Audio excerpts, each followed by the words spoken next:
So hi friends, so I will just check it now if my voice is audible. Just wait a minute, friends.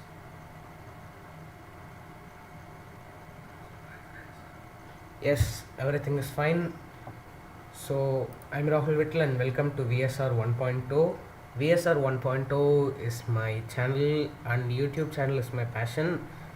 So well, I thought of making a record of live streaming 14 hours and covering 24 social and global awareness topics. And here's a slide of my introduction. And my name is Rahul Vittal of class 9 from the school DAV Adambakam. And my YouTube channel's name is VSR 1.0.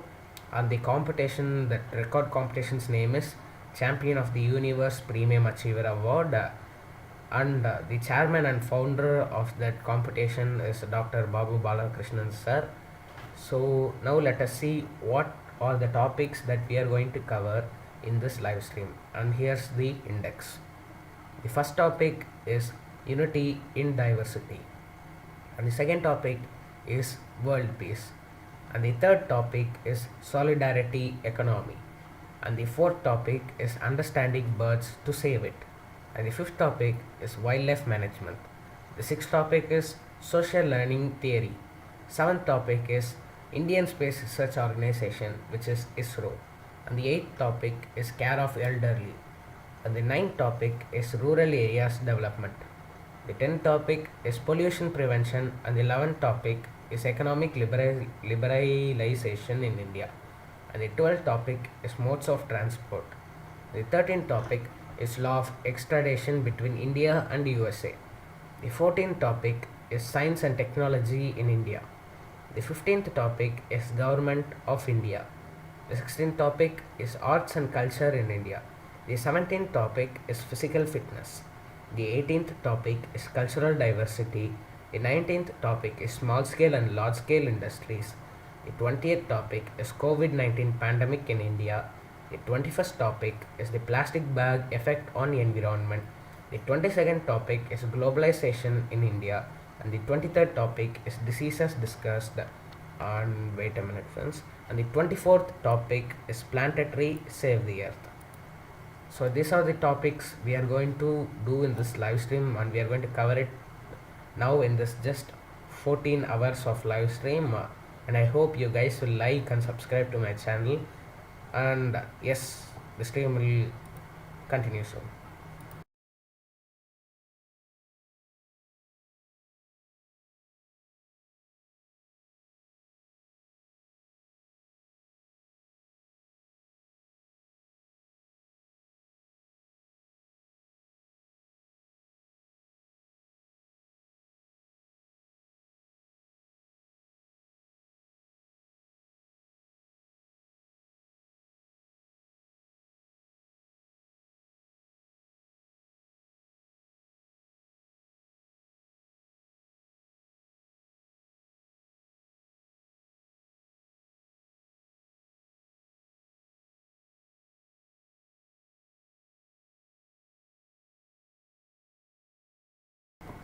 Just wait a second, friends. I will just take up my files and start the first topic, unit in diversity.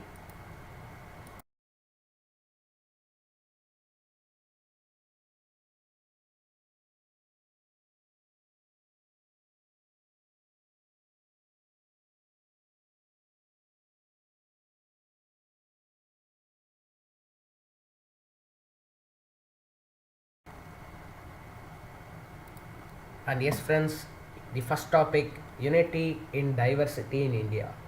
Unity in diversity is used as an expression of harmony and unity between dissimilar individuals or groups.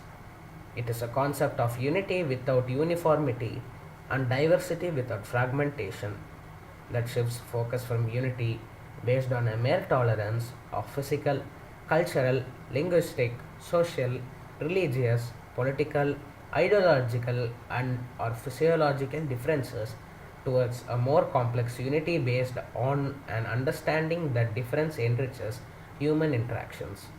The idea and the relation phrase is very old and dates back to ancient times in both Western and Eastern old cultures. It has applications in many fields including ecology, cosmology, physiology, religion, and politics. Unity in diversity. Unity in diversity also refers to the state of togetherness or oneness in spite of presence of immense diversity based on individual or social differences in physical attributes, skin color, caste, creed, cultural and religious practices. These differences are looked upon as varieties that enrich the society and the nation as a whole. Introduction. Meaning of diversity. It means collective differences which mark of one group of people from another. It means variety of groups and cultures. We have such variety in abundance in India. We have variety of races, religions, languages, castes and cultures. For this reason, it is known as socio-cultural diversity in India. Meaning of unity. It means integration, a sense of oneness, a sense of Venus. Just wait a minute, friends. India.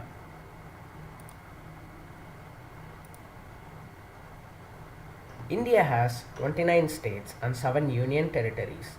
The total population is 1.38 billion, approx 1 crore, it's like 1 billion 370 million 306,986. There are 23 official languages of 415 languages of 900 dialects in India. National language is Hindi. Most commonly language is English. Yes, most commonly language is English because we have like more than I think I said 415 languages. So we have to use the universal language among them. That's the reason the commonly used language is English. And also there's a fact that the most oldest language in the world also presides in India, which is known as Tamil. Now let us see the origins. The diversity is a permanent human condition. The concept of unity in diversity can be get traced back to Sufi philosopher Ibn al-Arabi, who was from 1165 to 1240, who advanced the metaphysical concept of the oneness of being, namely that reality is one and that God's is the only true existence. All other beings are merely shadows or reflections of God's qualities. Abd al Karim al Jilli from 1366 to 1424 expanded on al Arabi work, using it to describe a holistic view of the universe which reflects unity in diversity and diversity in unity, which is said in Urdu as Al Wahda fil Katra wal Katra fil Wahda. Leibniz used the phrase as a definition of harmony.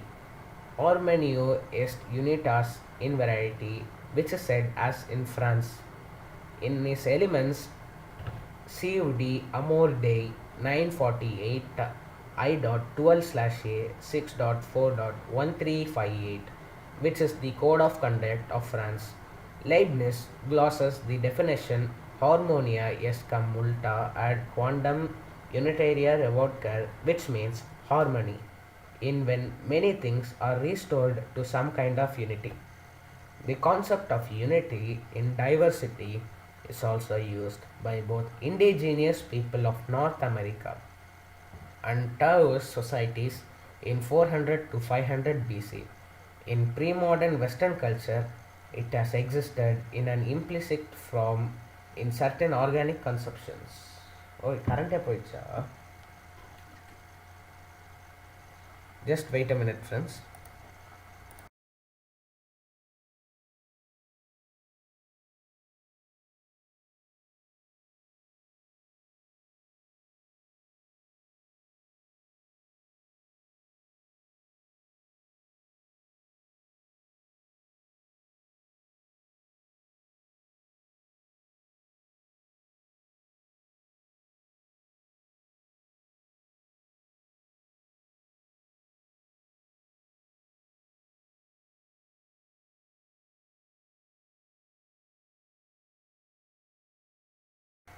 There was a small current issue, friends, so I will just continue with it.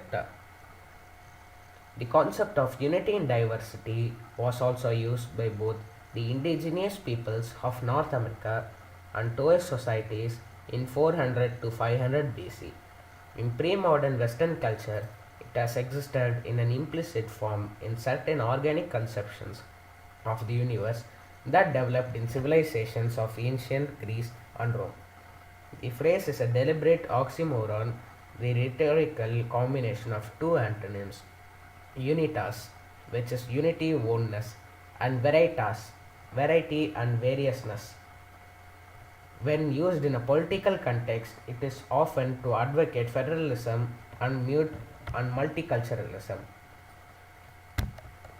Forms of diversity in India: racial diversity, linguistic diversity, religious and cultural diversity, regional diversity, and caste diversity. Racial diversity: race, a group of people with a set of distinction physical features such as skin color, nose type, etc. India is diverse in race. Six modern races found in India are said by J.H. Hutton and B.S. Guha. Just wait a minute, friends.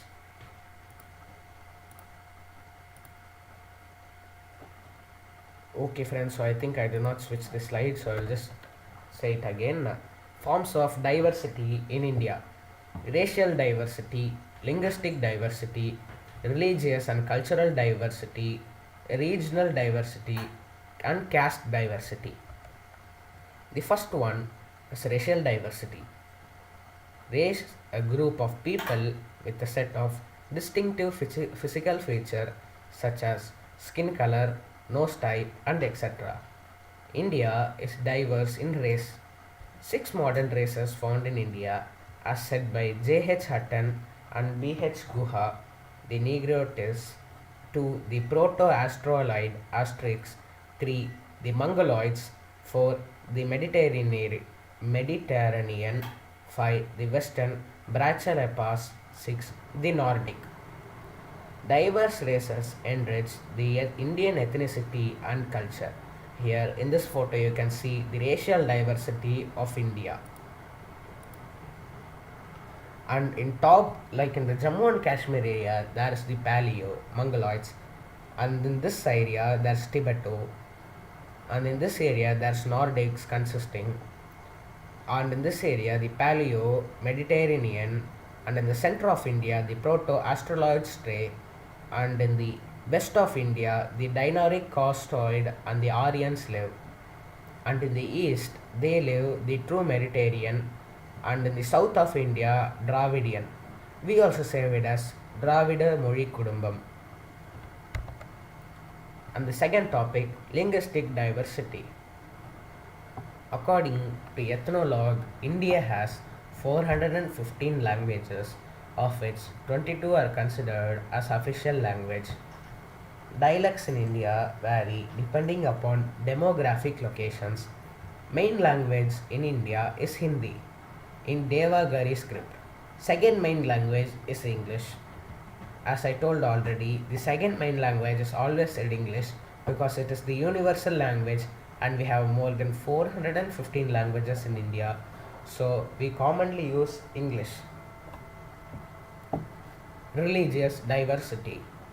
India is a land of reunion of many religions and its festivals. Hinduism is the dominant religion among others such as Islam, Christianity, Sikhism, Buddhism, Jainism, Zoroastrianism, etc. Each religion has its own festivals and customs. Festivals include Makar Sankranti, Pongal, Holi, Baisakhi, Diwali, Dasara or Durga Puja, Eid, Christmas, Ganesha Chaturthi, and etc.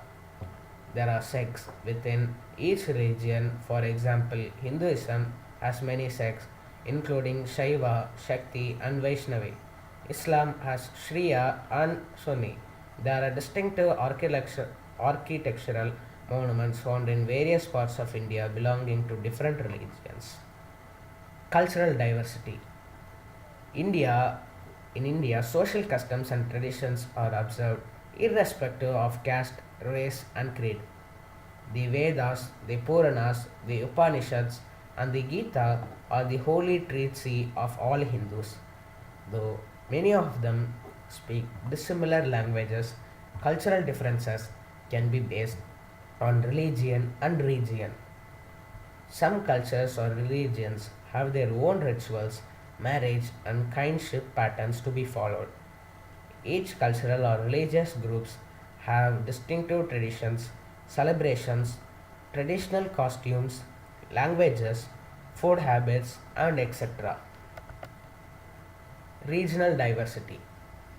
India is a vast country with geographical unity in diversity, which includes environmental characteristics such as mountains, terrains, productive fields, waterways, wastelands, sea coasts, etc.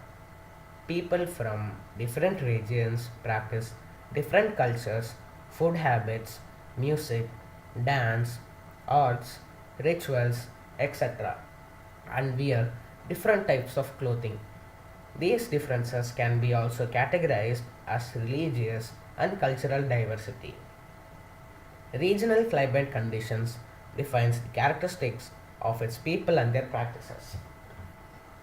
Diversity in settlement patterns, tribal, rural, and urban. And then going on to religious beliefs, the old Javanese poem Kakavin Sutasoma, written by MPU Tantulur during the reign of Mahapet Empire, sometime in the 14th century, contains the phrase Binnaka Tungal Iga, translated as unity in diversity or out of many one. Binaki Tunggal Ika is now the official national motto of Indonesia.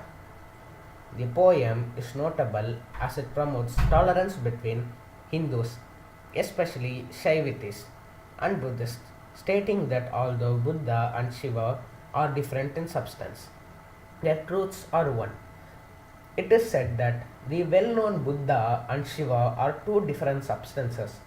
They are indeed different, yet, how is it possible to recognize their difference in a glance?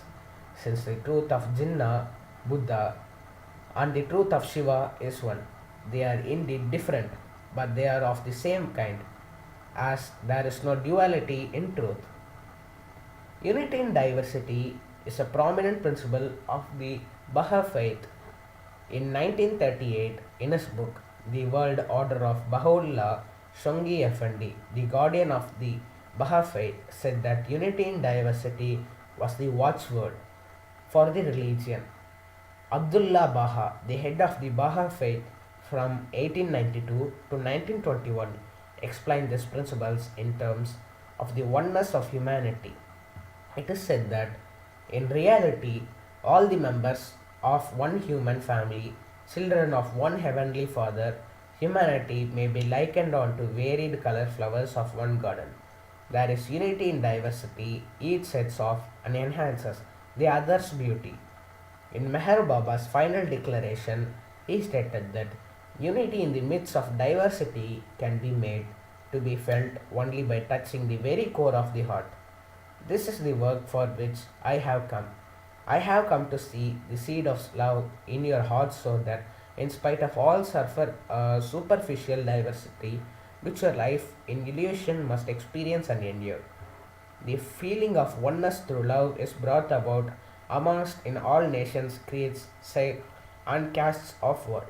Unity in diversity is also a slogan utilized by the disciples of Swami Sivananda. They came to America to spread the true meaning of unity in diversity, that we are all in one and one in all, in an all loving Ahimsa God. Now let's go to the politics. In modern politics, it was first used as in variety unitas by Ernesto Teodoro Moneta in the context of Italian unification. So just wait a minute, friends. I have some slides to show you. I will just show you now. This stream will continue soon. Just wait a minute, friends.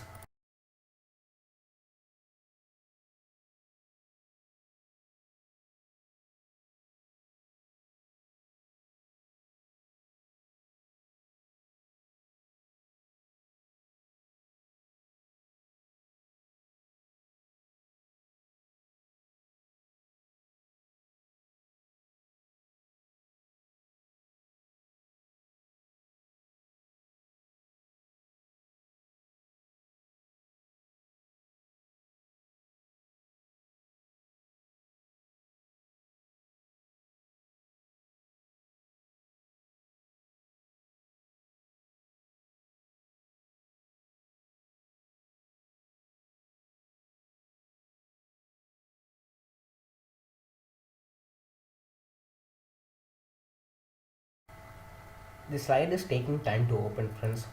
So, till that, let us read about the caste diversity of India. India is a country of castes used in two senses, Varna and Jati. Varna, fourfold division of Hindu society based on functional criterion, Brahma learning, Kshatriya defense, Vaishya trade, and Shudra manual service. Jati, hereditary status group practicing a specific traditional occupation. Caste system is also found among Muslims, Christians, and others too. Some of the castes or these castes also are of some subcategories.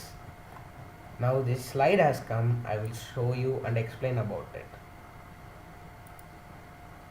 And here this guy is Swami Sivananda and going into politics. Just wait a minute, friends.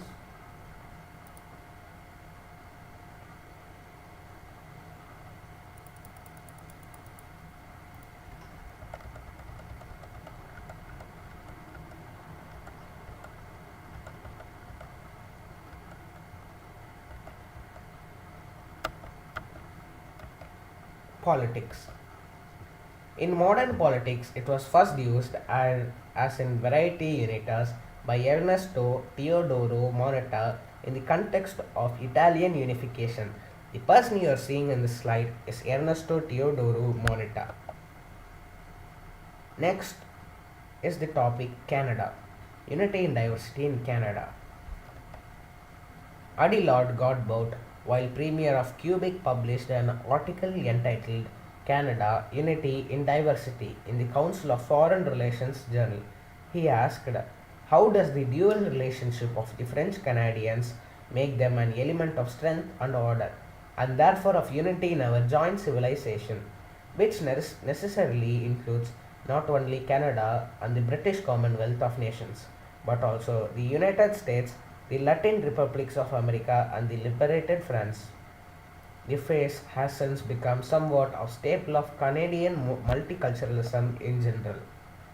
And this is the Canadian multiculturalism logo.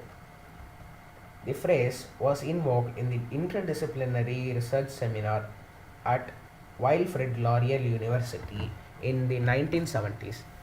Erwin Laszlo presented his paper entitled Framework for a General Systems Theory of World Order from 1974 as one of the first seminar papers that led to the establishment of the IRS, which is Interdisciplinary Research Seminar, in 1975. The logo you are seeing is Wilfrid Laurier University. The motto of Province Saskatchewan, adopted in 1986, is a variation from many peoples to strength. Next, going on to the topic, Unity in Diversity in European Union. In the 2000s, the European Union adopted Unity in Diversity as the official motto, a reference to many and diverse members of states of the Union in terms of culture. Apart from its English form, the European's Union motto is also official in 23 other languages. Unity in Diversity was selected by means of competition involving students from members' nation. According to the European Nation official website, it signifies how Europeans have come together in the form of EU to work for peace and prosperity, while at the same thing being enriched by the continent's many different cultures, traditions, and language. And the logo which you are seeing is the European Union in this slide. Next, going on to the topic, India, Unity in Diversity in India. Jawaharlal Nehru, the first Prime Minister of India and the leader of the Indian National Congress, vigorously promoted unity in diversity as an ideal essential to national consolidation and progress. He wrote at length on this topic, exploring in his work, The Discovery of India. And this is the Discovery of India book written by Jawaharlal Nehru, which you can see in this slide. He wrote in his book that the diversity of India is tremendous. It is obvious. It lies on the surface and anybody can see it. It concerns itself with physical appearances as well as with certain mental habits and traits. There is little in common to outward seeming between the Pathan of the northwest and the Tamil in the far south. Their racial stocks are not the same, though there may be common strands running through them. Yet, with all these differences, there is no mistaking the impress of India on the Pathan, as this is obvious on the Tamil. The Pathan and the Tamils are the two extreme examples. The others lie somewhere in the between. All of them have their distinctive features, all of them still more the distinguishing mark of India. The Variety of Unity of India from the Discovery of India 1946 book. And there is also another phrase from the chapter The Search for India in his book The Discovery of India, which points out and says that though outwardly there was diversity and infinite variety among our people, everywhere there was that tremendous impress of oneness which had held all of us together for ages past, whatever political fate or misfortune had befallen us. And going on to the next topic, Indonesia, unity in diversity in Indonesia. Before that, I will just check that my live stream is going or not, friends. This stream will continue soon.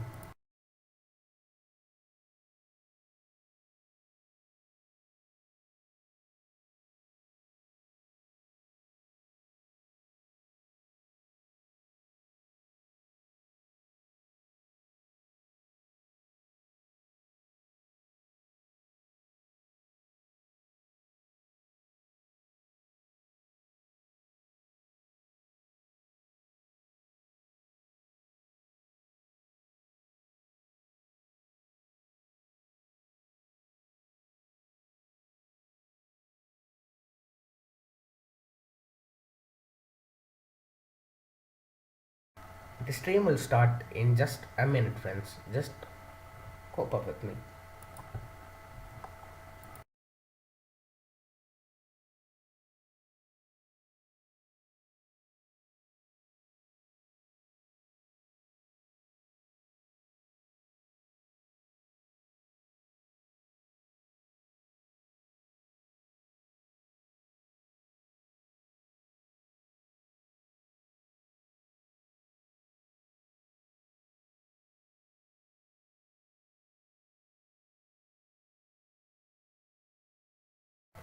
Yes, friends, the live stream is going on, and we have passed a half an hour of live stream.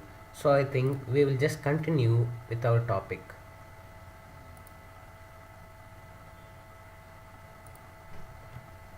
Indonesia, unity in diversity in Indonesia. Binaki Tunggal Ika, an old Javanese phrase translated as unity in diversity out of many one, is the official national motto of Indonesia. It is a quotation from an old Javanese poem, Kakawin Sutasoma, written by Emperor Tantular during the reign of Mahabharata Empire sometime in the 14th century. And this is the Binake Tungal Ika, the logo of this, which is shown in this slide. And going on to the next topic, South Africa. Unity in diversity in South Africa. When apartheid South Africa celebrated 20 years of independence on 31st May 1981, the theme of celebrations was Unity in Diversity. In Afrikaans, they say it as Eenheid in Diversiteit. Anti-apartheid campaigners denounced the motto as a clinical attempt to explain away the inequalities in South Africa life and called on runners on command rails marathons to protest at the co-option of the event by wearing a black armband. The winner of the race, Bruce Ford Rice, was one of those wearing a black armband.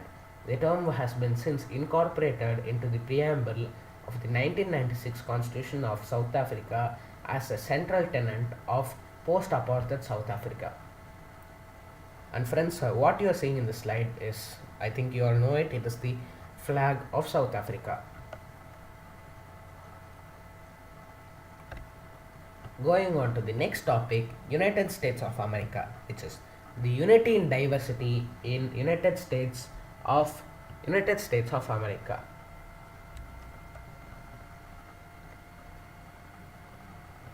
And yes, E. pulchris unum has helped United States of America being helping with unity in diversity. Going on to the next topic, it is indigenous people. Unity in diversity in indigenous people. The Gwynns Tribal Council, representing the First Nations of Canada and an Alaskan Native Athabascan people who live in the northwestern part of North America, mostly above the Arctic Circle, adopted the motto Unity through Diversity. And this, who you are seeing, is the Gwich'in, the tribal head of the Gwich'in Tribal Council. And yes, friends, the first topic has been completed, but I have some points in this slide also. So I will just complete it and show you the first topic completed slide. I think we have completed the caste diversity, but we did not complete the regional diversity. So I will just teach you all that. India is a vast country with geographical unity in diversity. Includes environmental characters such as mountain terrains, productive fields, waterways, wastelands, sea coasts, and etc. People from different regions practice different culture, food habits, music, dance, arts, rituals, etc. and wear different types of clothing. These differences can also be categorized as religious and cultural diversity. Regional climate conditions defines the characteristics of its people and their practices. Diversity in settlement patterns are as tribal, rural, and urban. And going on to the conclusion, India is a large country. We all know that, right? Different regions observe variations in climate. Like if you take the place on Tamil Nadu, it may be now so hot, but if you take the climate in Jammu and Kashmir, it may be like mild colder, but still it is winter there because days are shorter and nights are longer in Jammu and Kashmir and some other states. The spoken language of each state is different from one another. We can take an example like Tamil Nadu has Tamil as their language, but if you take Andhra Pradesh and Telangana, their their official languages are Telugu. People wear different types of garments. Yes, now if you take most of the South Indians wear vesti or dhoti and shirts as their traditional dresses, but if you take Punjab, they wear some kind of Sikh type dresses, Singh type dresses. They celebrate different festivals and perform various religious rites. Yes, if you take example as Punjab, they celebrate Baisakhi as their national festival, like their official festival of their state. And if you take Tamil Nadu, we celebrate Pongal as the official festival. Conclusion continuation. People belonging to diverse cultures belong to different religious faiths. Like if you take Hindus, we have many gods like Shiva, Muruga, Ganesha, and etc. And if you take Christians, we pray mostly on Jesus. And if you take Muslims, we pray on Allah. And there are many others like Sikhs, Zoroastrians, Jainism, and etc. In spite of these diversities, people of India feel a sense of unity and oneness among them as Indians. Thus, India is a land of unity and diversity. So, I hope, friends, you understood totally about unity and diversity in India and in all other countries also. Like, let's take all other countries like Canada, the European Union, in India, in Indonesia, in South Africa, in the USA, in the indigenous people, and many are there, but still these are the main topics we need to cover. And we have also learnt about politics in which has been caused due to unity in diversity, and religious beliefs are the origins. And this is my introduction slide. So I hope friends you have understood everything easily, and be sure to like because your like shows the support for me. And the first topic has been completed.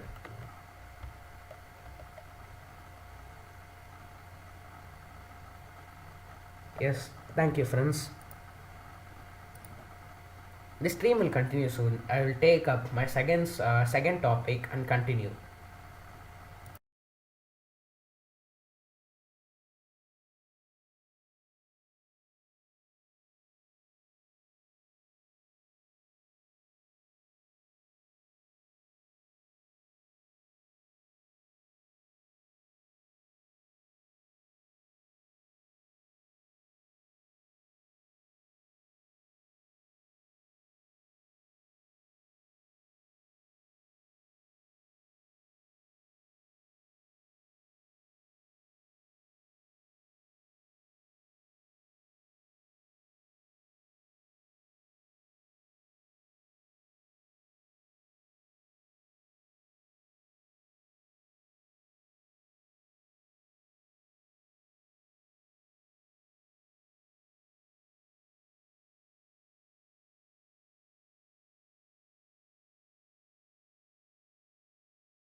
The stream will start soon, guys. Just wait a minute.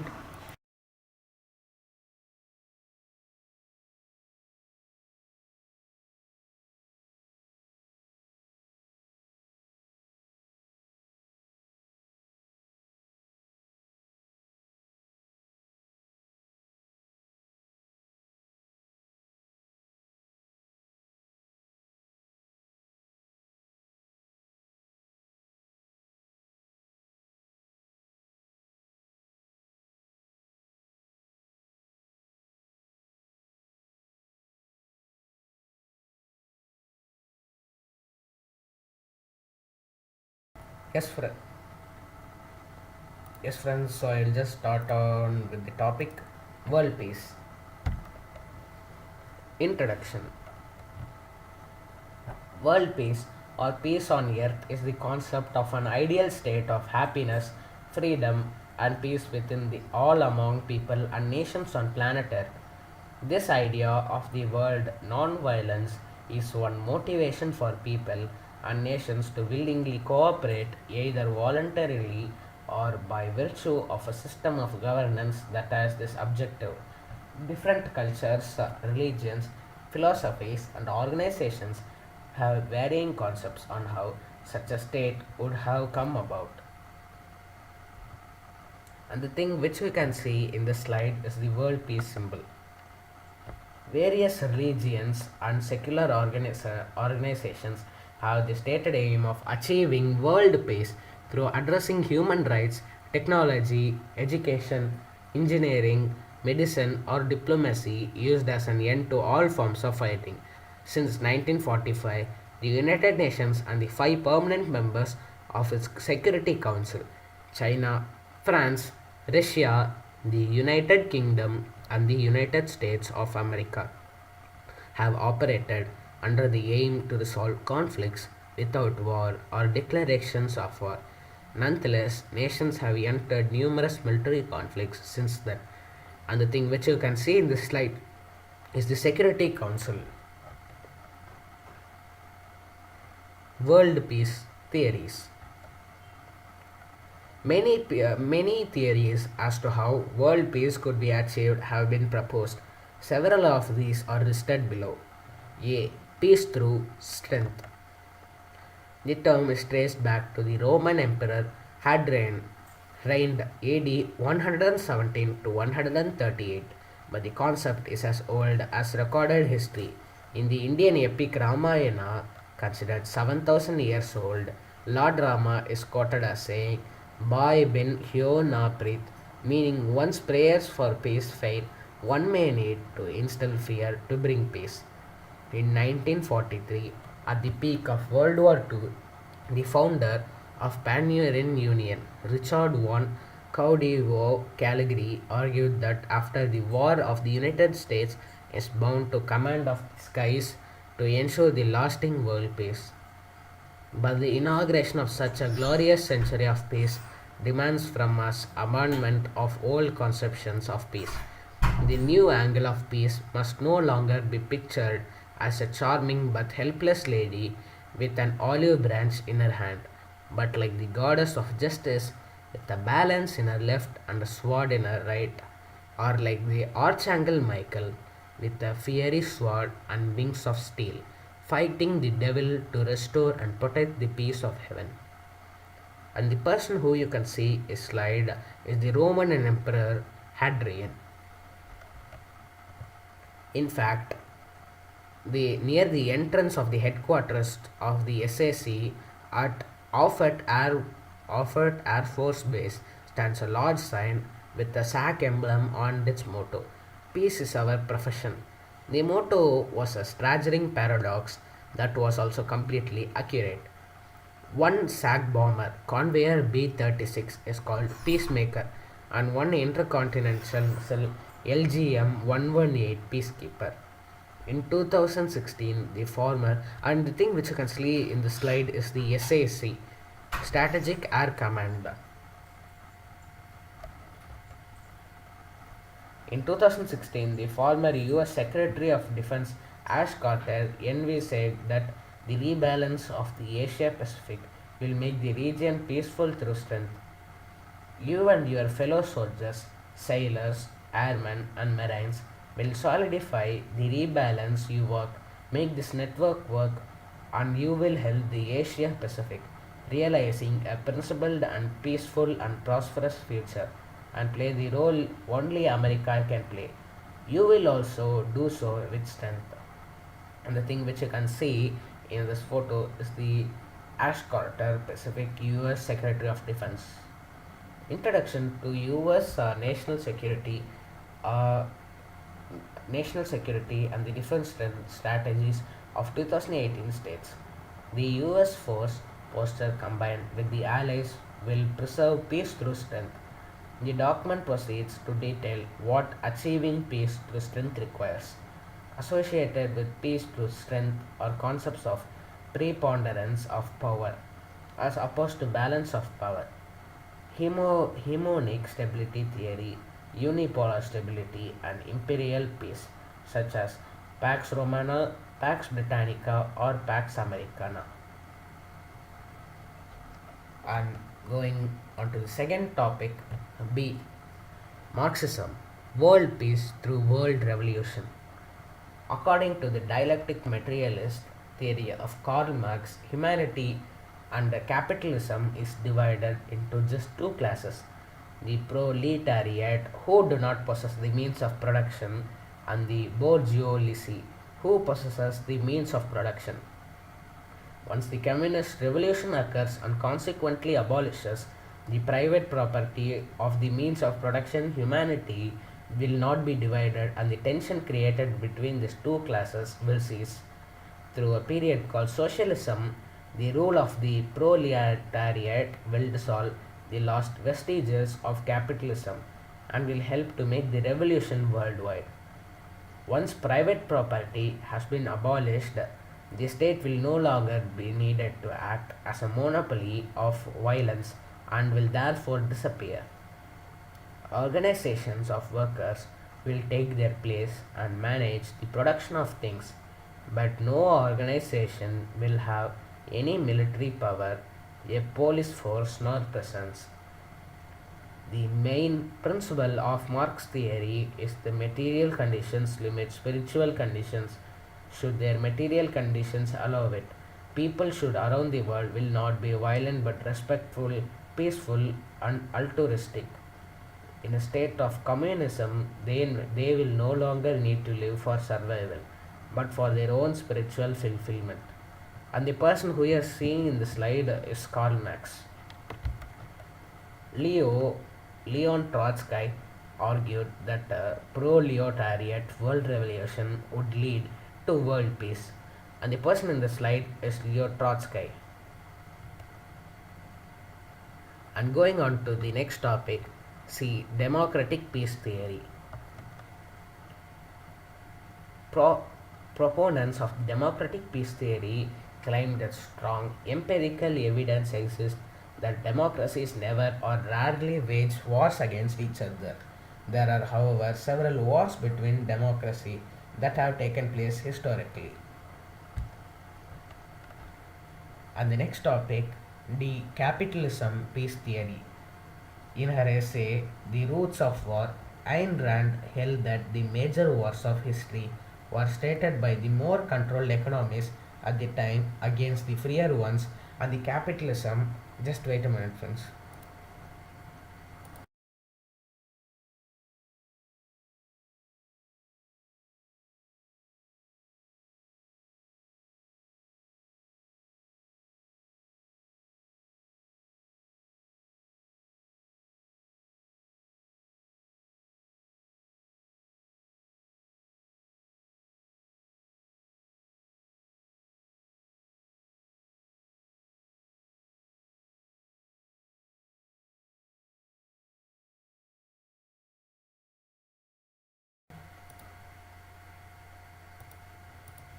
Yes, friends.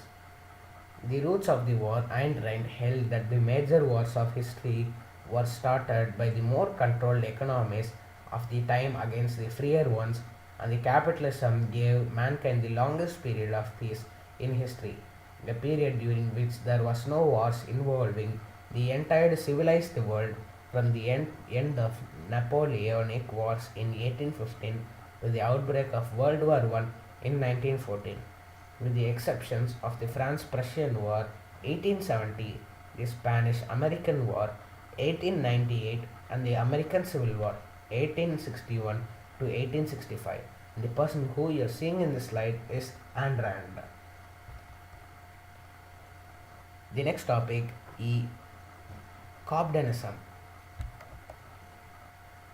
Properties of communism claim that removing tariffs and creating international free trade wars would becomes impossible because Free trade prevents a nation from becoming self-sufficient, which is a requirement for long wars.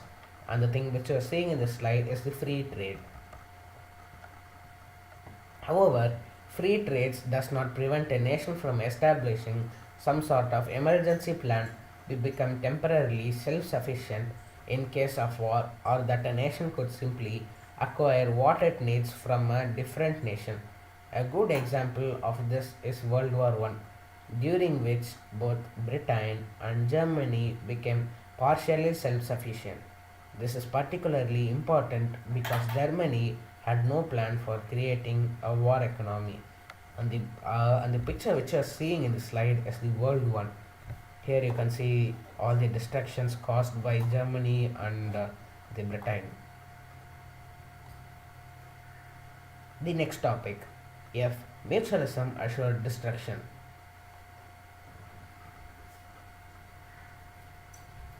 Mutual assured destruction. But before that, I have something to say in this itself. More generally, free trade, while not making wars impossible, can make wars, and restrictions on trades caused by wars very costly for international companies with production, research, and sales in many different nations. Thus, a powerful lobby, unless there are only national companies, will argue against the war. Now let's continue our next topic, mutual assured destruction. Mutual assured destruction is a doctrine of military strategy in which a full scale use of nuclear weapons by two opposing sides would effectively result in the destruction of both belligerents. Proponents of the policy of mutual assured destruction during the Cold War attributed this to the increase in the lethality of war to the point where it no longer offers the possibility of gain for neither side, thereby making wars pointless. And the thing which you can see in this slide is the nuclear weapon.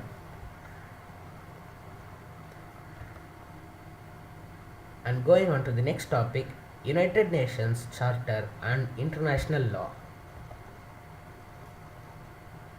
After World War II, the United Nations was established by the United Nations Charter to save successive generations from the scourge of war, which twice in our lifetime has brought untold sorrow to mankind.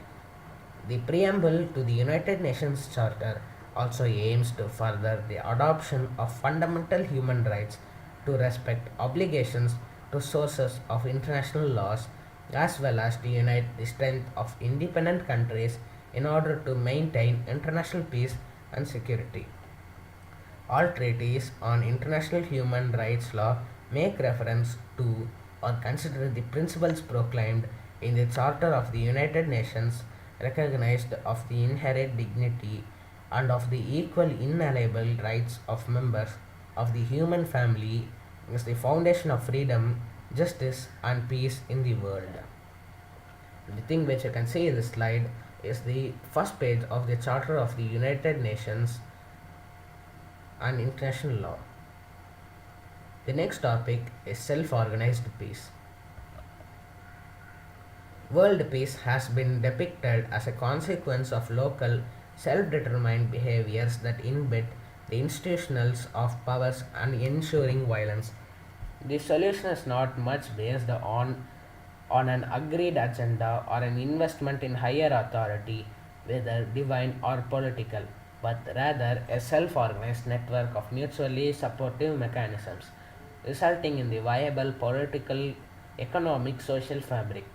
The principal technique for inducing convergence is thought experiment, namely backcasting, enabling anyone to participate no matter what cultural background, religious doctrine, political affiliations, or demographic. Similar collaborations mechanisms are emerging from the internet around open source projects, including Wikipedia and the evolution of other social media. The thing which you can see in this slide is the complex systems of self organization.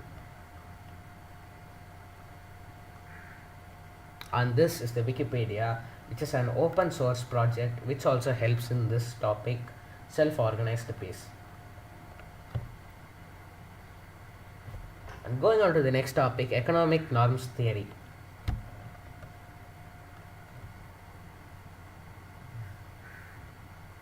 Economic norms theory links economic conditions with institutions of governance and conflict, distinguishing personal clientelist economies from impersonal market oriented ones, identifying the latter with permanent peace within and between nations. And the thing which you can see in this slide is economic norms theory.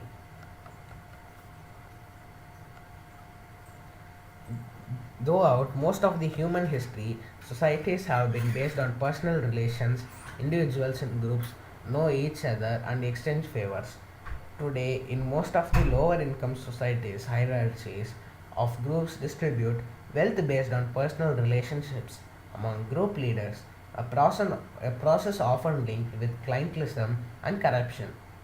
Michael Mosho argues that in this kind of social economic conflict is always present, latent or overt because individuals depend on their groups for physical and economic security and are thus loyal to their groups rather than their states, and because groups are in a constant state of conflict over access to state coffers.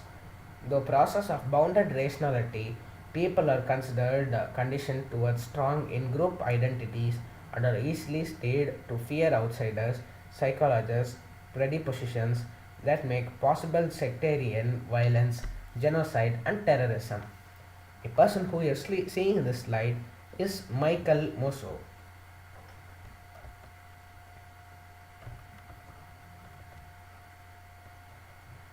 Just wait a minute, friends.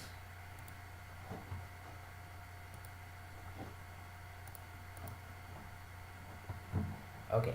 Market oriented socioeconomics are integrated not with personal ties but with the impersonal force of the market where most of the individuals are economically dependent on trusting strangers in contracts enforced by the states.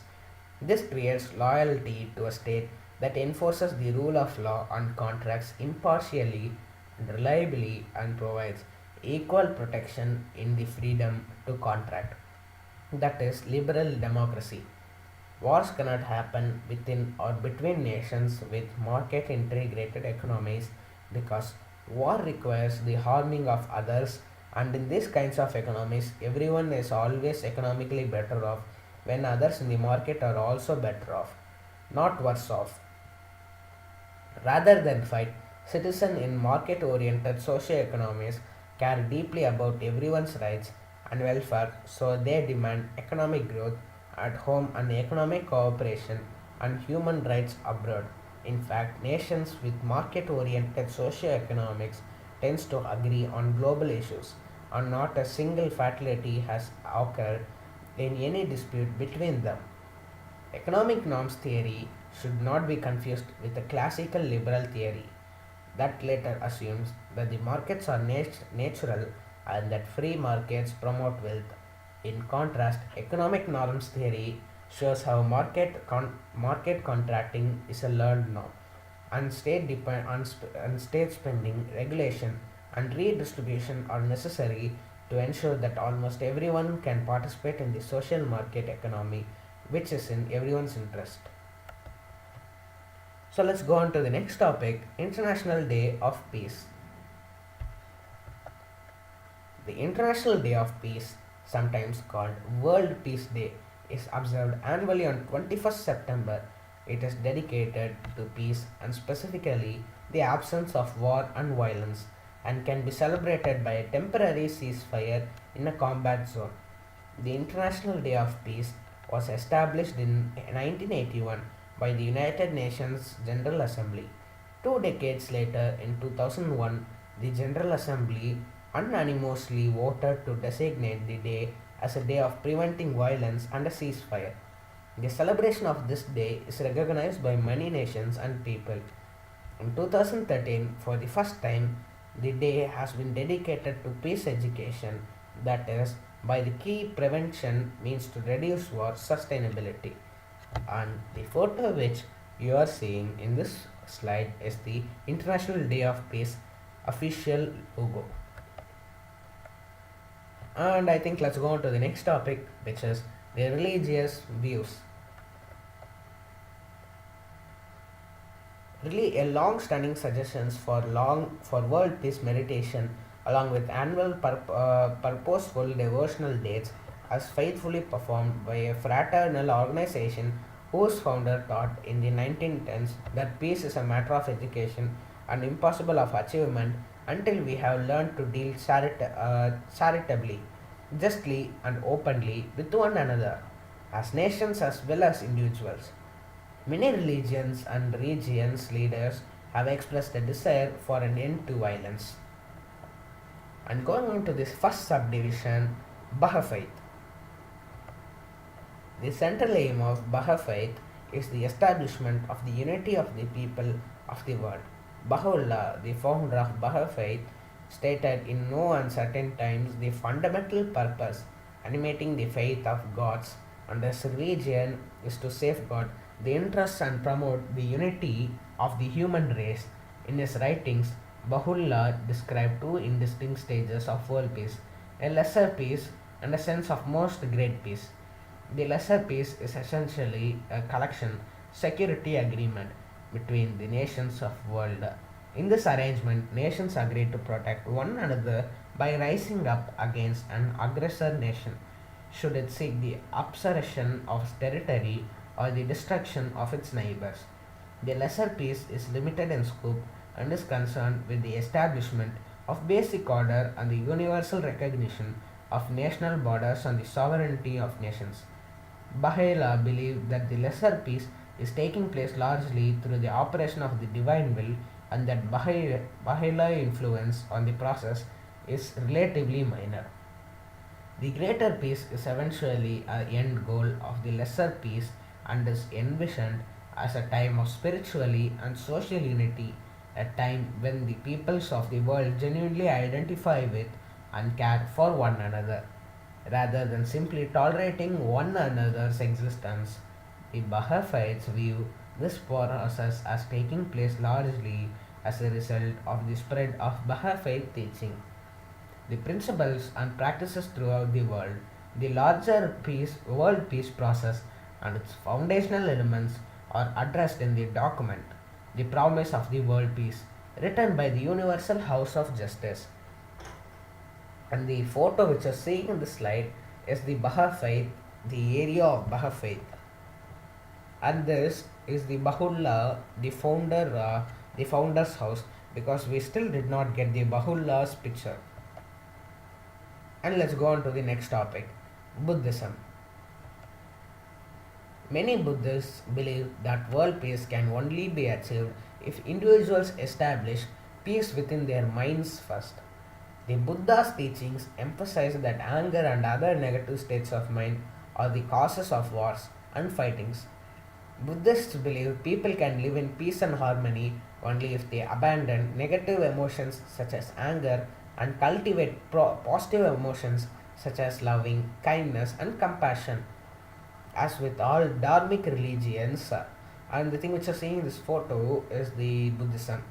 As with all dharmic religions, Hinduism, Jainism, Buddhism, and Sikhism, which is the dharmic religions, ahimsa, avoidance of violence, is a central concept.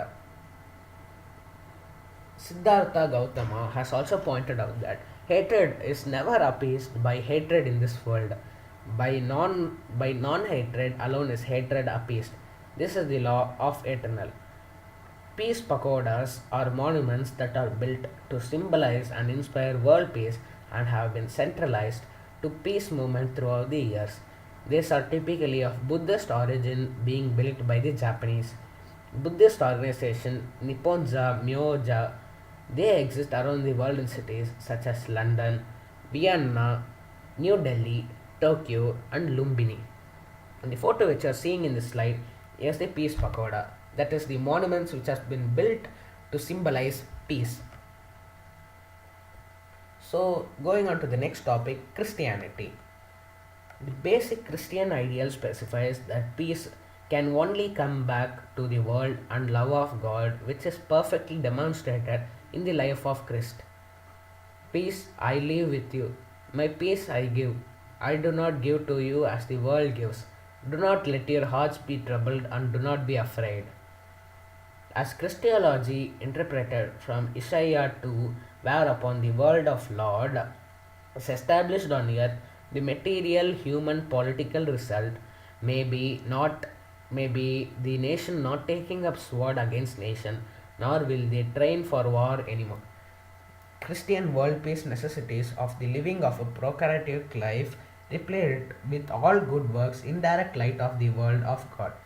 The details of such a life can be observed in the Gospels, especially the historical renowned Sermon of the Mount, where forgiving those who do wrong things against oneself is advocated among other pure precepts. However, not all Christians expect a lasting world peace on this earth. It is said that in the Matt 10 to 34 36 one, do not suppose that I have come to bring health to the earth. I did not come to bring peace but a sword. For I have come to turn a man against his father, a daughter against his mother, a daughter in law against her mother in law. A man's enemies will be the members of his own household. Many Christians believe that world peace is expected to be manifest upon the new year that is promised in the Christian scriptures such as Revelation 21. The Roman Catholic religious conceptions of uh, conse- consecration of Russia related to the church high priority Fatima Marian apparitions promises a temporarily world peace as a result of this process being fulfilled. Though before the coming of the Antichrist, this period of temporary peace is called the triumph of the Immaculate Heart. The next topic is Hinduism. Traditionally, Hinduism has adopted an ancient Sanskrit phrase Vasudhaiva Kudumbakam, which translates as the world is one family. The essence of this concept is the observation that only base minds see dichotomes and divisions. The more we seek wisdom, the more we become inclusive and fear our internal spirit from, from worldly illusions or Maya. World peace is hence only achieved through internal means by liberating ourselves from artificial boundaries that separates us all. As with all dharmic religions, which is Hinduism, Jainism, Buddhism, and Sikhism, ahimsa, avoidance of violence, is a central concept. And the next concept is Islam. According to the Islamic astrology, the whole world will be united under the leadership of Imam Mahdi. And the photo which you are seeing is the Mahdi. At the time, love, justice, and peace will be so abundant that the world will be in the likeness of paradise. Next is Judaism. The concept of Tikkun Olam, repairing the world, is central to modern rabbinic Judaism. Tikkun Olam is accomplished through various means such as ritualistically performing God's commandments, charity, and social justice, as well as through example persuading the rest of the world to behave morally. According to some views, Tikkun Olam would result at the beginning of the Messianic age. It has been said that in every generation, a person is born with the potential to be spiritual Messiah. If the time is right for the Messianic age within the person's lifetime, then the person will be Messiah. But if that person dies before he completes the mission of the Messiah, then the person is not the Messiah. Specifically, in Jewish Messianism, it is considered that at some future time a Messiah, literally an anointed king appointed by God, will rise up to bring all Jews back to the land of Israel and to establish God's Torah, followed by everlasting global peace and prosperity. This idea originates from passages in the Old Testament from the Talmud, and the picture which you are seeing is the Testament book. Now let us see the quotes which is passed in that book. For Torah will go forth from Zion, and the word of Hashem from Jerusalem, and he will judge between the nations and decide disputes for many people. And they will beat their swords into plowshares and their spears into pruning hooks. Nations will not lift the swords against nations, neither will they war anymore.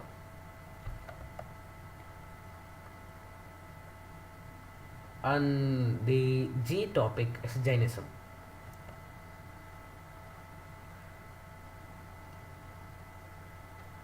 Compassion for all life, human and non human, is central to Jainism. They have adopted the wordings of Lord Mahavira, Geo our Genodu. Human life is valued as unique, rare opportunity to reach alignment to kill any person, no matter what crime he may have committed, is considered unimaginably abhorrent. It is a religion that requires monks and laity from all its sects and traditions to be vegetarian. Some Indian villages, such as Gujarat, have been strongly influenced by Jains, and often majority of the local Hindus of every denomination have also become vegetarian. Famous quote on the world is as per Jainism by 19th century Indian legend Birchad Gandhi has said that may peace rule the universe, may peace rule in kingdoms and empires, may peace rule in states and in the lands of the potentates, may peace rule in the house of the friends, and may peace also rule in the house of enemies. And the picture which you are seeing here is the Jainism logo. As with all dharmic religions, Hinduism, Jainism, Buddhism, and Sikhism, which is all inside the dharmic religions, ahimsa, avoidance of violence, is also central concept. And in this picture, which you are seeing in the slide, is the dharmic religion pie chart. The next topic is Sikhism. Peace comes from God. Mediterranean, the means of communicating with God, is unfruitful without the noble characters of a devotee. There can be no worship without performing good deeds. Guru Nanak stressed now Kirat Karo that a Sikh should balance work, worship, and charity and should defend the rights of all creatures, and in particular fellow human beings. They are encouraged to have a Chardi Kala or optimistic reliances view of life. Sikh teachings are also stress the concept of sharing one chako through the distribution of free food at Sikh Gurudwaras, Langar. And the thing which you're seeing in this photo is the Langar Gurudwaras, which tells us that this is the distribution of free food, giving charitable donations and workers for the good of the community and others. Sikhs believe that no matter what race or religion, no one is everyone is equal in God's eyes. Men and women are equal and share the same rights, and women can lead to prayers. As with all dharmic religions, ahimsa is also a central concept here. Let's go on to the next topic, economic implications. A report in June 2015 on the Global Peace Index highlighted that the impact of violence on the global economy reached US dollars 14.3 trillions. The report has also found that the economic cost of the violence is 13.4% of the world GDP, equal to the total economic output of Brazil, Canada, France, Germany, Spain, and the UK combined. And the thing which you can see in this slide is the Global Peace Index. So I also have another PDF, so I'll just show and share it with you. Before that, just wait a minute, friends. The stream will continue soon, just in some time. Just wait here, friends.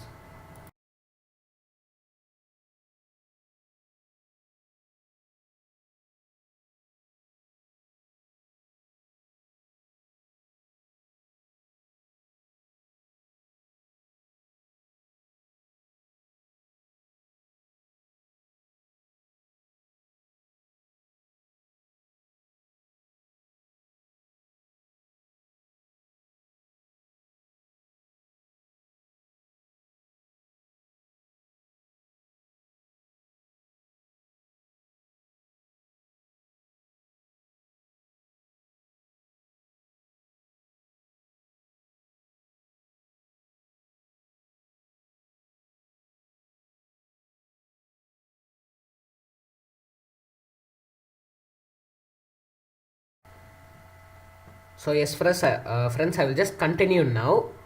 I hope you can hear my voice clearly. Just That means wait friends, 1 minute. I just need some small editings in this. I will just edit it and start. Everything is good. Okay.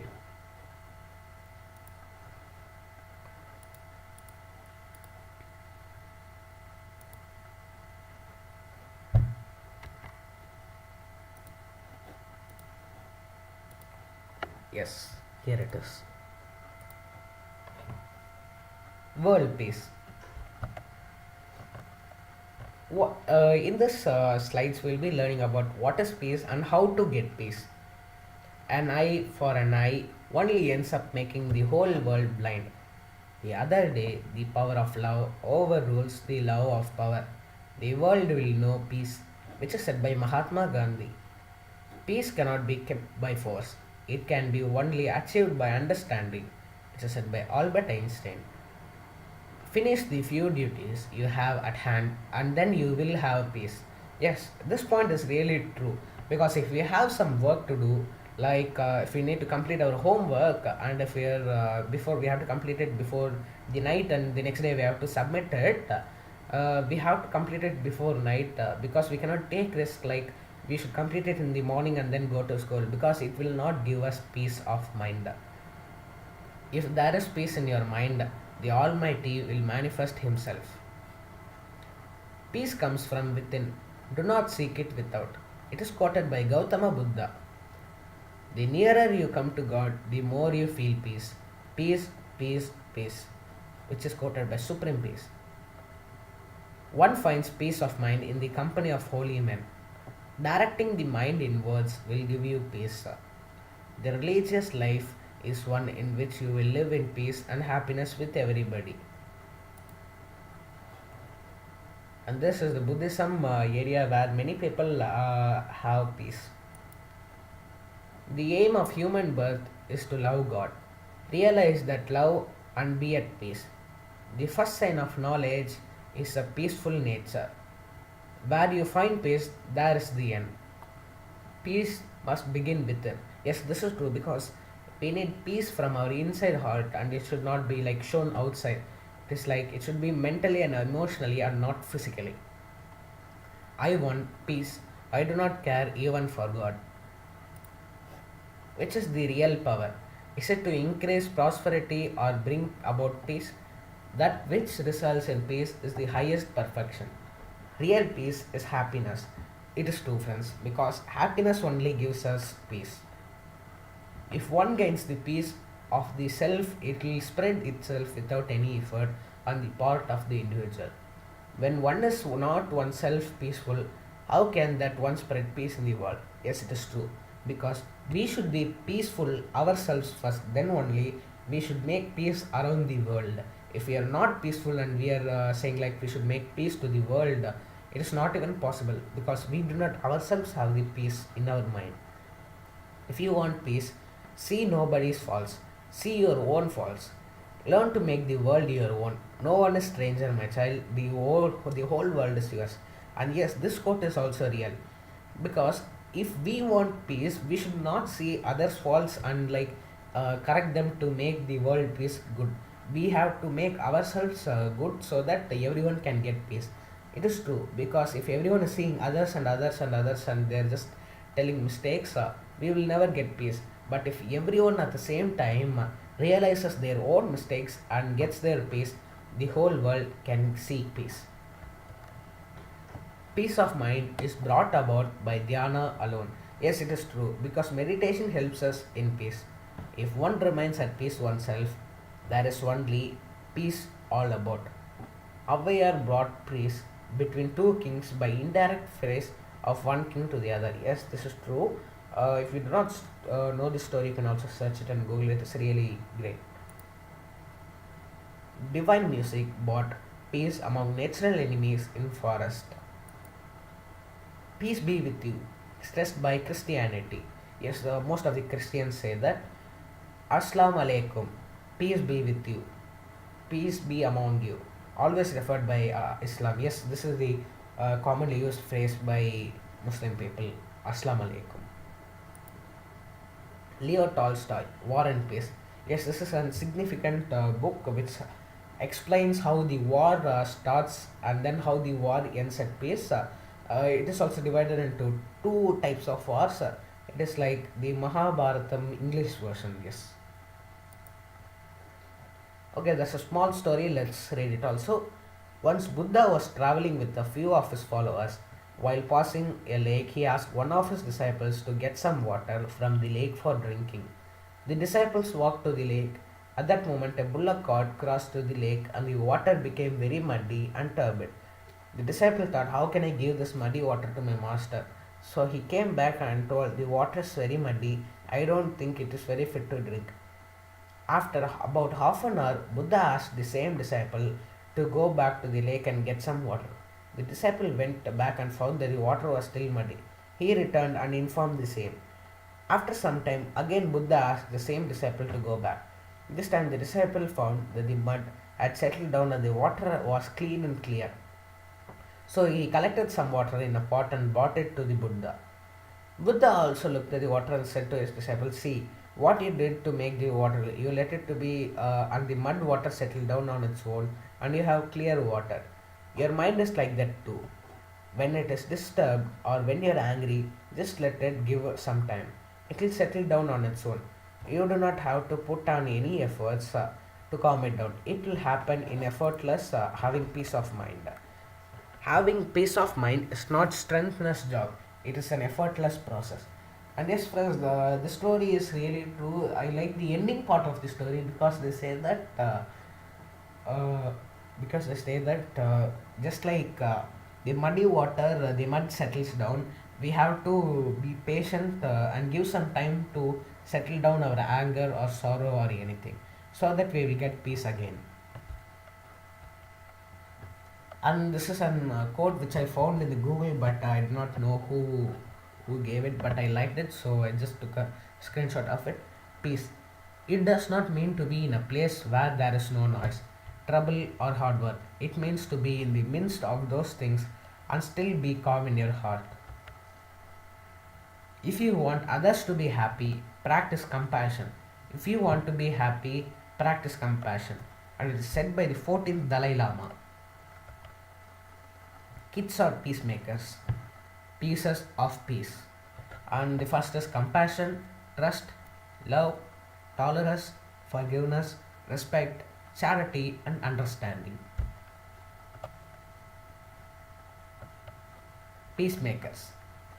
Uh, Peacemakers now really need to follow these things. Yes. The first is share. The second is raise your hands. Third is be nice. Fourth is walk. Fifth is working hard. The sixth is sit crisscross. Seventh is help others. The eighth is listen. The ninth is say sorry. The 10th is clean up. And the 11th is take care of things. Well, I think this is really for the school students or to follow like the kindergarten students, the peacemakers of kindergartens. War kills children. Yes, this is really true.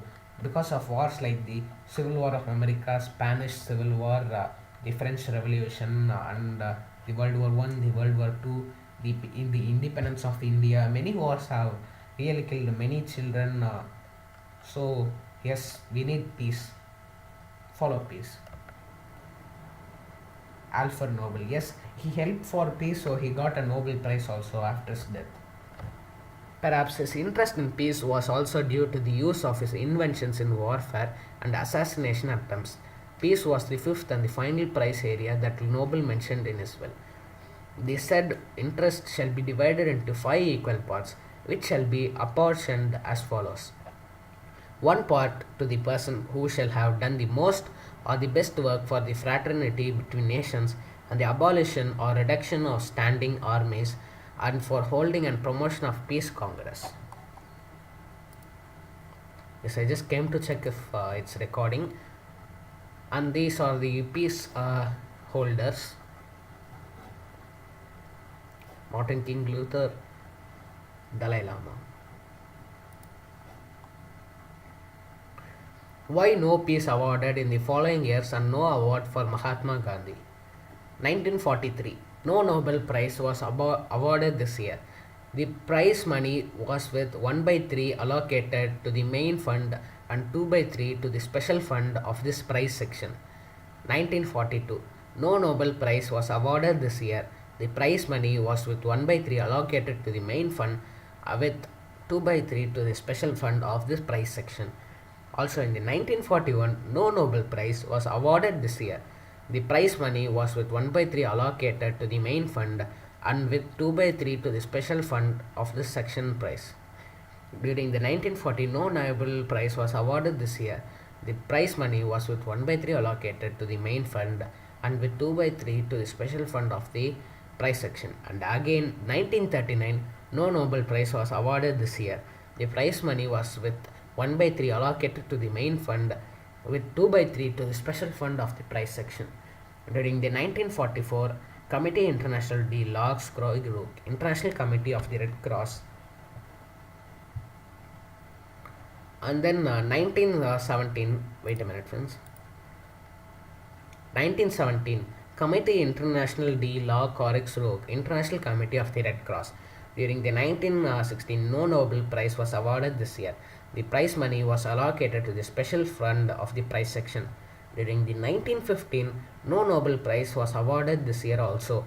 It is because the prize money was also again allocated to the special fund of the prize section.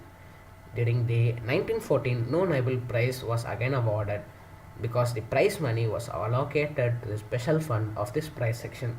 This tells us that like the funds are really important in the peace, because if we help others by raising funds, peace will be formed easily, right?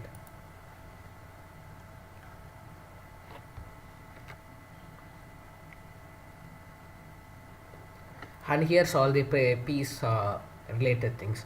Albert Einstein Peace Prize, Bruno Kreisky Award, Community of Christ Prince International Peace Award, Gandhi Peace Award, Gandhi Peace Prize, Confucius Peace Prize, Peace Prize of the German Book Trade, International Children's Peace Prize, International Peace Prize, Joliet Curie Medal, and others awarded by the World Peace Council, Lenin Peace Prize, formerly the Stalin Peace Prize, National Malala Peace Prize, Nivano Peace Prize, Nobel Peace Prize, Otto Hahn Peace Medal in Gold, Pace and Terrace Award, Paul Barrett Tree Peace Prize, Peace Medal of the Third World dispensed by the United Nations, Raman Magsaya Award, Rio Peace Prize, Sydney Peace Prize, Templation Peace Prize, Thomas Merton Award, UNESCO Prize for Peace Education, United Nations, Queensland Community Award, War Resistance League Peace Award, Waterler Peace Prize. Paul Breton. When do you think that the political and economic conditions everywhere will begin to improve? In early 1930s, Kanchi Mahaswamigal. How can things improve when the nation spend more than a year of the weapons of death? Nothing but spiritual understanding between one nation and another, and between rich and poor will produce goodwill and thus bring real peace and prosperity. Long back, like more than 1000 years ago, Tamil poet Avayar said, Por Tamil Puriyal, which means do not trade weapons or anything to do with war. And yes, friends, the second topic has been completed. Yes, so let's go on to this third topic, and the stream will continue soon till I get the another slide.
So yes friends, I will just continue with my topic. The third topic is solidarity economy. Just wait a minute friends, I'll just check if my live stream is working. So yes, my friends, yes, it's working. So introduction to solidarity economy. Another economy is possible. Yes, it is true friends. So let's see what the contents we're going to see. Let's just leave the self introduction because I have introduced myself. What is solidarity economy? Democratization of our economy. And the second content is solidarity economics development all over the world. And the third is key strategies for solidarity economics further development. Let's leave this my okay. The next is what is solidarity economy? Democratization of our economy. What does solidarity mean? Solidarity, a word quite commonly used in French, Spanish, and Portuguese, but not with much in English. Its meaning circumstantial addition to others, cause, or enterprise. Real Academia Espanola.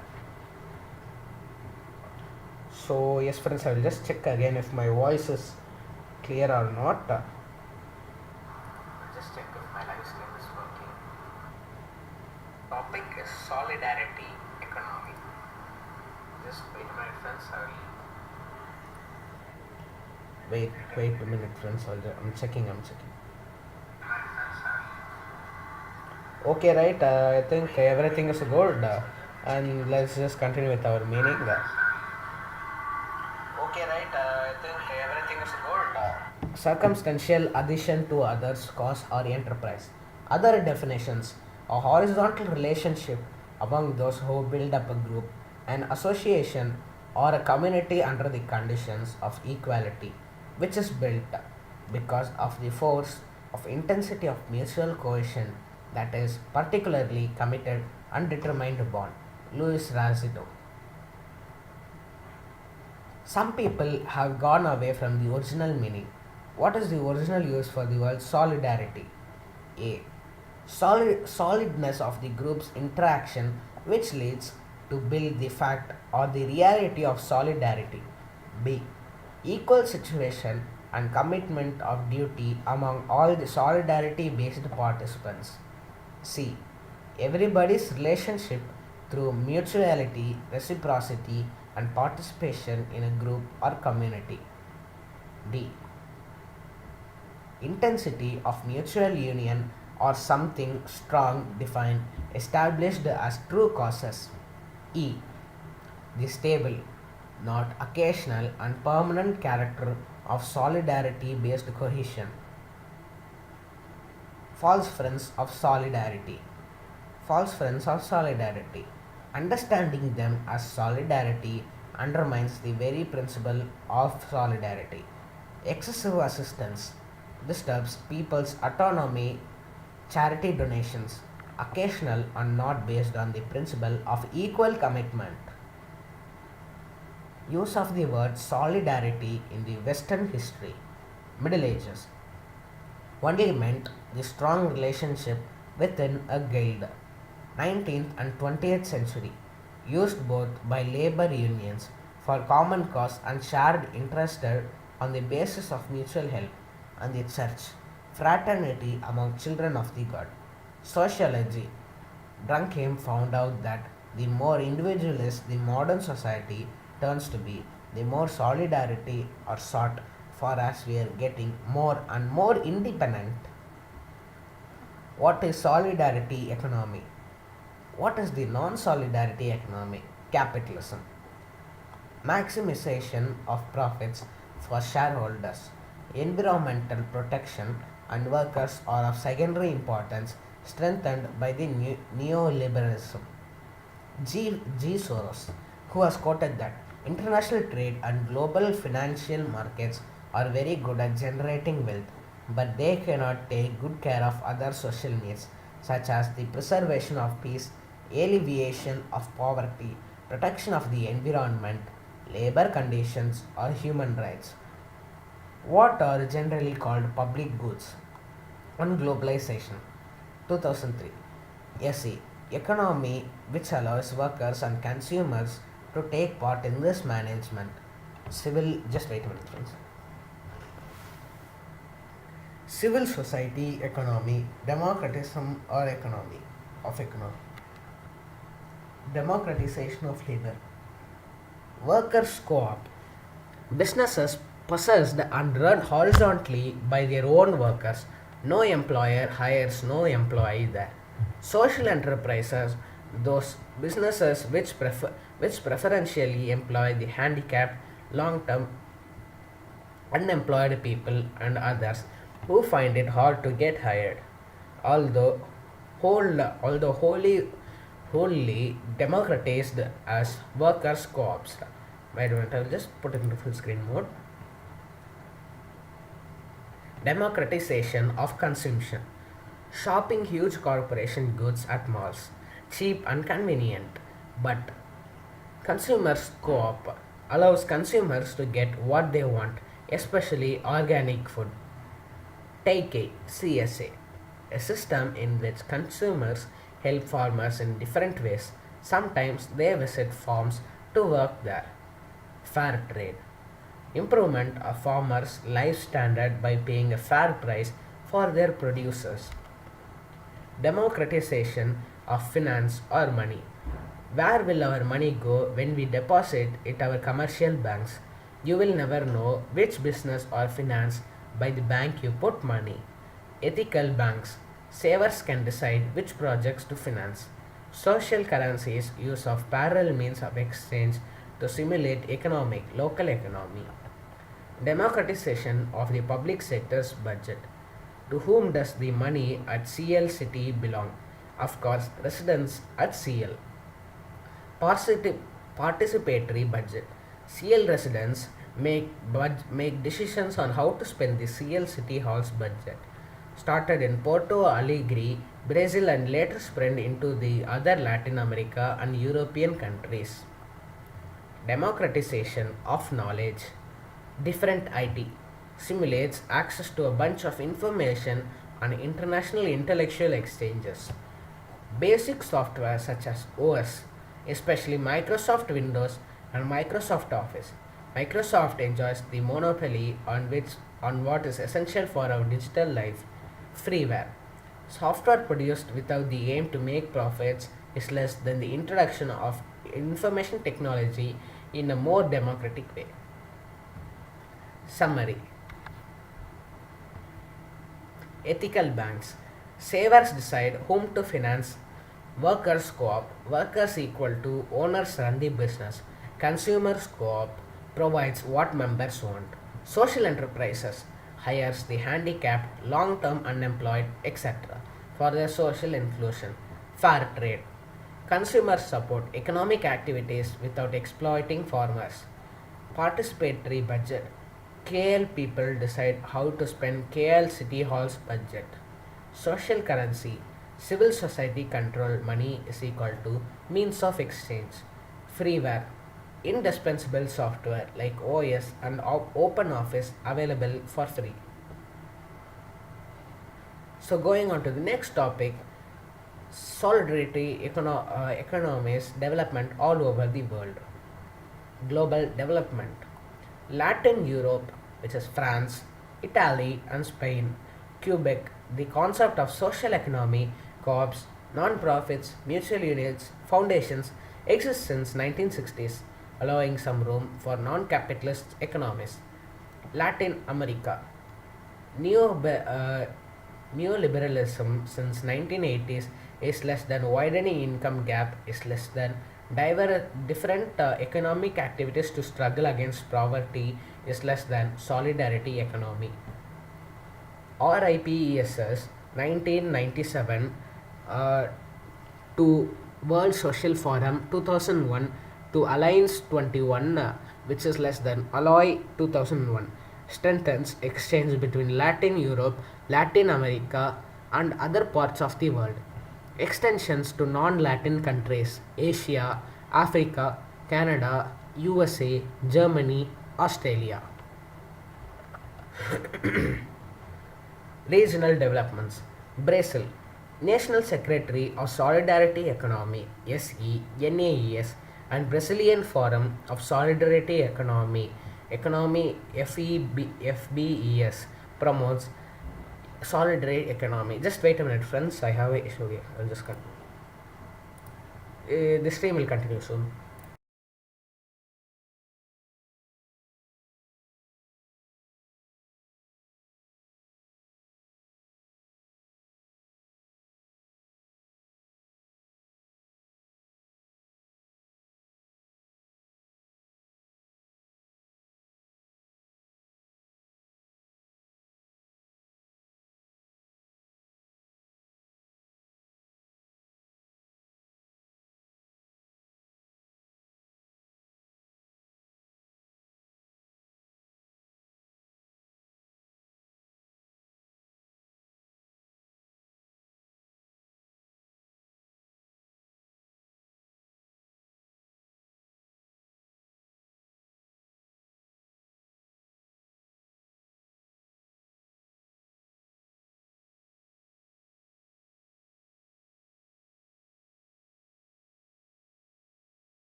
Yes, friends, this stream is continuing. Regional developments.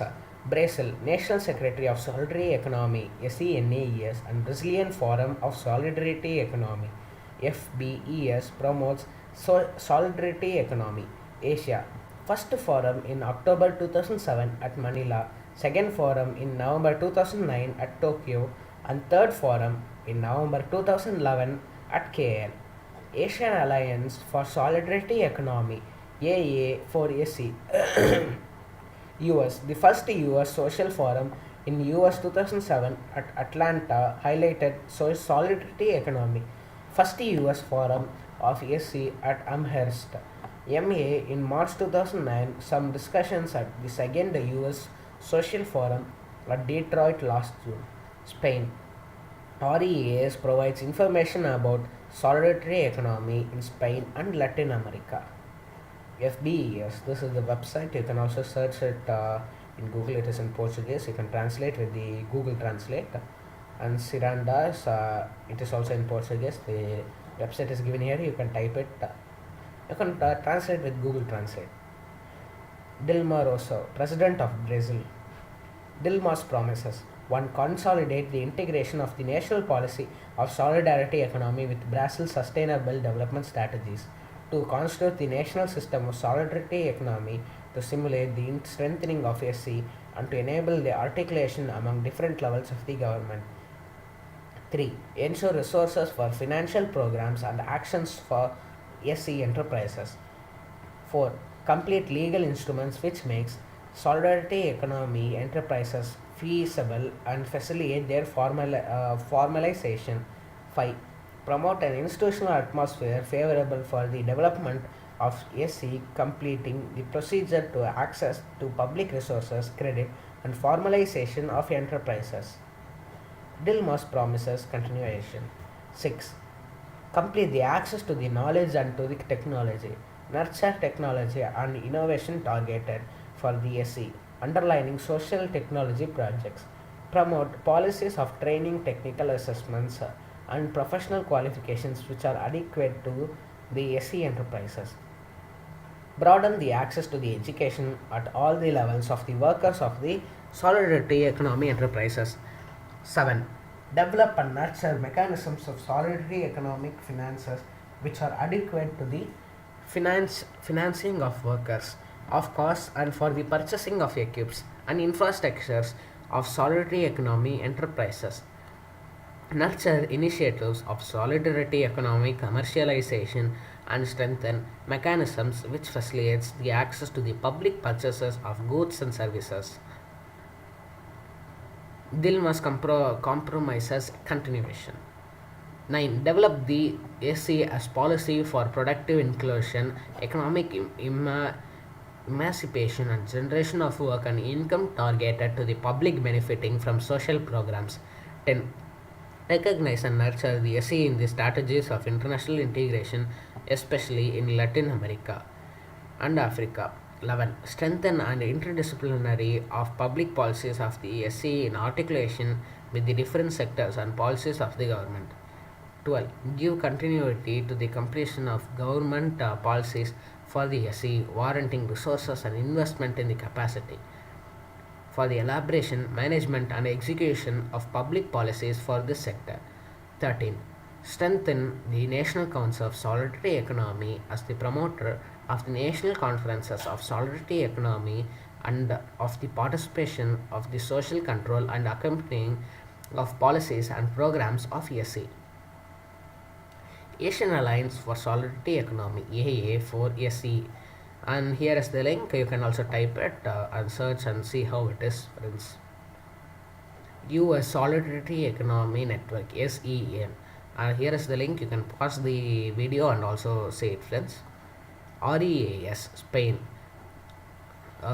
Here is the website and it is in Spanish. You can use Google Translate to translate and see what is there, friends. First SC Social Forum took place from 22nd to 24th January 2010 at Santa Maria, Brazil, followed by the World Social Forum at Porto Alegre, RS. Hundreds of participants, mainly from Brazil and neighboring countries, but also from US and Europe. WSF and SC have grown by reciprocal exchanges.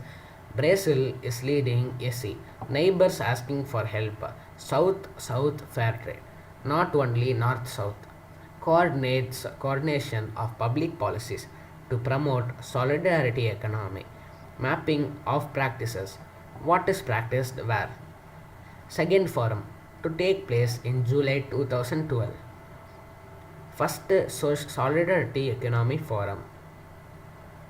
First Solidarity Economy Forum, and you can see this is the first.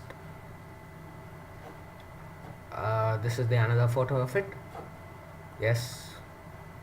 Solidarity Economy in Japan. Consumers co-ops.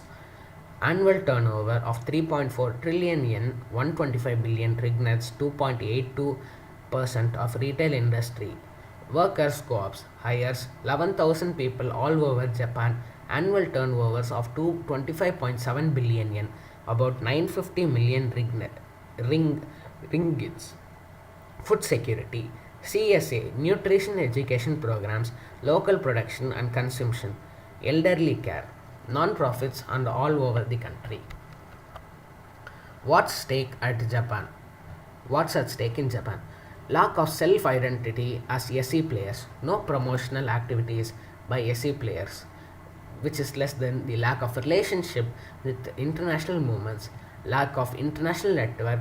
There exists no network to include the whole SE players, which is less than the virtually no influence at all on the Japan society. Solidarity economy by the high middle class, plenty of activities by the well-off consumers co-op and elderly care, while little is done against poverty. Social enterprises in East Asia. South Korea, Social Enterprise Promotion Act implemented in 2007 with hundreds of social enterprises being recognized by the government. Hong Kong organizes Social Enterprise Summit since 2008. A website link is also given. You can also search it and check it in the Google, friends.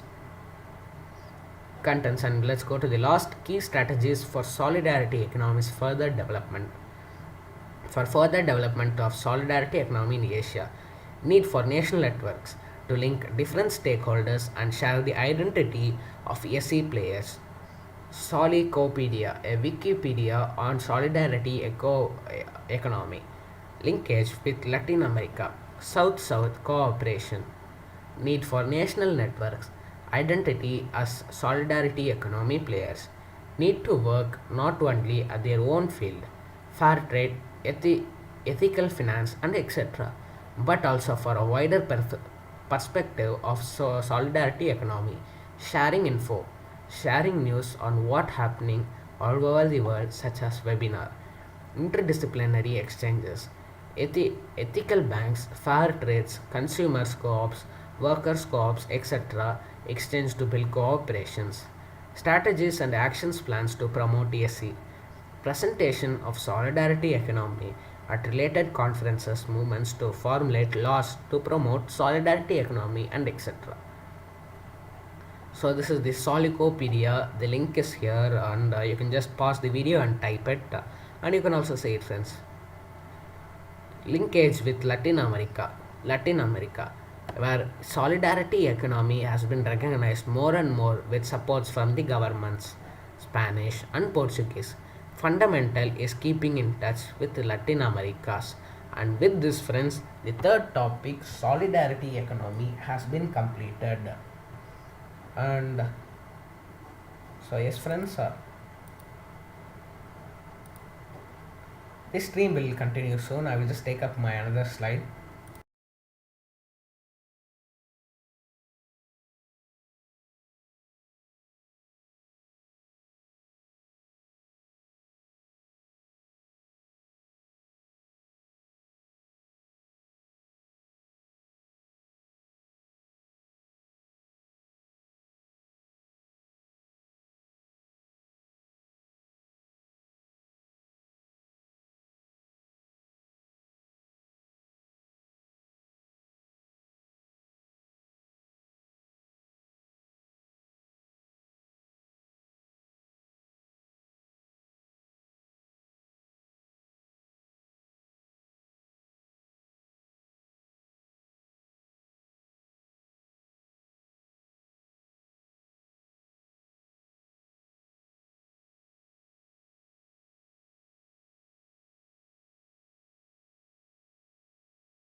The next topic is understanding birds to save it, friends. Just stay with me. I'll just continue the stream soon.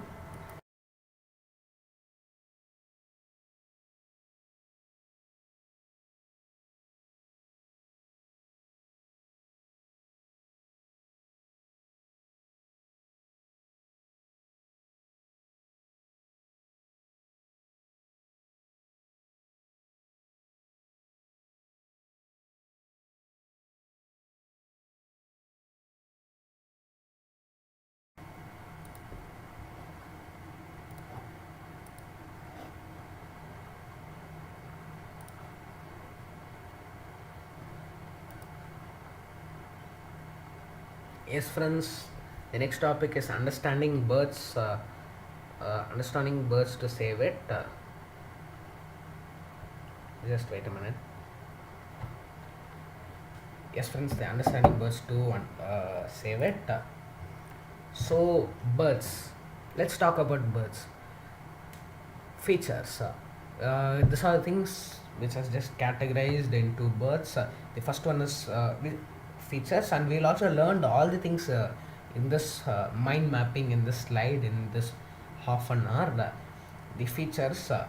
Let's take the features, and inside the birds is divided into features, sound they make, migration, and nest. And if you take the features, it is divided again into body, wings, beak, feet. So if you take the wings, there are different types of feathers, so we'll be seeing that also. And if you take the beak, there will be the different types of beak. And if you take the feet, it will be also divided into different types of feet.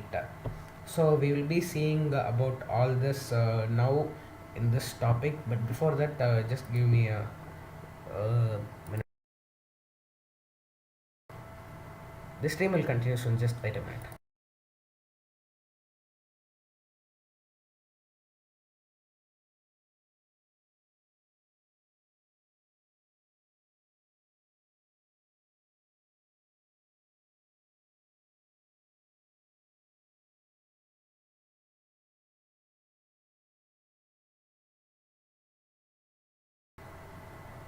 Yes, friends.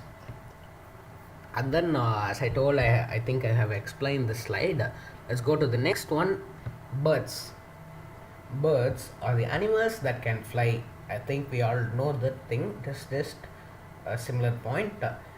And their body is divided into head, trunk, and a tail.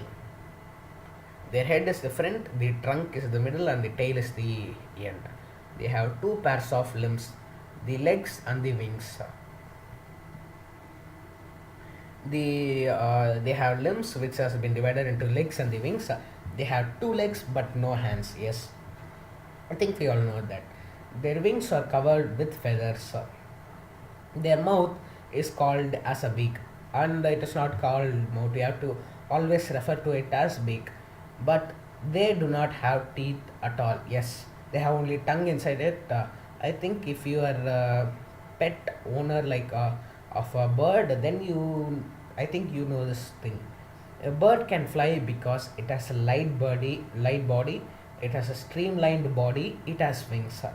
Since it has a light body, it can fly up to like easily with no it has the less mass. It can fly easily. It has a streamlined body which is so sharp, which can help it in the flight, and it has wings. The wings helps it to wave the air and fly up into the air, into the wind. And let's see the body parts of the wings. And eye, here is the eye, it's pointed here. And then the beak, with this eye it can see everything just like us. And the beak, this is the beak. We have mouths and it has beak, and it has no teeth inside the beak, as I have told, and only tongue inside it. And this is the head or crown. This is the wings.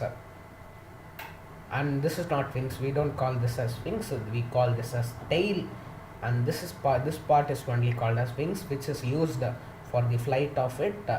And the belly, just like us, it has the belly which stores the food and digests and all the things here. And it has claws, which is the feet. And it has sharp nails also at the end. And let's go on to the topic wings and feathers of the birds.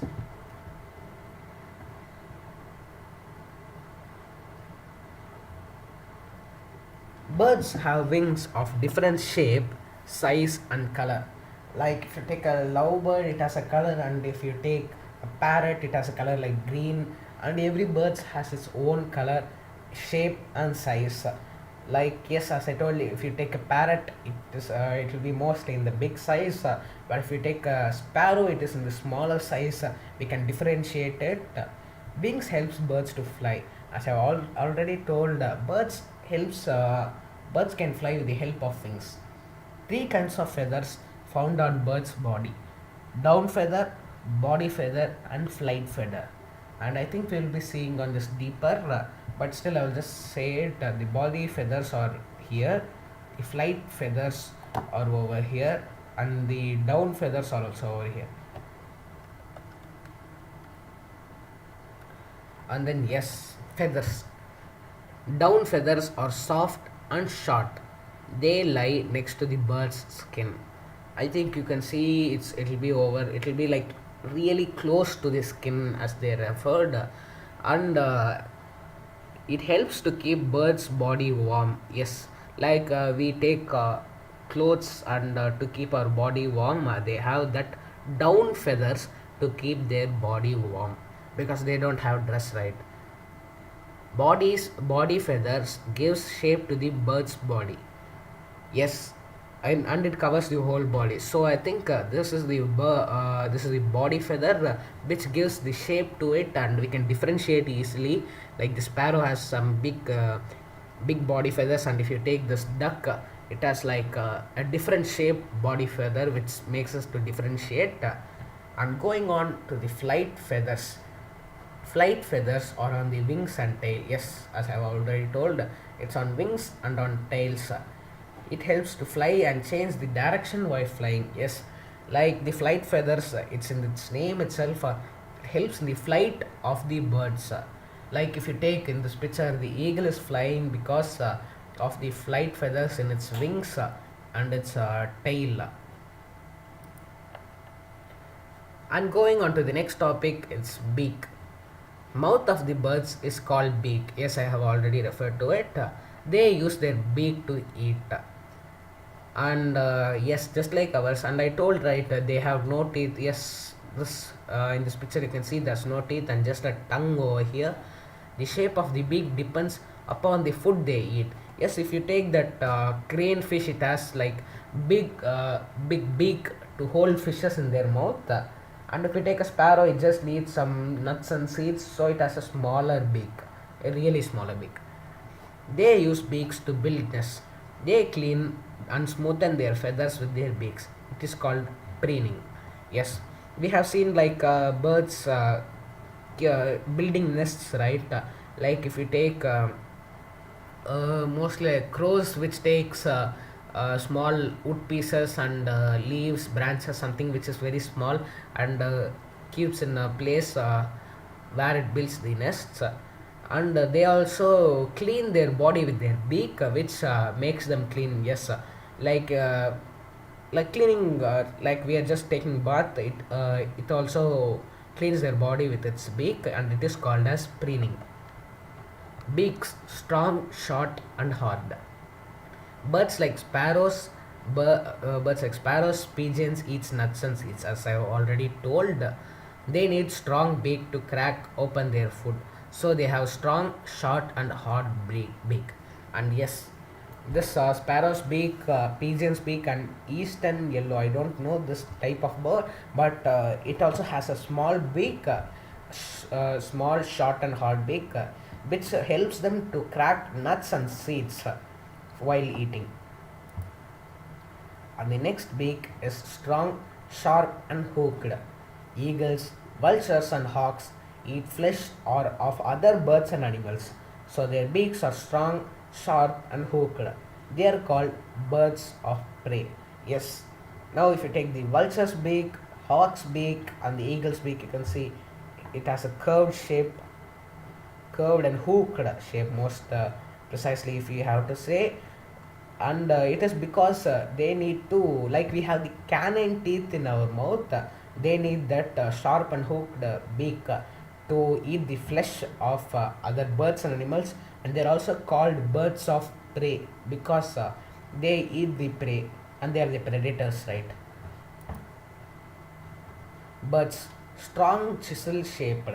Woodpeckers, hoopies, pokes holes in hard trees or trunks to pull out insects to eat, so they have strong chisel shaped beaks. Yes, if you see the slide itself, you can understand, right? If you take the woodpecker, hoopies, and again a woodpecker, these are two different types of woodpeckers.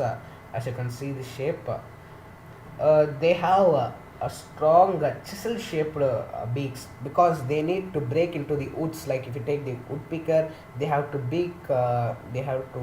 dig into the woods with their beaks to eat food, so they need the strong chisel shaped beaks, and it helps them so much good. And then the next beak is before that, I'll just come wait a minute, friends.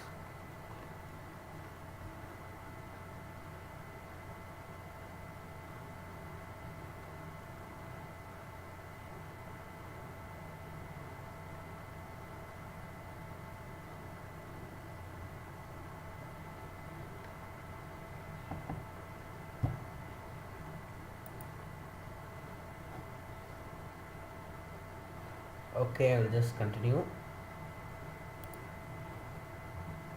And then going on to the next beak, it is broad and flat.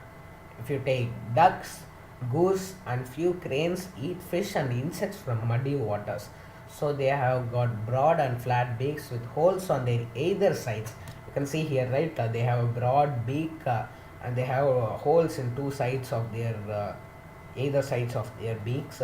The muddy water flow out through these holes. Yes, yes, it is correct only, because if you take other birds, like see this bird, it has no nose and all in this holes to breathe. It just breathes with their beak itself. But if you take these as holes, because it needs a outflow of muddy water when they eat insects and fish from water. Like if you take the duck's beak here, the goose beak, the crane's beak. If you take the duck's beak, it needs to eat fishes from the water. It just needs a broader beak to hold fishes, which is like, it is also broader, right? So this thing also needs broader. And goose beak and crane's beak is also same, which has holes in either sides to make the outflow of muddy water. Beaks, long and pointed. Hummingbirds, sunbirds eat the nectar from flowers. So they have long unpointed beaks. They need to pierce their beak into the flowers to suck the nectar. Yes, if we take the sun's bird, some of the examples, like we can say, right, sun's birds, hummingbird, and another type of hummingbird. There are like two types of hummingbird. And then if you take the sun, they have sunbird's beak. It has long and pointed because they take nectar from the flowers. So they need long and pointed beaks. Just like that, hummingbirds also need the same type of long and pointed beaks because it is their food, right? Honey, they just suck nectar from the flowers. And then going on to the next topic, it is feet. Birds have 2 feet. They have 4 toes for walking, hopping, picking, catching, and holding things. Yes, we all know that, right? Birds have only 2 feet. But like if you take the rarest, the most rarest species only has like 1 feet or 3 feet or 4 feet, not 2 feet, right? And they have 4 toes. But if you see, most of them have 4 toes and some of them have 3 toes. It is not mentioned here, but some of them have 3 toes with short nails. And they use it for walking, but most of them won't walk. But when it is necessary, it will be used to walk. And for hopping, mostly it will hop only, not walk. And for picking things, because if they can, they will just take prey, or for building a nest, they can take small branches of sticks also. And for catching and holding food, yes, if while taking a worm or something, it will be helpful for that. Different birds have different types of feet. Yes, as I told you, every types of species has every types of feet, right? In birds itself, it is classified. Perching bird feet. Okay, wait friends.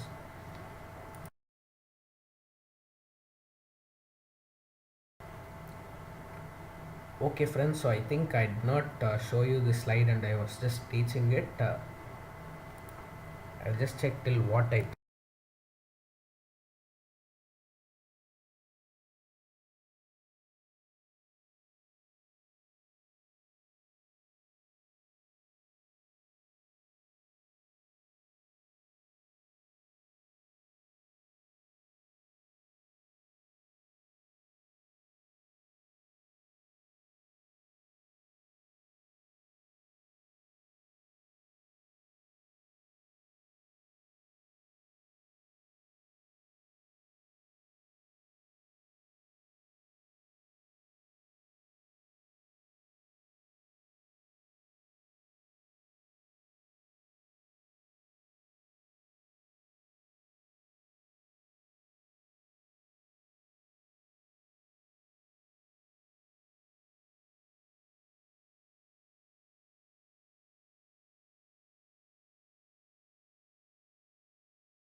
Oh, I checked, friends. I think I should restart and teaching you because I thought till this only.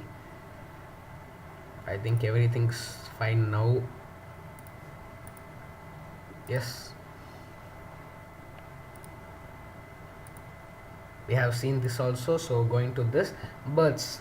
Birds are the animals that can fly. Their body is divided into a head, trunk, and a tail. They have 2 pairs of limbs, that are the legs. And just give me a break, friends. 1 minute.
Yes, friends. So I think I'll just start over now. Birds. Birds are the animals. Birds are the animals that can fly. Yes, we all know that, right? And their body is divided into head, trunk, and a tail. Well, the head is the front part, right? And the trunk is the center part, and the tail is the ending part. They have two pairs of limbs that are the legs and the wings. We all know that. They have two legs but no hands. Their wings are covered with feathers. Most of us might be thinking that it is hands, but no, it is. We should not refer to as hands, and we should not also refer to as legs, but we should say it as limbs, right? Their mouth is called as a beak. Just like us, we need a mouth to eat. They also need something to eat, right? The input area. So they have mentioned and referred to it as beak. But they do not have teeth at all. Yes, I think most of us would have seen that it has only if you are a uh, pet owner or something like that. You will have if you have a bird, you can see that these birds will have only tongue inside and no teeth. Bird can fly because it has a light body, it has a streamlined body, and it has wings. Yes, this is true because if it has a light body only, it can lift its body and fly. And if it has a streamlined body only, it can fly, because a streamlined body is a sharp straight like body, like pointed body. And if it has a pointed body only, it can fly. Like if you take submarines and aeroplanes also fly like that. And it has wings. Yes, wings are really needed. That helps in the process of flight of the birds. Now let us see the body parts of the birds.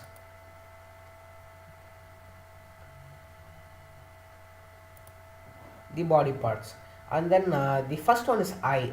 We all know that, and it is help to see things. And the beak, this is the mouth of the birds, which is referred as beak. And it has no teeth, one only tongue, and it is used to eat food. And the head or the crown, it is the head part of the birds. And this area is called as wings. It is used to fly. And the tail, and we should not refer this part as tail, but sorry, we should not refer this part as wings, but we should say it as tail. And then the claws. Yes, claws are really needed to hold things. Like, see, now if you take this sparrow also, it is holding in this, so it needs claws. And it has some pointed nails in it. And belly is just like us, it also has a belly to store food and digest food and all the processes. And then the next is wings and feathers of birds. Birds have wings of different shape, size, and color. Wings helps birds to fly. Three kinds of feathers found on the bird's body are down feather, body feather, flight feather. And yes,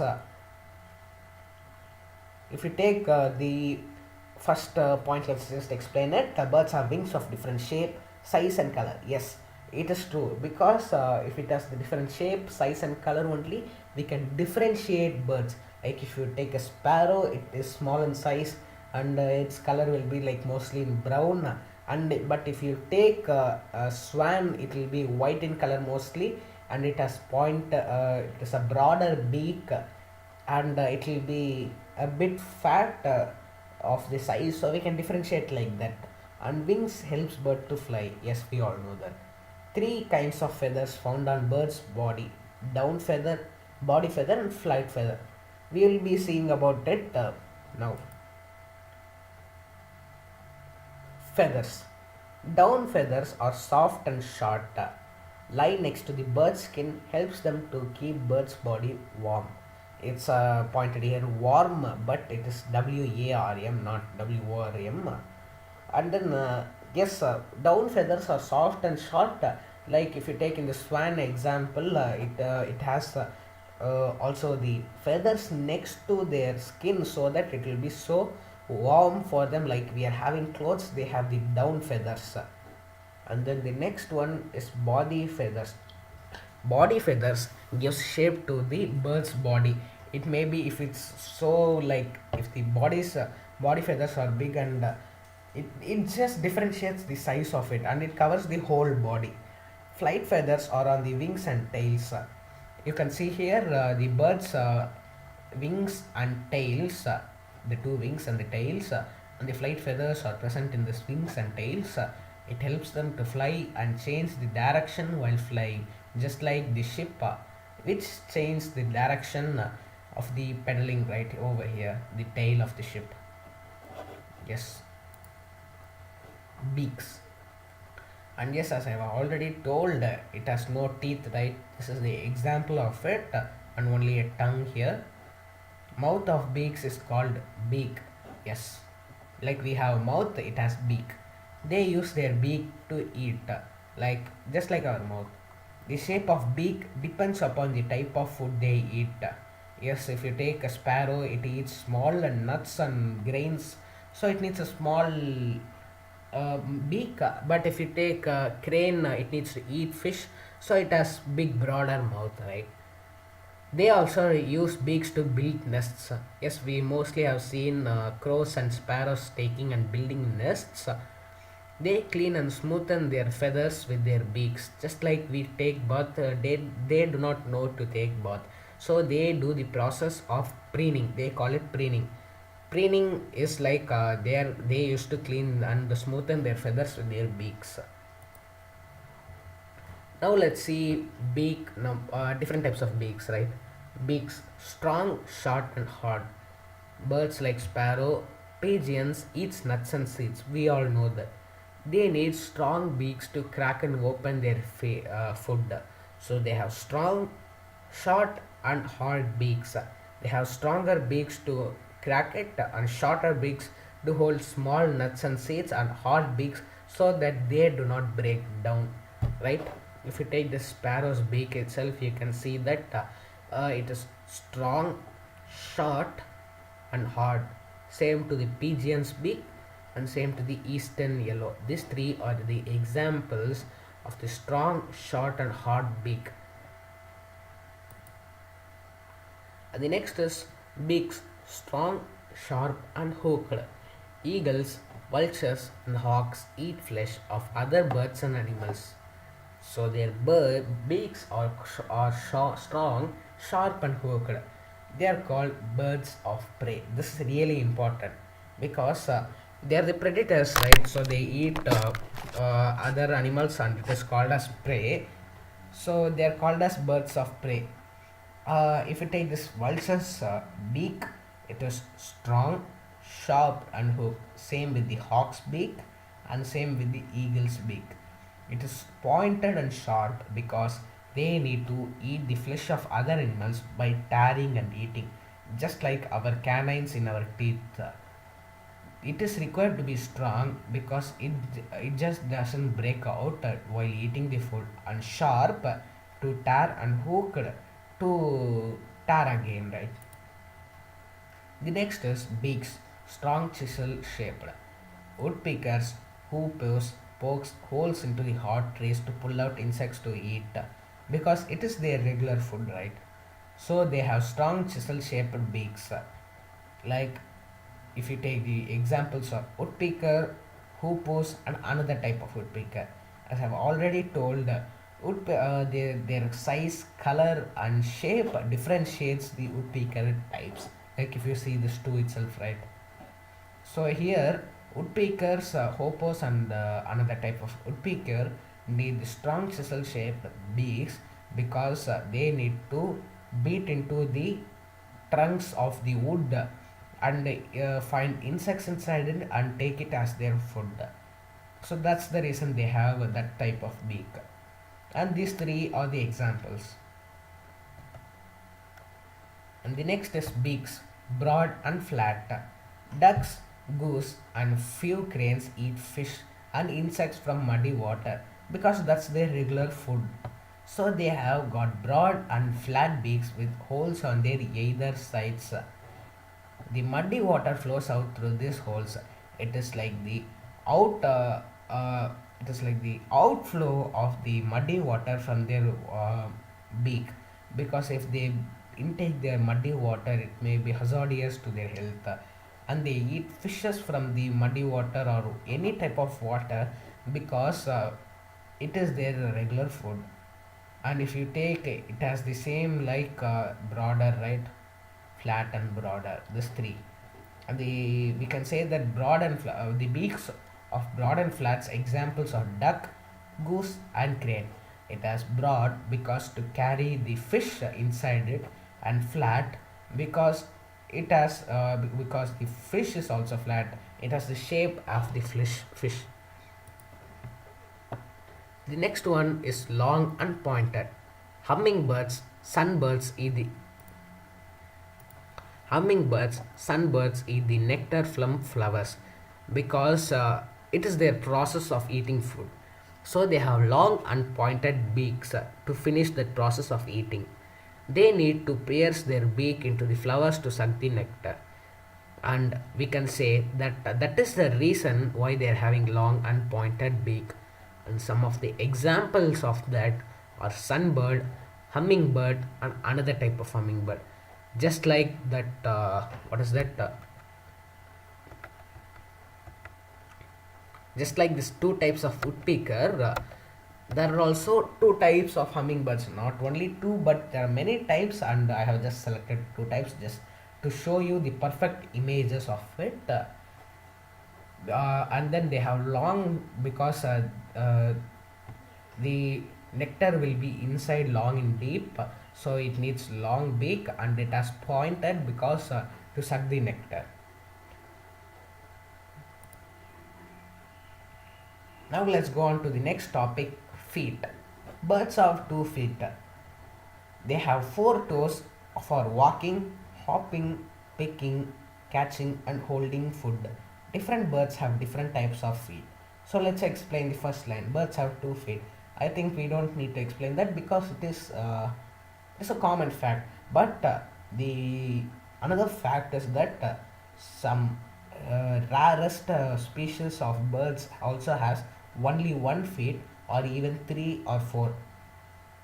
And they are also saying that 4 toes for walking, hopping or picking, but some also has like 3 toes, 1 toe, 2 toes or many toes also. And it is used for walking, we have seen that most of the times, and hopping also, yes, picking things like catching their prey, and holding food for their babies or for themselves, and keeping it in their nests. Different birds have different types of feet, yes, because it only differentiates the type of species of birds. Perching bird feet. Birds like pigeons, sparrows and crow and parrots perches or sits on tree branches.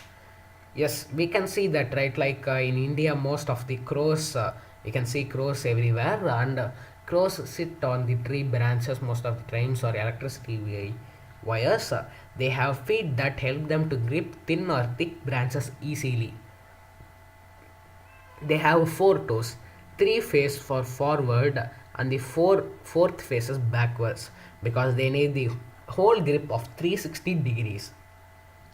They can help move each toe independently, yes, because it is a different types of species, right? It is different types of birds, we can say. Like if you take the parrots, crows, pigeons and the sparrows are all of the perching bird feet type, because they need to hold wires or branches of the tree. And you can see here, right, it has backward 1 and front 3 for holding, walking, standing, everything. And the next is the talons feet. Eagles, hawks and vultures eat or hunt animals. They need sharp, hooked claws to catch their prey. These sharp hooked claws are called talons. And yes friends, I think you can see in this images itself, eagle's feet, hawk's feet, owl's feet and vulture's feet. They all have this type of feet because to hunt, because they are the birds of prey, right? As I have already explained. And They need sharp hooked claws to catch their prey, as I've already told, because most of them will be flying and then suddenly they will attack their prey from water or from land like snakes, fish, and etc. They have sharp hooked claws called talons, and it is referred to as talons, their feet, like the eagle's feet, ox feet, vulture's feet, owl's feet. We can mostly say like all the birds of prey have talons, talons feet.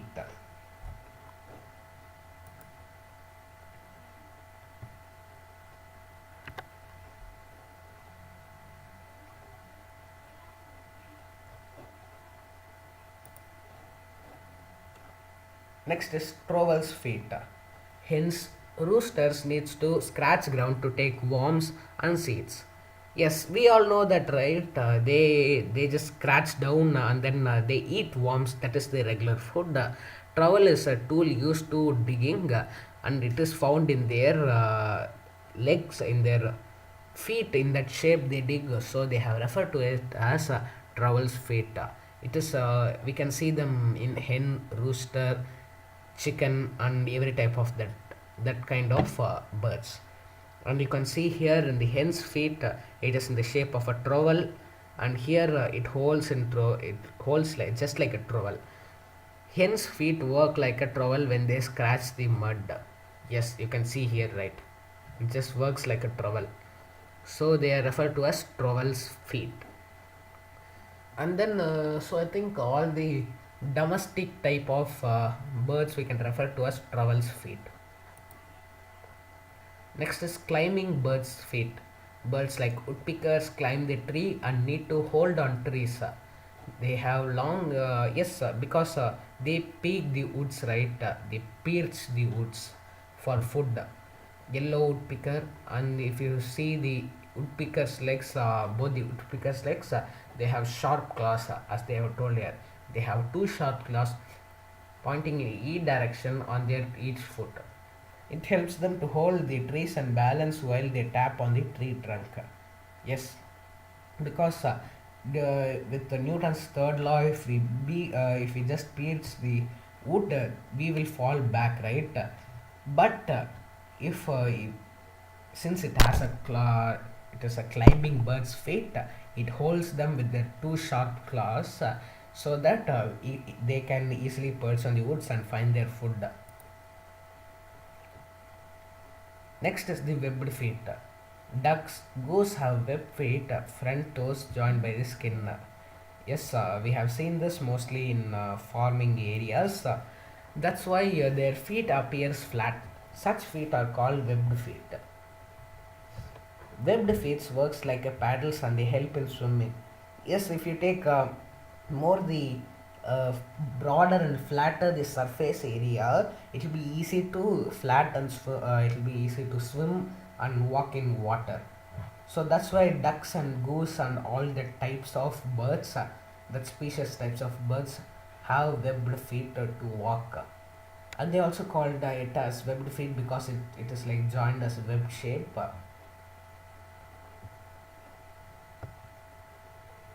Wading birds' feet. Herons and storks are wading birds who can walk in the shallow waters. They have long, slender legs with spread out toes. Their spread out toes helps them to walk in water easily while catching the birds. Yes, if you take the herons and storks, they need to catch fish for their food. So they need to walk in water, and that's the reason they have wading birds feet. It is long, slender legs. It's a long, slender legs with spread out toes. You can see, right, spread. It is spread out 1, 2, 3, 4, 5. 4 in the front and 1 in the back.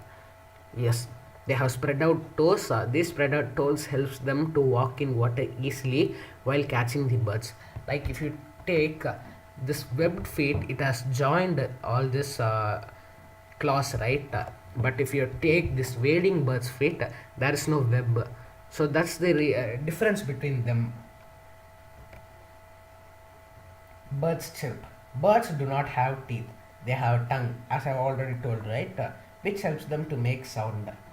Birds use special sounds to call their mates. We can identify bird from its call. Yes, sir. We have mostly seen this type of parrots repeating whatever we say, right? Parrot is a special bird who can copy human sound and almost can speak like us. Yes, that is true. It is like, uh, what can I say? A miracle, right? Birds do not have teeth, so I'll just explain it again. I have also explained it, so I just don't want to explain it again. And then going to the next point is birds use special sounds to you call their mates. I think they also have their special codings like hi, we say hi, and they make a sound to call their friends. We can identify bird from its call, so each bird has different call. Parrot is a special bird. I have also explained this, which can copy human sounds and also speak just like us. Birds chirp. Different birds can make different sounds. Myna, cuckoo, shylark, and nightingale have sweet sounds. Yes, we all like their sounds, right? We like mostly the myna sound, shylark, nightingale, cuckoo. These four are the most famous sweet sounds we have ever heard.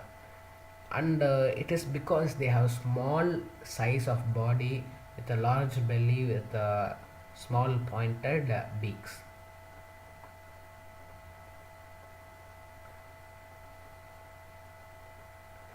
Next is the nests. Home of birds is called as nest. Yes, just like we have home, they have nest. Birds make their nest to lay eggs and raise their young ones. We have mostly seen birds create nests just because to lay eggs and to raise their young ones. A baby bird is called a chick. We all know that, right? It stays in the nest till they get old enough to fly. Yes, their parents, the parent birds helps their little ones to help them fly. Then they leave and fly off because they have to be independent on themselves. See, they have most brilliant minds like ours. We just leave their kids to use their independency to survive in life. Birds use straw, fiber, wool, cotton, thread, twigs, leaves, and even paper to build their nest. Like we can say every kind of materials to build their nest because they just need materials. It can be a wood, it can be wool, it can be a cotton, it can be leaf, it can be twig, it can be fiber, it can be thread, and even a paper also can be used or a rubber.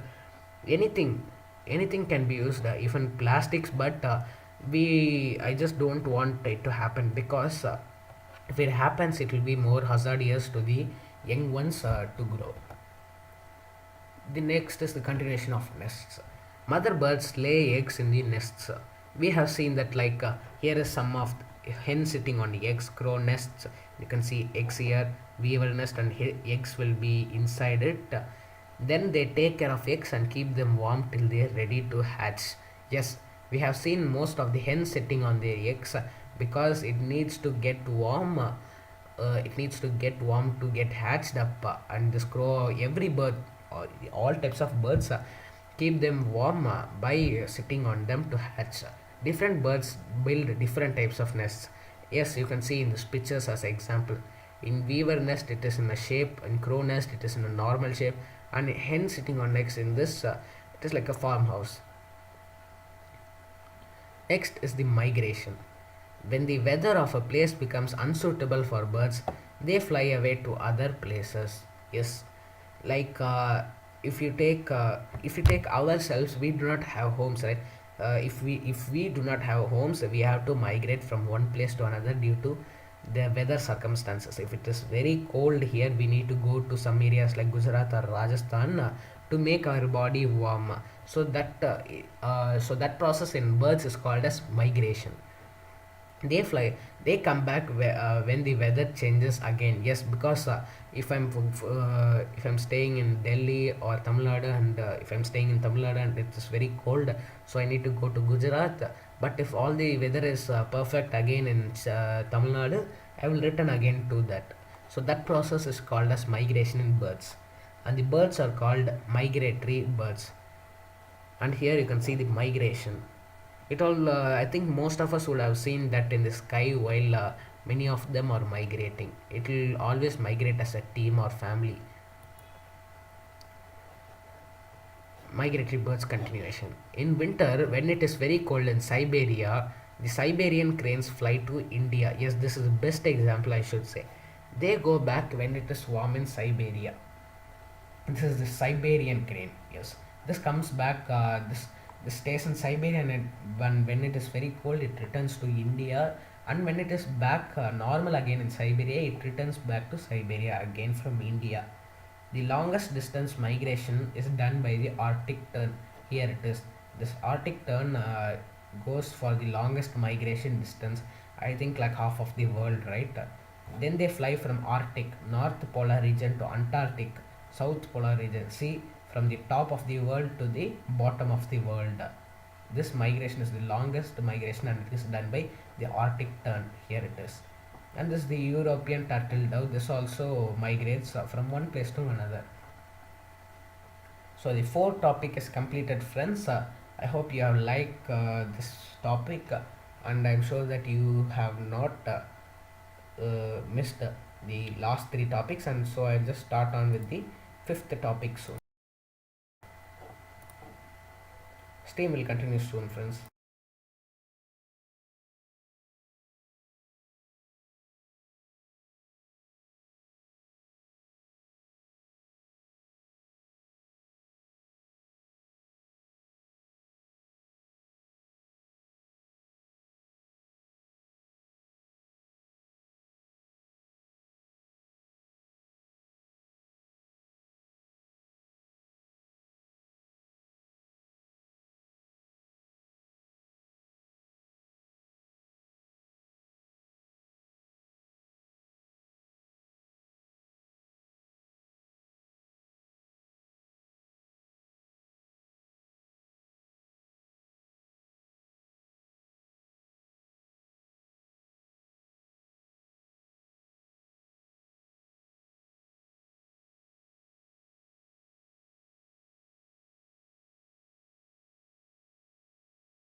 So yes, friends, going on to the fifth topic, wildlife conservation. Yes, this is an interesting topic again. So I think we will continue. Wait a minute. I'm just checking if everything is fine working. Mm,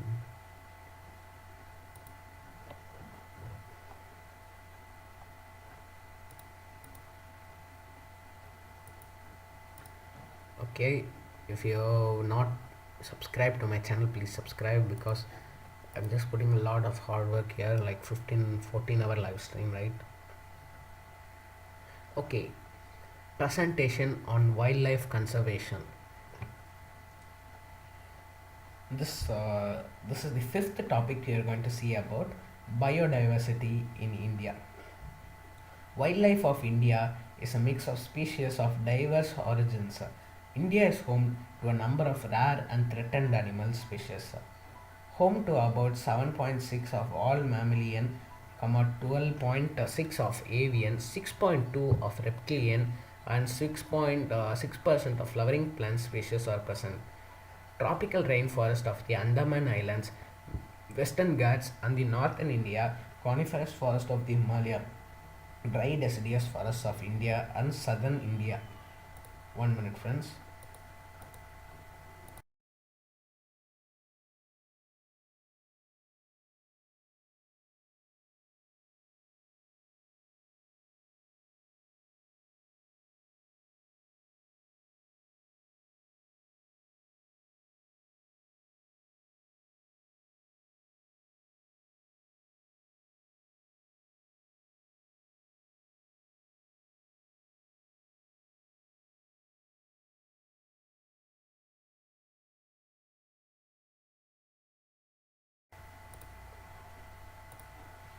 So, yes, friends, wildlife conservation refers to the practice of protecting wild species and their habitats in order to maintain healthy wildlife species or populations and to restore, protect, or enhance natural ecosystems.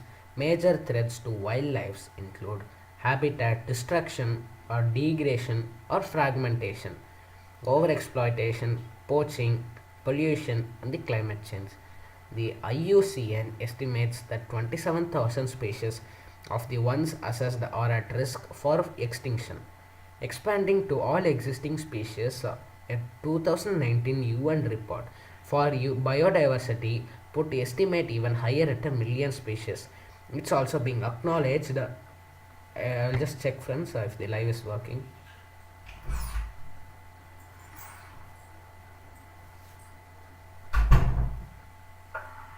I'll just check, friends, if the yes, it's working.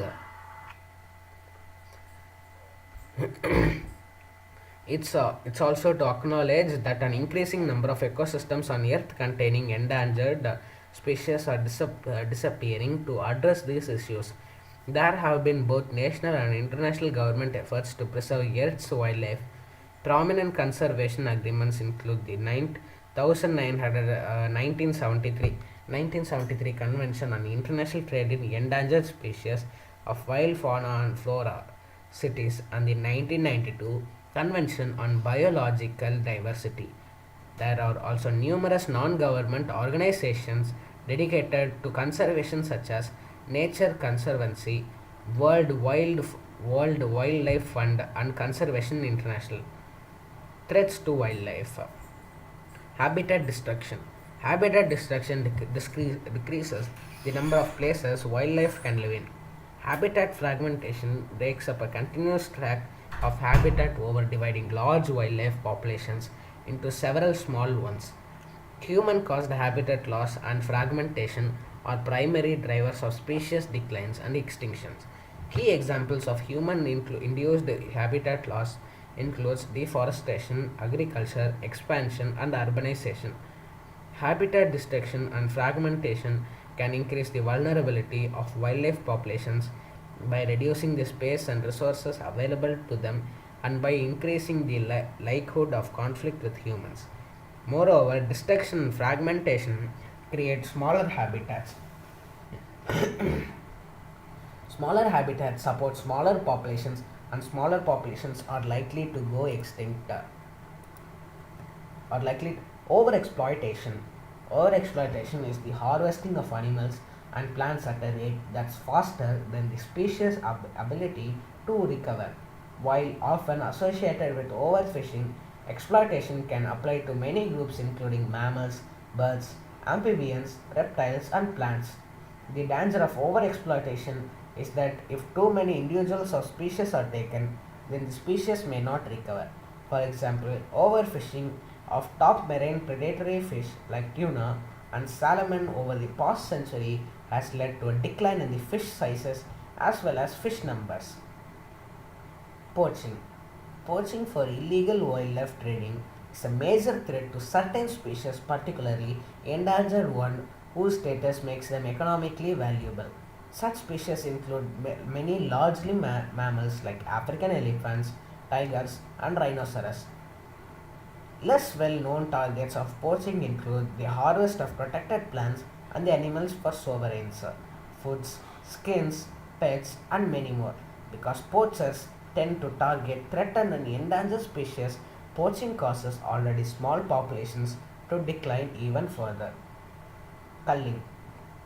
Culling is deliberate and selective killing of wildlife by government for various purposes. An example of this is shark culling, in which shark control programs in Queensland and New South Wales in Australia have killed thousands of sharks as well as turtles, dolphins, whales, and other marine life.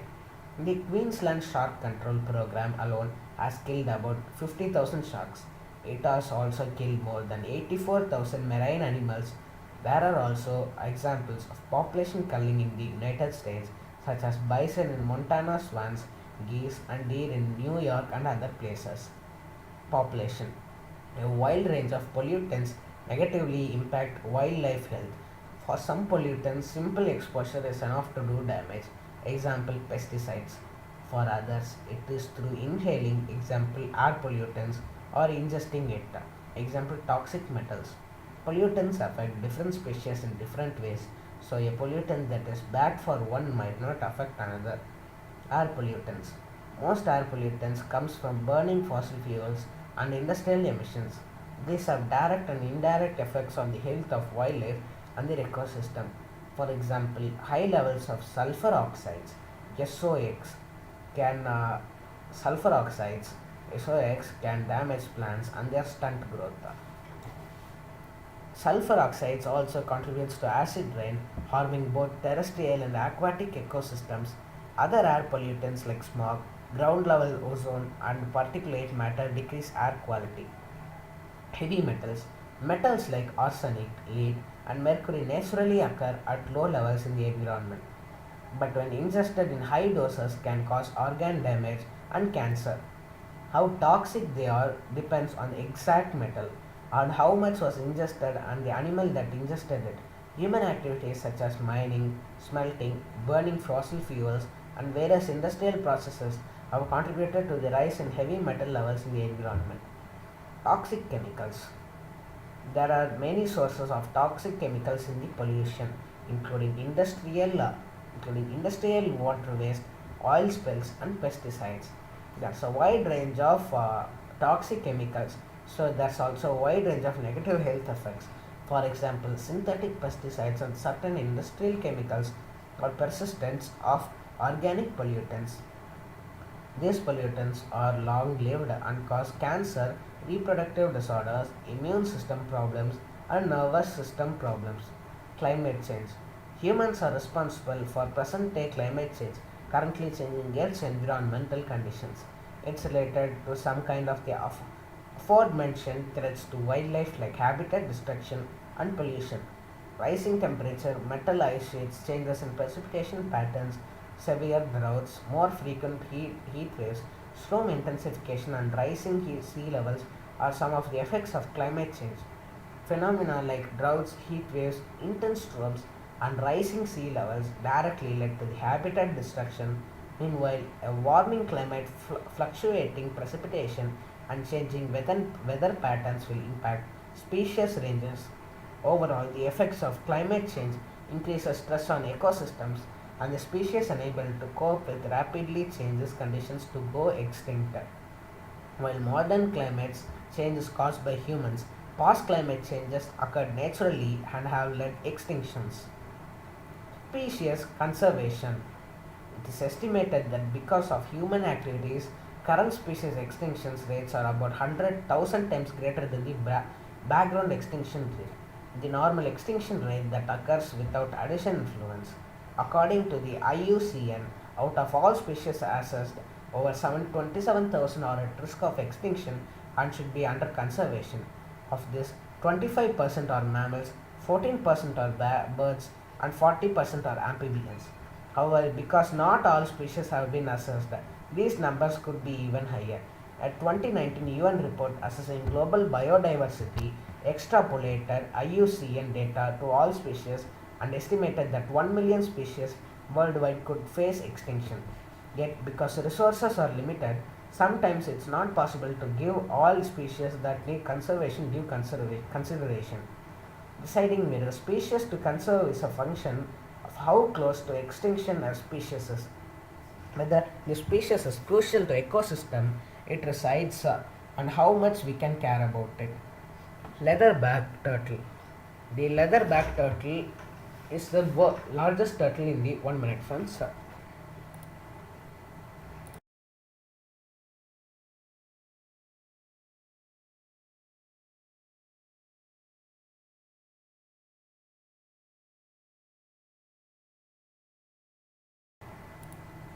Yes, friends. Leatherback sea turtle. The leatherback sea turtle is the largest turtle in the world. It It is the only turtle without hard shell and is endangered. It is found throughout the Central Pacific and Atlantic Oceans, but several of its populations are in decline across the globe, though not at all. The leatherback sea turtle faces numerous threats, including being caught by bycatch, harvest of its eggs, loss of nesting habitats, and marine pollution.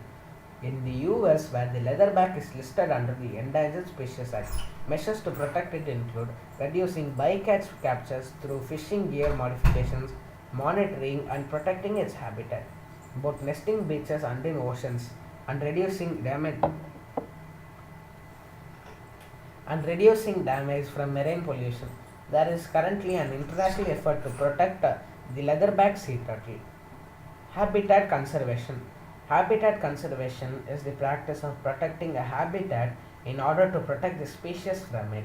This is sometimes preferably to focus on a single species, especially if the species in question has very specific habitat requirement or lives in habitat with many other endangered species.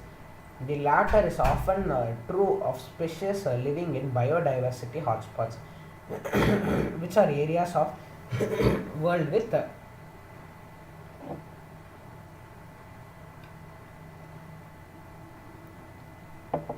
world with exceptionally high concentration of endangered species. Specific found specific found nowhere else in the world. Many of these hotspots are in the tropics, mainly tropical forests like the Amazon. Habitat conservation is usually carried out by setting aside protected areas like the national parks or natural reserves. Even when an area isn't made into a park or reserve, it can still be monitored and maintained. Red-cockaded woodpecker. The red-cockaded woodpecker is an endangered bird in the southeastern US. It only lives in the longleaf pine sandbars, which are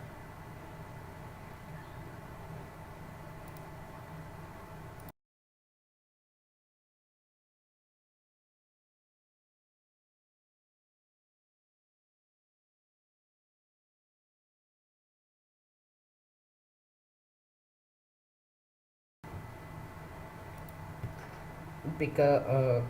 The red-cocked woodpecker, which is also called as Picoides borealis in the biological name.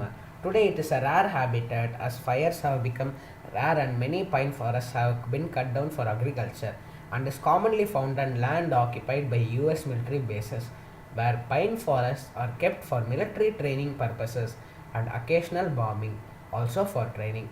Set fires that have maintained pine savannas. Woodpeckers live in tree cavities that excavate in the trunk. In an effort to increase woodpecker numbers, artificial cavities, essentially birdhouses planted within tree trunks, were installed to give woodpeckers a place to live.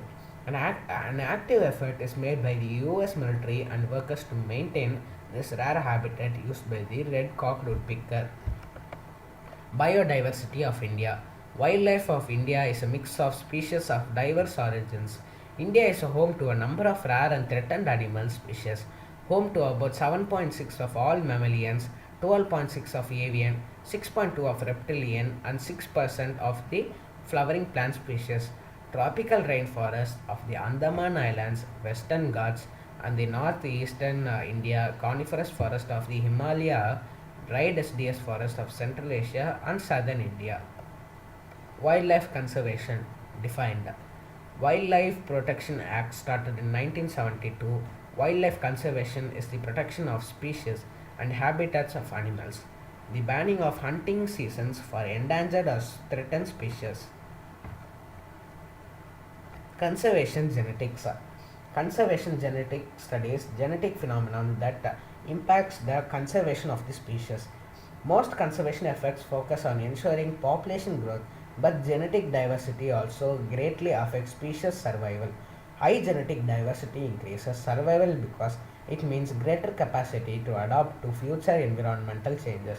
Meanwhile, effects associated with low genetic diversity, such as inbreeding, depression, and loss of diversity from genetic drift, often decrease species survival by reducing the species capacity to adapt or by increase the frequency of genetic problems. Though not always the case, certain species are under the threat because they have very low genetic diversity. As such, the best conservation act would be to restore the genetic diversification. Florida panther. The Florida panther is a substance of puma, specifically is Puma concolor cori, which is said in the biological name that resides in the state of Florida and is currently endangered. Historically, the Florida panther's range covered the entire southern East US. In the early 1990s, only a single population with 20 to 25 individuals were left. The population had very low genetic diversity, was highly inbred, and suffered from genetic issues including kinked trails, cardiac defects, and low fertility. In 1995, 8 female Texas pumas were introduced for Florida population. The goal was to increase the genetic diversity by introducing genes from different unrelated puma population. By 2007, the Florida panther population had been tripled and offspring between Florida and Texas. Individuals had higher fertility and less genetic problems. In 2015, the US Fish and Wildlife Services estimated that there were 230 adult Florida panthers, and in 2017, there were signs that population range were expanding within Florida. Conservation methods. Wildlife population monitoring. Monitoring of wildlife population is an important part of the conservation because it allows managers to gather information about the status of the threatened species and to measure the effectiveness of management strategies. Monitoring can be local, regional, or range wide and can include one or many distinct population. Metrics commonly gathered during monitoring include population, numbers, geographic distribution, and genetic diversity, although many other metrics can be used. Monitoring methods can be categorized as either direct or indirect. Direct methods rely on direct seeing or hearing the animals, whereas indirect methods rely on the signs that indicate the animals are present. For terrestrial vertebrates, common direct monitoring methods include direct observation, mark recapture, transects, and variable plot surveys. Indirect methods include track sessions, facial counts, food removal, open or closed burrow, open counts, burrow counts, runaway counts, knockdown counts, snow tracks, or responses to audio calls. For large terrestrial vertebrates, a popular method is used to camera traps for population estimation along with mark recapture techniques. This method has been used successfully with tigers, black bears, and numerous other species. Trial cameras can be triggered remotely and automatically through sound, infrared sensors, etc. Computer vision based on animal individual re-identification methods have been developed to automate such re-site calculations. Mark recapture method. Mark recapture methods are also used with genetic data from non-invasive hair or fecal samples. Such information can be analyzed independently or in conjunction with photographic methods to get a more complete picture of the population viability. Government involvement. In the US, the Endangered Species Act of 1973 was passed to protect the US species deemed in the danger of extinction. The concern at the time was the country was losing species that was scientifically cultured and educationally important. In the same year, the Convention on International Trade in Endangered Species of Fauna and Flora was passed as part of the international agreement to prevent the global trade of endangered wildlife. In 1980, the World Conservation Strategy was developed by IUCN with the help of UN Environmental Program, World Wildlife Fund, UN Fund, and Agricultural Organization, and UNESCO. Its purpose was to promote the conservation of living resources important to humans. In 1992, the Convention on Biological Diversity was agreed on at the UN Conference on the Environment and Development, often called the Rio Earth Summit, as an international accord to protect the Earth's biological resources and diversity. According to the National Wildlife Federation, wildlife conservation in the US gets a majority of its funding through appropriates from the federal budget, annual federal and state grants, and financial efforts from programs such as the Conservation Reserve Program, Wetlands Reserve Programs, and Wildlife Habitat Incentives Program. A substantial amount of funding comes from sales of hunting or fishing licenses, game tags, stamps, and excise tax from the purchasing of hunting equipment and ammunition. In the late 1980s, as the public became dissatisfied with government environmental conservation efforts, people became supporting private sector conservation efforts, which include several non-government organizations, NGOs. Seeing this rise in support for NGOs, the US Congress made amendments to the Foreign Assistance Act in 1979 and 1986, earmarking US Agency for International Development USAID funds for biodiversity from 1990 till now.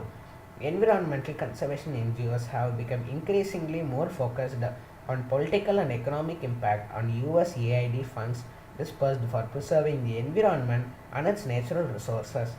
After the terrorist attack on 9/11 and the start of former President Bush's war on terror, maintaining and improving the quality of the environment and its natural resources became a priority to prevent international tensions according to the legislation on foreign relations through 2002 and Section 117 of the 1961 Foreign Assistance Acts. Non-government organization. Many NGOs exist to act, promote, or be involved with wildlife conservation. The Nature's Conservancy is a US charitability environmental organization that works to preserve the plants, animals, and natural communities that represent the diversity of life on Earth by protecting the lands and waters they need to survive. Worldwide Fund for Nature (WWF) is an international non-government organization working on the issues regarding the conservation, research, and restoration of the environment, formerly named the World Wildlife Fund, which remains its official name in Canada and the USA. It is the world's largest independent conservation organization with over 5 million supporters worldwide, working in more than 90 countries, supporting around 1,300 conservation and environmental projects around the world. It is a charity with approximately 60% of its funding coming from voluntary donations by private individuals. 45% of the fund's incomes comes from Netherlands, United Kingdoms, and the United States. Presentation on wildlife conservation. Biodiversity of India. Wildlife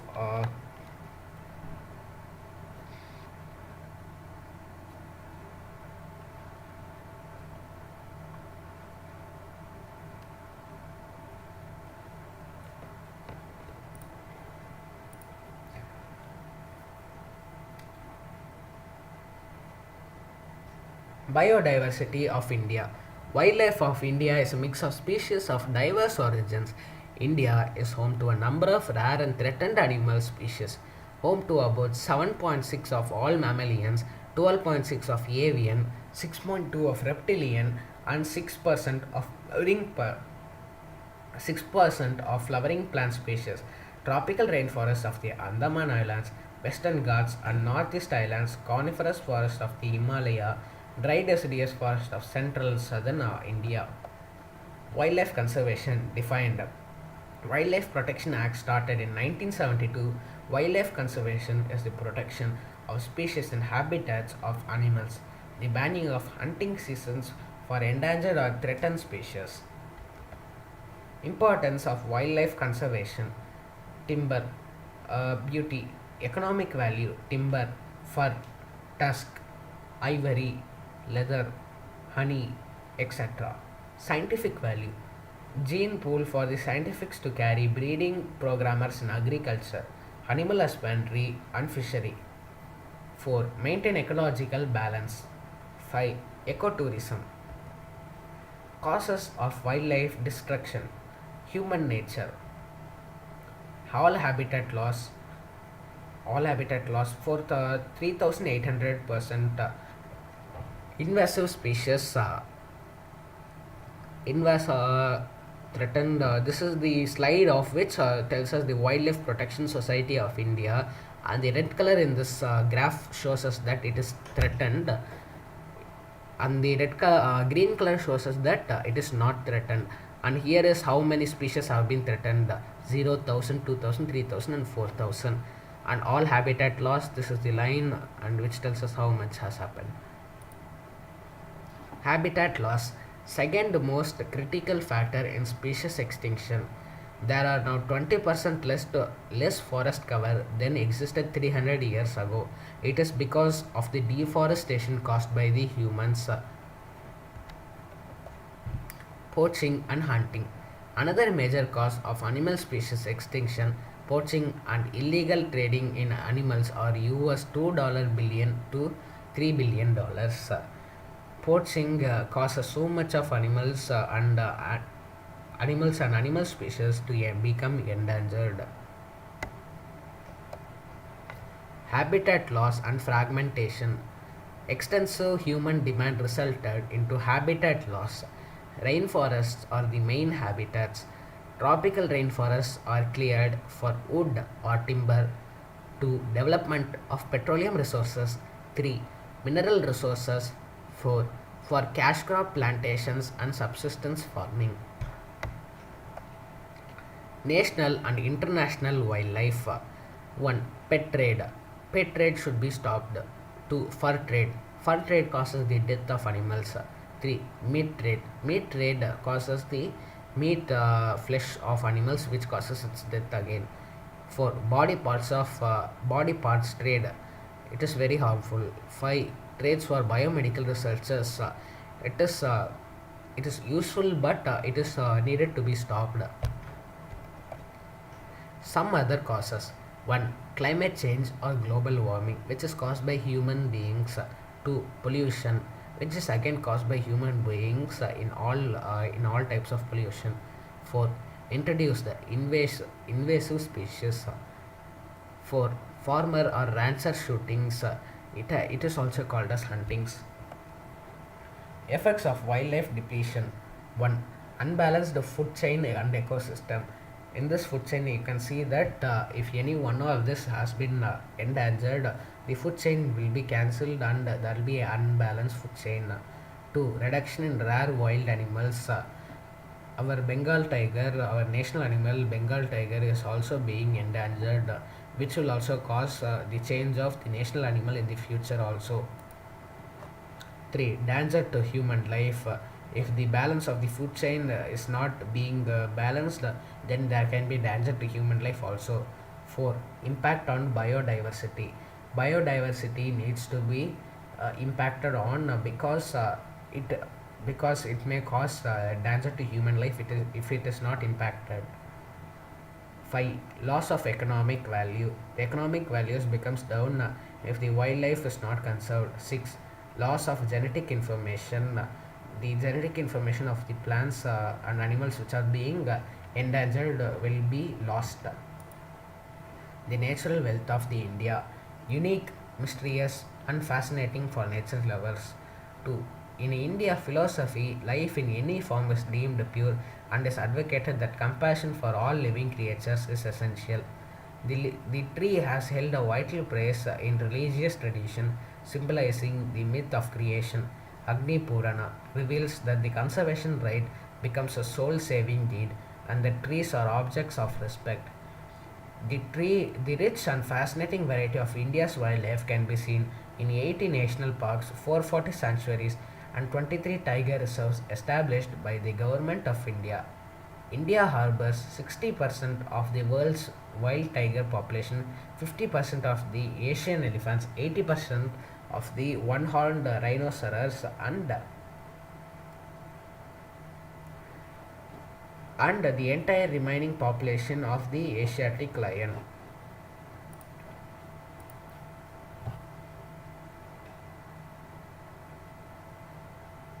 Wildlife of India past. There were more than 500 species of mammals, 1220 species of birds, 1600 species of reptiles and amphibians, 57,000 species of insects. Wildlife of India today. The flora and fauna of wild species today is declining rapidly in India. Possibly extinction is a possibility for over 77 mammals, 72 bird species, 17 reptile species, 3 amphibian species. Large amount of butterflies and beetles which are considered to be endangered. Rapid growth in the industrialization has hampered the ecosystem and had badly affected the wild animals. Wildlife of India is on the mercy of human beings as the mortality rate of the animals is increasing due to the hunting and poaching. Endangered species of animals in India: majestic elephants, 2. The Indian bison, 3. Hispid hare, 4. Snow leopard, 5. Swamp deer, 6. Blue whale, 7. Desert cat, 8. Leaf monkey. Endangered species of the plants in India: 1. Baobab, 2. Berberis, 3. Decapolis hamiltoni, 4. Petriocarpus santalinus, 6. 5. Cycas bedoimi, 6. Red sandalwood. Wildlife destructions in India: overexploitation of forest, illicit felling of trees, international wildlife trade 1960 to 1970, nature against nature, encroachment of villagers on forest land, global warming, 30% of all species might vanish in coming decade, unhealthy relations of government and local population, local hunting and poaching by villagers, unloyalty of forest officers. Overcrowding is one of the major reasons for depleting population of wild animals in India. Ecotourism and adventure tourism: 1. Growth in vehicle population, 2. Wildlife road fatalities, 3. Damage of the natural habitat of birds and animals, 4. Increase in wildfires. Release of chemical and other toxic effluents into the water bodies has led to poisoning of the water. Spotted deer, axis killed by local villagers in Tadoba Adari Tiger Reserve, Chandpur, Maharashtra.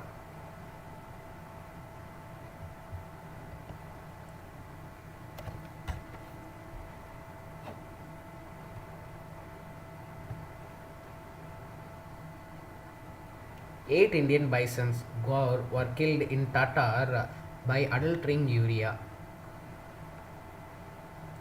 Government role in conservation of wildlife: Wildlife Protection Act 1972, Wildlife Protection Act 1972 to 1973, Forest Protection Act 1980 to 1988.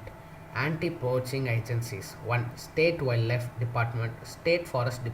State Forest Department, 3. Ministry of Environment and Forest, 4. Army if applicable, 5. Police, 6. Border Security Force, 7. Coast Guards.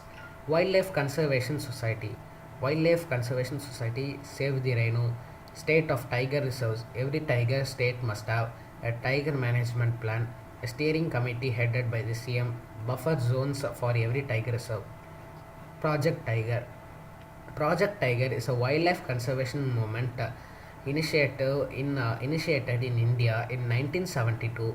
The project aims at tiger conservation in specially constituted India reserves throughout India. Creation of wildlife sanctuaries and reserves with mandatory fencing. Special task force must be prepared for preservation of this supreme predator. No forestry operation carried out in core areas. Department be provided with additional personnel and wireless equipment. with an immediate effect. Rehabilitation of locals done outside the reserve forest with immediate effect. Immediate compensation to villagers in case of kill made by the tigers. Immediate seize of weapons license from villages given before 1972 unless prescribed officially.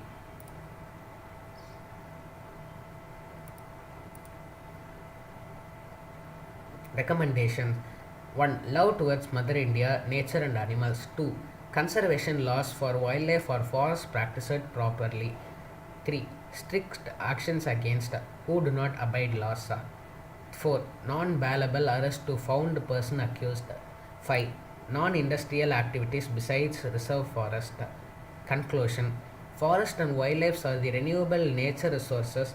If all are planned, programmed, or effectively executed, in a few decades the flora and fauna will start flourishing. In this picture, we can see that the mother of this has been endangered or been attacked. This mother tiger. So this tiger is asking, "Where is my mama?" The lions, giraffes, and the monkeys are all joined in saying thank you. Fifth topic completed, friends. So I'll start with the next topic. The stream will continue soon, friends.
So yes, friends, I will continue with the sixth topic.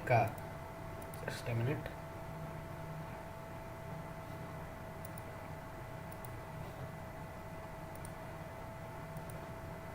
The sixth topic is social learning theory, which was created by Albert Bandura.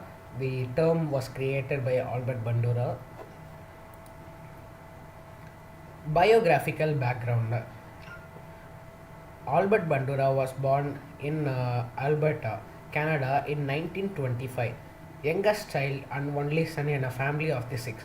He received his bachelor degree in psychology from the University of British Columbia in 1949. He went on to the University of Iowa, where he received his PhD in 1952. It was there that he came under the influence of the behavior tradition tradition and learning theory. Biographical background continuity.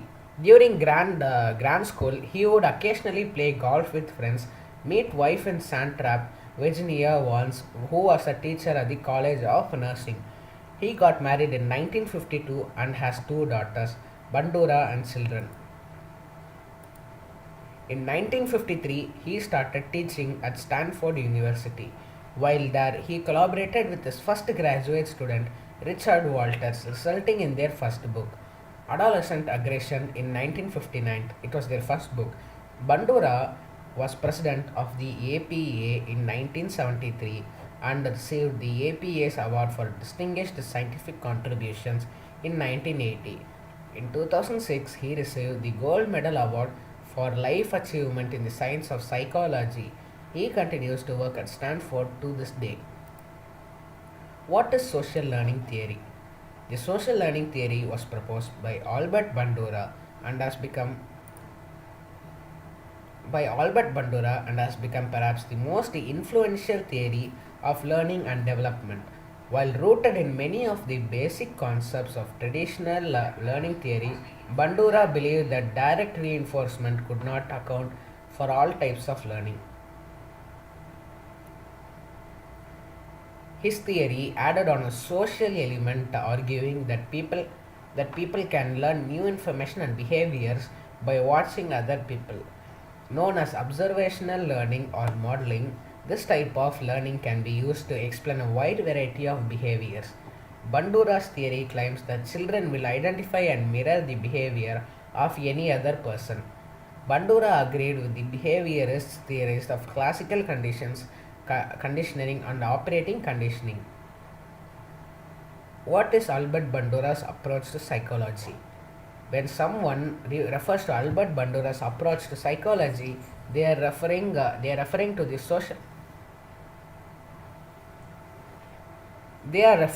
social learning theory. Bandura developed a theory that children learn by what they observe in social situations and executed a famous experiment called the Bobo doll to attempt to prove his predictions. The social learning theory of Bandura focuses on learning that occurs with a social context. It considers that people learn from one another, including such concepts as observational learning, imitation, and modeling. This learning theory emphasizes the importance of observing and modeling the behaviors, attitudes, and emotional reaches of others. Basic social learning concepts. There are three core concepts at the heart of the social learning theory. 1. The idea that people can learn through observation. 2. The idea that an internal mental states are an essential part of this process. 3. This theory recognizes that just because something has been learned, it does not mean that it will result in a change in behavior. People learn through observing others' behaviors, attitudes, and outcomes of those behaviors. Most human behavior is learned observationally through modeling from observing others, from one forms of idea to another by new behaviors all performed, and on later occasions, this coded information serves as a guide for action. Bandura. Social learning theory explains human behavior in terms of continuous reciprocal interaction between cognitive, behavioral, and environmental influences. Summary. Bandura's social learning theory posits that people learn from one another through observation, imitation, and modeling. The theory has often been called a bridge between behaviorist and cognitive learning theories because it encompasses attention, memory, and motivation. Bandura believed in reciprocal determinism, that it is the world and a person's behavior cause each other, while behaviorism essentially states that one's environment causes one's behavior. Bandura, who was studying adolescent aggression, found this too simplistic, and so in addition he suggested that behavior causes environment as well. Necessary conditions for effective modeling. Attention. In order to learn, you need to be paying attention. 1. Various factors increase or decrease the amount of attention paid. Includes distinctiveness, affective, valence, prevalence, complexity, functional value. One's characteristics, example, sensory capacities, arousal level, percepted set, past reinforcement, affect attention, retention. The ability to store information is an important part of the learning process. Remembering what you paid to attention includes symbolic coding, mental images, cognitive organization, symbolic rehearsal, motor rehearsal.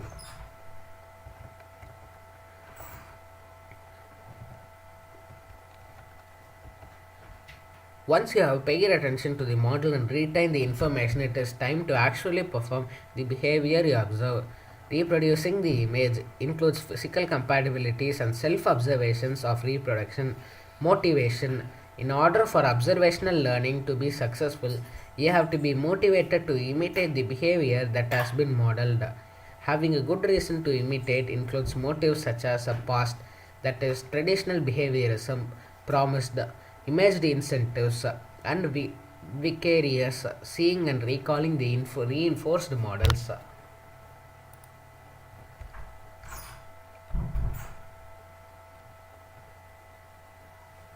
Learning through observation. The process of observational learning. Attentional processes. More noticeable, more easily copied. Retention process. Verbal images. Motor production processes. Successful motor production requires cognitive organization of the response, motoring of the response, and refinement of the response. Motivational processes. We must value the response.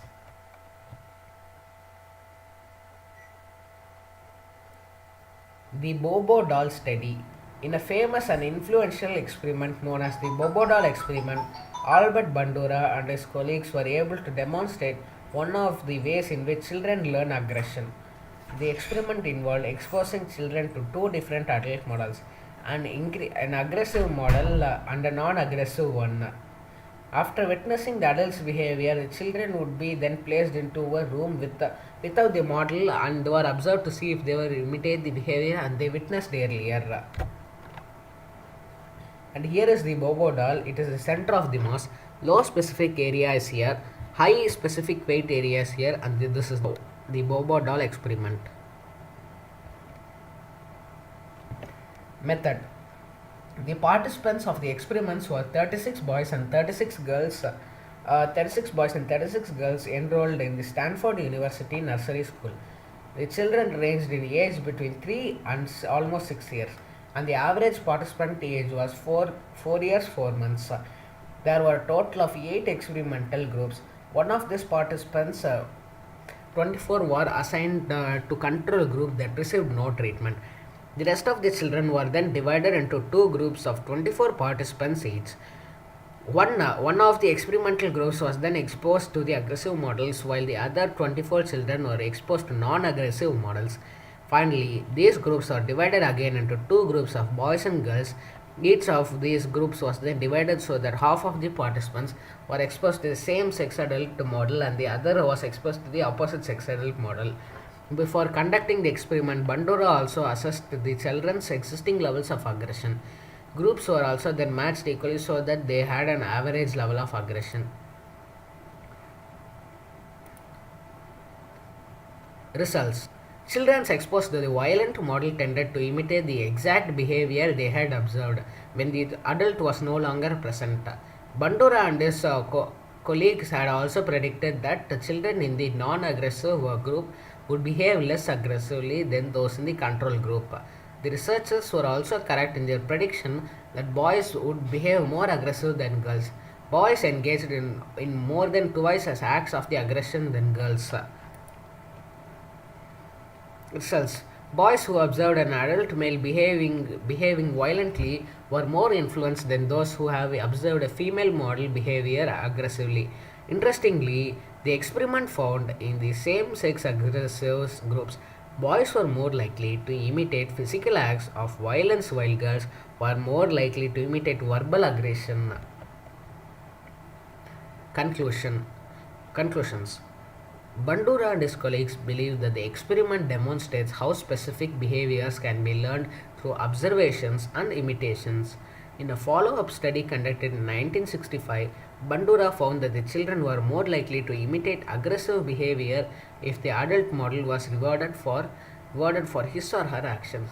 They were far less likely to imitate if they saw the adult model being punished or reprimanded for their hostile behavior. Several studies involving television commercials and videos containing violent scenes have supported the theory of modeling. Albert Bandura believed television was a good source of behavior modeling. Albert Bandura's name became synonymous with the Bobo doll experiment, which took place in 1961 to prove that the children reproduced the behavior they observed.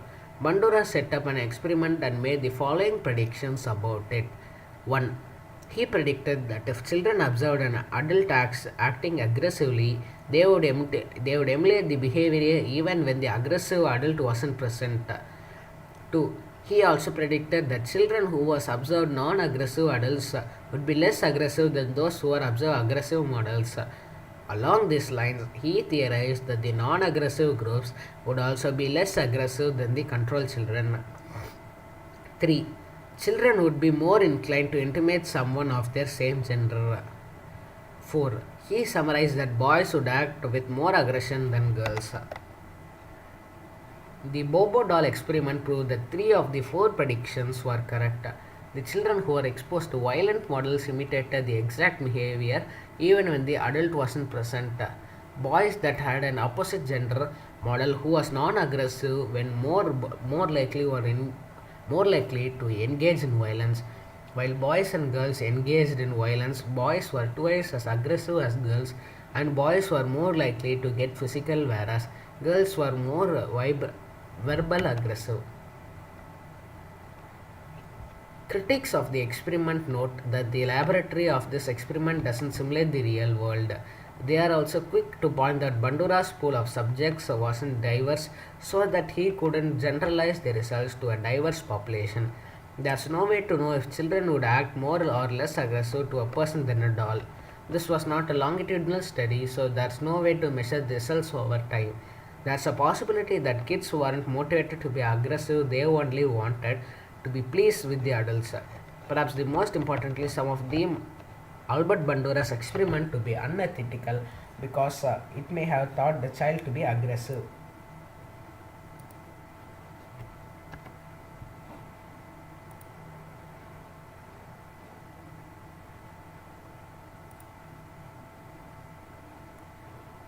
Learning through observation.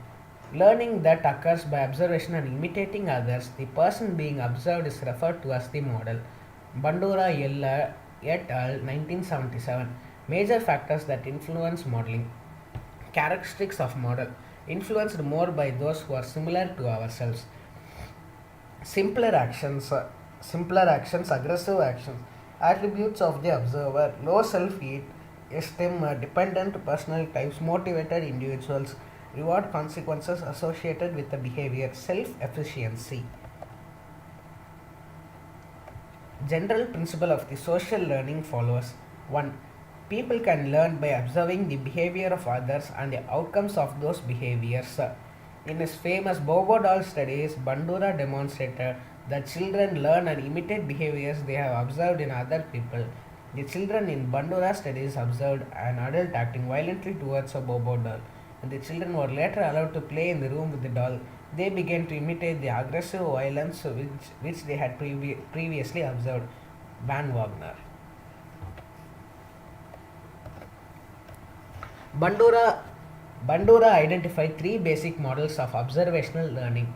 One, a live model, which involves an actual individual demonstrating or acting out behavior. Two, a verbal instructional model, which involves description and explanation of a behavior. A symbolic model, which involves real or fictional characters displaying behaviors in books, films, television, or online media.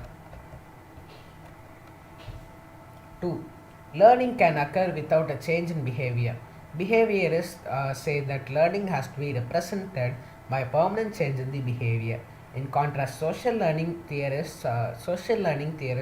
say that because people can learn through observation alone, their learning may not be necessary be shown in their performance.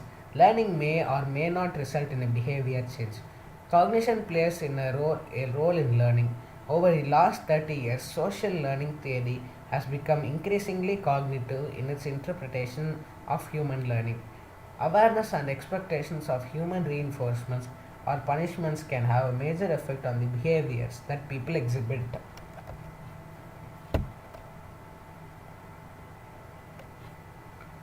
Social learning theory can be considered a bridge or a transition between behaviorist learning theories and cognitive learning theorists. Forms of reinf-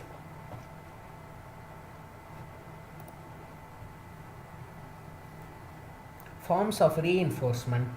Direct reinforcement. Vicarious reinforcement. 1. Direct reinforcement. 2. Vicarious reinforcement. The observant may simply see other reinforce for a particular behavior and then increase his or her production of that behavior. 3. Self reinforcement or controlling your own reinforcers. This reinforcement is important for both students and teachers. We want our students to improve not because it leads to external rewards but also the student values and enjoy their growing competence.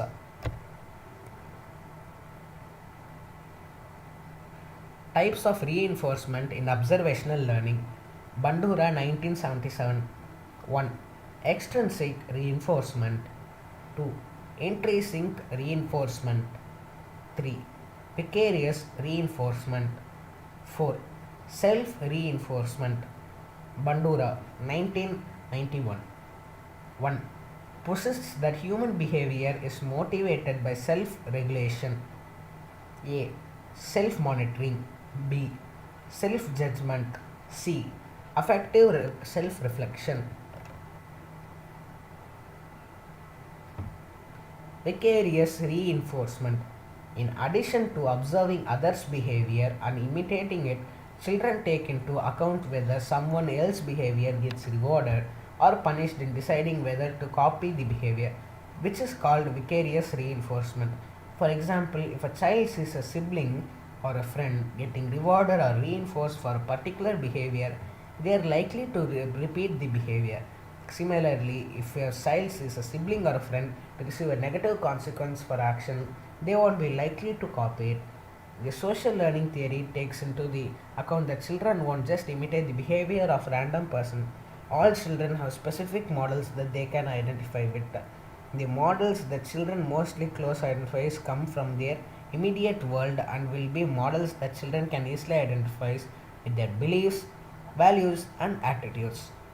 Models may be family members such as parents, grandparents, aunts, uncles, siblings, or close friends. Models also can be present in the form of people in the media and fantasy characters. Aggression, inhuman behavior, and moral disengagement. Bandura 1973. Exposure to violence in media leads to aggression acts by children. Aggressive filmed model just as effective as live model. 3. Real clown just as effective as Bobo clown. Aggression, inhuman behavior, and model disengagement. Bandura 1986. 1. Moral disengagement. A. The process of convincing oneself that ethical standards do not apply to them in a particular context. B. The process seems to permit individuals and institutions to take part in the violence and other inhuman activities. C. Their behavior is justified or exonerated. D. Rationalization, minimizing, displacement, etc. are used to help in this respect. Strengths. A. Strong emphasis on experimental research, clinical application using modeling or as a form of psychotherapy. 3. C. Blend of internal and external variables add holistic values to his ideas, allowing for analysis of a wide range of behaviors.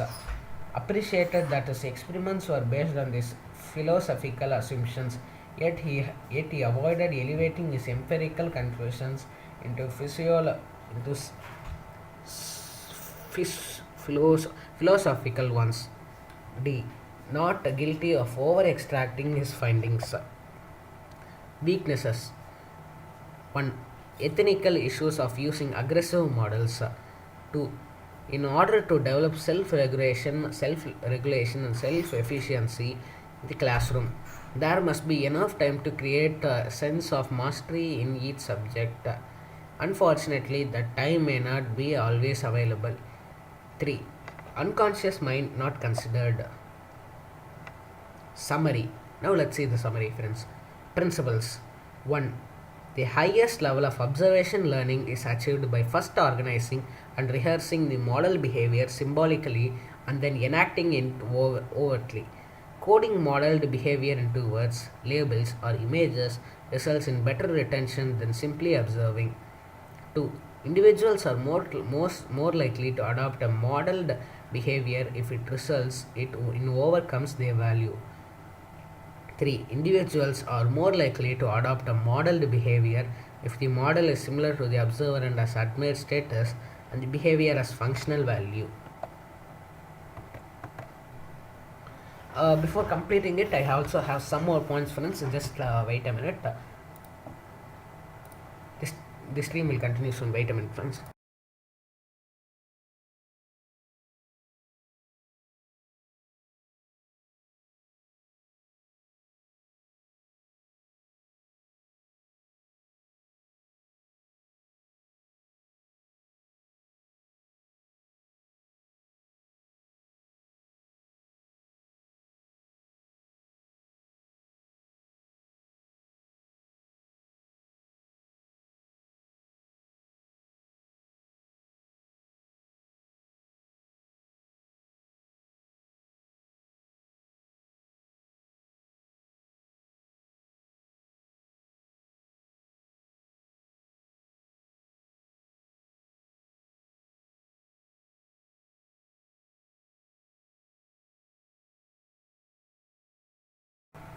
Yes, friends, it's continued.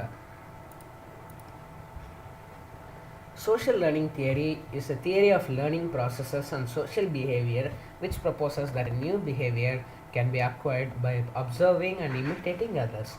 It states that learning is a cognitive process that takes place in a social context and occur purely through observational or direct instructions, even in the absence of motor reproduction or direct reinforcement.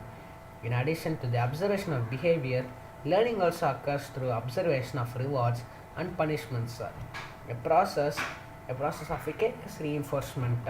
When a particular behavior gets rewarded regularly, it will mostly persist. Conversely, if a particular behavior is constantly punished, it will mostly desist.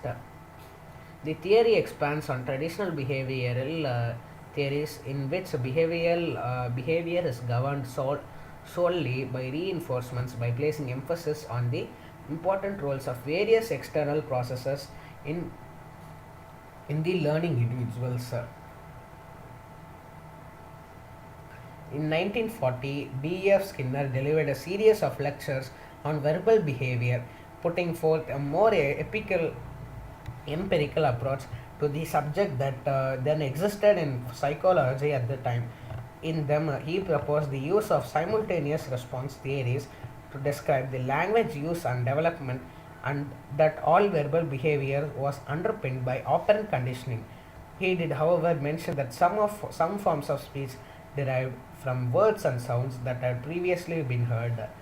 Echoing response and then reinforcement from parents allowed these echoes responses to be pared down to the understandable language speech. While he denied that there was any instinct or faculty of imitation, Skinner behavior theory was formed at basic uh, Skinner's behaviors theory formed a basis for redevelopment into social learning theory. Around at the same time, Clark Lewis Hulk, an American psychologist, was a strong proponent of behaviorist simultaneous response theories and headed a group of Yale University's Institute of Human Relations.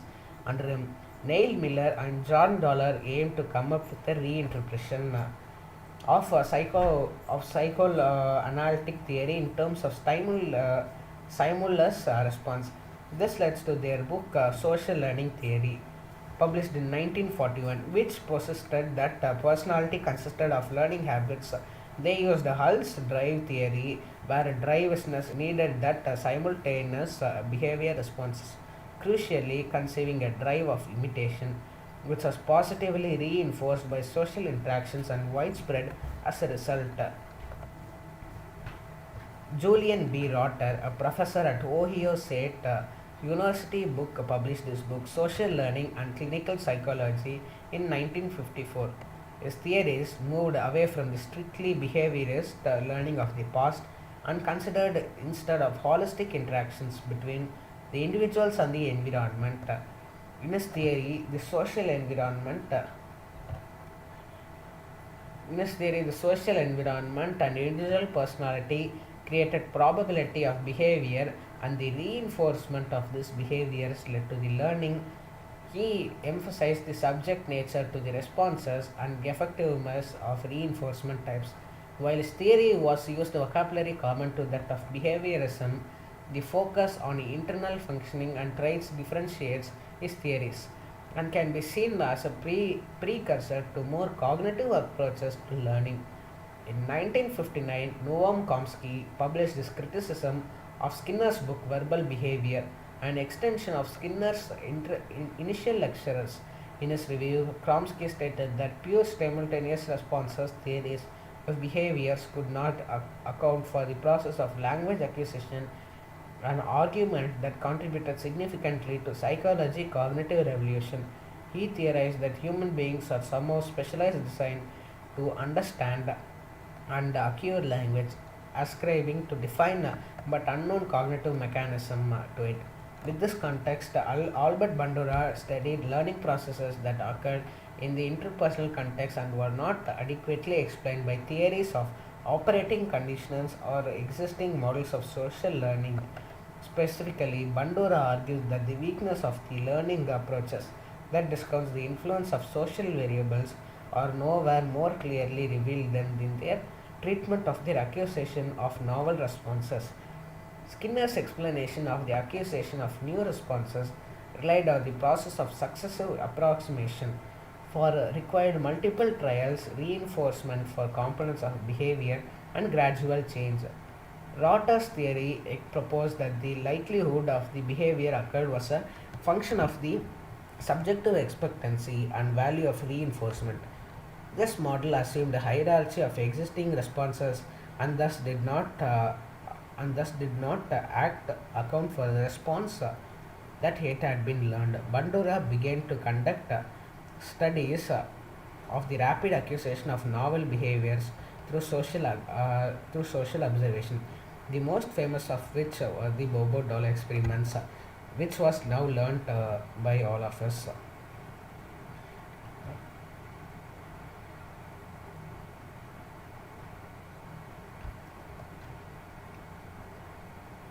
Exactly what information is gleaned from observation is influenced by type of model as well as the series of cognitive and behavioral processes, including all of them as attention, retention, reproduction, and motivation.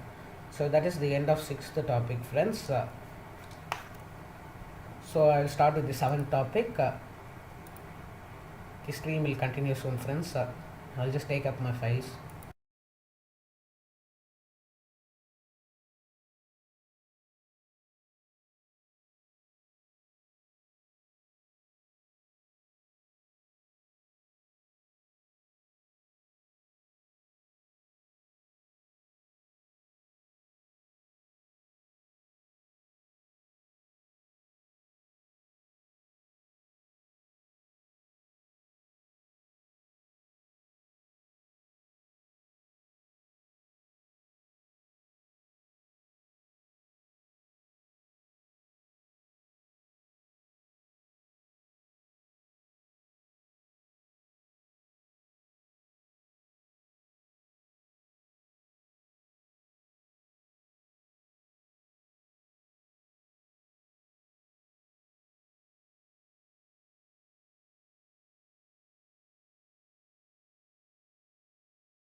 So yes, friends, I will continue my live stream.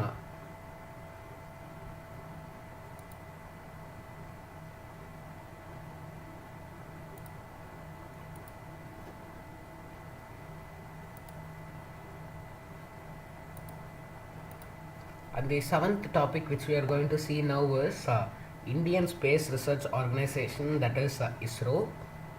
And wait a minute, friends. The stream will continue soon. Wait a minute.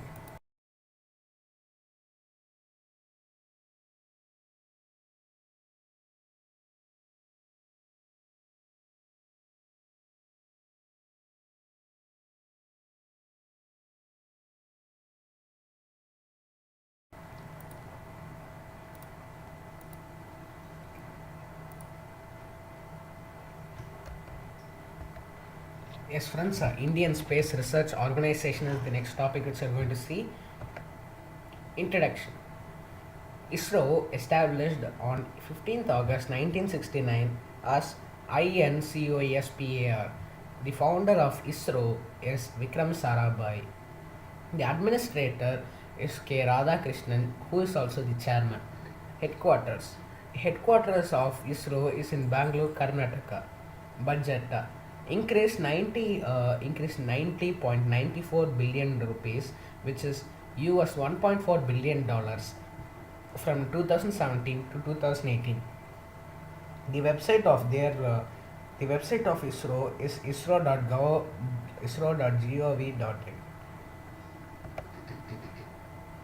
ISRO's genesis. Saint Mary, Saint Mary Magdalene Church in the fishing village of Tumba in Thiruvananthapuram, Kerala, served as the main office for scientists in the early stages of the India space program.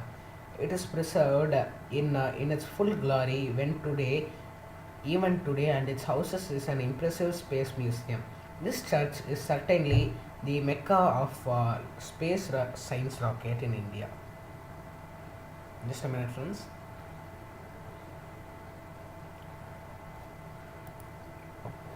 The next is Dr. Vikram Sarabhai, sir. Dr. Vikram Sarabhai is the father of Indian space program. It got established. He established the Indian National Committee for Space Research, which is also called as INCOSPAR, with Homi Bhabha in 1962. On August 15th, 1969, ISRO was created from the INCOSPAR program. In this photo, we can see Dr. Sarabhai sir and Dr. Kalam sir, a photograph from the early stages of the Indian Space Research Organization. ISRO in the early days, we can see that in 1961, it was a cycle which was carrying the project things and all, and in 1963, again cycle with some teammates, and in 1981, it got transported, all the things were transported through bullock cart. In 1982, it got transported to vehicles, and this picture shows us that your very own ex-president APJ Abdul Kalam left King on at ISRO in the early days. This is ISRO. And now let us see all the ISRO centers in India. It is in Chandigarh, Jodhpur, Udaipur, Ahmedabad, Mount Abu, Bhopal, Mumbai, Bailalu, Hassan, Bengaluru, Alua, New Delhi, Dehradun, Lucknow, Kolkata, Shillong, Nagpur, Hyderabad, Tirupati, Port Blair, Sriharikota, Mahendragiri, Thiruvananthapuram. Satellite Launch Vehicle SLV. The Satellite Launch Vehicle or SLV was a project started in the early days in 1970 by Indian Space Research Organization to develop the technology needed to launch satellite. The project was headed by APJ Abdul Kalam. India's first satellite. India launched its first satellite Aryabhatta in 1975 from Kapust, India, named after the great Indian astronomer of the same name. Aryabhatta was built to conduct X-ray astronomy, aeronomics, and solar physics. Branches of ISRO. Vikram Sarabhai Space Center, VSSC. Liquid Propulsion System Center, LPSC. SDSC, SHER. ISRO Satellite Center, ISAC. IPRC Mahendragiri. Space Application Center, SAC. National Remote Sensing Center, NRSC. ISRO Telemetry Tracking and Command Network, ISTRAC. ISRO Inertial System Unit, IISU. Laboratory for Electro-Optic System, LEOS. Development and Educational Communication Unit, DECU. Development and Educational Communication Unit, DECU again. Indian Institute of Space Science and Technology, IIST. Indian Institute of Remote Sensing, IIRS. Physical Research Laboratory, PRL. National Atmospheric Research Laboratory, NARL. Master Control Facility, MCF. Northeastern Space Application Center, NESAC. Semiconductor Laboratory, SCL. Department of Space and ISRO HQ, Antrix Corporation Limited. So these are all the branches of ISRO, friends. 1 minute.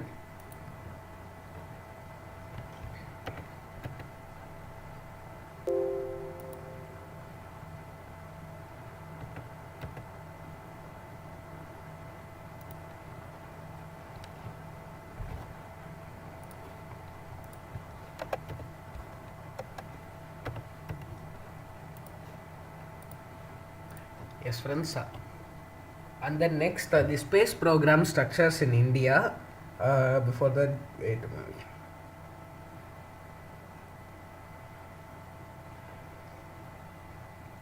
The space program structures in India.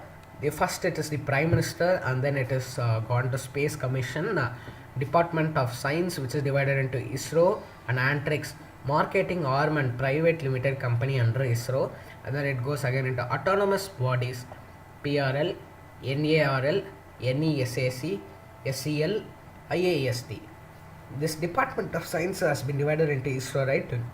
This ISRO has been divided into VSSC, LPSC, SDSC, SAHR, ISAC, SAC, NRSC, and then this ISRO is again divided into more smaller branches, which is called as IPRC, IASU, TCCU, MCF, ISTRAC, LEOS, IARS.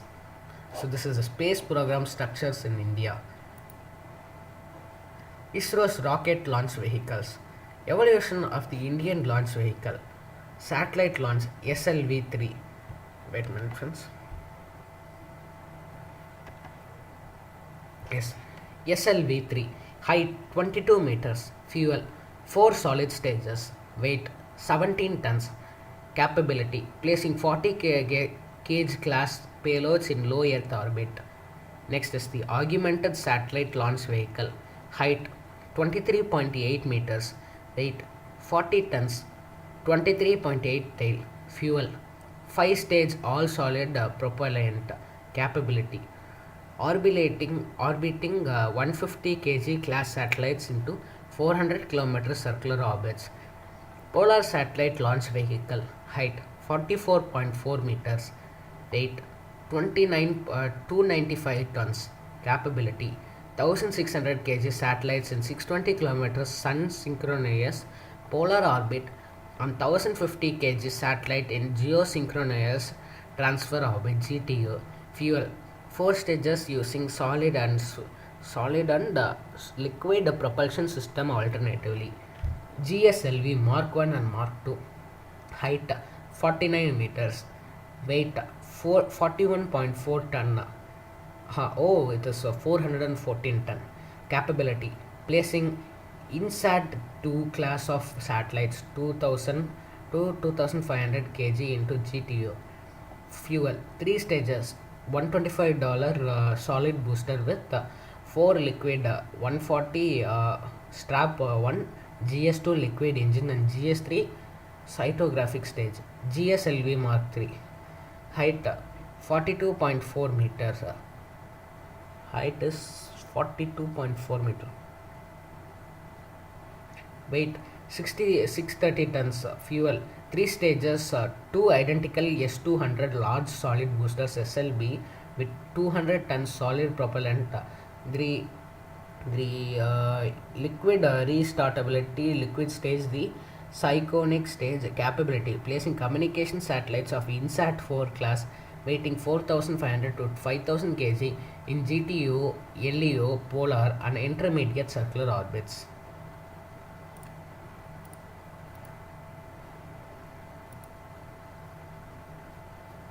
And this photo in the slide shows the PSLV rocket launch at Satish Dhawan pad. Achievements of ISRO till date. I'll just small screen because I want to show all right. 91 spacecraft missions including nano satellites. 63 launch missions including Scramjet TD and RLV TD. 9 student satellites. 2 re-entry missions. 209 foreign satellites of 28 countries. This is a big record, right? If you feel this is big record and want to like salute at it, press the subscribe button, friends.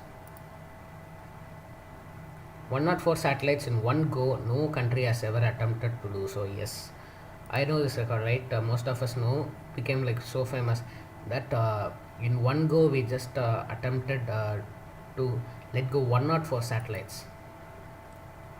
GSLV Mark III satellite launch.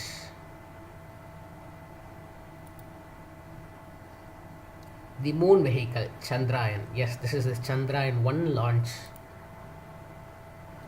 India's first mission to moon Chandrayaan 1 to achieve 100 into 100 kilometer lunar polar orbit. PSLV to inject 1050 kg in GTO of 240 into 36,000 kilometers. Lunar orbital mass of 523 kg with 2-year lifetime. Scientific payload 55 kg.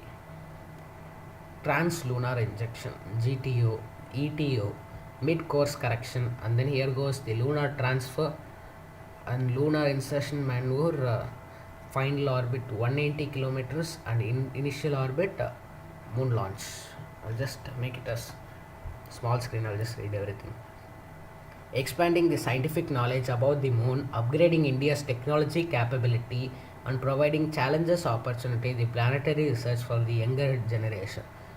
Okay, you can see, right, this is the orbit of the moon, and it should take the correct time and angles, everything, to reach when the moon comes here. This thing also goes here and then it launches perfectly.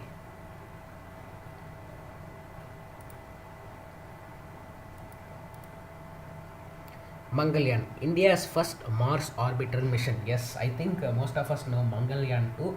This is the Mangalyaan 1. Introduction. The Mars Orbit Mission (MOM), also called Mangalyaan Mars craft, is a Mars orbiter launched into Earth orbit on 5th November 2013 by the Indian Space Research Organization (ISRO). It was successfully inserted into orbit of Mars on 24 September 2014, making India first country in the world to successfully send the spacecraft to Mars on its very first attempt. Amazing facts about Mars mission. Cheapest Mars mission ever. Developed developed and deployed in 15 months. 3. No country has ever had a successful Mars mission in its first attempt. 3. 4. India is the country which made it in the first attempt. 5. NASA extended incredible support to its mission. 6. Objective is to find methane and water in Martian atmosphere. ISRO helps Indian economy.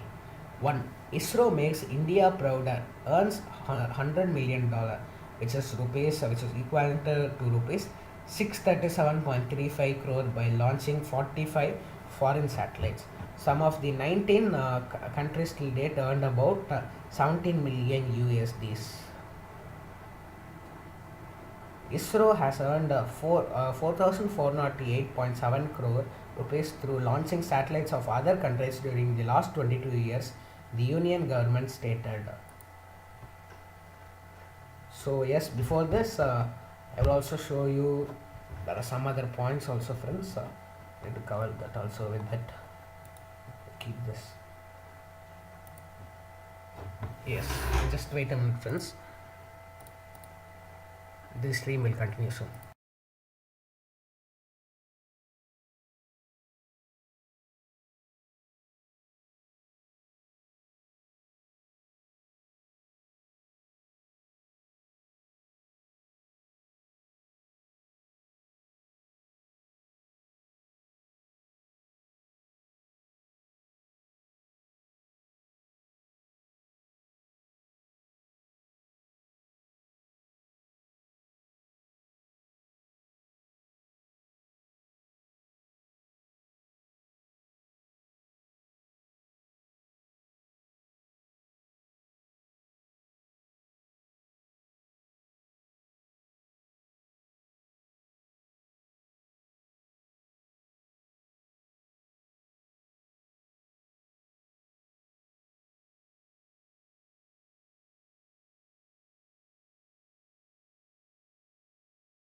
So yes friends, I will continue. Indian Space Research Organization. The Indian Space Research Organization is the national space agency of the Republic of India, headquartered in Bangalore. It operates under Department of Space (DOS), which is directly overseen by the Prime Minister of India, while Chairman of ISRO acts as Executive Department of Space as well. ISRO is the primary agency in India to perform tasks related to the special space-based applications, space exploitation and development of related technologies. It is one of the sixth government space agencies in the world, which possibly full launch capabilities, deployed cryogency engines, launch extraterritorial missions, and operate large fleets of artificial satellites. The Indian National Committee for Space Research (INCOSPAR) was established by Jawaharlal Nehru under the Department of Atomic Energy (DAE) in 1962 on urging of scientist Vikram Sarabhai, recognizing the need in space research. In INCOSPAR grew and became ISRO in 1969 with DAE. In 1972, the Government of India had set up a Space Commission and the Department of Space (DOS), bringing ISRO under the DOS. The establishment of ISRO, thus institutional space research activities in India. It since then has been managed in DOS, which governs various other institutions in India in domains of astronomy and space technology. ISRO built India's first satellite, Aryabhatta, which was launched by the Soviet Union on 19th April 1975. In 1980, ISRO launched satellite RS-1 on board with SLV-3, making India the sixth country to be capable of undertaking orbital launch. SLV-3 was founded by ASLV, which was subsequently succeeded by the development of many medium lift launch vehicles. The rocket engine, satellite systems, and network enabling agencies to launch hundreds of domestic and foreign satellites and various deep space missions for space exploration. ISRO was the world's first space agency to find water on the moon and insert a probe in orbit of Mars in its maiden attempt. It has world's largest constellation of remote sensing satellites and operates two satellite navigation systems, namely Gagan and Navik. Goals in the near future including include expanding satellites fleet, landing a rover on moon, sending human into space, development of semi-cryogenic engine, sending more unnamed missions to moon, Mars, Venus and Sun, and etc. Now let us see about the history.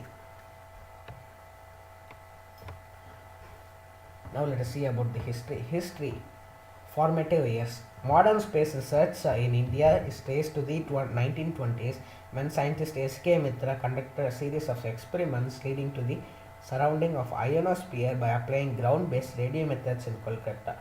Later, Indian scientists like C.V. Raman and Mehrgaj Saha contributed to scientific principles applicable in space sciences. However, it was the first period after 1945 that saw important developments being made in coordinate space research in India. Organized space research in India was spearheaded by two scientists, Vikram Sarabhai, the founder of Physical Research Laboratory at Ahmedabad, and Homi Bhabha, who established the Tata Institute of Fundamental Research in 1945. Initial experiments in space included the study of cosmic radiation, the high altitudes and airborne testing, deep underground experiments at Kolar mines, one of the deepest mining sites in the world, and studies of the upper atmosphere. Studies were carried out at research laboratories, universities, and independent locations. In 1950, the Department of Atomic Energy was founded with the Bhabha and as its secretary. The department provided funding for space research throughout the India. During this time, tests continued on aspects of meteorology and Earth's magnetic field, a topic that was being studied in India since the establishment of observatory at Kolaba in 1823. In 1954, the Uttar Pradesh State Observatory was established at foothills of the Himalayas. The Rangpur Observatory was set up in 1957 at Osmania University, Hyderabad. Space research was further encouraged by the Government of India. In 1957, the Soviet Union launched Sputnik 1 and opened possibilities for the rest of the world to conduct a space launch. The Indian National Committee for Space Research, INCOSPAR, was set up in 1962 by PM Jawaharlal Nehru on the urging of Vikram Sarabhai. There was no dedication and ministry for space program initially, and all activities of INCOSPAR relating to space technology continued to function with DAE. Sounding rockets from Tumba Equatorial Rockets Launching Station were fired, marking the start of upper atmosphere research in India. Indigenous series of sounding rockets named Rohini was subsequently developed and started on undergoing launches from 1967 onwards, 1970s and 1980s. Under the administration of Indira Gandhi, INCOSPAR was superseded by ISRO. Later in 1972, the Space Commission and Department of Space (DOS) was set up to overview space technology development in India specifically, and ISRO was brought under DOS, institutionalizing space research in India and forging India space program into its existence. India joined the Soviet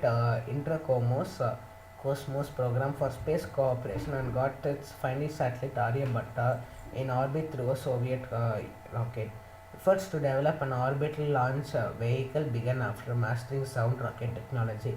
Concept was able to launch capable of providing sufficient velocity to a mass of 35 kg, 77 lb to enter LEO. It took 7 years for ISRO to develop satellite launch vehicle capable of putting 40 kg, 88 lb to 400 km, 250 miles orbit. SLV pad launch ground stations, tracing networks, radars, and other communications were set up for launch campaign. Its first launch in 1979 carried a Rohini technology payload but couldn't inject satellite into its desired orbit. It was followed by a successful launch in 1980 carrying Rohini Series 1 satellite, making India sixth country to reach Earth's orbit after USSR, USA, France, China, and Japan.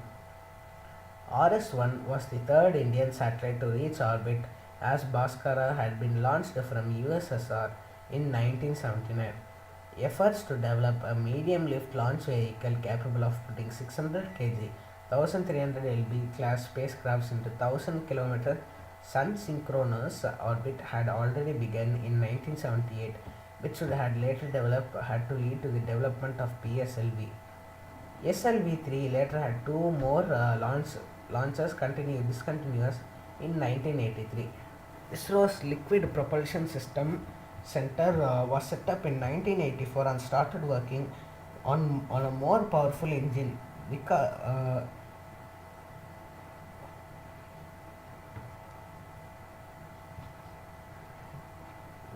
based upon French Viking. In 1987, facilities to test liquid fuel rocket engines was established and development and testing of various rocket engines thrusters began. Parallelly, another solid fuel rocket augmented satellite launch vehicle based upon SLV-3 was being developed technologies to launch satellites into geostationary orbit. ASLV had limited success and multiple launch failures was discontinued soon. Alongside technologies for Indian National Satellite System for communication satellites and Indian Remote Sensing Program for Earth observation satellites were developed and launches from overseas initiated.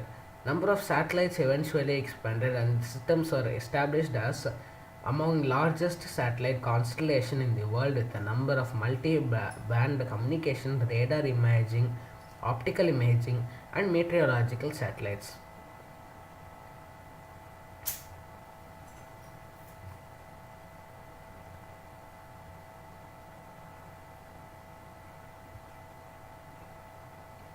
Now next is the launch vehicle.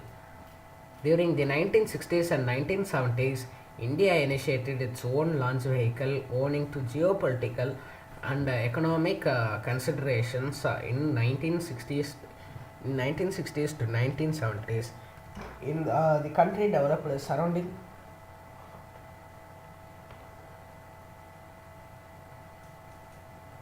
the country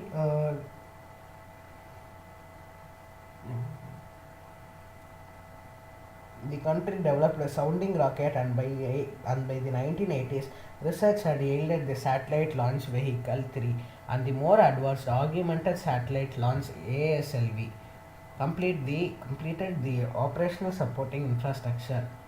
ISRO further applied its energies to the advancement of launch vehicles technology, resulting in the realization of the successful PSLV and GSLV vehicles. Satellite launch vehicles.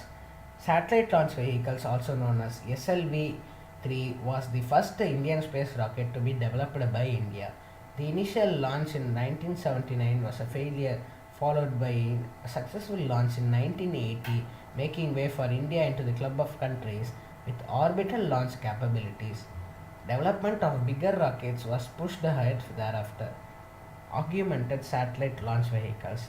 Augmented or advanced satellite launch vehicles is also termed as ASLV, and it was another small launch vehicle realized in 1980s to develop technologies required to place satellites into geostationary orbit. ISRO did not have adequate funds to develop a ASLV and PSLV at once. Since ASLV suffered repeated failures, it was dropped in favor of a new project. Polar Satellite Launch Vehicles. Satellite Launch Vehicles, or PSLV, was the first medium lift vehicle from India, which was enabled India to launch all its remote sensing satellites into sun synchronous orbit. PSLV had another failure in its maiden launch in 1993. Besides another two partial failure, PSLV had become primary workhorse for ISRO with more than 50 launches, placing hundreds of Indian and foreign satellites in India. Geosynchronous Satellite Launch Vehicle (GSLV). Geosynchronous Satellite Launch Vehicle was envisaged in 1990s to transfer significant payloads to geostationary orbit. ISRO initially had a great problem in development of development of GSLV as development of CE 7.5 in India took a decade. US had blocked India from obtaining geogenic technologies from Russia, which induced India to develop its own cryogenic vehicles engines. GSLV Mark III. Geosynchronous Satellite Launch Vehicle Mark III, also known as LEM or GSLV Mark III, is the heaviest rocket in operational service with ISRO, equipped with a more than powerful cryogenic engine and boosters than GSLV. It has significantly higher payload capacity and capability, and allows India to launch all its communication satellites. LVM-3 is expected to carry as India's first manned mission to space and will be tested for SCE-200 engine, which will power India's heavy lift rockets in future. Space Station. India plans to build a space station as a follow-up program of the Gaganyaan mission. ISRO chairman K. Sivan has said that India will not join the International Space Station program and will instead build a 20-ton space station on its own. It is expected to be placed in a low Earth orbit of 400-kilometer altitude and be capable of harboring 3 humans for 15 to 20 days. Rough time frame is 5 to 7 years after completion of project. So within this, the 7th topic has been completed, friends. I will also show you the 7th topic again. Yes. So thank you, friends. The 7th topic has been completed. The stream will continue again soon with the 8th topic.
So, yes, friends, I will start with the eighth topic.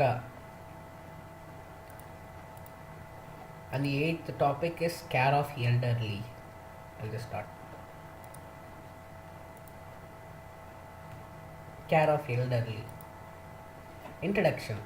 A man's life is normally divided into five main stages, namely infancy, childhood, adolescence, adulthood, and an old age.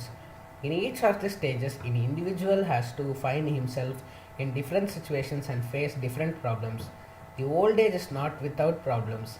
In old age, physical strength deteriorates, mental stability diminishes, money power becomes bleak, coupled with negligence from the younger generation. Definition. Elderly is an individual over 65 years old who have a functional impairments. Elderly care or simply elder care is the fulfillment of the special needs and requirements that are unique to senior citizens. This broad term encompasses such services to as assisted living, adult day care, long-term care, nursing homes often refers to as residential care, hospice care, and home care. The normal aging process. In this photo, you can see the normal aging process, friends. Introduction. Aging is not merely the passage of time, it is the manifestation of biological events that occur over a span of time. It is important to recognize that people age differently. The aging body does change.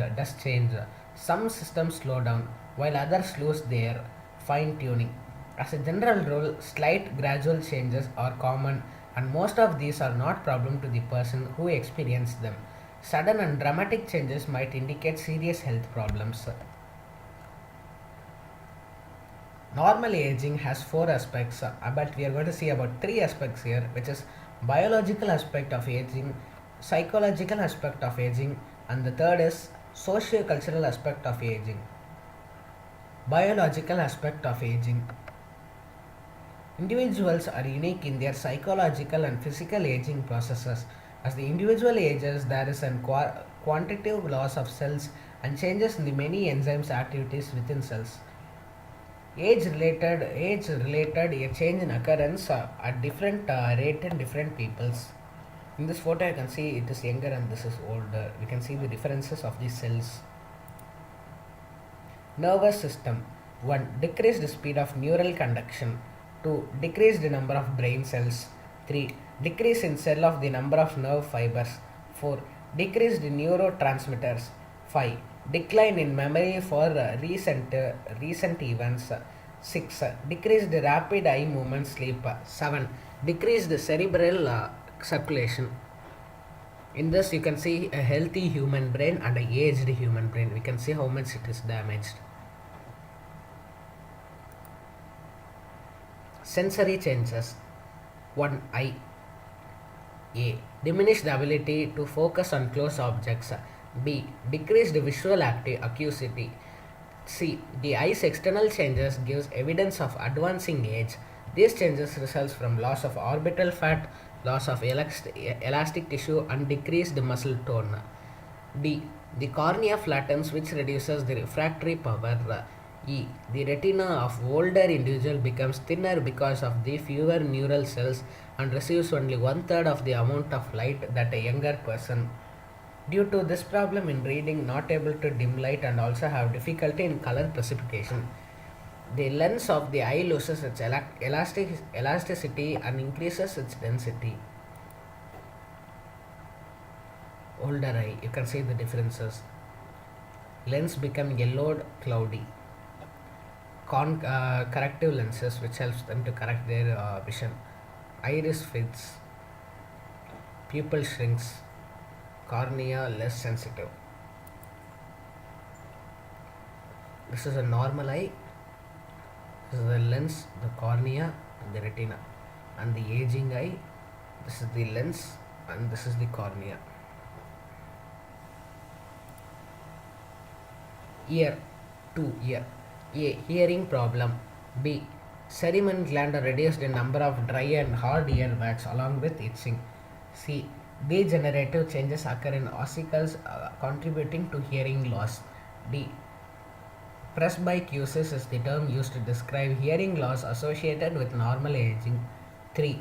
Taste and smell. A. Decreased ability to taste and smell. Very rarely the capability to smell diminishes. C.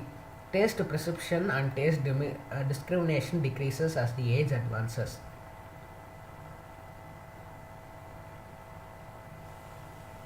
And this is a photo of young person's ear and a old person's ear. Thickened eardrum, so we cannot hear it. Old persons cannot hear it.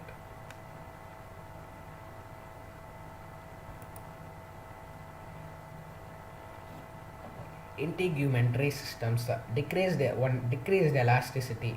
2. Decrease the secretion of natural oil and the precipitation. 3. Thickening of skin. D. Decrease the heat regulation.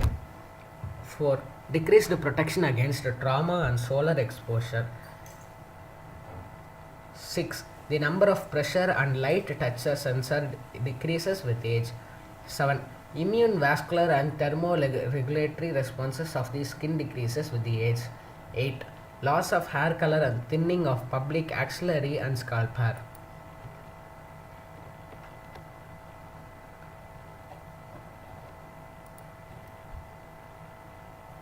And in this you can see the hair, how it damages, aging spot. This is the young skin and this is the aged skin. Cardiovascular system. Decreased. 1. Decrease the physical demands and activity of heart. 2. Slower heart rate and reduce cardiac output. 3. Decrease the contractility. 4. Impaired coronary artery blood flow. 5. Less oxygen and blood supply to organ, so that it affects the function of organs. 6. Decreased altered preload and afterload. 8. Increased atherosclerotic plaques and blood pressure. 9. Diminished ability to respond to stress. This is the young heart and this is the aged heart. You can see the gap.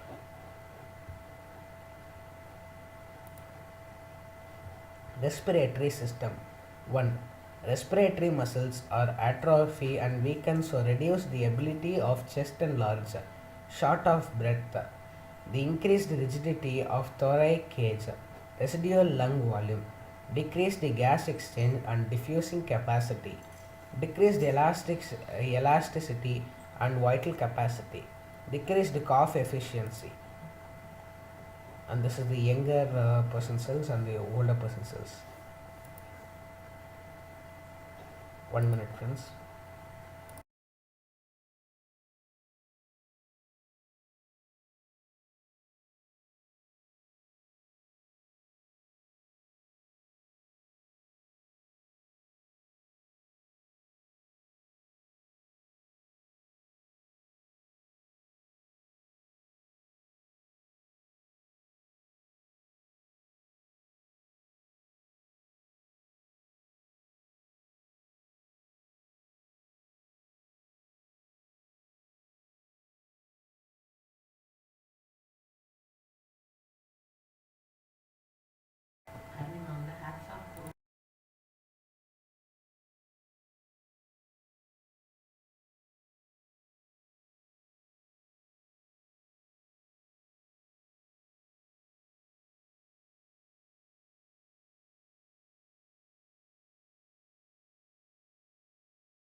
Yes, friends, I will continue. Musculoskeletal system. Decreased bone density, decreased muscle size and strength. 3. Decreased joint cartilage. 4. In aging, the increased parathyroid hormone.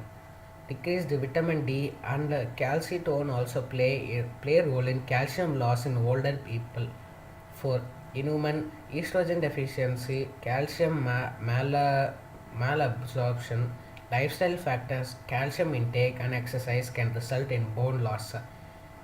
6. Aging brings decline in number of muscle resulting in reduced muscle mass. 8. The muscle strength also reduces, especially due to lack of exercise. And here is the bone muscles, you can see.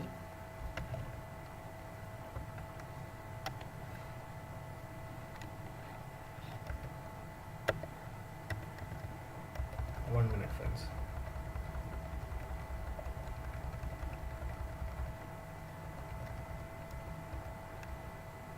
Yes. Next is yes, this is the bone of age associated changes in muscles and bones. You can see. Wait a minute, I think I can read here. Nope. Okay, next is urinary system. Decreased blood supply and loss of nephrons. Less blood can filtered by the kidney. Decreased bladder capacity and concentration and concentrating. Decreased diluting ability. Increased prostate size. Delayed sensation to void. In female, relaxed perineal muscles. In men, BPH is associated with aging, results in urinary incontinence, dribbling. Increasing age is also associated with an increase in involuntary bladder concentration, a reduction in bladder capacity, and an increase in residual volume. These contribute to development of incontinence in older adults. Weak pelvic muscles causes stress incontinence. This is the urinary bladder of the old one that damages the. Next is the gastrointestinal system. Decreased saliva secretions, loss of teeth, loss of sense of smell and taste, so decrease the appetite and desire food, slowing of peristaltic action, altered nutrition, digestion and bowel function, weakening of lower esophageal sphincter, difficult to chew food because of loose teeth, liver weight and size decreases with age. There is decrease in number of hepatic cells and as a result, a diminished capacity for metabolism of drugs and hormones.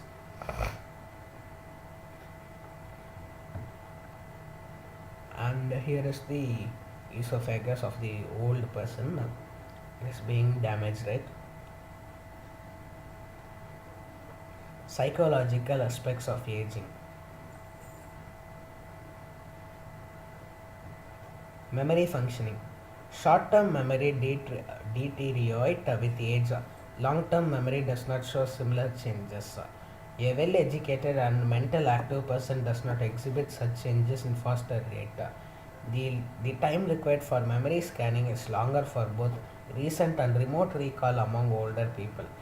This can be attributed to social or health factors, stress, fatigue, illness, but it can also occur with certain psychological changes due to aging, decreased blood flow in the brain.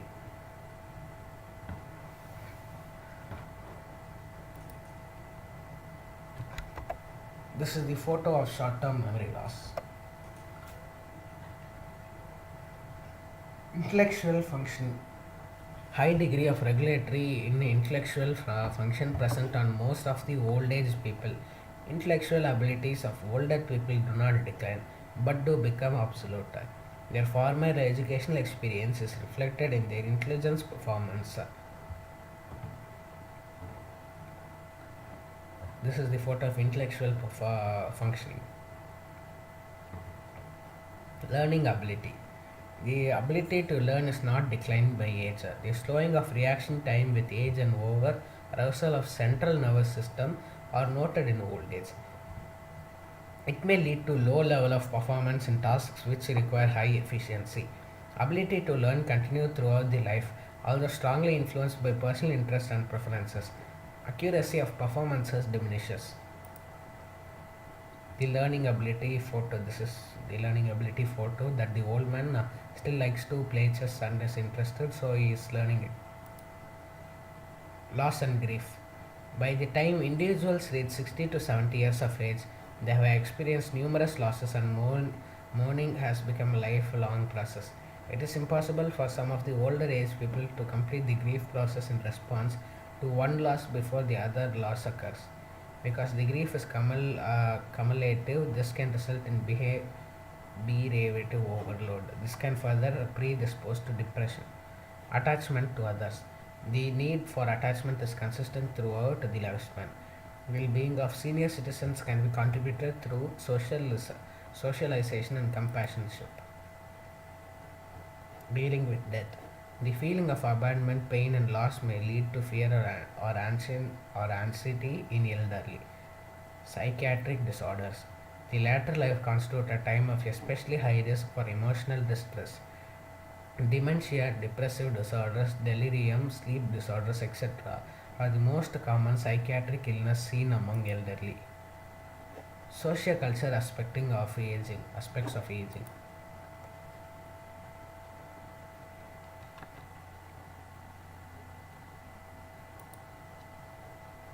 Old age brings many important social induced changes. Some of those changes have the potential for negative effect on both the physical and mental well-being of the older persons. They want protection from hazards and weirdness of everyday tasks. They want to be treated with respect and dignity, and also want to die with respect and dignity. In developing countries and Asian countries, the aged are awarded a position of honor that places emphasis on family cohesiveness. In industrialized countries, many negative stereotyped perspectives on aging still persisting. Aged are still tiresome, sick, slow, unforgetful, isolated, and lonely, unproductive, etc. The status of elderly may improve with time as the number of elder person increases worldwide. Musculoskeletal system.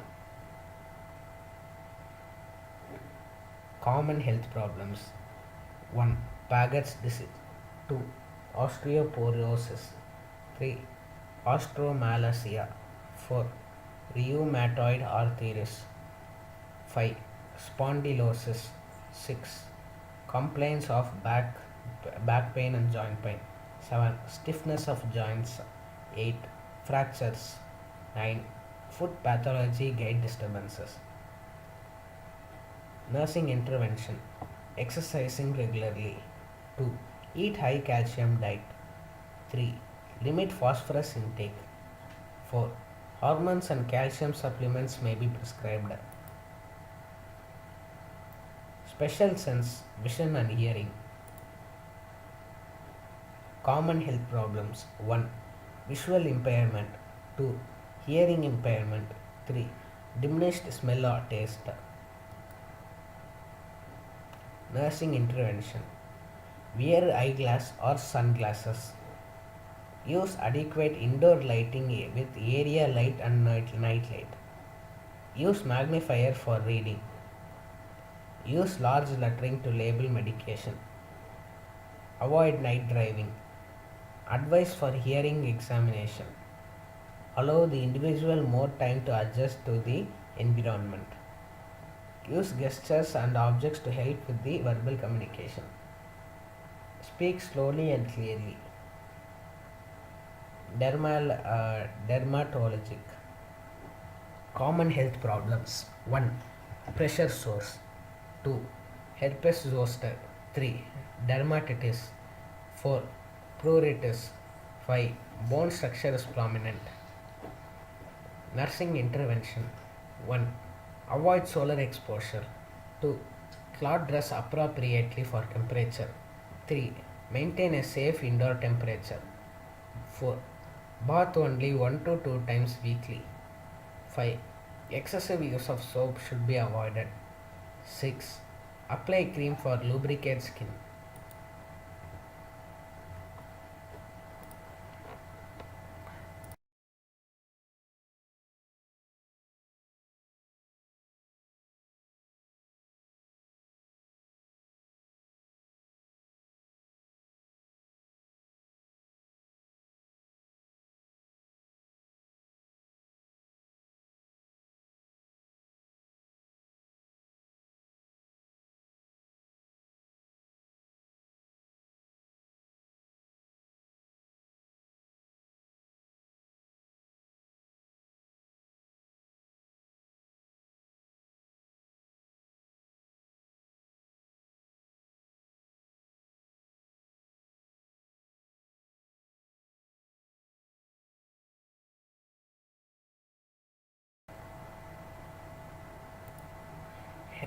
Health problems in elderly.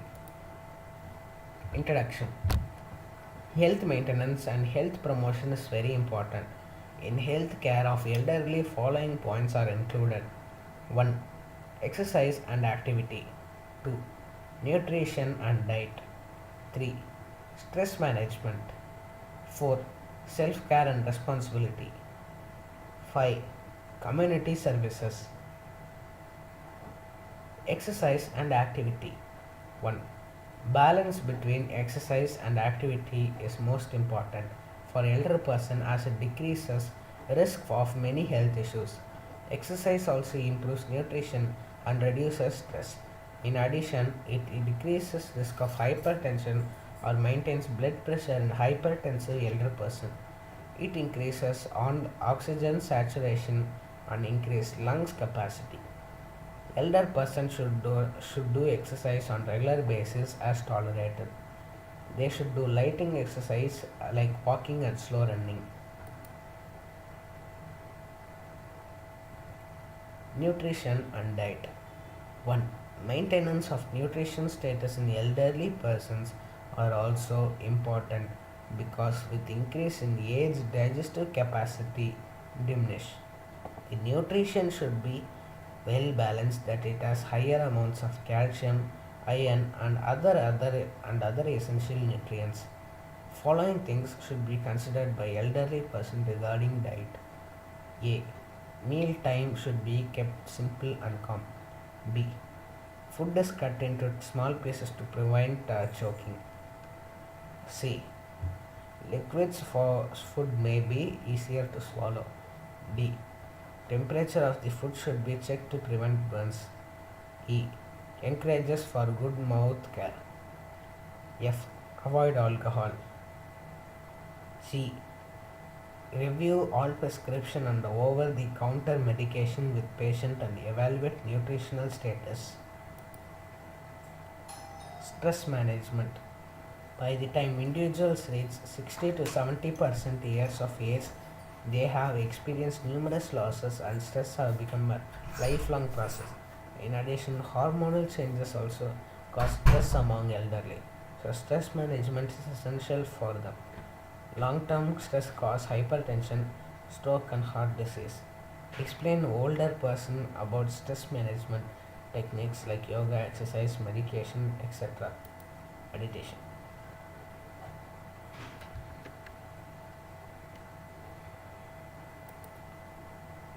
Self-care and responsibility. 1. Older people. Self-care and responsibility. Older person also need to learn about self-care and responsibility. So following instructions can be given to them about self-care. 1. Monitor blood pressure and blood sugar regularly. 2.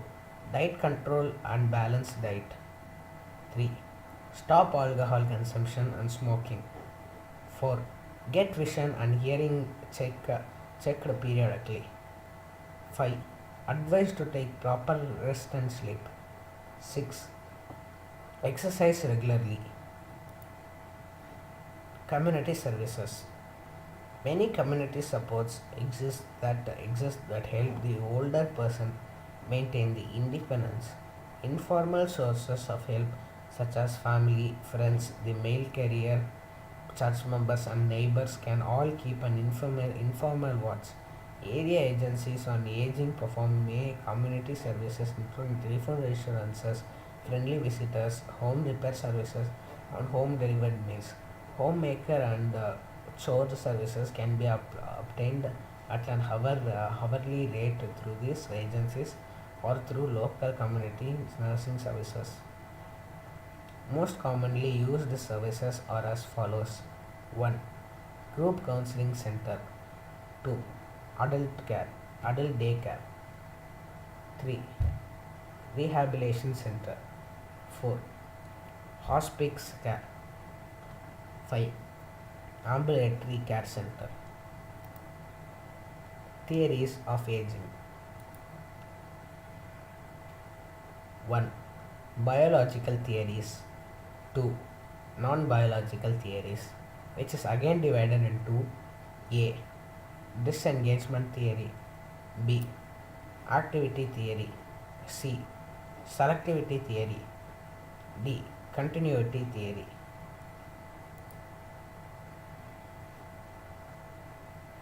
Biological theories. At present, the biological basis of aging is unknown. Most scientists agree that substantial variability exists in the rate of aging across different species, and that this, to a large extent, is genetically based. In model organisms and laboratory settings, researchers have been able to demonstrate that selected alterations in specific genes can extend lifespan quite substantially in nematodes, less so in fruit flies, and less again in mice. Even in the relatively simple and short-lived organisms, the mechanism of aging remained to be elucidated.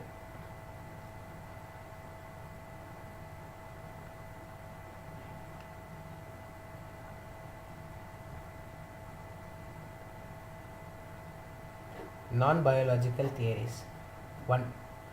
Disengagement theory. A.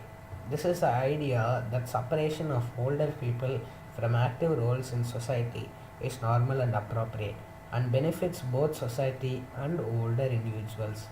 B. There are research data suggesting that the elderly who do become detached from society as those who are initially reclusive individuals, and such that disengagement is not purely a response of aging. 2. Activity theory. A.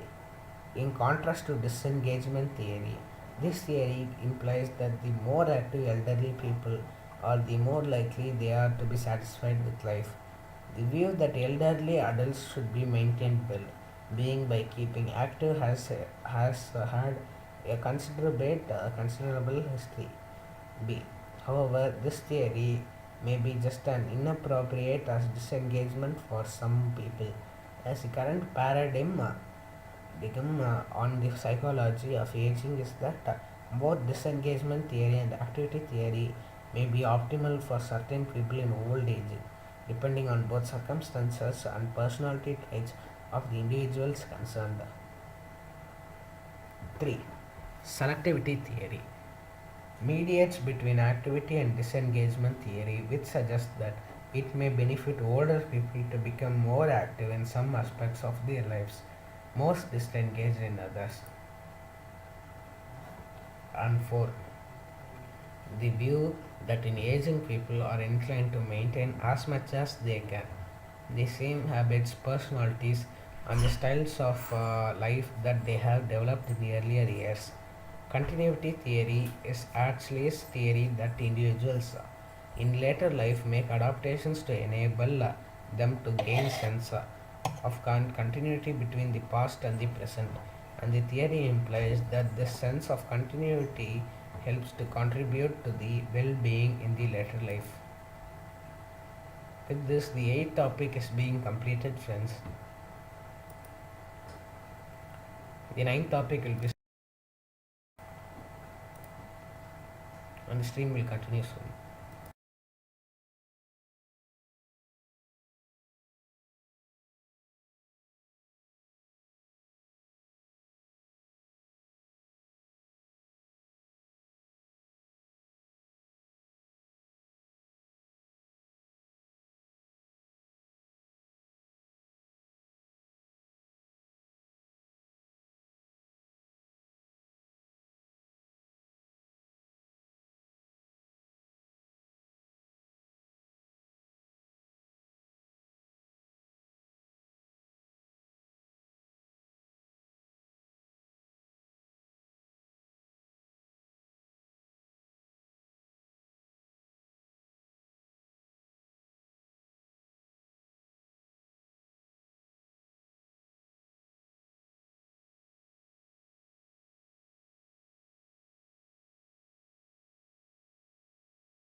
Ninth topic is rural development. Real Bharat. India lives in its villages, is quoted by Mahatma Gandhi. Uh,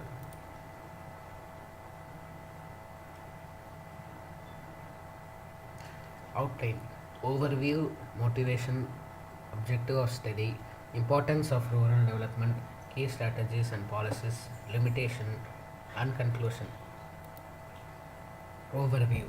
Our, our economy is developing fast. Industries and big corporate are going globalized with liberation. Tremendous changes are being felt in information technology, manufacturing, service sector, but nobody thinks of the rural development to make it fast as in these sectors. Then what are all this progress and development means? Benefiting to 30% in the total population already developed and above poverty and above poverty does not mean any development. Some questions that take you more deep into the topic. Question 1. While we have international fully air conditioned school in our cities, the schools in villages still don't have benches and chairs and leave alone computers. We have a huge shortage of teachers in rural areas and the school dropout of the rate is huge. Why rural areas lag behind cities by decades? Question number 2. In cities, we have wide roads, flyovers, and underpasses, while many still don't have proper roads. Urban rural road links play a vital role in rural development. Why rural areas lag behind cities in growth? Question 3. Employment opportunities are hardly there in villages, which forces youth to move to cities, creating an imbalance in the ecosystem and leaving the villages deprived. Why lack of opportunity in rural areas? Question 4. While we may have numerous hospitals, nursing homes, and medical facilities in cities, villages neither have health awareness nor health facilities. Many of villagers have to flock to cities for even basic treatments. Why rising disconnect between cities and villages? And many more questions like proper land reforms, rural credit, electrification, many more questions, and the story continues from decades.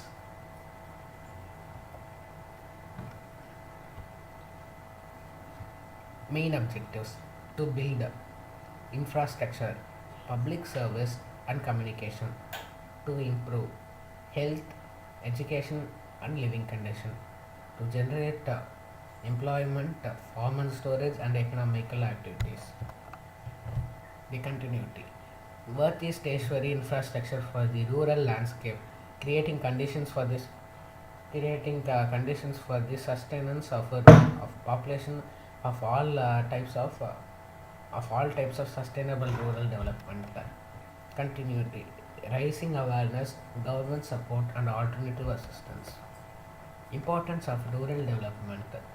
They are agriculture, education, and migration. Key strategies and policies. National Rural Employment Guarantee Act 2005, NREGA. Act guarantees 100 days of employment in financial year to every household, social safety net for the vulnerable groups, and an opportunity to combine growth and equity structure towards harnessing the rural workforce. Employment for the area for future growth, development, and self-sufficiency operationalized from 2nd February 2006 in 200 selected districts, extended to 130 more districts in 2007 to 2008. The remaining districts, around 275 of the country under the ambit of NREGA from 1st of April 2008. You have the right to vote. Under EGA, you have the right to 100 days employment in a year from each family within 5 kilometers of your residence within 15 days from the application on local development area. Swarna Jayanti Gram Swazgor Yojana SGSY, self-employment program for the rural poor. The assisted families Swarajgaris may be individuals or groups. Self-help groups emphasizes is on the group approach to bring the assisted poor families above the poverty line by providing them income generated assets through a mix of bank credits and government subsidy. The organization of poor into self-help groups and taking care of training credit, technology, infrastructure and marketing. Implemented by the District Rural Development Agencies DRDS with the active participation of banks, the line departments and NGOs.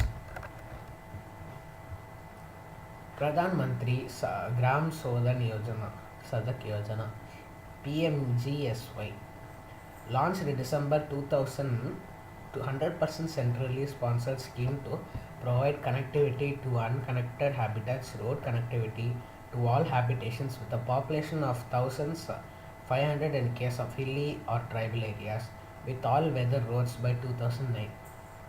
Lead to rural employment opportunities, better access to regulated and fair market, better access to health, education and other public services.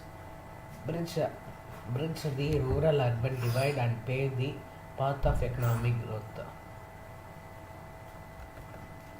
Indira Awas Yojana since 1985 to 85 to help build or upgrade homes to households below the poverty line. Ceiling on construction assistance under the IAOI currently is rupees 25,000 per unit for the plain areas and 27,500 rupees for the hilly terrain or difficult areas. To impact transparency to the selection process of beneficiaries, a permanent waitlist has prepared under the IAOI. 60 lakh houses were to be constructed in a period of 4 years from 2005 to 2006. Against this overall target, 15.52 lakhs were built in 2005 to 2006 and 14.98 lakhs homes were built from 2006 to 2007.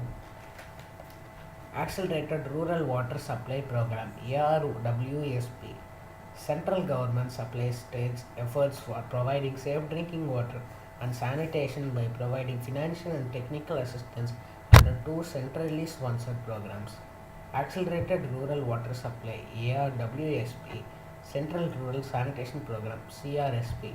By 2009, 55,067 uncovered 63.31 lakh slipped back and 2.17 lakh quality affected habitations are to be addressed. Approximately 6 lakh habitations where water supply is a problem to be covered. Limitations. Problems in rural development. 1. People related. 2. Agricultural related. 3. Infrastructure related problems. 4. Economic problems. 5. Leadership related problems. 6. Administrative problems. People related problems. 1. Traditional way of thinking. 2. Poor understanding. 3. Low level of education to understand development efforts and new technology. 4. Deprived psychology and scientific orientation. 5. Lack of confidence. 6. Poor awareness. 7. Low level of education. 8. Existence of unfelt needs. 9. Personal ego. Agricultural related jobs problems. 1. Lack of unexpected awareness, knowledge, skill and attitude. 2. Unavailability of inputs. 3. Poor marketing facility. 4. Insufficient extension of staff and services. 5.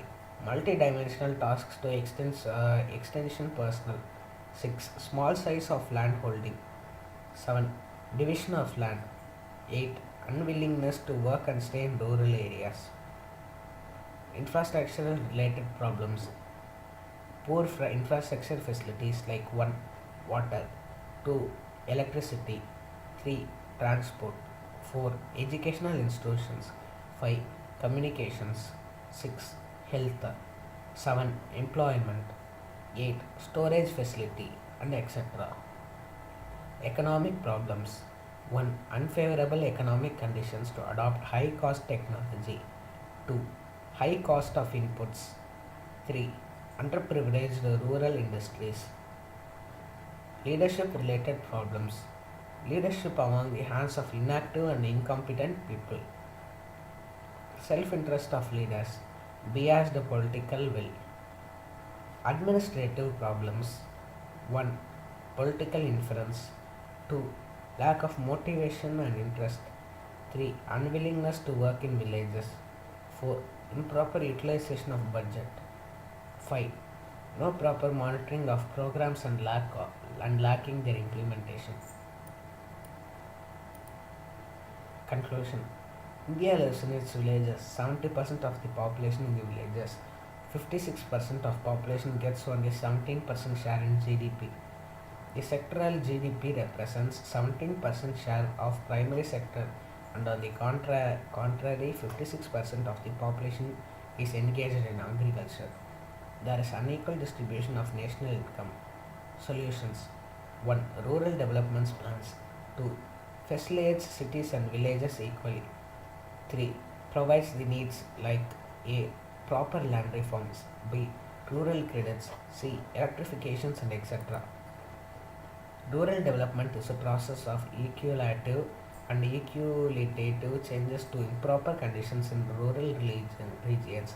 Such a process needs to be an integrated program where all aspects of rural life should be taken into account. Promotion and encouragement to the private sector players by the Indian government, as a result of which both the public and private sector has made considerable efforts for the upliftment of the rural sector in India, which has resulted in the ethical, social, and environmental benefits. Playing the role as a motivator and a facilitator, the government had undertaken a number of development initiatives for the rural India, with a vision to create an excellent rural infrastructure on the back of the transport and telecommunication facilities, provision of education and medical facilities to all rural households. It is important that the threads to be woven together in order to reflect the utmost significance of rural sector for the Indian growth economy. Thank you, and the ninth topic is completed, but I still have points. Wait a minute.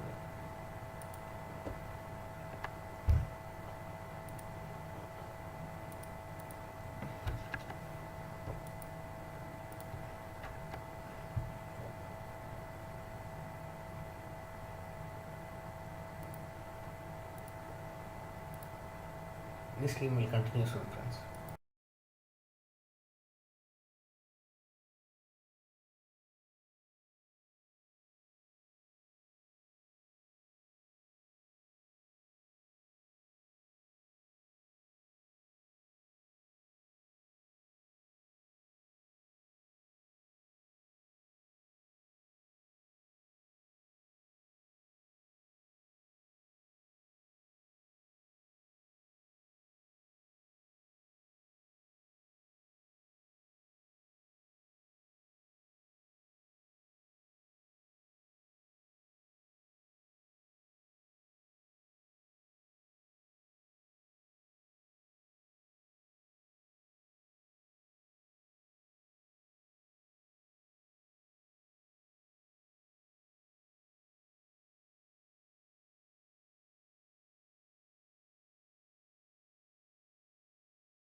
Yes, friends.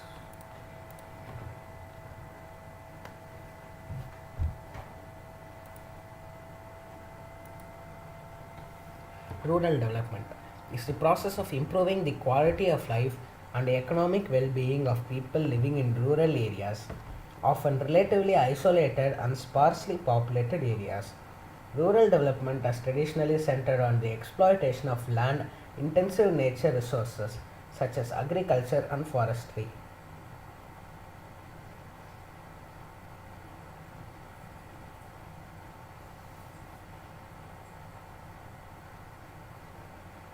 Rural development usually refers to the method of enhancing the quality of lives and financially well-beings of individuals, specifically living in populated and remote areas.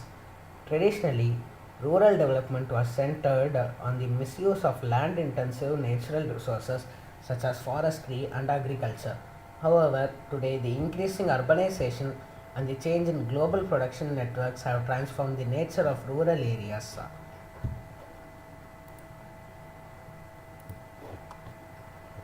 Rural development still remains the core of the overall development of the country.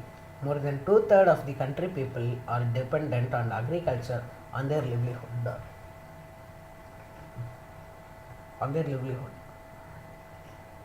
And one-third of the rural of India is still below poverty. Therefore, it is important for the government of India to be productive and provide enough facilities to upgrade their standard of living.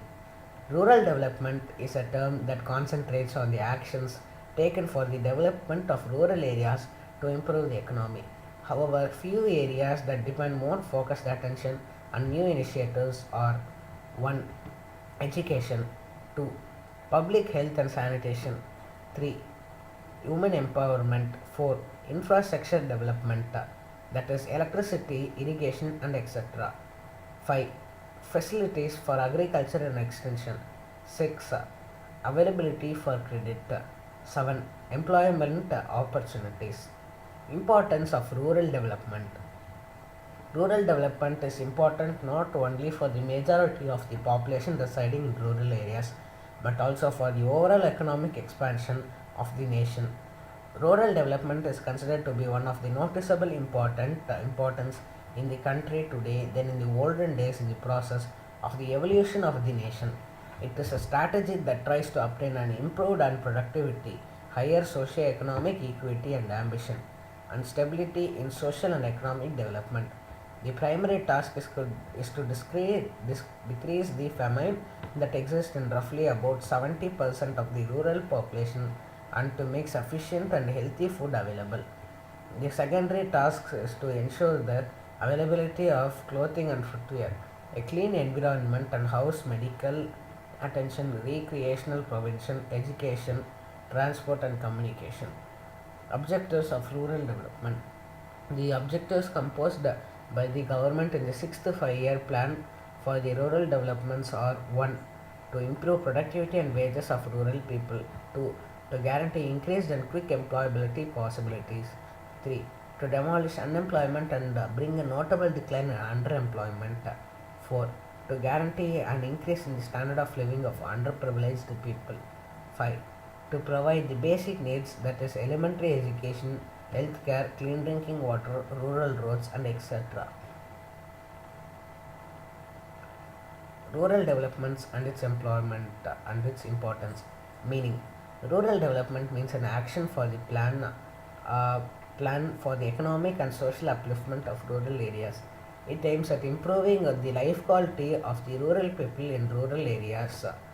It focuses on the action for the development of the areas that are lagging behind in the overall development of the rural people.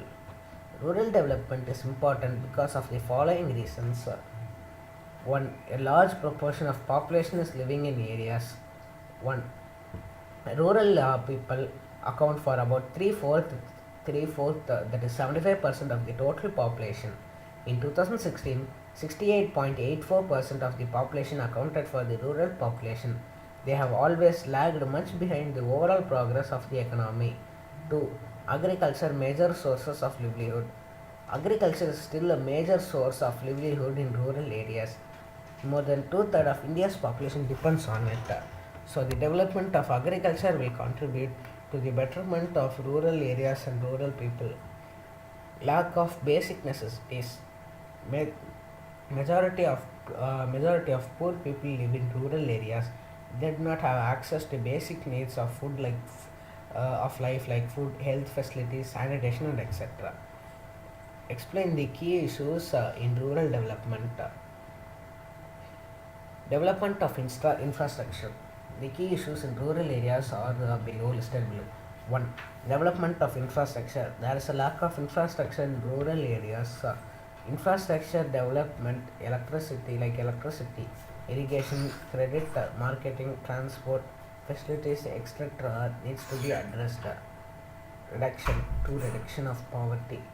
The reduction of poverty is very important because rural areas have maximum poverty. Around 30% of the population is listed below. This figure reduced to the 21.92% in 2019. There is a serious need of taking steps for the elevation of poverty.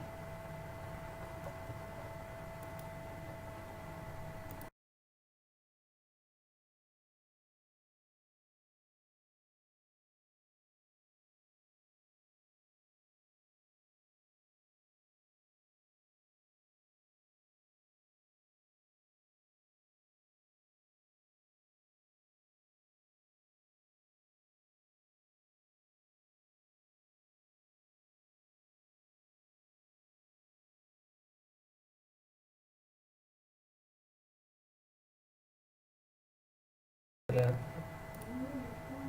Third, development of health facilities. Rural areas lack proper health facilities. Better health facilities are necessary for physical growth of individuals. Fourth, development of productive resources. Productive resources of each locality needs to be developed to enhance employment opportunities. It will help in diversification of production activities with the view of finding an alternative means other than crop cultivation to sustain health. 5. Development of human resources. There's a need to improve the quality of human resources in rural areas. It can be done by improving the literacy rate, especially female literacy, skill development, industrial training, and etc.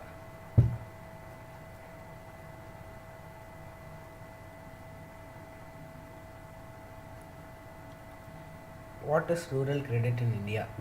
Rural economic growth generally depends on the funds from one interval to another interval to understand high-rise productivity in non-agricultural and agricultural areas. The interval graph from the sowing seeds to understand of post-production revenue is comparatively long. The farmer lend money from different fronts fronts to match the primary investment on fertilizers, seeds, tools, and other personal expenses. Post independence trades and money lenders took advantage of poor peasants and landless workers by lending money to them on huge interest rates and also influencing their accounts and trapped them. In the year 1969, India started social banking and different agencies who could provide funds to satisfy the requirements of rural credit. Later in the year 1982, National Bank for Rural Agriculture and Rural Development (NABARD) was formed as an apex body to regulate and organize all financial activities concerning rural financial system. This became more concrete when the Green Revolution came into being and changed the credit system of the country, resulting in the productive lead of the rural credit. Today, rural banking includes a set of various financial institutions, particularly regional rural banks, cooperatives, commercial banks, self-help groups, and land development banks. They assign sufficient credit at cheaper interest rates. Types of rural credit. The rural credit is divided into three types of credit: short-term loan or credit. The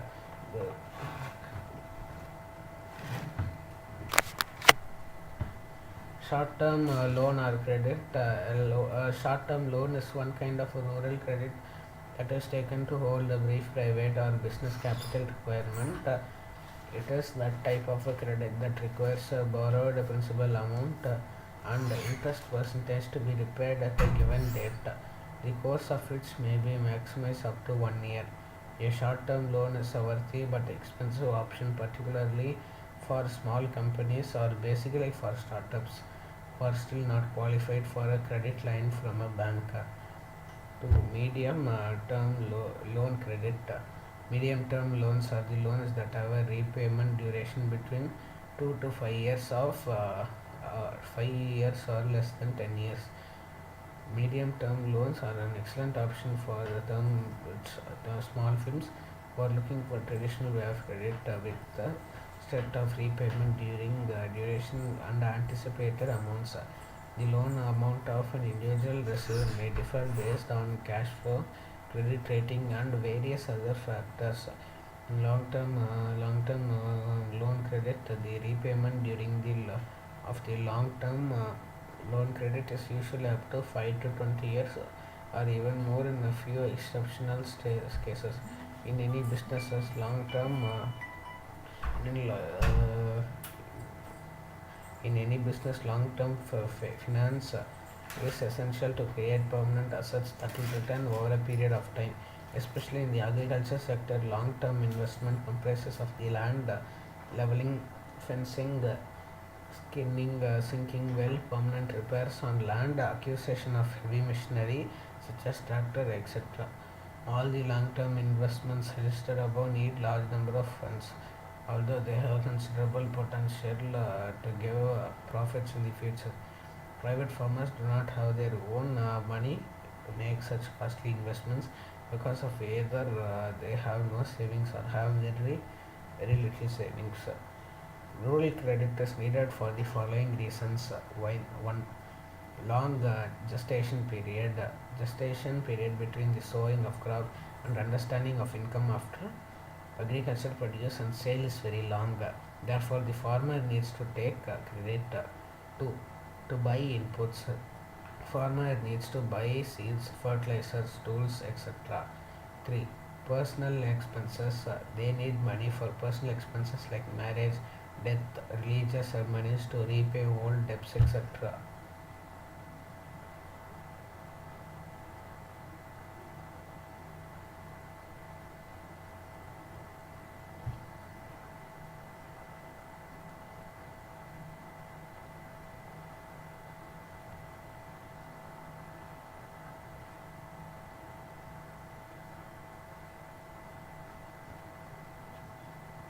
Sources of rural credit.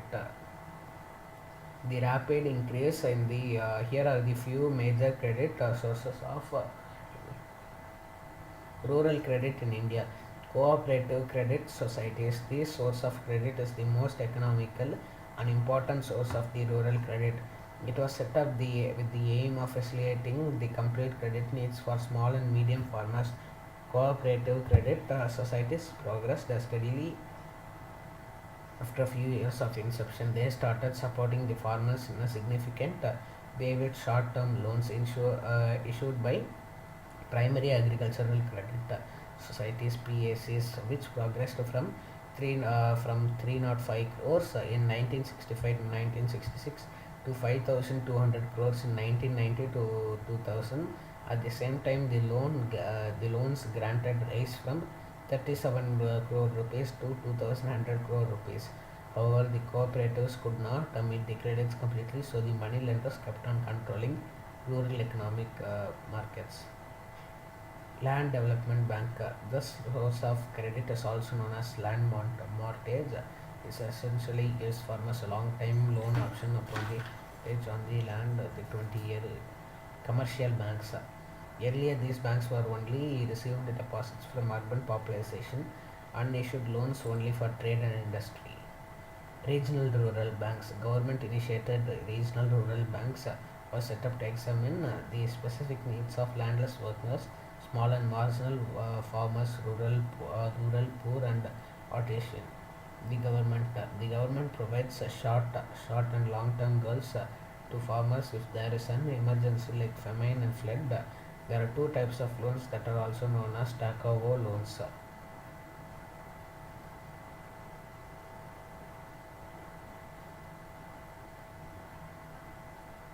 uh, Role of rural banking in rural development. One, credit facilitates to farmers. Rapid expansion of banking system has benefited rural areas by providing services and other credit facilities. Two, eliminating money lenders. Liberal credit terms and conditions of credit by commercial banks has eliminated money lenders. 3. Control on famines. Government can maintain buffer stock after green revolution to control famines. Source of agricultural credit. 1. Institutional source. A. Establishment of government. B. Also known as formal source of credit. C. Aim to provide credit at the cheapest rate of interest. Non-institutional source. A. Traditional source of credit. B. Also known as informal source of credit. C. They change high rate of interest. Institutional source of credit. Uh, 1. Commercial banks provides loans for all agricultural purposes for short, medium and long term. 2. Regional rural banks. They are opened up where there are no banking facilities. It aims to provide credit to small farmers and etc. 3. Cooperative credit societies. It aims to ensure timely and rapid flow of credits to the farmers. Low rate of interest. 4. Self-help groups. Credit is given from money lenders by each member. It has a very low rate of interest. Non-institutional source of credit. 1. Money lenders. Famous source provide credit to all rural people. 2. Rich landlords provide loan to small and marginal farmers at high rate of interest. 3. Traders and commission agents provide credit to peasants on going crops at high rates. For relatives and friends, credits from relatives and friends at no interests. So this is the end of the ninth topic, and I will start with the 10th topic soon, friends.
Okay, okay, friends. I'll start with the 10th topic.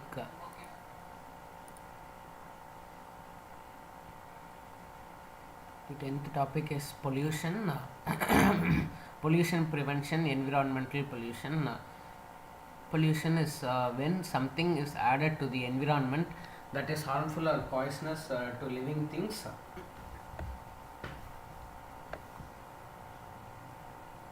An ecological view. Pollution can be defined simply as the accumulation of something where it is not wanted. This is human centered definition based on human preferences and desires. The most basic reason for seeking to prohibit a particular place is that it is harmful effect on people. It threatens their health or assaults their sense. Wait a minute, friends, I will put it on full screen.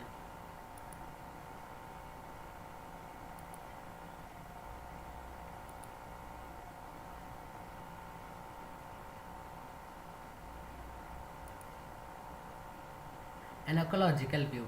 Pollution can be defined simply as the accumulation of something where it is not wanted. This is a human centered definition based on human preferences and desires. The most basic reason for seeking to prohibit a particular place is that it has a harmful effect on people. It threatens their health or assaults their senses. Ecology is a branch of science that is concerned with the relationship of life forms with each other and with their surroundings. The basic unit in ecology is ecosystem, a fairly self contained system of plants and animals living in a particular kind of environment. Example, a forest is an ecosystem, so is a lake. What is a pollutant? So let's see what is a pollutant. Pollutant. Pollutant may be unwanted for a variety of reasons. In many cases, they can be desirable in one place and undesirable in another. Two basic factors have made pollution an ecological problem: population and technology.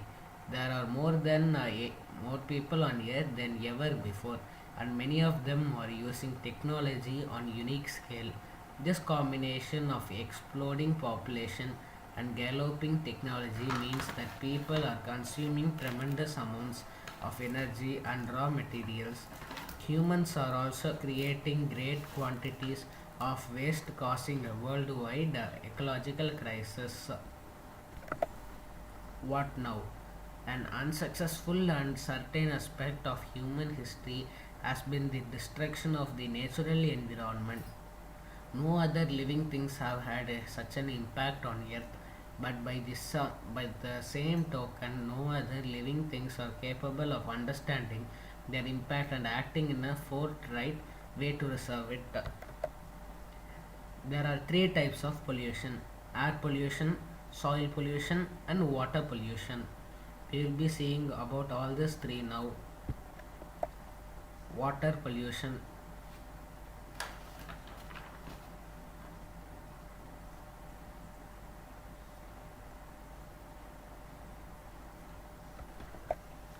Water is the most precious natural resource on earth, yet it is the often first resource to suffer from the effect of pollution, growth, and urban and industrial development.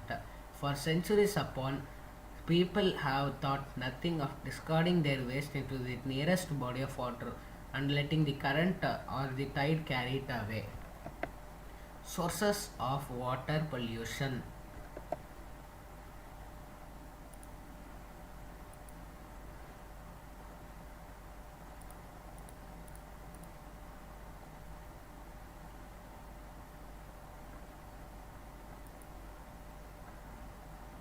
Today, sources of water pollution.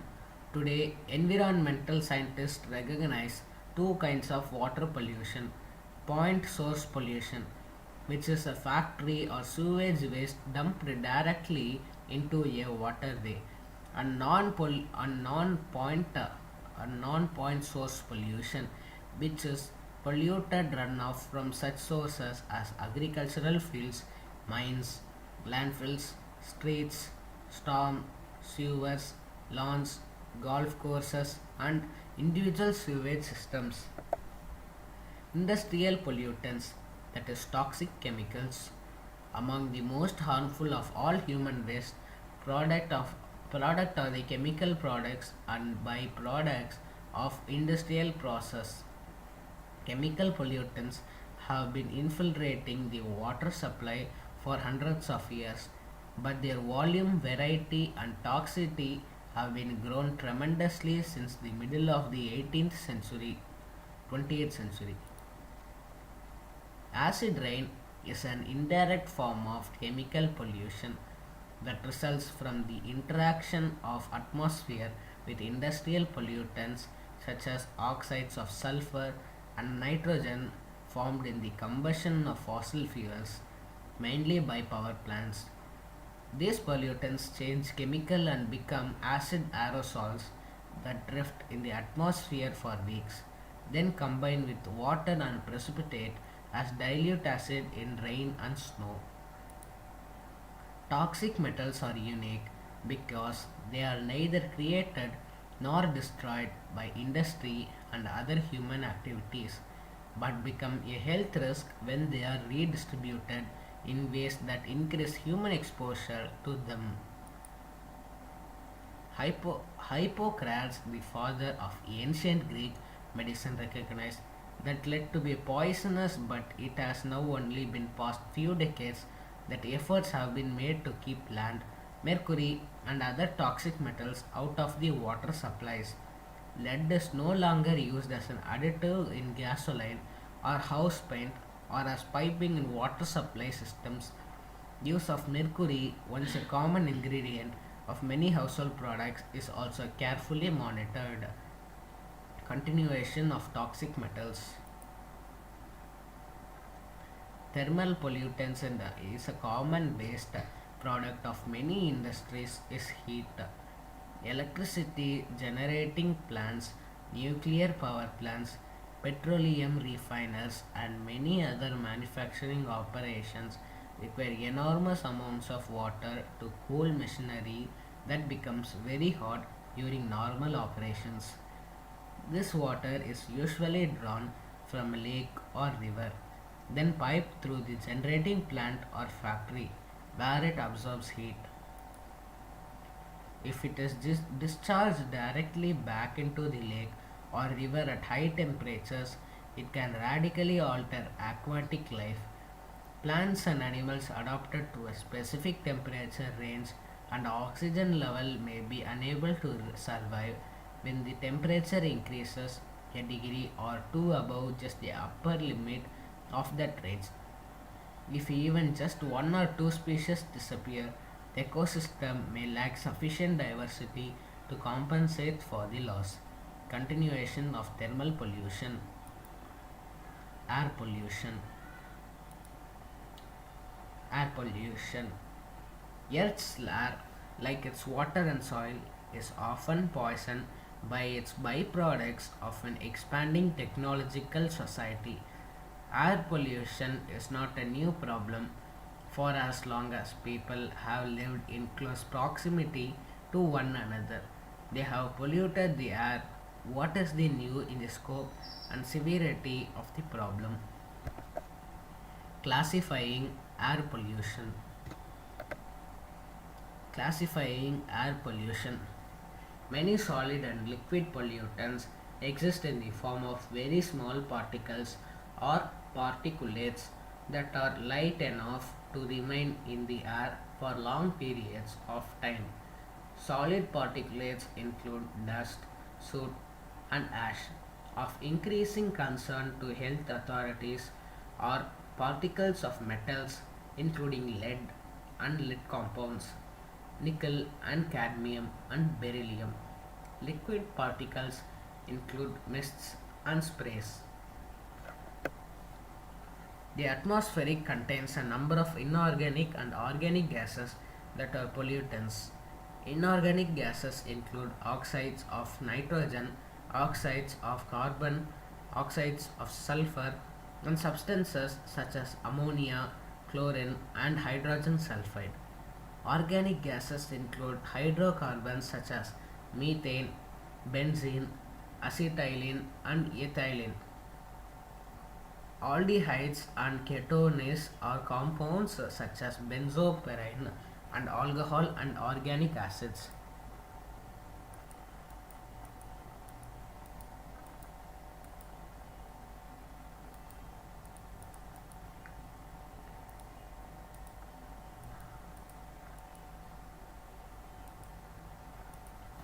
The most familiar air pollution is smoke, a mixture of particulates and gases released during the combustion of food and other fuels.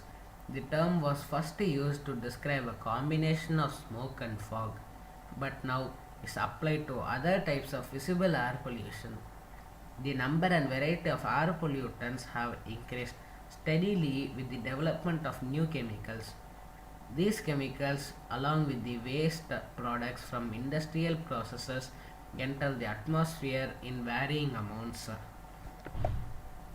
Sources of air pollution. Sources of air pollution. Most of the world's major cities are afflicted with high levels of air pollution. This urban smog produced by cars, incinerators, and power generating plants often drifts into many suburban and rural areas, there is a chemical explanation for the color and toxicity of smoke. Certain chemical compounds that are present in automobile exhaust emissions, gases, hydrocarbons, hydrocarbons and oxides of nitrogen are invisible as they enter the atmosphere. Once in the air, however, they react under the influence of sunlight to form dirty gas known as photochemical smog, a noxious form of pollution that in high levels brings tears to the eyes and makes people cough and choke as they breathe.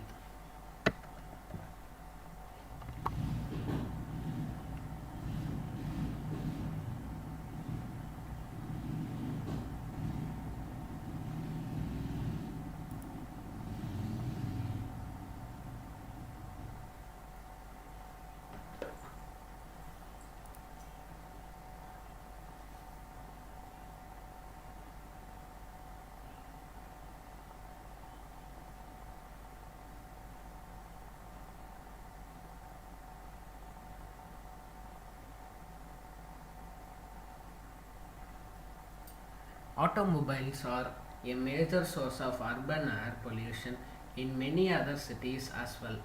Automobiles, buses, and trucks account for 60% of the air pollution, creating carbon monoxide CO levels in Mexico City far in excess of those in Los Angeles.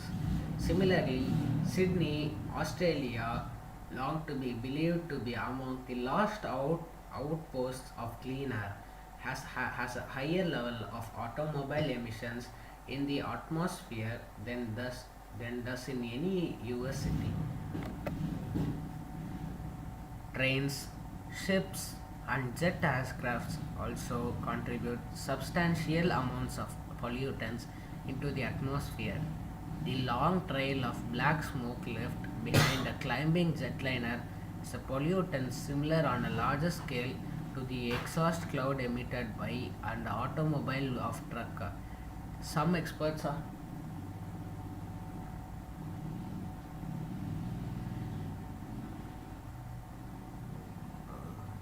Some experts are especially alarmed by the large quantities of water and carbon monoxide that are added to the atmosphere by commercial aircraft flying at high altitudes. Sadly, transportation is not the only source of serious air pollution. Industry and electricity generating plants are major contributors as well. Other offenders include incineration of solid waste, agricultural burning, coal waste fires, and forest fires. Effects of air pollution. Effects of air pollution 1. Human health. Air pollution has wide ranging effects on most forms of life and it possesses serious and immediate physical dangers for human beings. It is difficult to assess the long term effects of air pollution on human health, although there is no doubt that emphysema, chronic bronchitis, bronchial asthma, and other respiratory are caused or aggravated by prolonged exposure to air pollution. Effects on plants. Two effects on plants. Substances such as carbon monoxide, hydrocarbons, sulfur compounds, metals, acids, and ozone are serious threats to most vegetation. Plants that absorb these pollutants may develop holes in their leaves, becomes discolored or wild, sometimes leading to death of the entire plant.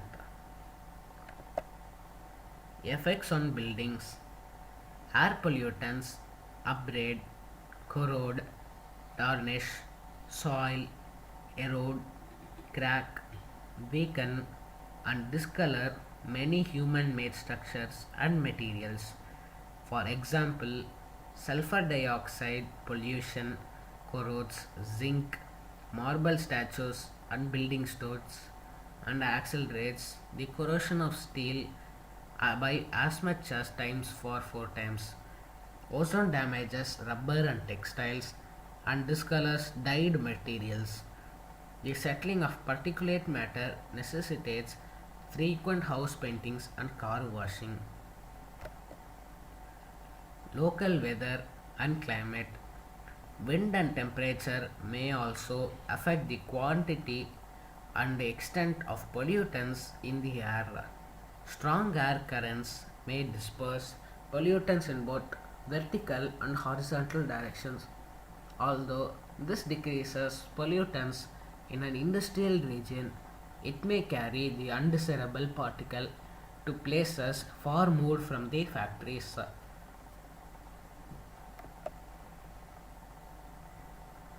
Effects of air pollution, ozone depletion, the atmosphere as a whole. Next is the soil pollution.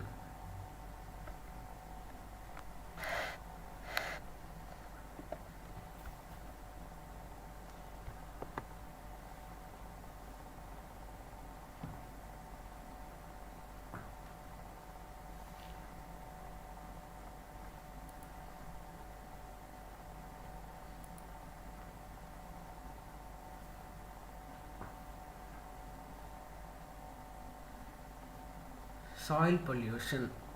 Soil pollution is the presence of toxic chemicals, pollutants or contaminants in soil in high enough concentrations to be of risk to human health and or ecosystem.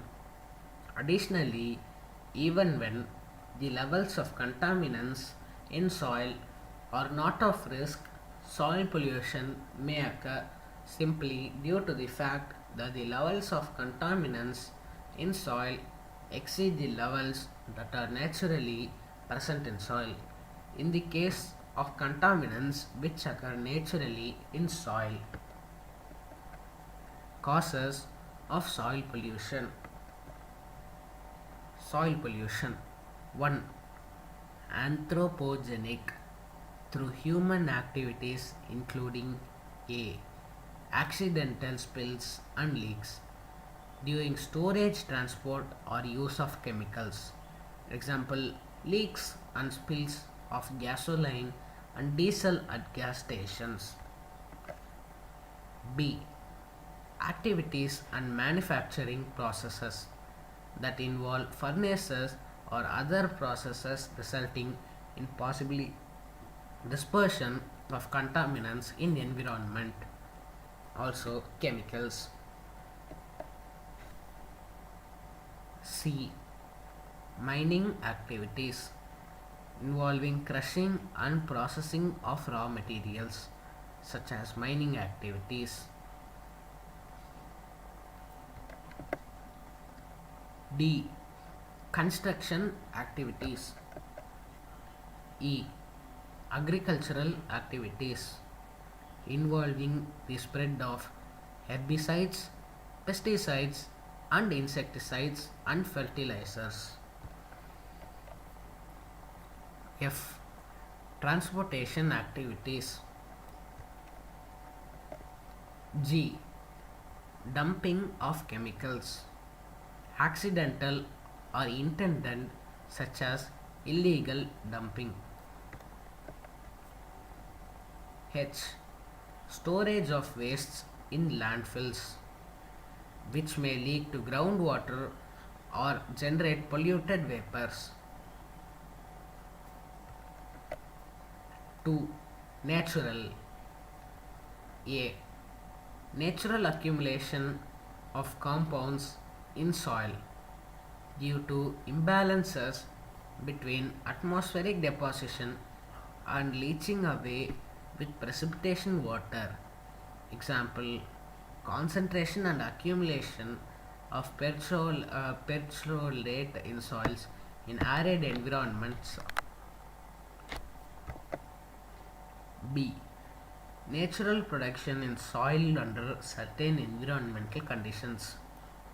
Example, natural formation of perchlorate in soil in the presence of a chlorine source, metallic object, and using the energy generated by a thunderstorm.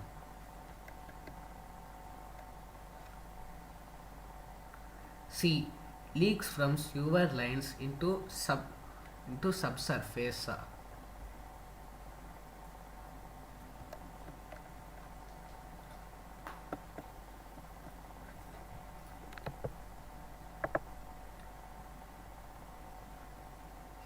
C. Leaks from sewer lines into subsurface. Example: adding chlorine, which could generate trihalomethanes such as chloroform. Effects of soil pollution. 1. Effect on health of humans. Considering how soil is the reason we are able to sustain ourselves, the contamination of it has major consequences on our health. Crops and plants grown on polluted soil absorb much of the pollution and then pass these on to us.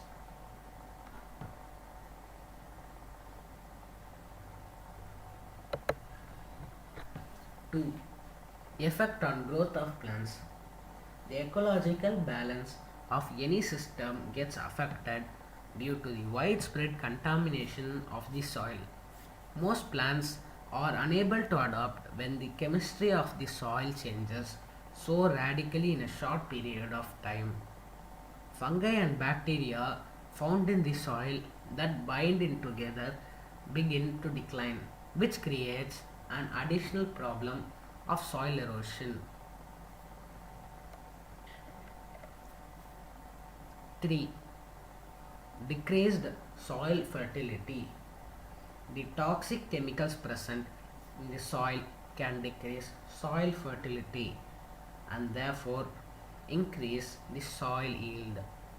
The contaminated soil is then used to produce fruits and vegetables which lacks nutrients and may contain some poisonous substance to cause serious health problems in people consuming them.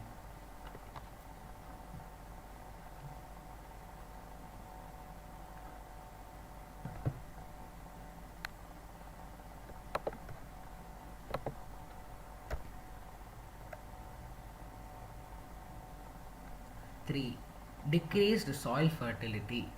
The toxic chemicals present in the soil can decrease soil fertility and therefore increase in the soil yield.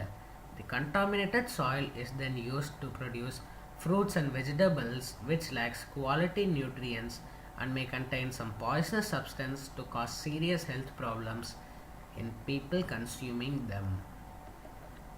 4. Toxic dust. The emission of toxic and foul gases from landfills pollutes the environment and causes serious effects on health of some people. The unpleasant smell causes inconvenience to other people. 5. Changes in soil structure. The death of many soil organisms in the soil can lead to the alteration in soil structure. Apart from that, it could be also force other predators to move to other places in search of food. And thank you friends, the third topic has been completed. But before that, I will also add some more points to it. And the stream will continue soon friends.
Yes, friends, and then the next two is noise pollution.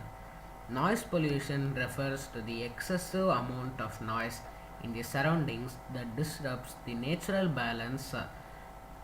Usually, it is man made, so certain natural calamities like volcanoes can contribute to noise pollution. In general, any sound whichever is over 85 decibels is considered to be detrimental. Also, the duration of individual is exposed plays an impact on their health. For perspective, a normal conversation is around 60 decibels and a jet taking of sound is 150 decibels. Consequently, noise pollution is more obvious than any types of pollution. Noise pollution has several other contributions, which include industry oriented noises such as heavy machines, mills, factories, etc. Transportation noises from vehicles, aeroplanes, etc.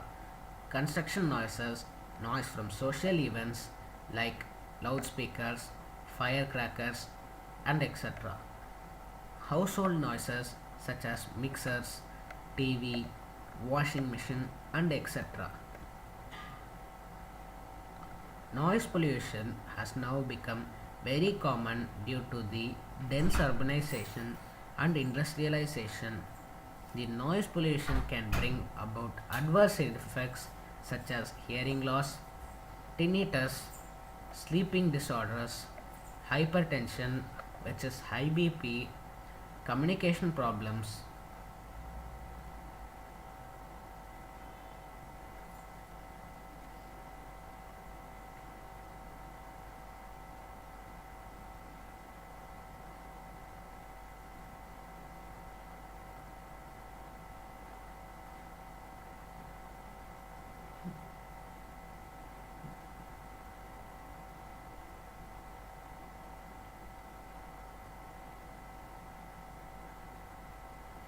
Primary pollutants. The different types of pollutants are primary pollutants.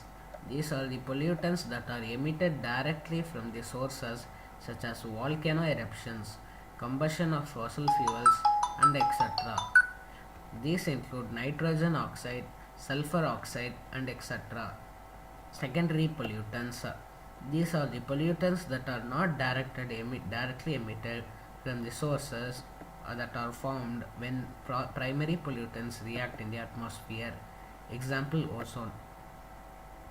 Radioactive pollution is the pollution caused by the release of radioactive substances in the atmosphere during activities such as nuclear explosions, mining of radioactive ores, and etc.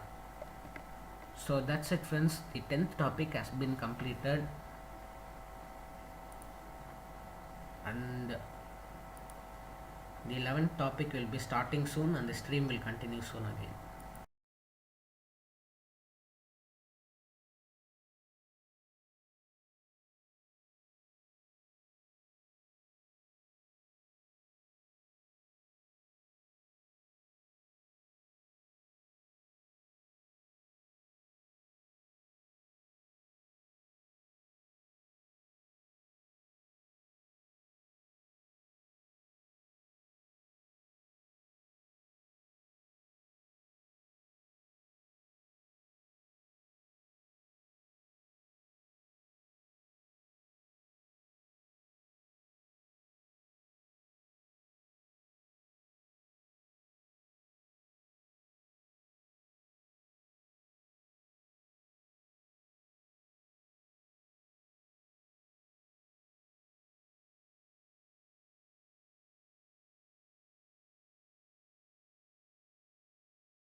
And yes, friends, 10th topic we are going to start economic liberalization in India.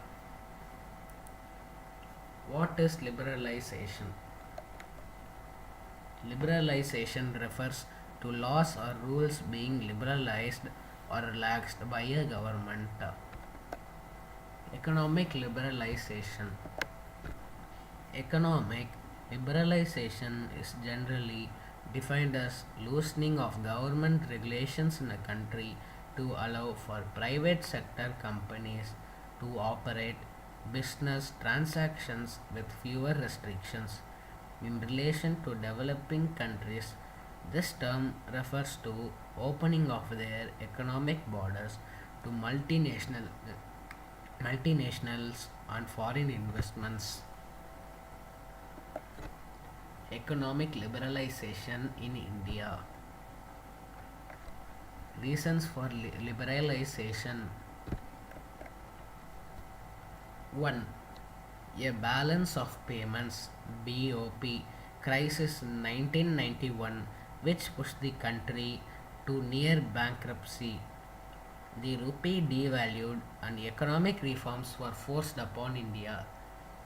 India's central bank had refused new credit and foreign exchange reserves had reduced to the point that India could barely finance 3 weeks worth of imports. No FDI and FII investments were given. Liberalization, a beginning.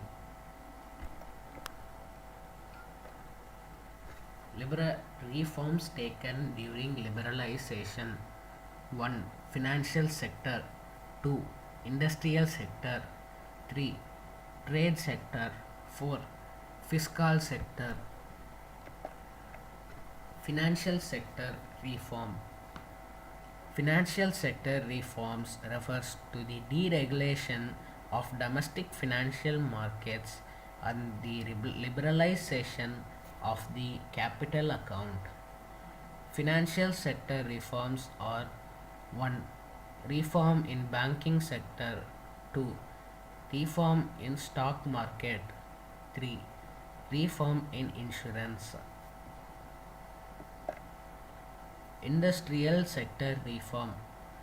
Industrial sector was among the first sectors to be liberalized in India in a series of measures. Industrial licensing has been abolished except in a small number of sectors where it has been retained on strategic considerations. Industrial sector reforms are 1. Abolition of industrial licensing. 2. Restrictions were removed on expansion. 3. Reduction in the reservation of public sector. Annual growth in the number of companies.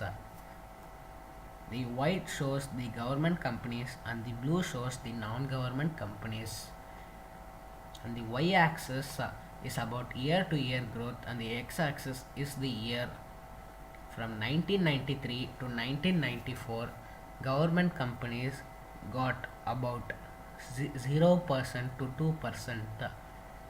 In 1995 to 1996, it got the same measurement. In 1996 to 1997, it got a bit increased. During 1997 to 1998, it got back again to the first form. During the 1998 to 1999, it got a little bit of profit. During the 2000 to 2001, it got again a bit more profit. During the 2001 to 2002, it again got a little bit profit. During the 2002 to 2003, it got so much loss that it had gone to minus 0 to minus 2 percentage. The non-government companies in 1993 to 1994 got 10% to 12%. In 1995 to 1996, it got 14% to 16%. In 1996 to 1997, it got a little bit more growth. During 1997 to 1998, it got a loss and came back again to 10%, 10 point some percent. During the 1998 to 1999, it got again a loss and went to 7%. During 1999 to 2000, it came to 5.8%. During 2000 to 2001, it came to 5.99%. During 2001 to 2002, it came to 5% with a loss. During 2002 to 2003, it came again to a loss, but it came to 3.5%. Trade sector reform. Trade policy allowing domestic providers of goods and or services to compete more freely in world markets, and foreign provides to compete more freely in domestic markets. Trade sector reform. 1. Elimination of import licensing. 2. Rationalization of tariff structure. 3. Adoption of flexible exchange rate. Effect of trade sector reforms. You can see the y-axis is US dollars billion, and below is the merchandise exports. The red color is the merchandise exports and the blue color is the merchandise imports, and the x-axis is about the years. From 1991 to 1992, the merchandise during the 1991 now let us see about merchandise exports. In 1991, it got 18.5%. In 1992, it got 18.3%. In 1993, it got 18.9%. In 1994, it got 22.7%. In 1995, it got 26.9%. In 1996, it got 32.3%. In 1997, it got 34.1%. In 1998, it got 35.7%. In 1999, it got 34.3%. In 2000, it got 37.5%. In 2001, it got 45.5%. In 2002, it got 44.7%. In 2003, it got 53.8%. In 2004, it got 66.3%. In 2005, it got 85.2%. In 2006, it got 105.2%. In 2007, it got 128.9%. In 2008, it got 166.2%. In 2009, it got 189%. In 2010, it got 182.2%. In 2011, it got 250.5%. Now let us see about the merchandise imports.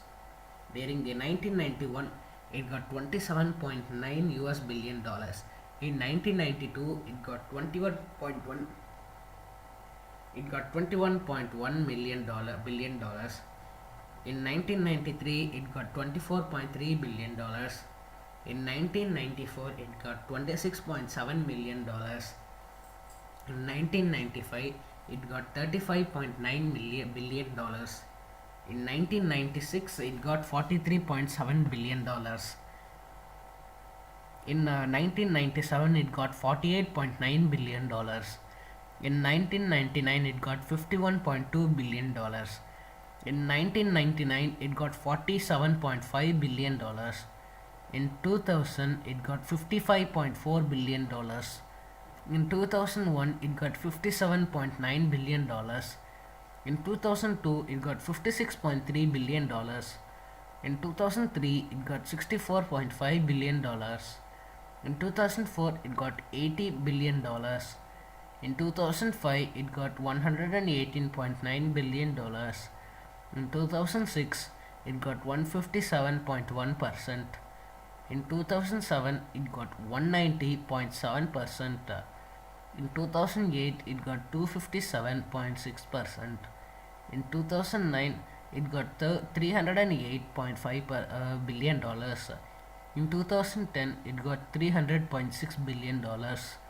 In 2011, it got $380.9 billion dollars. And now we have seen about the effect of trade sector reforms graph from 1991 to 2011 of the merchandise exports and merchandise imports. Fiscal sector reform. 1. India's fiscal sector reform helps to raise the rate of savings and investment in India. This further helps to enhance the productivity of public expenditures. 2. India has established itself as one of the fastest growing economies in the world. India is also advancing towards the economic growth and improvement in literacy. Sensex duration liberalization, and the the sandal one is Sensex, and the blue one is BSE 100, and the y-axis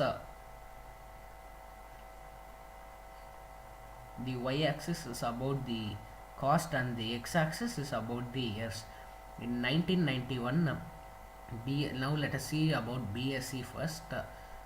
In 1991, it got between 0 to 3000. In 1993, it got between 0 to 3000. In 1995, it got between 0 to 3000. In 1997, it got between 0 to 3000. In 1999, again it got between 0 to 3000. In 2001, it got again between 0 to 3000.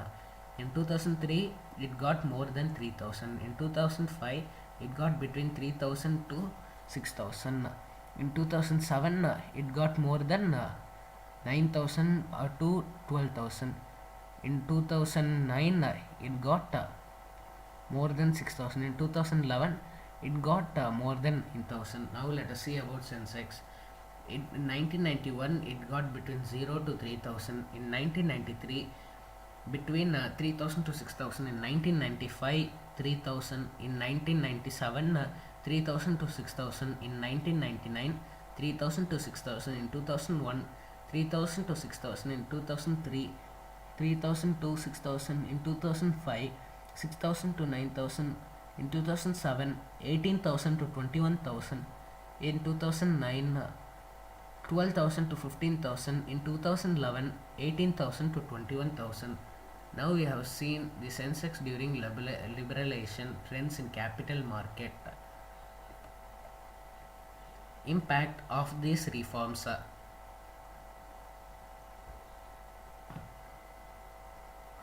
Impact of these reforms. 1. Annual growth in GDP. 2. A rate of growth that will double average income in a decade. 3. Rapid growth in all sectors. 4. Exports of information technology enabled services particularly strong. GDP growth.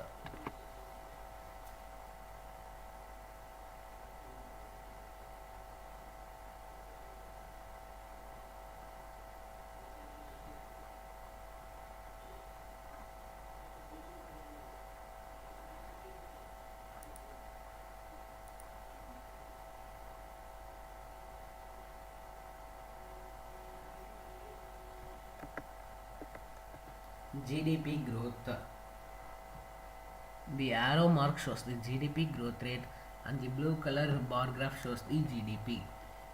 During 1991, it got between the GDP got 5.3%. During 1992, it got 4%. During 1993, it got 5.4% growth. During 1994, it got 5.7% growth. During 1995, it got 6.4% growth. During 1996, it got 7.3% growth. During 1997, it got 8% growth. During 1998, it got 4.3% growth. In 1999, it got 6.7% growth. In 2000, it got 6.4% growth. In 2001, it got 4.4% growth. In 2002, it got 5.8% growth. In 2003, it got 3.8% growth. In 2004, it got 8.5% growth. In 2005, it got 7.5% growth. In 2006, it got 9.5% growth. In 2007, it got 9.6% growth. In 2008, it got 9.3% growth. In 2009, it got 6.8% growth. In 2010, it got 8% growth. And in 2011, it got 8.5% growth. Now we have seen the GDP growth from 1991 year to 2011.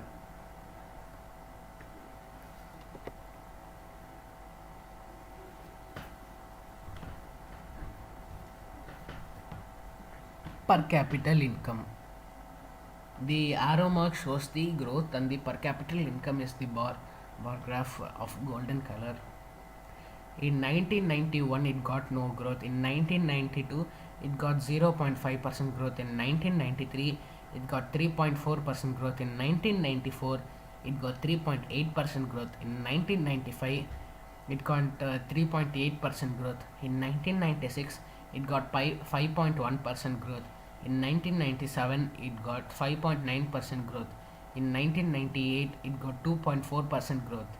In 1999 it got 4.7% growth.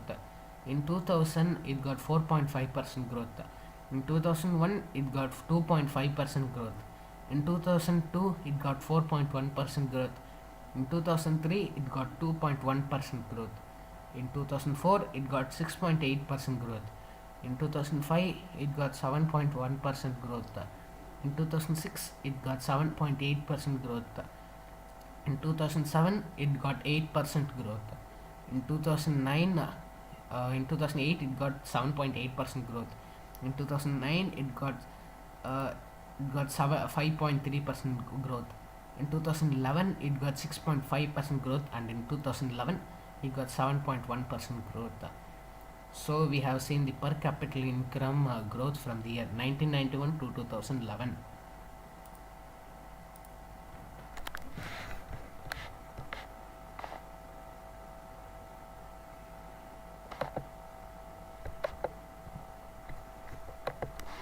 Challenges ahead. 1. Political reforms for good governance. 2. Re-engineering the role of government. 3. Administrative and legal reforms. 4. Strategic management of the economy with a focus on knowledge-based HRD activities. 5. Fiscal prudence. 1. Agricultural sector reforms. I think 5. 6. Agricultural sector reforms. 7. Industrial restructuring. 8. Labor sector reform. 9. Foreign trade and outward investment policies. 10. Financial sector reforms. And now, among the top 15 countries in terms of GDP at constant prices, robust economic platform, surging exports, and attractive investment destination, vibrant capital market, pacing ahead to emerge as a major economy in the world. Major M&A deals undertaken abroad by India Incorporate. Tata Steel buys Correct Plus for USD 12.1 billion. Aditya Birla Group. Hindalco acquired Novelis Incorporation for USD 6 billion. Why is the slide not changing? Yes.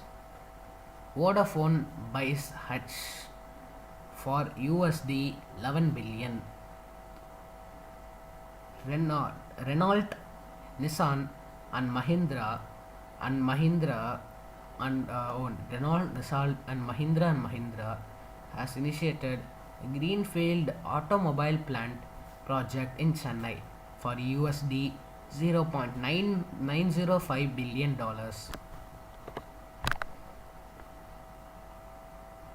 Just wait a minute, friends.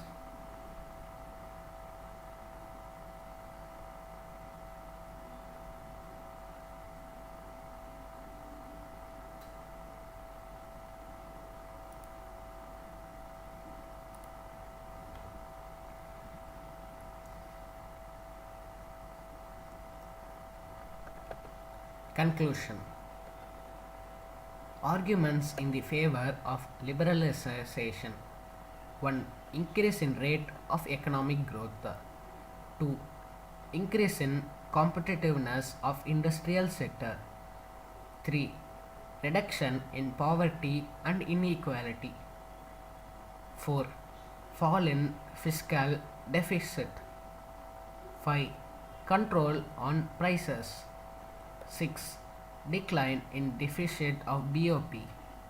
7. Increase in efficiency.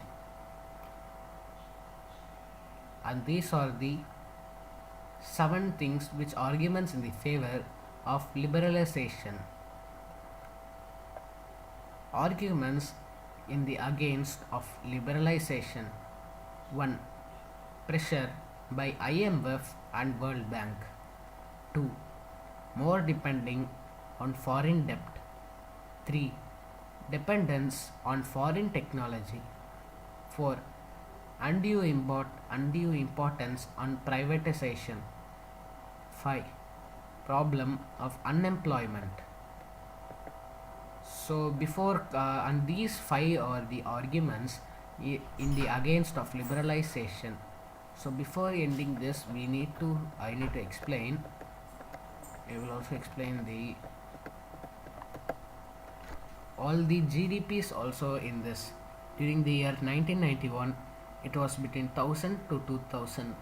During the year 1992, the GDP was between 1000 to 2000 crore. During 1993, it was between 1000 crore to 2000 crore. During 1994, it was between 1000 to 2000 crore again with a slight profit. During 1995, again it was between 1000 to 2000 crore. In the year 1996, it was in the between 1000 to 2000 crore again. During 1997, it was in between 1000 to 2000 crore. And 1998, it was slightly marginally with the border of 2000 crore. During 1999, it was a bit more than the 2000 crore, but slightly. During 2000, it was a bit more than the last year's growth. During 2001, it was between 2000 crore to 3000 crore. Between 2002, it was between 2000 crore to 3000 crore. Between 2003, it was between 2000 crore to 3000 crore. In 2004, it was between 2000 crore to 3000 crore. In 2005, it was nearly between 3000 crore. In 2006, it was between 3000 crore to 4000 crore. In 2007, it was between 3000 crore to 4000 crore. In 2008, it was between 3000 crore to 4000 crore. In 2009, it was slightly bit more than the 4000 crore. In 2011, it was between 4000 crore and 3000 crore. In 2011, it was slightly near to the 5000 crore. So this is the GDP growth rate bar graph explained from the year 1991 to 2011. And the x-axis is the crore rupees and the y-axis is the years. So this I will do with small scale.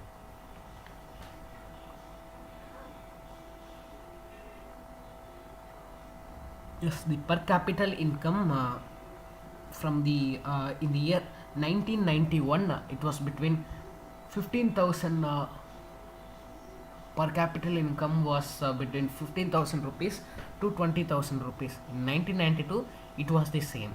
In 1993, it was between 15,000 to it got a light increase which is between 15,000 rupees to 20,000 rupees. In 1994, it was between 15,000 rupees to 20,000 rupees. In 1995, again it was between 15,000 rupees to 20,000 rupees. In 1996, it was between 15,000 rupees to 20,000 rupees. In 1997, it was slightly near to 20,000 rupees. In 1998, it was likely near to the 20,000 rupees. In 1999, it was slightly more than 20,000 rupees. In 2000, it was in between of 20,000 rupees to 25,000 rupees. In 2001, it was between 20,000 rupees to 25,000 rupees.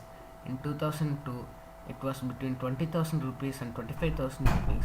In 2003, it was slightly near to the 25,000 rupees. In 2004, it was slightly more than 25,000 rupees.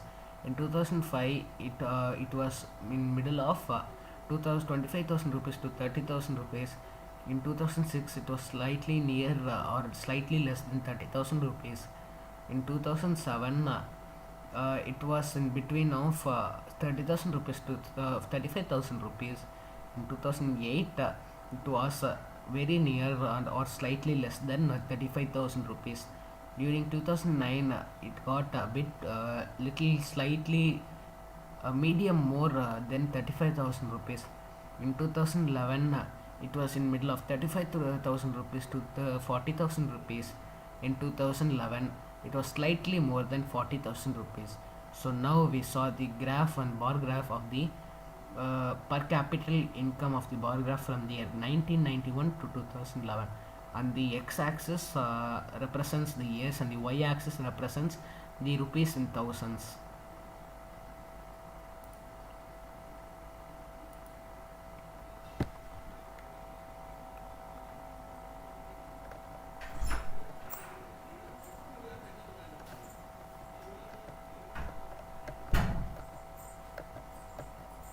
So yes friends, with this the 11th topic has been completed. Thank you, and then I will start the 20th 11th topic completed. I will start the 12th topic soon. The stream will continue soon friends.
So yes friends, I will continue with the 12th topic, that is transportation.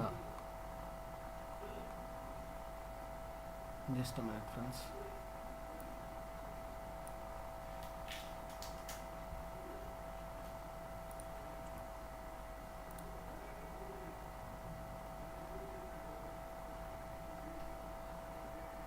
Yes, transport. Transport or transportation is the movement of people, animals, and goods from one location to another. Modes of transport include air, road, water, rail, human powered, animal powered, and space. Just a minute.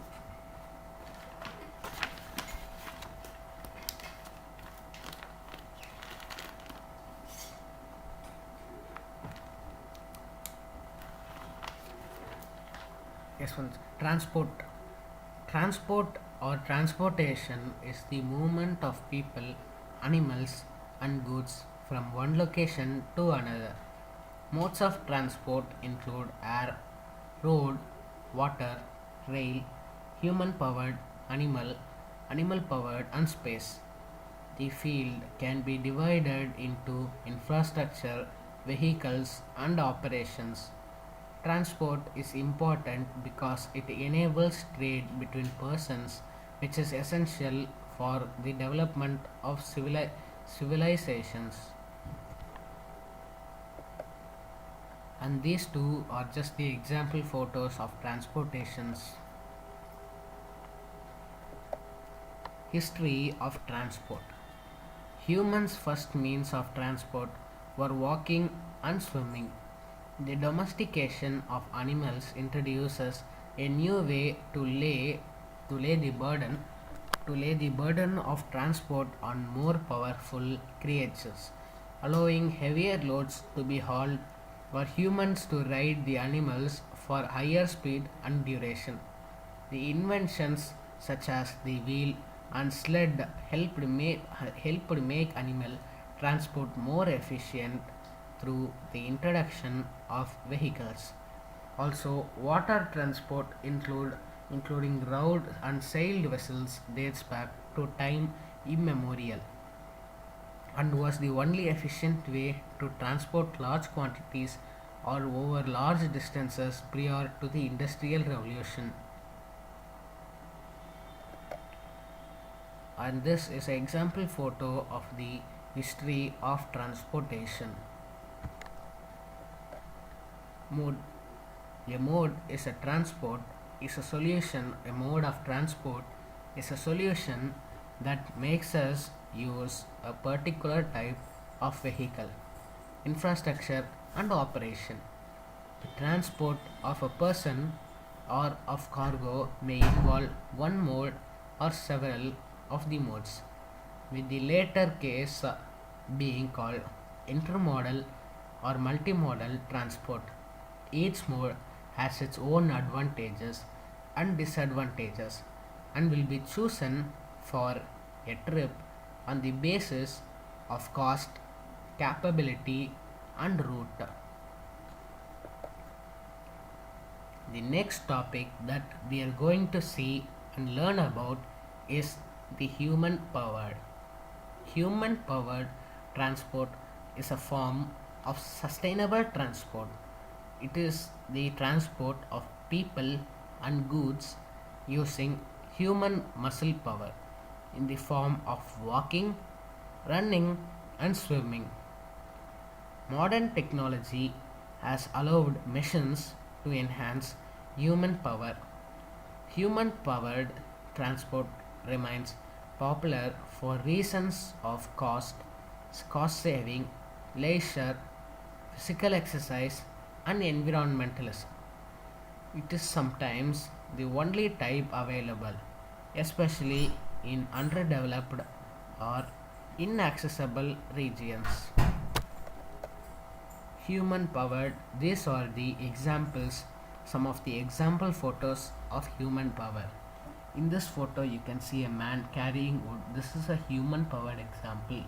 And this photo you can see a man carrying people, but this is now not allowed. The second photo is not now allowed in any parts of India because it is banned due to human because it causes the work of human powered now. The next topic which we are going to see and learn about is animal powered. Animal powered transport is the use of working animals for the movement of people and goods. Humans may ride some of the animals directly, use them as a pack animals for carrying goods, or harness them alone in teams to pull sleds or wheeled vehicles. And this and this is the example of animal powered, which shows us that a bullock cart which a bull is pulling a man in a road. The next topic which we are going to see and learn about is air transport. A fixed wing aircraft, commonly called airplane, is a heavier than aircraft where movement of the air in relation to the wings is used to generate lift. The term is used to distinguish this from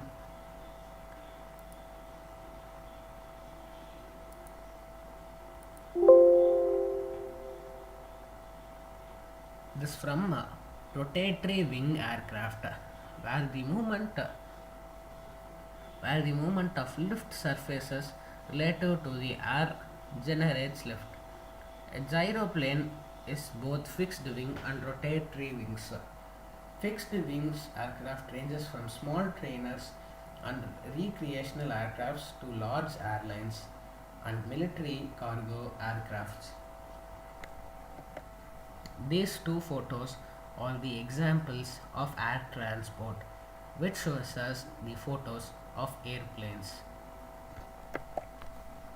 The next topic which we are going to see and learn about is the rail transport.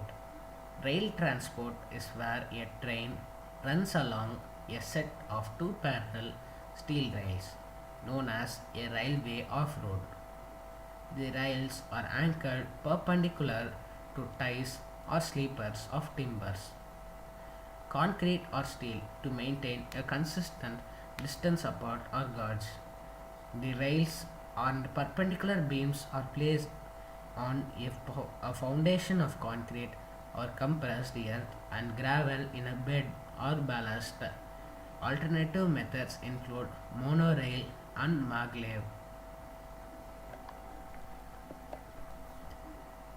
Now we can see the examples of railway transport in this slide, which shows us the metro station here, and the metro train which is going in the train track.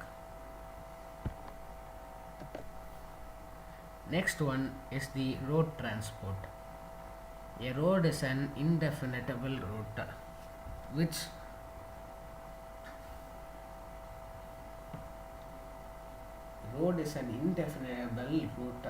way or path between two or more places.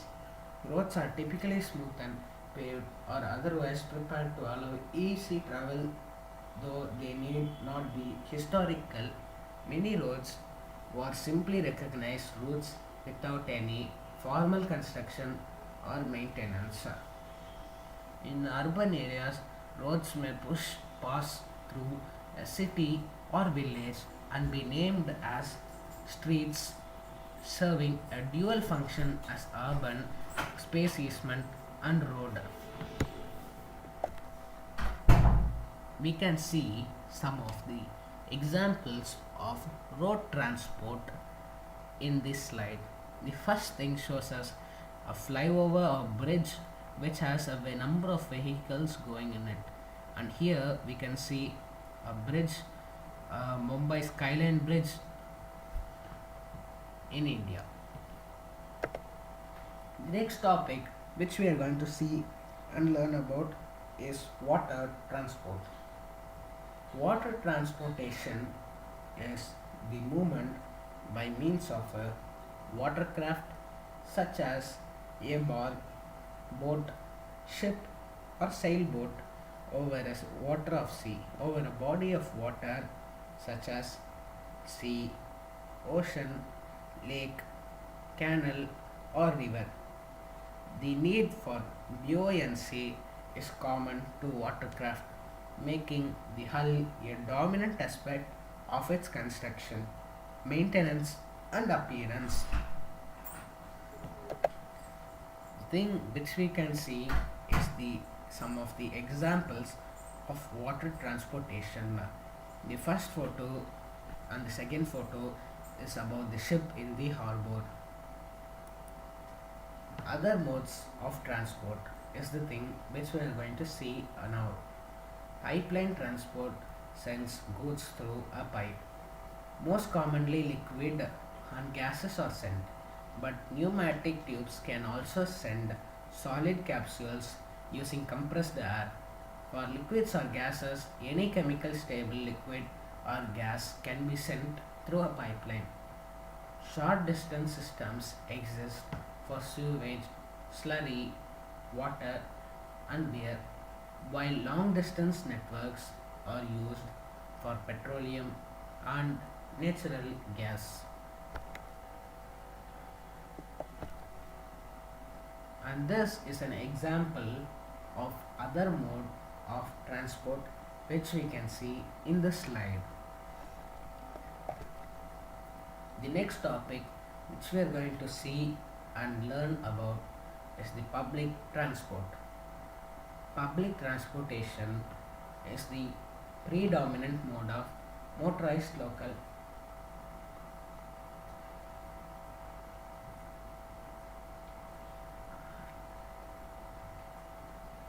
is the predominantly by road, since computer rail services are available only in the seven metropolitan cities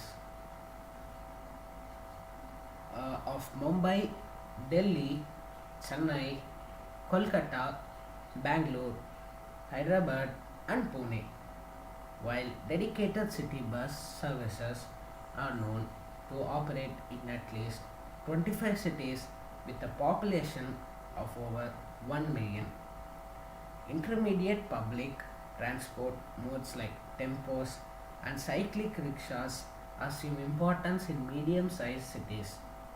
However, the share of buses is negligible in most Indian cities as compared to personalized vehicles, and two wheelers and cars account for more than 80% of the vehicle population in most large cities.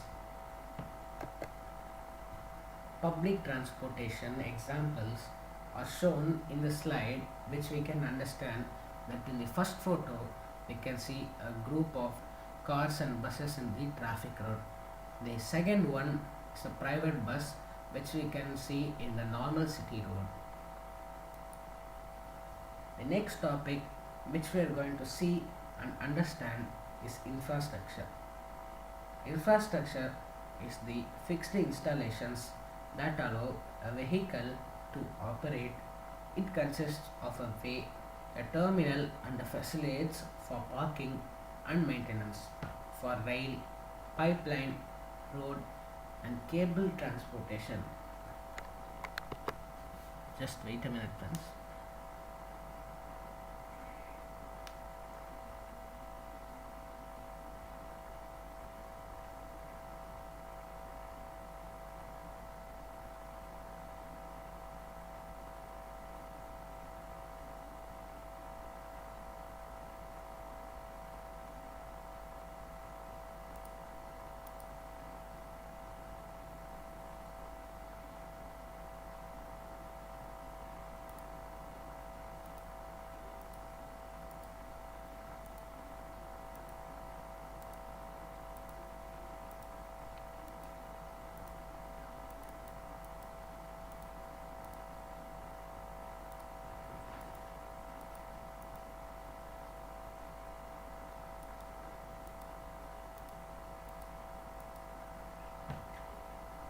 Infrastructure.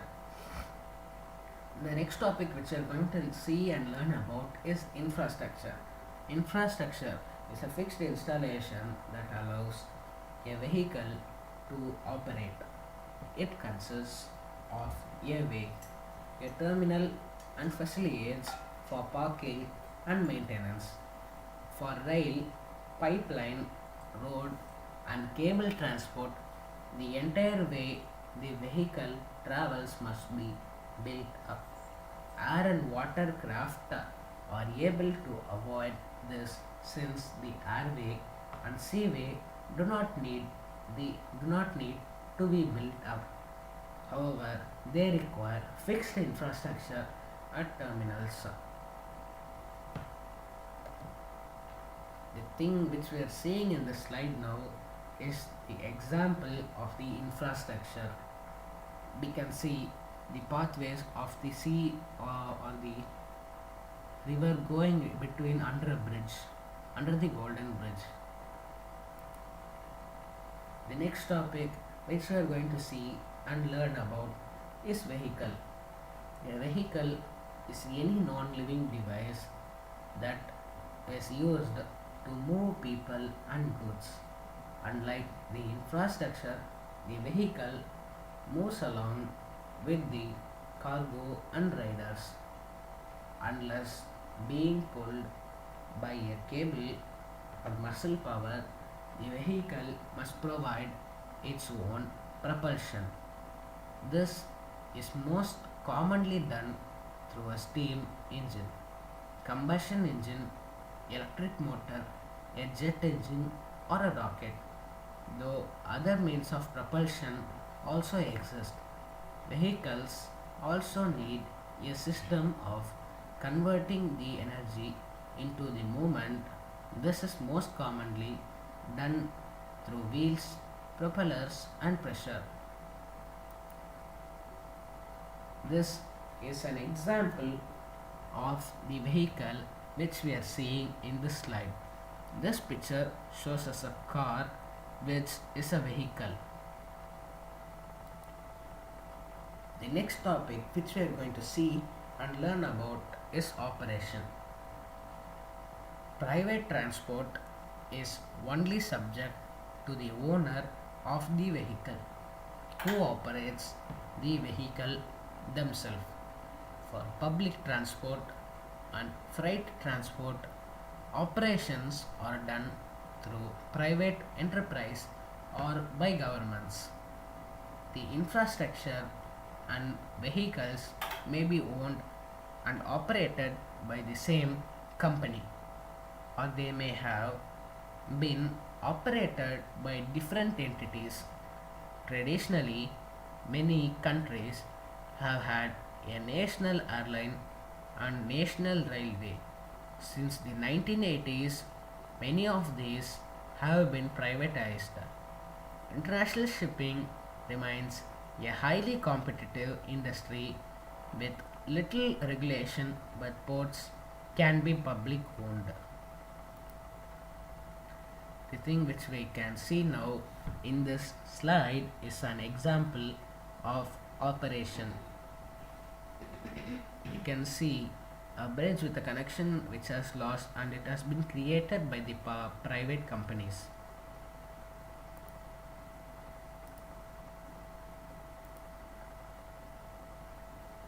Functions. The next topic which we are going to see and learn about is functions. Relocation of travelers and cargo are the most common uses of transport. However, others uses exist, such as the strategic and tactical relocation of armed forces during warfare, or the civilian mobility, construction, or emergency equipment. The next topic which we are going to see and learn about is passenger. Passenger transport or travel is divided into public and private transport. Public transport is scheduled services on fixed routes, while private is vehicles that provide ad hoc services at the rider's desire. The latter offers better flexibility but has lower capacity and a higher environmental impact. Travel may be as part of daily commuting for business, leisure, or migration. The thing or the photo which we are seeing in this slide is an example of passenger. The thing or photo which we are seeing in this slide is a bus which is used by passengers to travel from one place to another for migration, business, or even for leisure. The next thing which we are going to see and learn about is freight. Freight transport or shipping is a key in the value chain in manufacturing. With increased specialization and globalization, production is being located further away from consumption, rapidly increasing the demand for transport. While all modes of transport are used for cargo transport, there is high differentiation between the nature of cargo transport in which the mode is chosen. The thing or photo which we are seeing in this slide is an example of the freight. The thing or photo which we are seeing in this slide is a freight train which is used to carry and travel goods from one place to another. It can be even used to travel passengers from one place to another.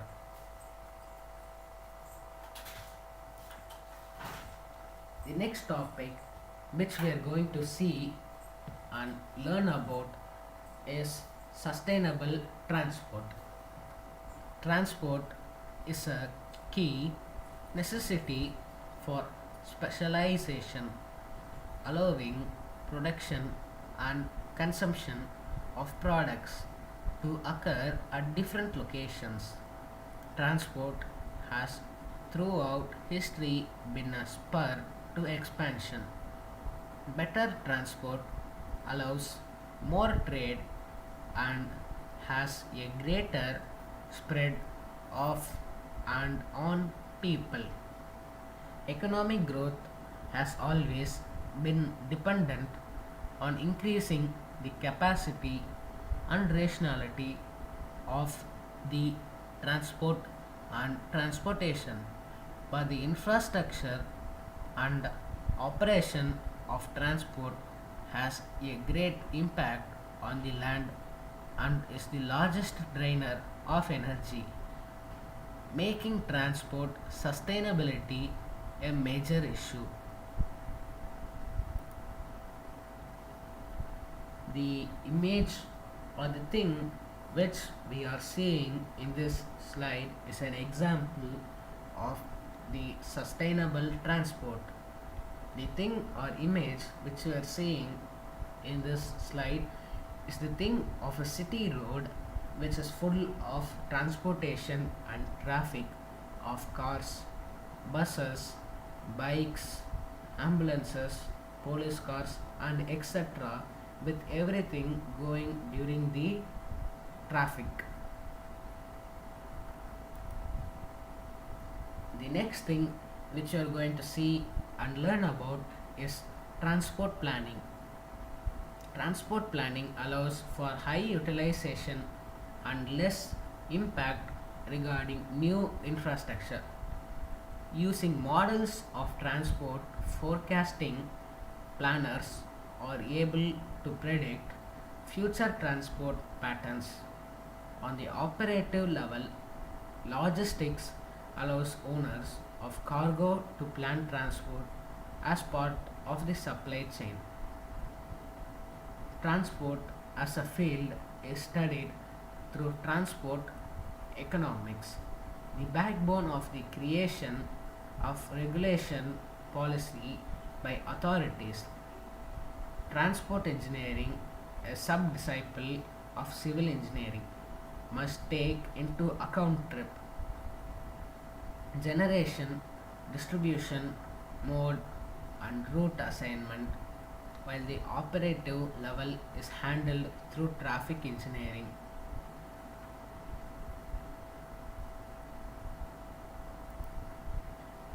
The thing or image which you are seeing in the slide is an example of transport planning.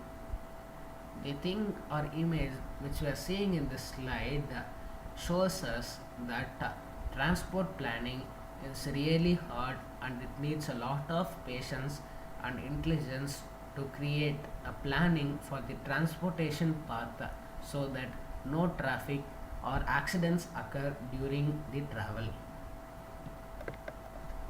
The next topic which we are going to see and learn about is transport and the environment. Transport is a major use of energy and burns most of the world's petroleum. This creates air pollution, including nitrous oxides and particulates, and is a significant contributor to global warming through emission of carbon dioxide, for which transport is the fastest growing emission sector.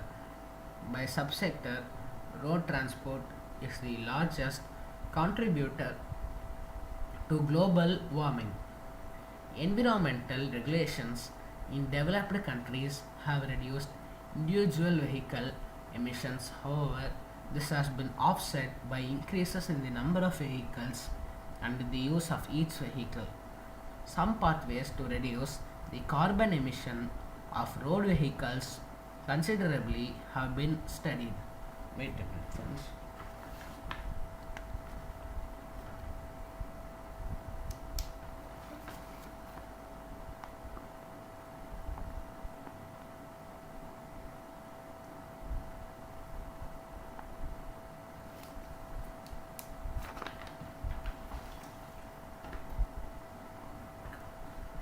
And yes, friends, the image or thing which we are seeing in this slide is an example of transport and the environment. The thing or image which we can see and understand in this slide is that the transport and the environment must be maintained perfectly to avoid accidents. And thank you, friends. The 12th topic has been completed.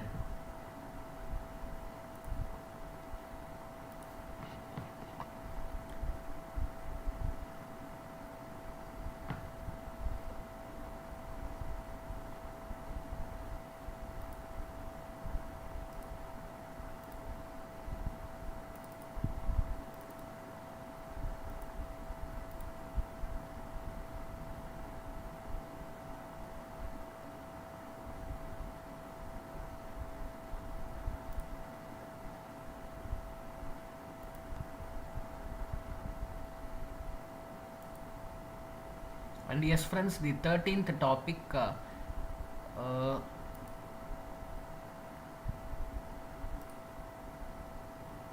the 13th topic will be starting soon.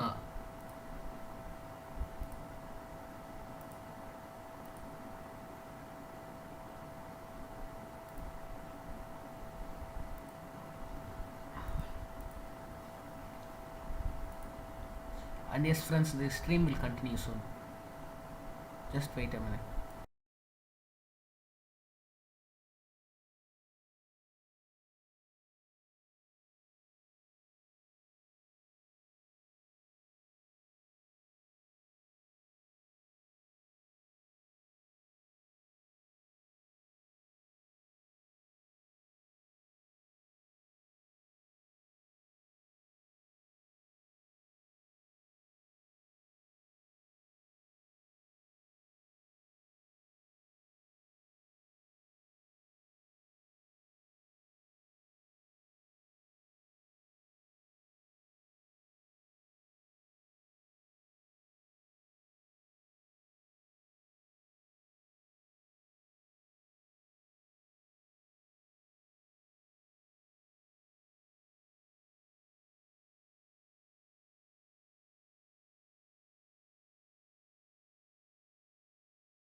So yes friends, I will start with the 12th topic, law of extradition between India and USA, and I will check with if my live stream is working. Wait a minute friends.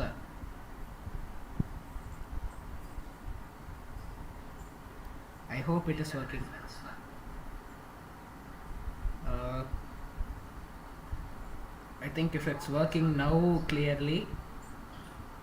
Hello.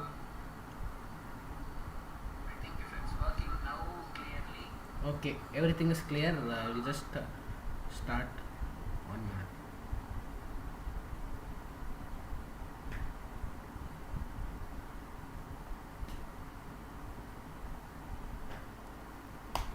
Yes, friends. Law of extradition between India USA. Meaning of extradition. Extradition may be described as the process by which one state, upon the request of another, surrenders to the latter any person accused or convicted for an extradition offense committed either within its jurisdiction or outside its jurisdiction. Law relating to extradition in India. Just wait a minute, friends.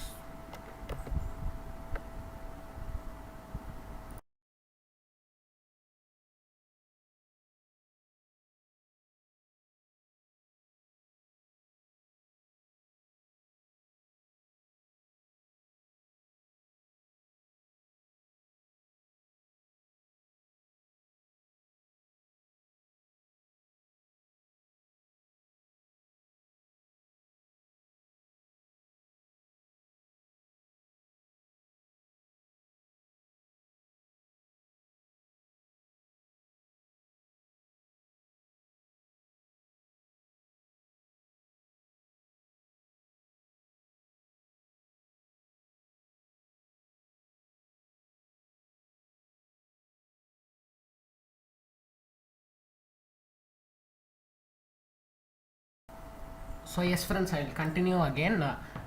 Law relating to extradition in India. The Extradition Act 1962, Extradition Treaty between India and other countries. Meaning of extradition treaty. Extradition treaty means a treaty, agreement, or arrangement with a foreign state relating to the extradition of fugitive criminals.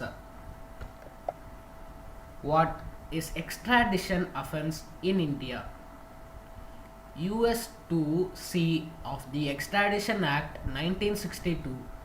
An extradition offense means offense provided in the extradition treaty with the foreign states, an offense punishable with imprisonment for a term which shall not be less than 1 year under Indian law or of a foreign state.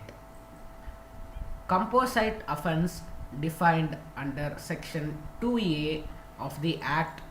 An act or conduct of a person occurred wholly or in a part of a foreign country or state in India, whose effects are intended effects taken as a whole. Who may be extradited? Only fugitive criminals may be extradited. Section 2F of the Extradition Act 1962.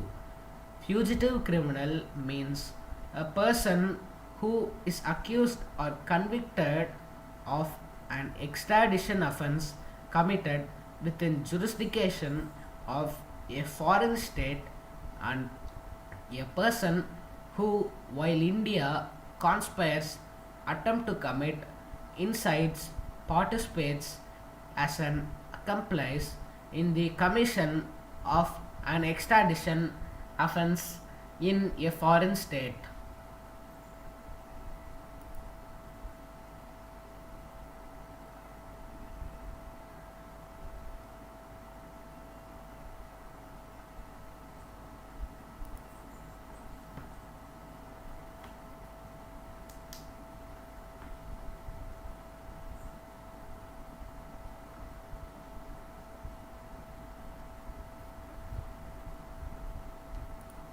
1 minute, friends. The live will continue soon.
So yes, friends, I will just start again with this topic. Just wait, friends. Okay. Law of extradition between India to US. Meaning of extradition. Extradition may be described as the process by which one state, upon the request of another, surrenders to the latter any person accused or convicted for an extradition offense committed either within its jurisdiction or outside its jurisdiction. Law relating to extradition in India. The Extradition Act 1962. Extradition treaty between India and other countries. Meaning of extradition treaty.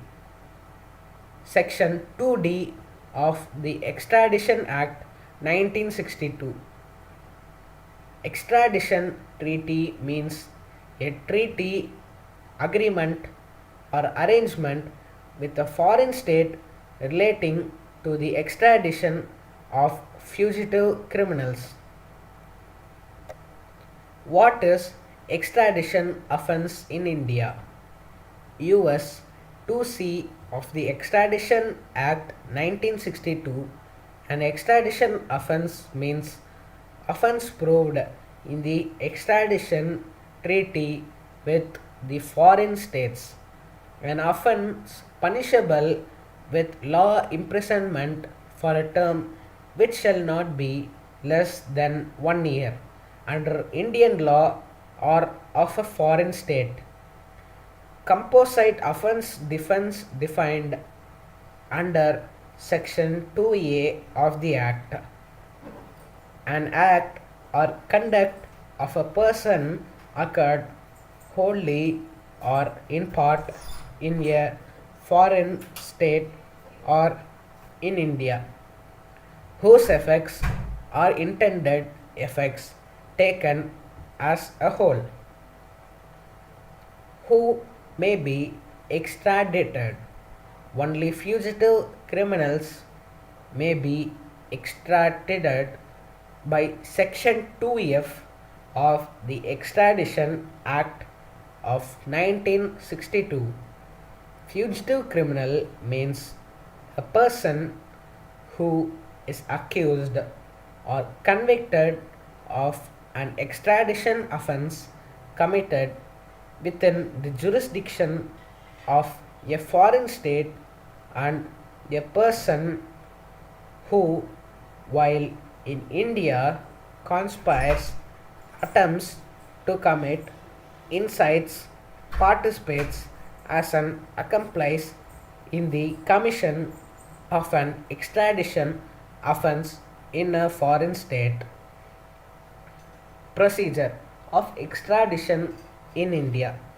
A requisition for the surrender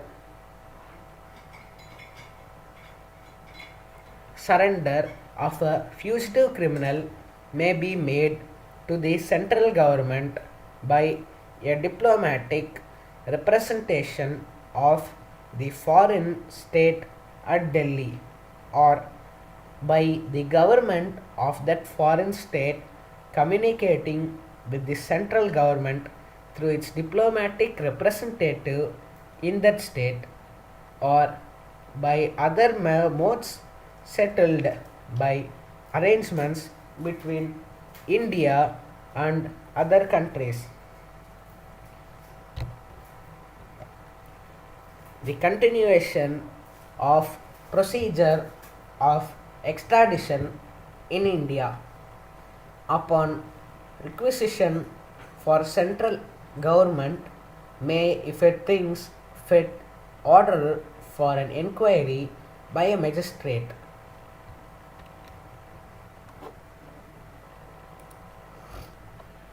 By a magistrate for the purpose of Section 5 would mean a magistrate of the first class or presidency magistrate US 2G of the Extradition Act 1962 and who would have jurisdiction to inquire into the offence if it had been an offence committed within local limits of his jurisdiction.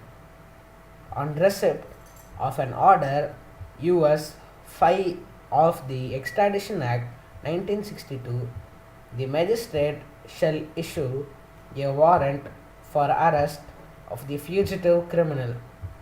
On appearance, the magistrate shall inquire into the case, take evidence in support of the requisition, take evidence on behalf of the fugitive criminal, including evidence that has no extradition offense is committed.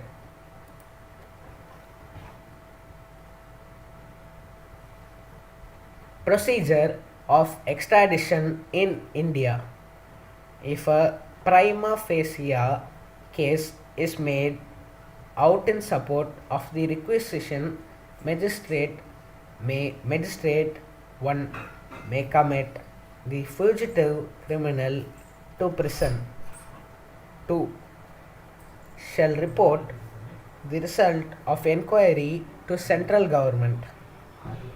3 shall forward the written submission, if any, filled by the fugitive criminal to the central government for consideration. If a prima facie case is not made out in support of the requisition, magistrate shall discharge the fugitive criminal. Surrender of fugitive criminal upon satisfaction with the prima facie report of the magistrate, fugitive criminal may be surrendered to the foreign state.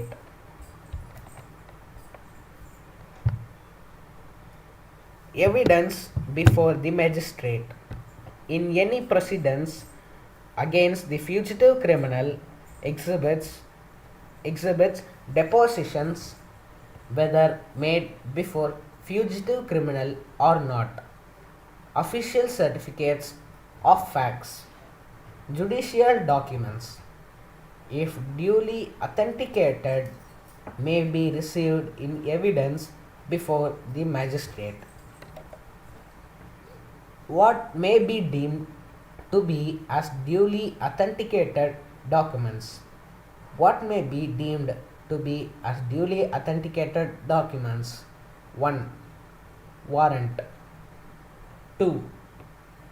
The depositions or statements of copies thereof, the certificates of or judicial documents stating the fact of a conviction, signed or certified under the hand of a judge, magistrate, or officer of the state, or by the official seal of the minister of the state.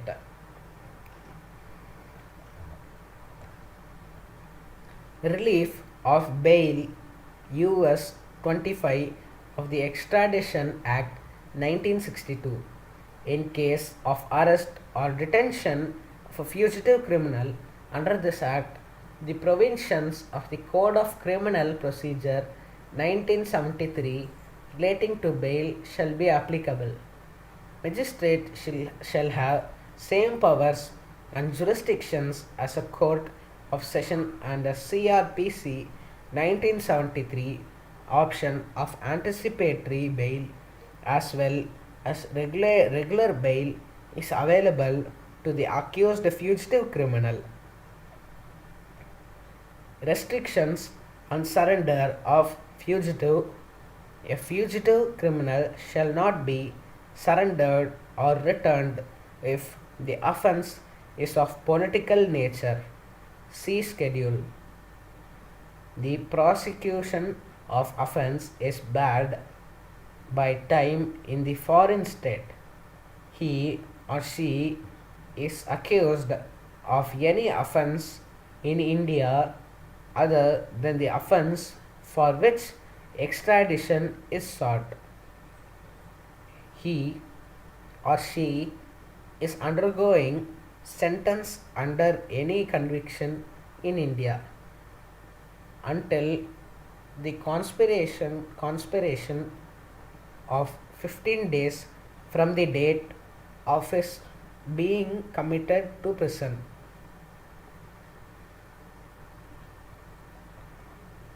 Provisional arrest, US 34B of Extradition Act 1962. Upon an urgent request from foreign state, The central government may request the magistrate to issue an immediate provisional warrant for the arrest of fugitive criminal. Extradition treaty between US and India. 1. Extradition treaty between the government of Republic of India and the government of the United States of America was signed on 25th June 1997, and the same has been ratified on 21st July 1999. 2. The said extradition treaty has also been published in the Indian Gazette with GSR 633E. 3. Guidelines for extradition by Ministry of External Affairs. Extradition treaties.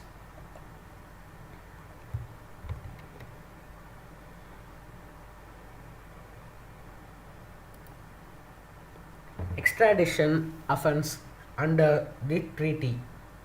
The following are extradition offense under the treaty. 1. Offense punishable under laws of US and India for a period of more than 1 year. 2. Conspiracy, attempts, aiding, abetting, counseling, or procuring the commission of or being an accessory of any offense punishable under laws of US and India for a period of more than 1 year.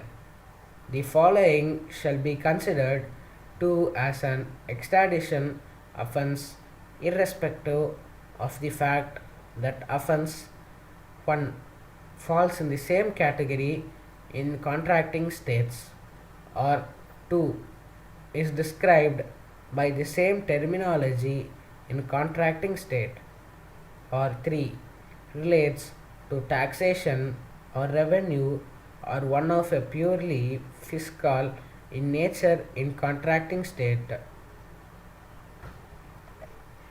When extradition can be refused under the treaty, extradition shall not be granted.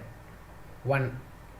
A fugitive criminal is sought for political offense, or 2. If the fugitive criminal is acquitted or convicted for offense for which extradition is sought, or if the prosecution of offense is barred by lapse of time according to the law of requesting state. Extradition may not be granted if extradition is sought for an offense 1. Under military law and not under ordinary criminal law, or 2. Punishable by death in requesting state and is not punishable by death in requested state unless requesting state assures that death penalty, if imposed, will not be carried out. Special provision under the treaty. As per Section 31D of the Extradition Act 1962, a fugitive criminal shall not be surrendered or extradited if 1. He or she is accused of any offense in India other than the offense for which extradition is sought. However, a special rule has been created in the extradition treaty between India and US under Article 14. Temporary surrender of fugitive criminal. 1. A fugitive criminal who is being prosecuted or serving sentence in requested state may be temporarily surrendered to the foreign state in case of request for extradition. Such fugitive criminal shall be returned to the requested state after conclusion of the proceeding against the fugitive criminal. Requested state may postpone the extradition proceedings pending prosecution or remaining of sentence imposed upon him or her. Extradition procedures and required documents. All required for extradition shall be submitted through diplomatic channel. All requests for extradition shall be supported by 1. Document, statement, or other type of information describing the identity and location of the person sought. 2. Facts and procedural history of the case. 3. Statement of provision of law describing essential element of the offence. 4. Statement provision of law describing punishment of offence. 5. Copy of warrant or order of arrest issued by judge or competent body. Documents required for extradition under treaty. 1. A copy of charging document, if any. Other information which would justify the committal for trial of person if the offence had been committed in the requested state. A copy of the judgment of conviction in case the person is convicted. 4. Information establishing the identity of conviction sought for extradition. 5. Copy of the sentence imposed upon the person sought. Admissibility of documents as evidence. The documents accompanying a request for extradition shall be admitted as evidence in extradition proceedings if 1. In case it is made by U.S. documents certified by A. Principal diplomatic or B. Principal consular officer of the Republic of India resident in the United States of America. 2. In case request is made by India, documents certified by A. Principal diplomatic or B. Principal consular office of United States of America resident in the Republic of India. 3. Documents are certified or authenticated in any other manner accepted by laws in the requested state. Provisional arrest under the treaty. In case of urgent contracting, state may request for immediate arrest of a fugitive criminal pending presentation of the request for extradition. Application for provisional arrest shall contain 1. Description of person sought. 2. Location of person sought, if any. 3. Brief statement of facts of case. Statements of facts of case including times, location and offence. Statements of facts of description of law violated. 4. Description of law violated. 5. Statements of existence of a warrant of arrest or B. Finding of guilt or C. Judgment of conviction against the person sought. Statement that a request for extradition for the people sought will follow. Appellate remedies. No prevention or statutory appeal is prescribed in the Extradition Act 1962 against the proceedings of extradition. For redress of any grievance against the order in the extradition proceedings, the Brit jurisdiction of the concerned High Court has to be invoked. 13th topic completed, but before that, I have some more points to say and I will just continue to say. Just wait a minute, friends.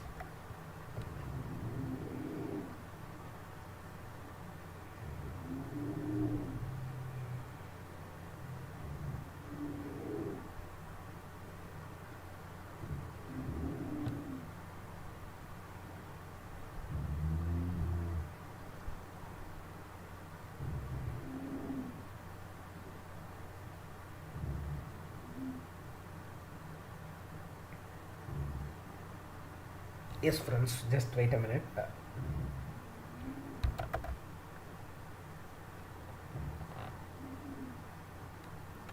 Law of extradition. Law of extradition between India and US.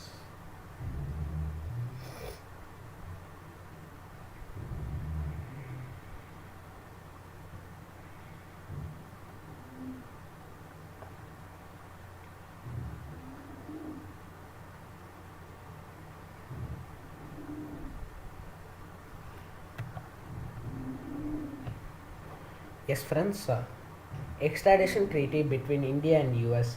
The offense is extraditable if punishable under the laws in both contracting parties by imprisonments for more than 1 year or by a more severe penalty. This applies one whether or not the laws in the contracting state place the offense within the same category of offenses or describe the offense by the same terminology. 2. Whether or not the office is one for which US federal law requires the showing of such matters as interstate transportation or use of mail or other facilities affecting interstate or foreign commerce, such matters being merely for the purpose of establishing jurisdiction in a US federal court. 3.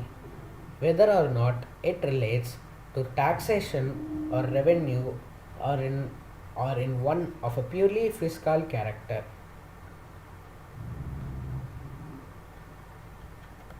Extradition shall be granted for an extraditable offence regardless of where the act or acts constituting the offence were committed.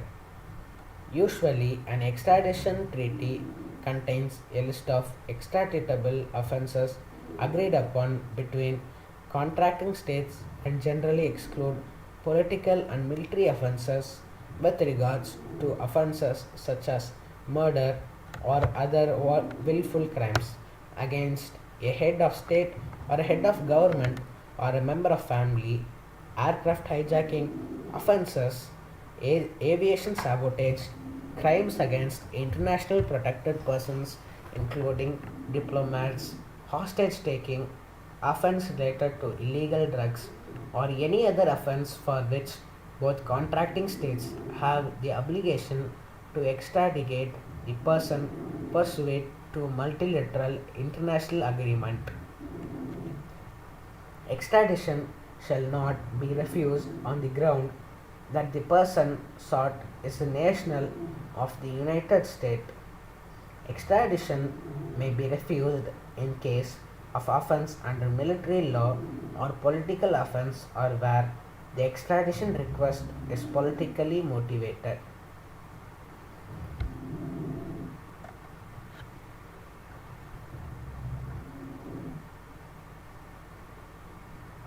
With the respect of the United States of America and India, the treaty would supersede the treaty for the mutual extradition of criminals between the United States and the Great Britain, signed at London in December 22, 1931. which was made applicable to India on 9th March 1942.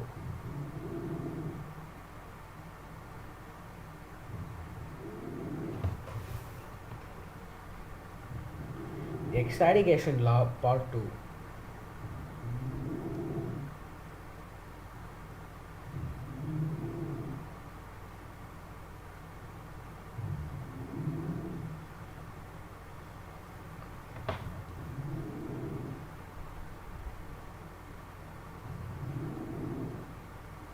The India has also got the extradition treaties between the countries Australia in the year 2011, Bahrain in the year 2005, Bangladesh in the year 2013, Belarus in the year 2008, Belgium in 2000 in 1983, Bhutan in 1997, Bulgaria in 2006, Canada in 1987, Egypt in 2012, France in 2005, Germany in 2004, Hong Kong in 1997, Indonesia in 2013, South Korea in 2004, Kuwait in 2007, Malaysia in 2011, Mauritius in 2008, Mexico in 2009, Mongolia in 2004, Nepal in 1953, Netherlands in 1989, Oman in 2005, Poland in 2005, Portugal in 2008, Russia in 2000,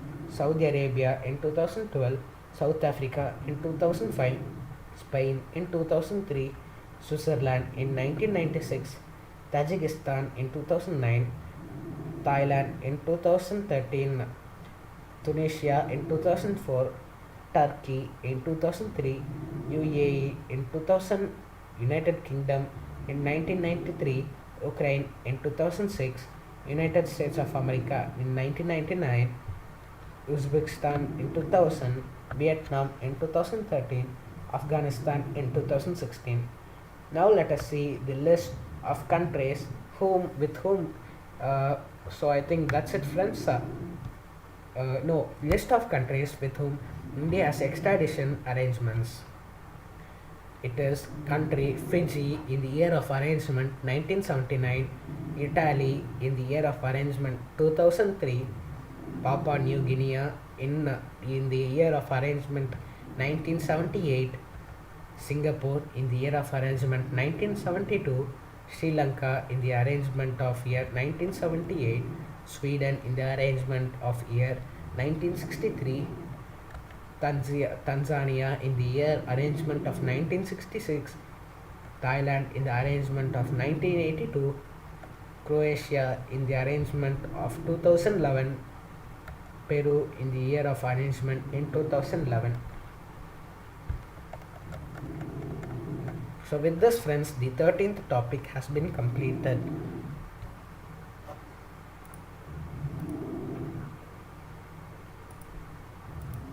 So the live stream will continue soon. I will take up with my other topic and start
Just stay a minute, friends. The live will start. I'm just opening up the files.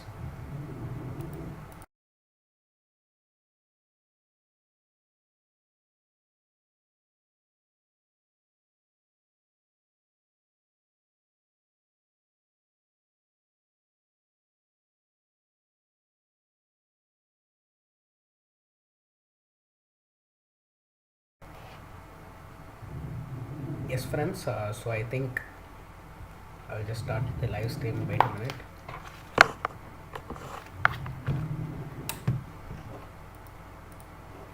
And yes, friends. The next topic we are going to see about is the uh,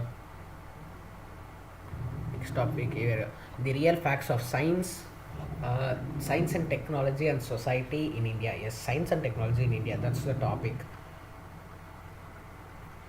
And see the development from monkey to man, and the man is going with robot, and the robot is also growing, and there is no man at all, only robots, right? It has fallen down.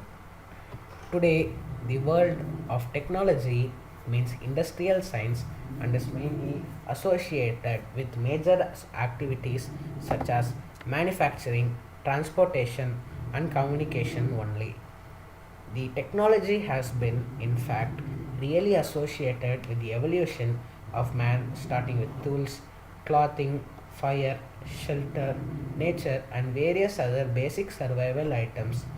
The co-evolution persists, and since basic science is now very much a part of developing technologies, the time co-evolution of science and society, which is used at times very much, implies the co-evolution of both basic science and industrial science with society, 1980 to 2010.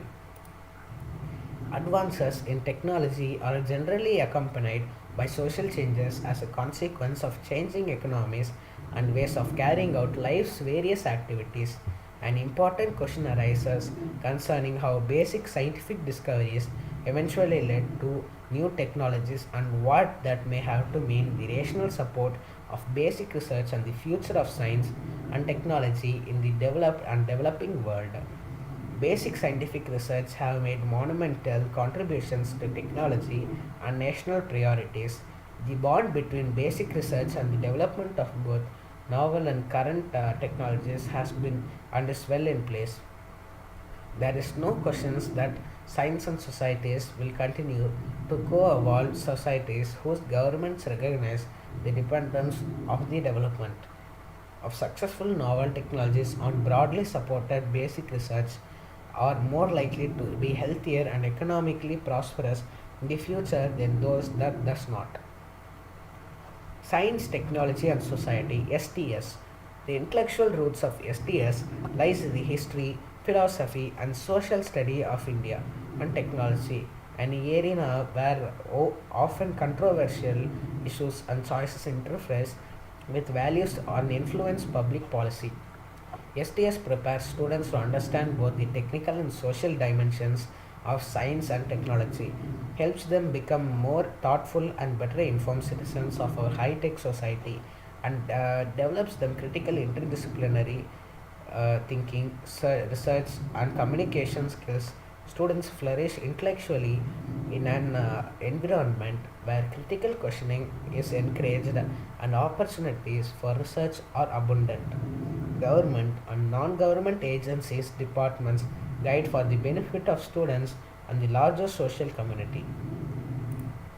Need for STS: interdisciplinary education for life, relevant to every field of study, a great major or double major or the minor for all majors, subjects and research areas.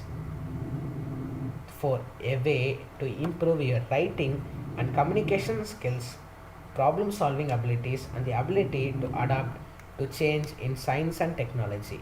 5. Attraction attractive to potential employers. 6.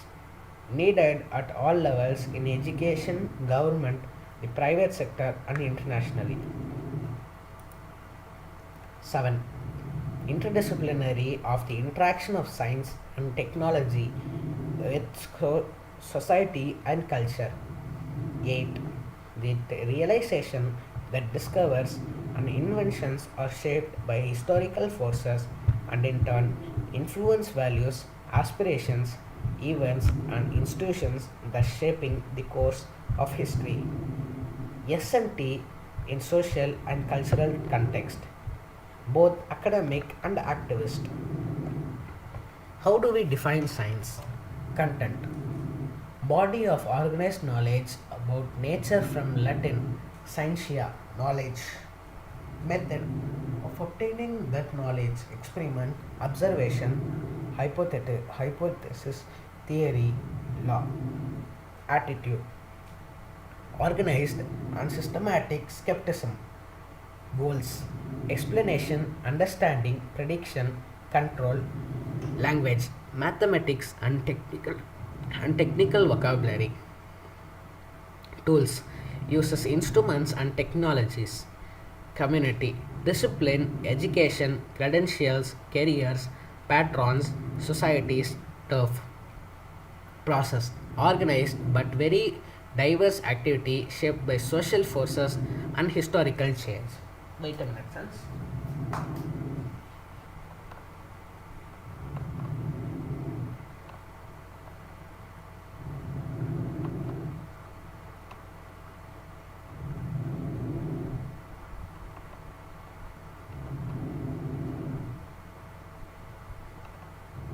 Just wait a minute.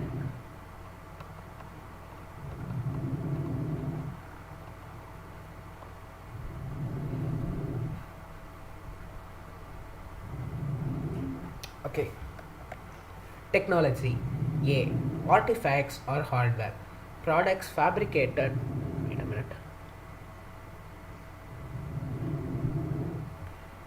A. Artifacts or hardware. Products fabricated by humans to meet specific needs, tools, machines, implements. B. Knowledge and methods.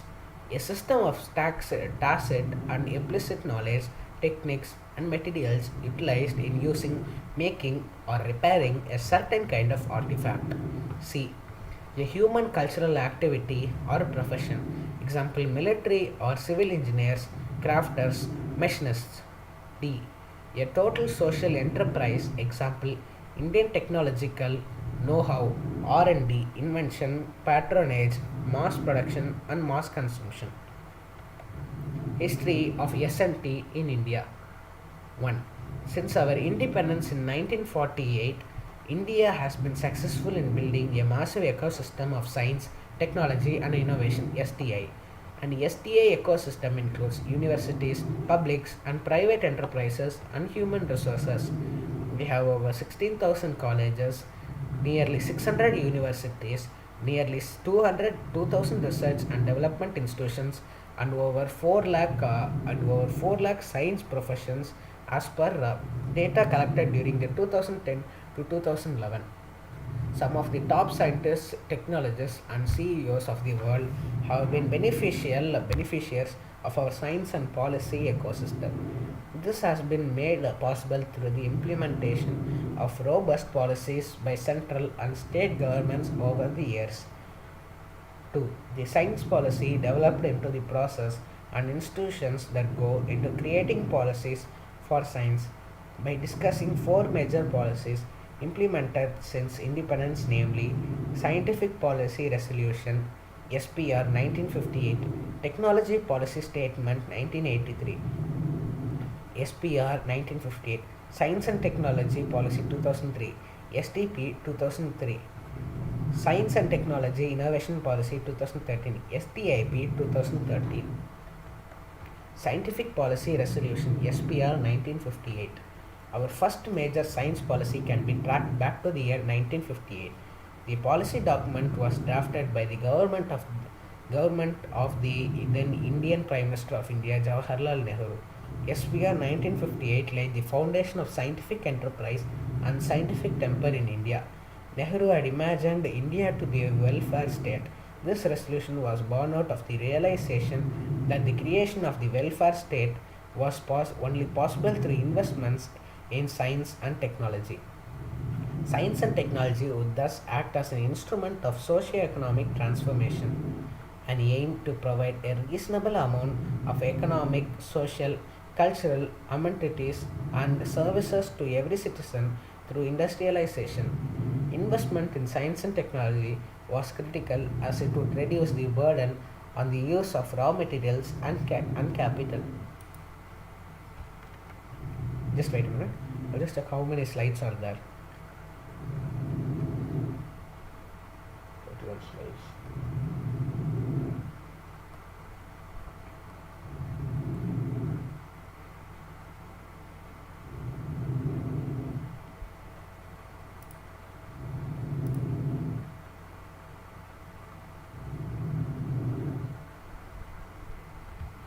Technology Policy Statement. In the aftermath of passing SPR 1958, India spent the next 3 decades building its scientific enterprise. By the early 1980s, India had developed a strong industry. India had developed a strong industrial and agricultural base and also has large pool of trained human resource. The primary feature of TPS 1983 was technological self-reliance through promotion and development of indigenous technologies. TPS 1983 stressed on strengthening the technology base, especially in new sectors at that time, information, electronics, and biotechnology, through an increase in R&D, investments, and collaborations amongst governmental organizations, educational institutions, and industries. Science and Technology Policy STP 2003. By the turn of millennium, India had become a sound infrastructure based in science and technology in terms of institutions and human resources. However, it was acknowledged that there was dramatic changes in how science was practiced, how technology was developed, how science and technology interact, and how they affected society. Science was becoming more multidisciplinary, spanning different sectors and different countries. A significant feature of STP 2003 was a process to develop mechanisms within ministries and agencies to gather inputs from scientists and technologists through through planning, service planning, and investment and policy making, and a call to invest heavily into R&D sector with an aim of increasing investment to 2% of GDP. STP 2003 recognized the need of modern existing infrastructure for science and engineering in academic institutions and set up new funding mechanisms for basic research. The policy also called for the development of incentive mechanism to attract scientists and engineers, especially of Indian origin from abroad, to contribute to the Indian STI ecosystem.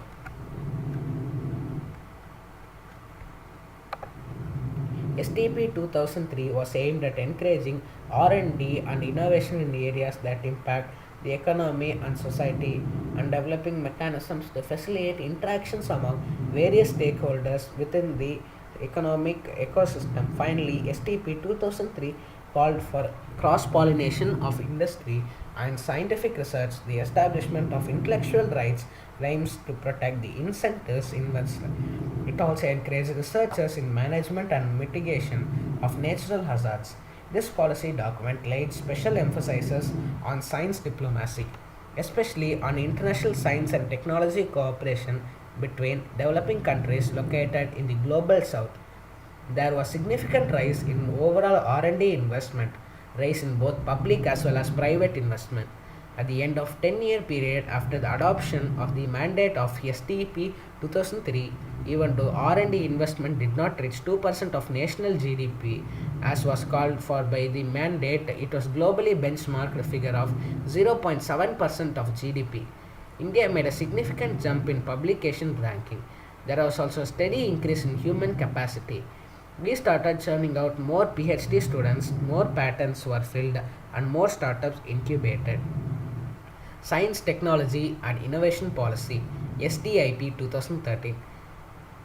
The decade of 2010 to 2020 was declared a decade of innovation by then Prime Minister Manmohan Singh. It was acknowledged that in order to stay globally competitive, it was necessary to make transitions into a world knowledge based economy.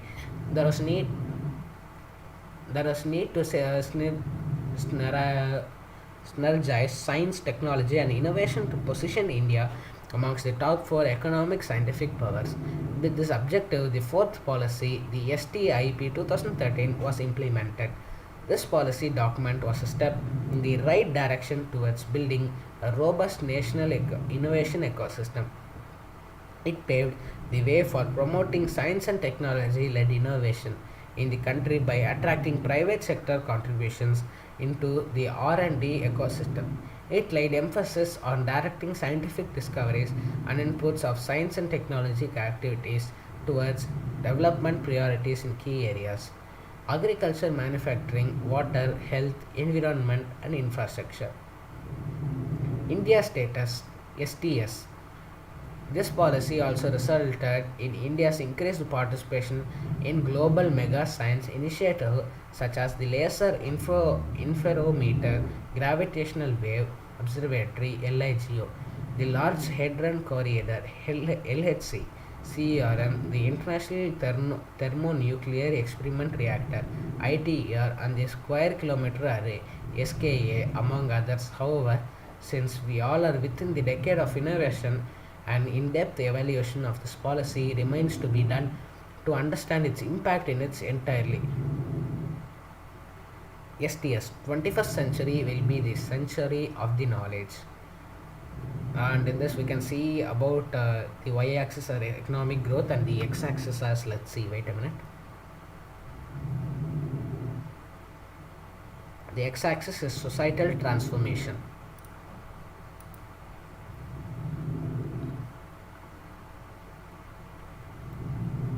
So here we can see raw materials. First is the knowledge society and information society, industrial society, agricultural society. So here knowledge product, first raw materials and agri products, agriculture products, which is then gone onto industrial products, and then information products, and then knowledge products. So if we take in the opposite direction, it is innovation, networks, and technology. Driven R&D reinvestment. When R&D investment begins to exceed capital investment, the corporation can be said to be shifting from place to place for production to a place for knowledge creation. This is the genomics and this is the nanotechnology. But 80 countries are classified as scientifically lagging and they have no capital. Clusters of action points: human resources, new paradigms in science education; 2. Universal scientific and technical literacy; 3. Science, its values and societal engagement; 4. Institutions, infrastructures and networks; 5. Information access, particularly to scientific journals; 6. Public or private partnerships; 7. Policy issues, national and international.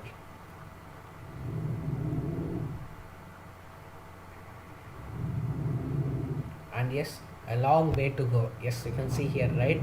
This is the education which was taught in the old days, and now education is taught in computers and everything. Like if you take the online class now itself, it isn't that way. Developments or investments 2020-2030. With support from the government, considerable investment and development has incurred in different sectors such as agriculture, healthcare, space research, and nuclear power through scientific research. For instance, India is gradually becoming self-reliant in nuclear region. Advantage India: robust demand.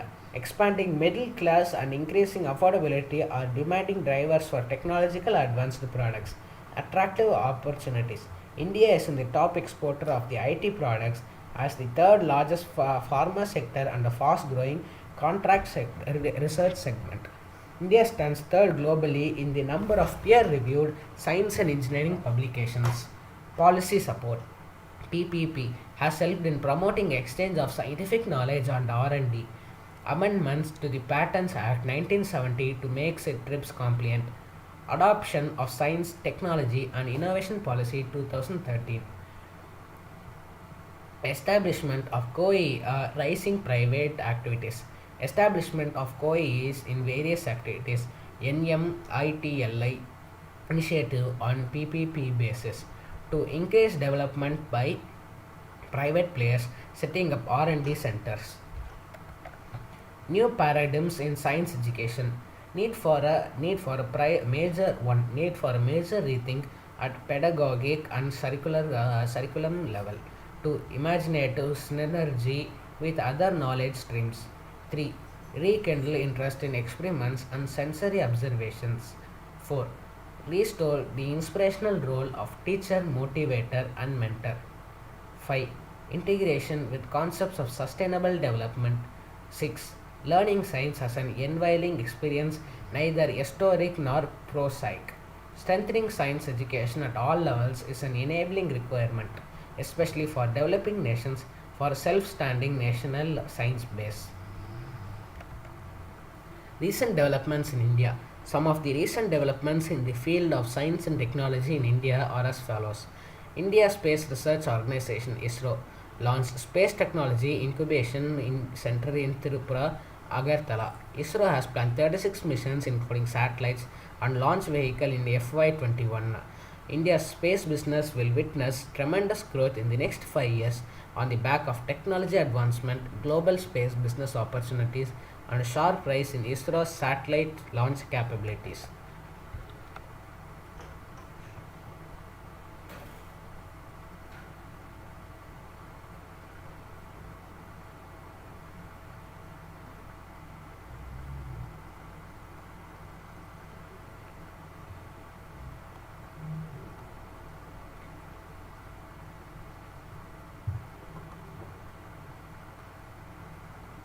Well, I think I didn't just teach you this slide, I'll just teach.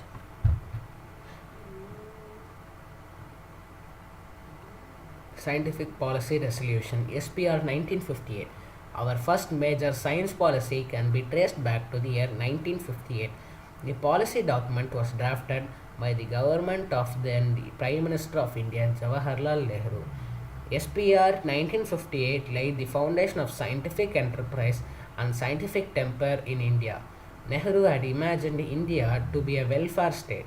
This resolution was born out of the realization that the creation of a welfare state was only possible through investments in science and technology. Science and technology would thus act as an instrument of socio-economic transformation and aim to provide a reasonable amount of economic, cultural, amenities and services to every citizen. Industrialization investment in science and technology was critical as it would reduce the burden on the use of raw materials and capital. So I'll just continue with the present slide, friends. So because I did not complete the slide, that's why I just remembered it.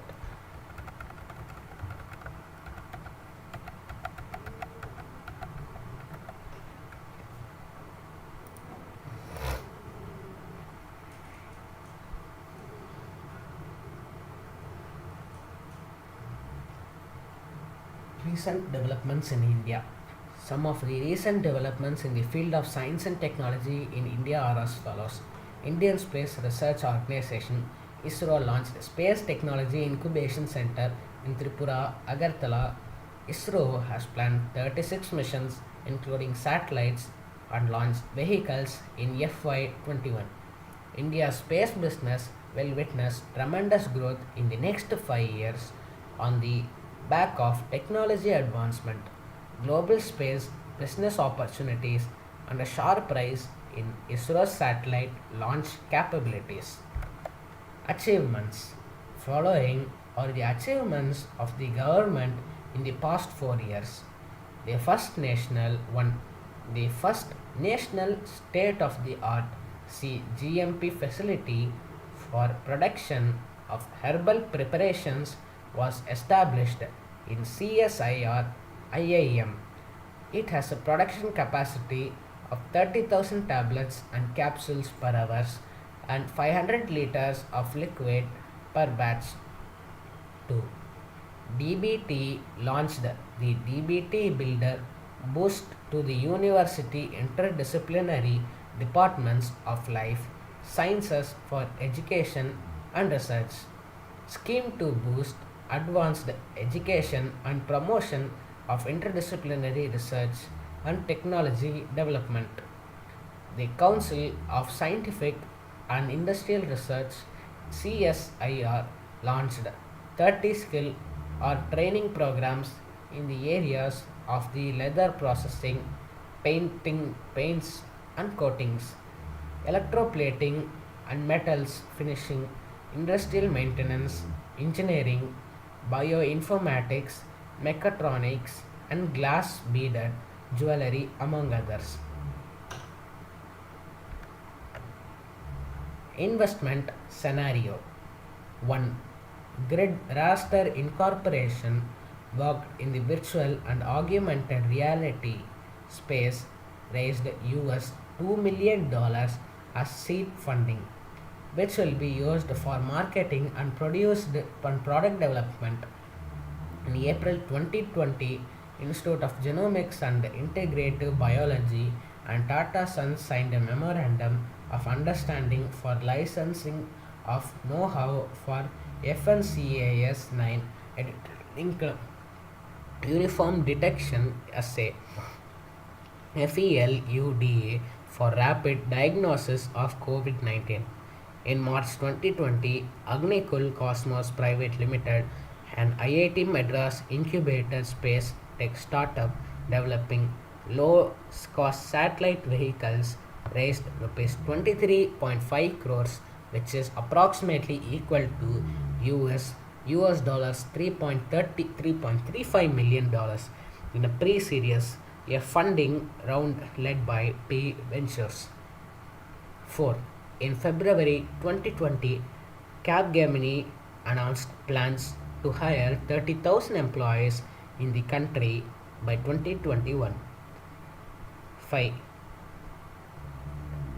In December 2019, Council of Scientific and Research on Industrial Research CSIR India and the National Centre for Scientific Research CNRS France signed an MOU for cooperation between the two towards promotion and support of scientific and technological research.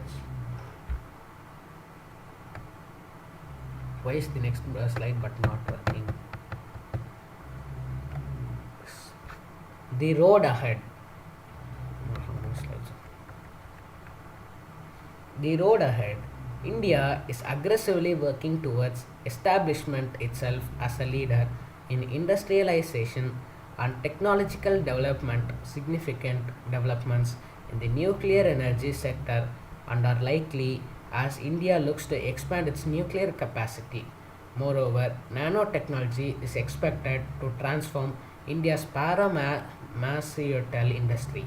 The agriculture sector is also likely to undergo a major revamp with the government investing heavily for a technology-driven green revolution. Government of India through the Science and Technology and Innovation, which is also said as SDI policy 2013, among other things, aspires to position India among the world's top 5 scientific powers. India Space Research Organization, which is also called as ISRO, will launch its first human mission by 2022, which is being headed by Dr. Sivan.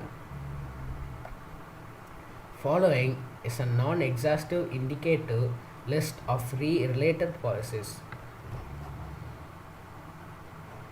Innovation for Innovation and Industrial Development. National IPR Policy 2016 DPIIT MSME Policy Statement. Central and States R&D Tax Incentives. Central and State Startup India Action Plan 2016 DPIIT National Innovation and Startup Policy 2019 for students and faculty MHRD. I think there's a list of following friends.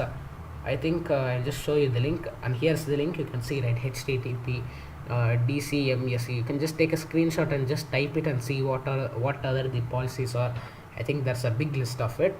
I just took the link and copied, but it did not come. So here's the link. You can just see, friends.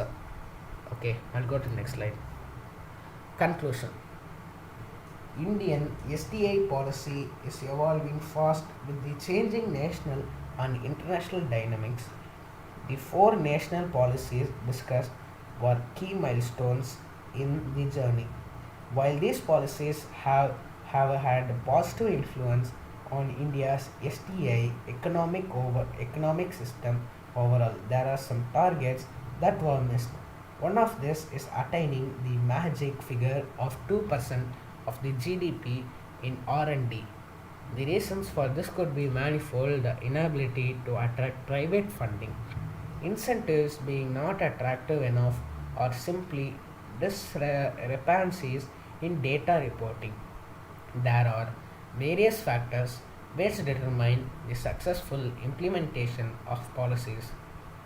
Stable commitment and support from changing or alternative governments, shared ownership and accountability among various implementing agencies, and time evaluation of policies and associated programs are some of the following factors in which it is used to achieve stated policy objectives in India. So, with this, I think the 14th topic, science and technology development in India, is being completed, friends. Be sure to like if you haven't liked, and be sure to subscribe if you haven't subscribed, because it's like already I have put live stream for 8 hours, so it's really big, right? You can understand my situation. So just subscribe to me. It's the support which you can show me. If you've already subscribed and if it shows subscribed, don't press it again because it will make you unsubscribed. Just press one time subscribed to my channel. Okay, just press one time subscribe button. So I think I'll just take up with the another slide, friends.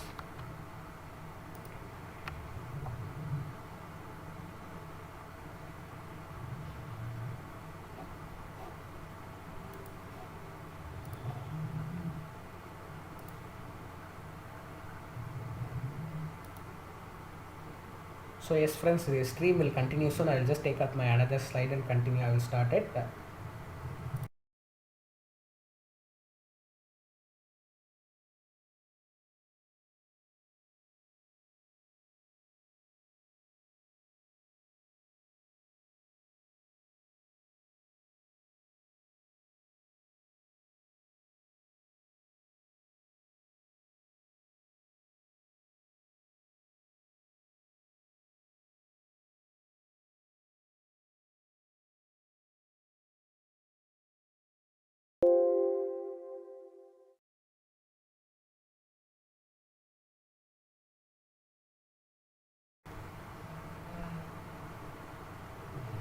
So yes, friends, I will continue.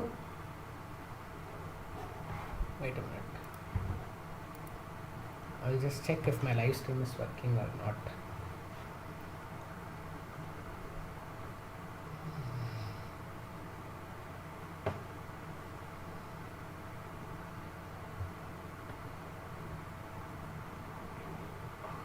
Yes, I think it's working. It's working perfectly. I will just check for the voice.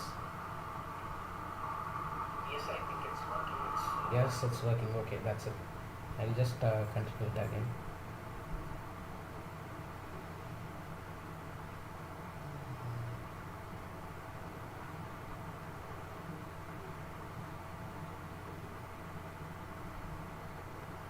Lord service.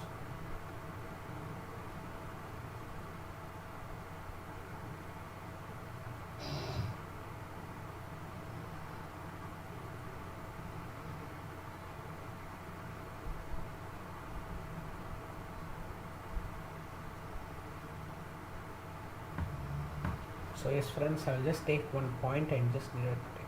Okay, Government of India.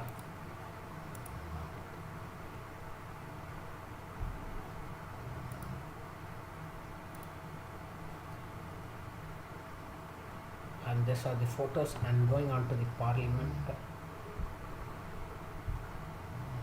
First one is the Parliament building, which represents the legislature. It is here the Parliament sessions are held. The Parliament of India is the supreme legislative body of the Republic of India.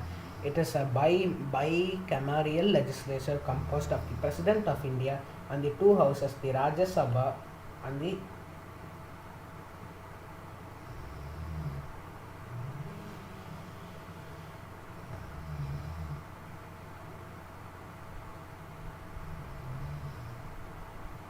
and it consists of the okay friends, just wait.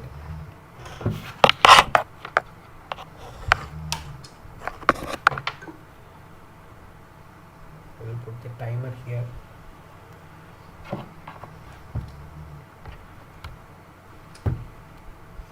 Parliament of India is a supreme legislature body of the Republic of India. It is a bicameral legislature composed of the President of India and the two houses, which is namely the Rajya Sabha, Council of States, and the Lok Sabha, House of the People. The President, in his role as the head of the legislature, has full powers to summon and prorogue either houses of the Parliament or to dissolve Lok Sabha.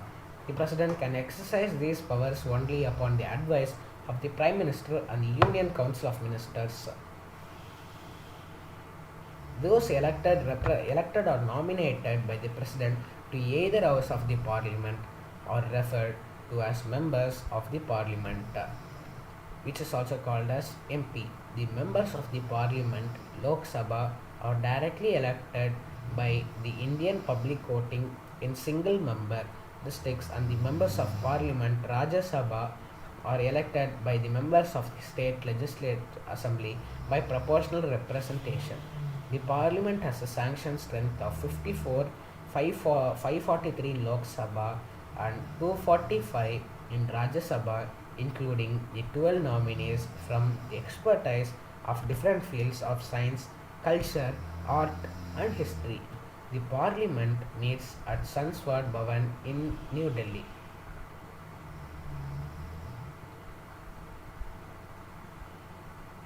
Now let us see the functions of the Parliament. India has a parliamentary system of government. The Union Parliament is the supreme legislature of the body. In this article, so here in this video we'll just talk in this topic.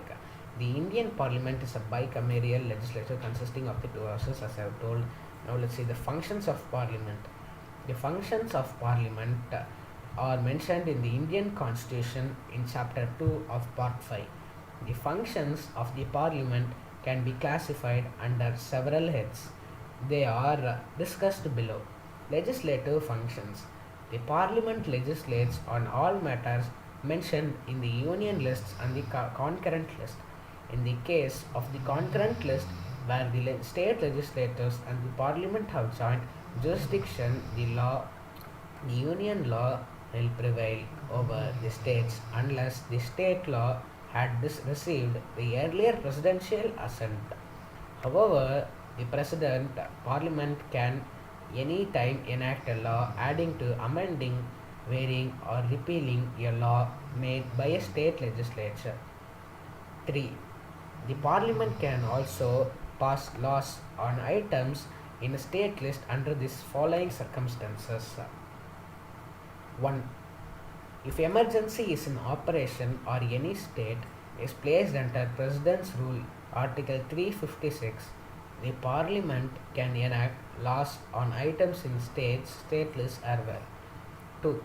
As per Article 249, the Parliament can make laws on items in the state list if Rajya Sabha passes a resolution by 2/3 majority of its members present and voting, that is necessary for the Parliament to make laws on any item enumerated in the state list in the national interest. 3. As per Article 253, it can pass laws on the state list items if it is required for the implementation of international agreements or treaties with foreign powers. According to Article 252, if legislature of two or more states pass a resolution to the effect that it is desirable to have parliamentary law on any item listed in the state list, the Parliament can make laws for those states. So yes friends, now let us see about the official residence of the President of India. This is the official residence, the photo. Supreme Court, Judiciary, and the photo which is here is the Supreme Court of the India. And let's see about Judiciary. 1. The highest court of India under Constitution. 2. It is the most senior constitutional court and has the power of judicial review. 3. The Chief Justice of India is the head and the Chief Justice of the Supreme Court, and the Supreme Court consists of the maximum of 34 judges, and it has extensive powers in the form of original, appellate and advisory jurisdictions. 4. It is regarded as the most powerful public institutions in India. 5. It safeguards fundamental rights of citizens and settles disputes between various governments authorities as well as central government versus state government or state governments versus another state governments in the country. The Supreme Court has replaced the British Privy Council as the highest court of appeal. This all are the High Court, Supreme Court photos. These are three institutions that are related to the three organs of the government: legislature, executive, and judiciary. In this photo, we can see the government.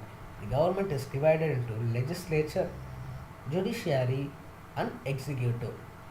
And the legislative creates and makes laws. And if you take the judiciary interprets laws. And if you take the executive implements laws. So it is a great thing to see in this triangle, right? If you want, you can also take a screenshot of it. Government of India. As we already said, it is divided into three, which is legislature, executive, and judiciary. Executive. The executive consists of the President, Lok Sabha, and Rajya Sabha. If you take the executive, it consists of the President, Vice President, Prime Minister, Council of Ministers, and bureaucracy. If you take the judiciary, it consists of the Supreme Court, High Court, District Court, Sub Court, Subordinate Court, Municipality Court, Magistrate Court, and even Panchayats also come under this. Legislature, the President and the Lok Sabha and the Rajya Sabhas and are here. Executive, Vice President, President, Prime Minister, Council of Ministers, bureaucracy. Judiciary. If you take the judiciary, it consists of the Supreme Court, High Court, District Court, Subordinate Court, Municipality Court, Magistrate Court, and Panchayats. These are all the courts: State Court, the High Court, District Court, Subordinate and Assistant Session Court. Legislature in India. The legislature in India is known as the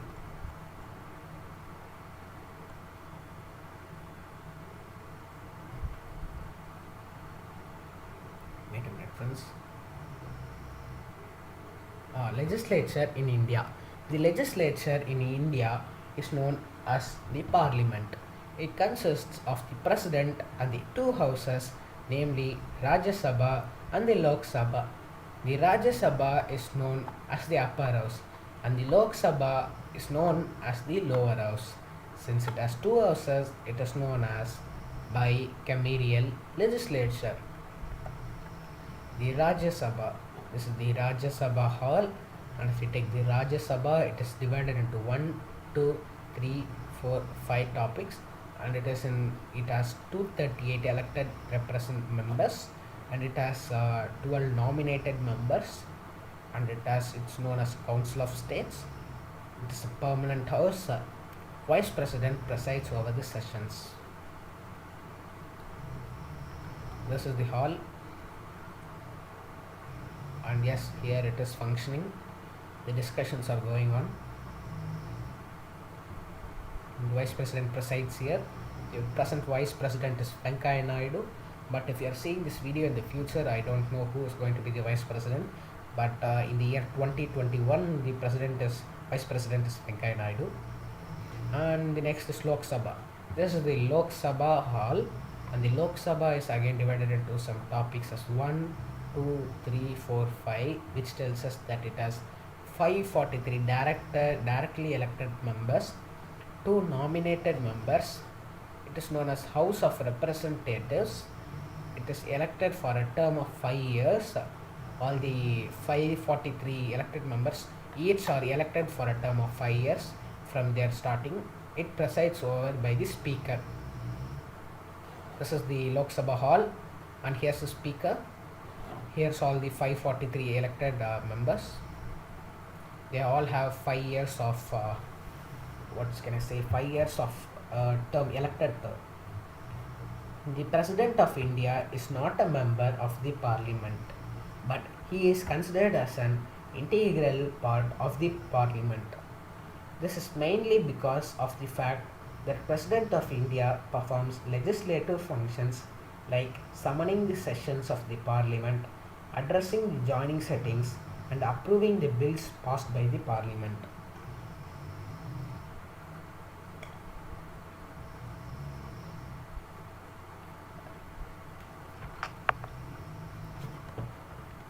Functions of Parliament.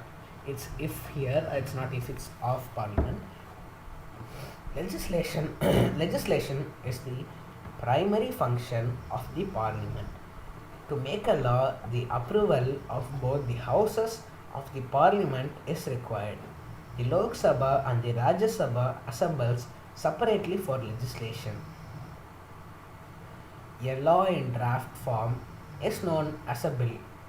An ordinary bill can be introduced in either house of the Parliament.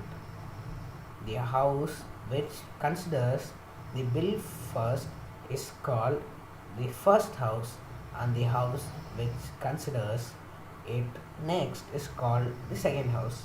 In both the houses, the bill passes through different stages. See, here is the bill, the first house, the first reading, the second reading, the third reading, and then the second house, the first reading, the second reading, the third reading, and then the approval of the president. You can also take this as a screenshot if you want to reading for it. Let us examine the various stages of passing a bill. 1. First reading. The bill is introduced. 2. Second reading. Each and every article included in the bill is either passed, changed, or rejected after discussion. 3. Third reading. The bill as a whole is passed or rejected. After passing the bill in the first house, it is sent to the second house along with the certificate of the presiding officer. The bill passes once again through the above mentioned 3 stages in the second house. After the bill is passed by both the houses, it is sent to the president for approval. On getting the approval of the president, the bill becomes a law. If there is a difference of opinion between the two houses, a joint sitting of both houses of the Parliament is summoned and a decision is taken. It is the president who summons the joint sitting of the Parliament, which is presided over by the Speaker of the Lok Sabha. Sessions of Parliament. As per the Constitution, there should be an interval of more than 6 months between 2 sessions of Parliament. Normally, the Parliament of India assembles 3 times a year. They are known as monsoon session, winter session, and summer session. If needed, Rajya Sabha assembles 4 times a year. Question hour. Daily sessions of the Parliament begins with question hour. Every day the Parliament meets at 11 in the morning and initial hour is question hour. The members can ask ask questions relating to any administrative subject. The ministers in charge will give answers to them. The timetable of the state legislatures are different from that of the parliament. 0 hour. At 12 noon, the question hour ends. The small interval after the question hour before commencing deliberations on the items on agenda is known as 0 hour. It is known as 0 hour because it is 12 o'clock. The House considers adjournment motion, calling attention motion, etc. During this time, the 0 hour lasts for 5 to 15 minutes. Money bill. The procedure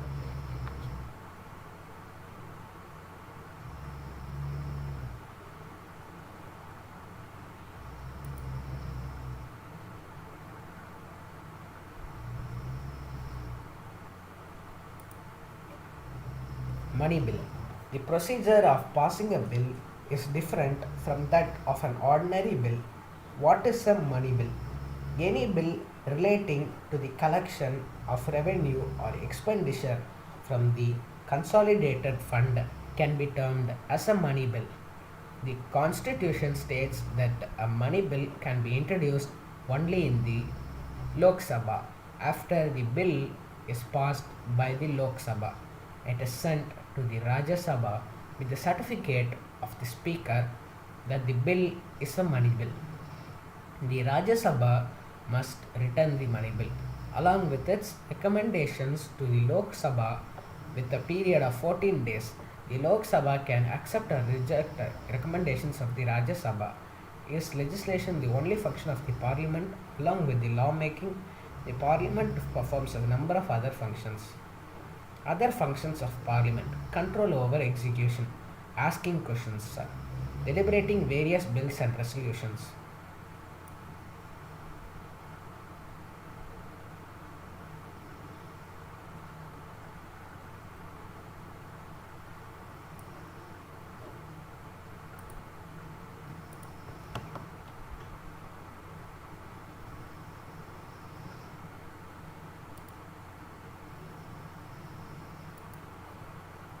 Other functions of Parliament: control over executive, asking questions, deliberating various bills and resolutions, passing or rejecting the non-confidence motion. Electoral function: participating in the election of President and Vice President. Constitutional amendment: timely amendment of the constitutional provisions. State legislature. In India, there are state legislatures in all the states. They make laws on subjects that come under the state government. In majority of the states, the state legislature has only one house. Such legislatures are called unicameral legislatures.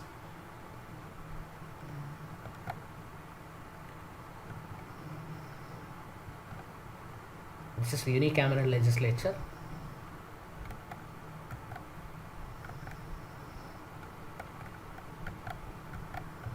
Oh, it's the Tamil Nadu High Court, right? A few states, on the other hand, have two houses. It is known as bicameral legislature. States having bicameral legislature: Bihar, Uttar Pradesh, Maharashtra, Karnataka, Jammu and Kashmir, Andhra Pradesh, and Telangana have bicameral legislatures. The lower house is known as the Legislative Assembly, and the upper house is called as Legislative Council. Executive. President. It consists of President, Vice President, Prime Minister, Council of Ministers, and bureaucracy. Central government made Aadhaar card compulsory for LPG. Implementations of food security bill gets delayed. Aadhaar's grant project to set off this year. Central approval for expertise vote. Haven't you read the above? All of them? Okay, it's good. Executive in India. In India, there are two levels of executive. They are central executive and state executive. The central executive consists of the president, central ministers, and bureaucracy. The president and ministers are elected and they are the political executive. Bureaucrats, on the other hand, are appointed on the basis of certain qualifications and they continue in office till retirement. They are known as permanent executive. President. The President of India, the picture of India's first president is given here. Who is the current president? The president is the head of the Indian Republic. He is elected by an electoral college for a term of 5 years. He is the first president of India, Dr. Rajendra Prasad. He is the current president in 2021 year, who is Ramnath Govind.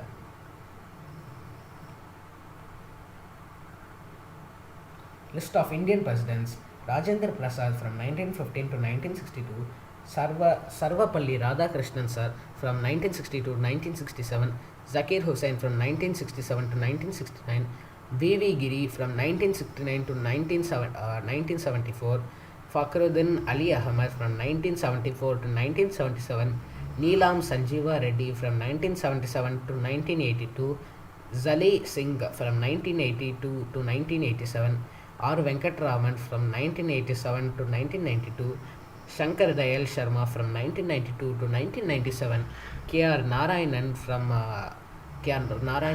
1997 to 2002, APJ Abdul Kalam sir from 2002 to 2007, Parthiba Patel from 2007 to 2012, and then Pranab Mukherjee from 2012 to 2017, and Ramnath Govind from 2017 till present. Till 2021 is present. I don't know how long. All the presidents. The electoral college consists of the elected members of the Lok Sabha, elected members of the Rajya Sabha, elected members of the state legislative assemblies. Qualifications of president: must be a citizen of India, should have completed 35 years of age, should have all other qualifications required for a member of Lok Sabha. 1 minute, friends.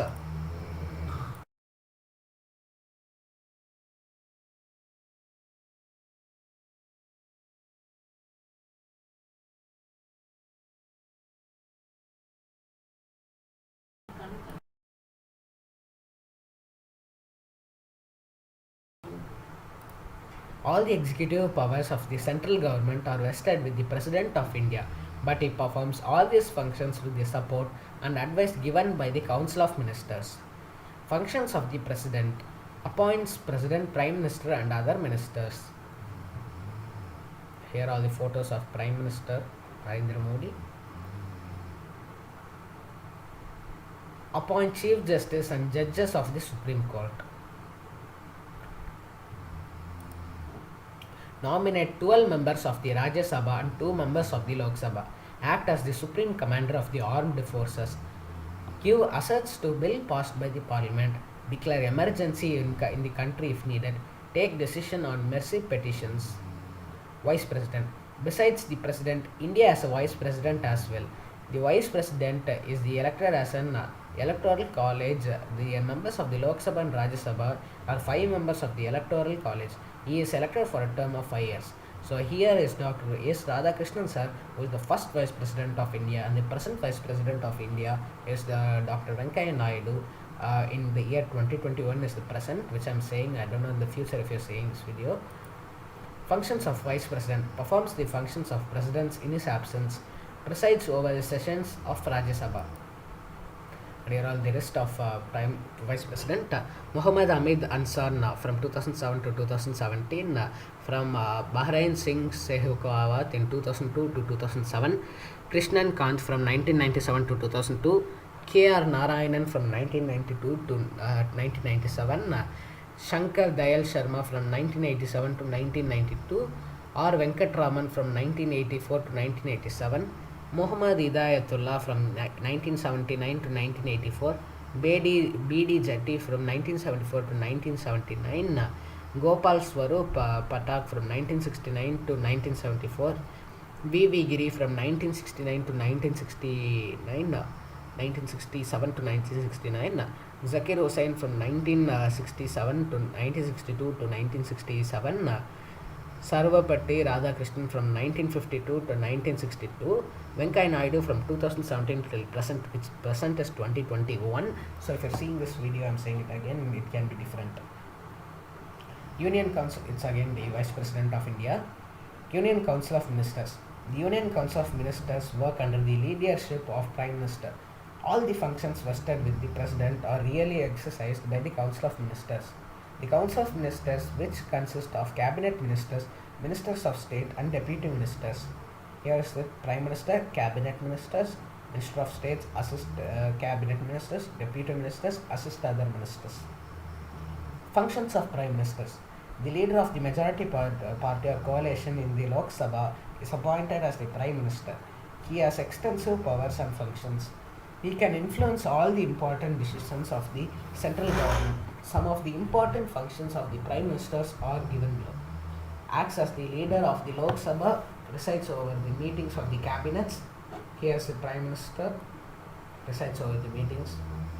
Coordinates the functions of the Council of Ministers, informs the President of the decisions taken by the Cabinet. The first Prime Minister of India, Dr. Jawaharlal Nehru, sir, and the Prime Minister list is here. Jawaharlal Nehru from 1947 to 1964, Gulzari Lal Nanda from it was only 1964, 1 year. Lal Bahadur Shastri from 1964 to 1966, Gulzari Lal Nanda from 1966 to 1966. He has very really short-term Prime Ministers. Indira Gandhi from 1966 to 1977, Morarji Desai from 1977 to 1979, Charan Singh from 1979 to 1980, Indira Gandhi again from 1980 to 1984, Rajiv Gandhi from 1984 to 1989, Vishwanath Pratap Singh from 1899 to 1990, Chandrasekhar from 1990 to 1991, P.V. Narasimha Rao from 1991 to 1996, Atal Bihari Vajpayee from 1996, just 1 year I think was the H.D. Deva Gowda from 1996 to 1997, Inder Kumar Gujral from 1997 to 1998, Atal Bihari Vajpayee again from 1998 to 2004, Manmohan Singh from 2004 to 2014, and Narendra Modi from 2014 till present. I don't know the future, but the present is 2021. I'm saying it again.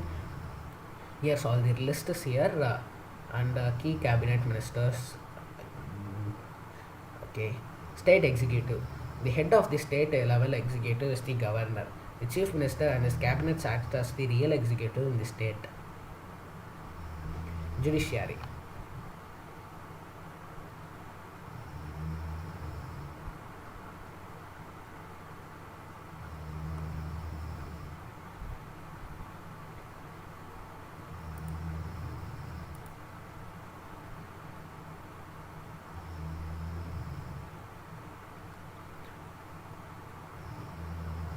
So yes, the next is judiciary. There may arise disputes between individuals and between individuals and governments, between central and state governments, and among states and various issues. It is the judiciary which resolves these disputes. By punishing the guilt and protecting the innocents, the courts implement justice. It is the judiciary which interprets the laws passed by the legislature, finds out the structure of the judiciary in India from the given diagram. Supreme Court, the apex court in the jurisdiction all over India, and then the High Court, here cases that arise in states. District Court, here cases in the states. Sub-court, Municipal Court, and Magistrate Court, here taluk level cases. And then below this also is there Panchayat Courts, which is for villages. High Court of India, this is a High Court, this is the Supreme Court, this is the High Court, District Court, Sub-Court, Judiciary in India, Supreme Court. The Supreme Court is the apex court in India. It consists of the Chief Justice and judges appointed by the President. At present, the Supreme Court has a Chief Justice and 30 judges.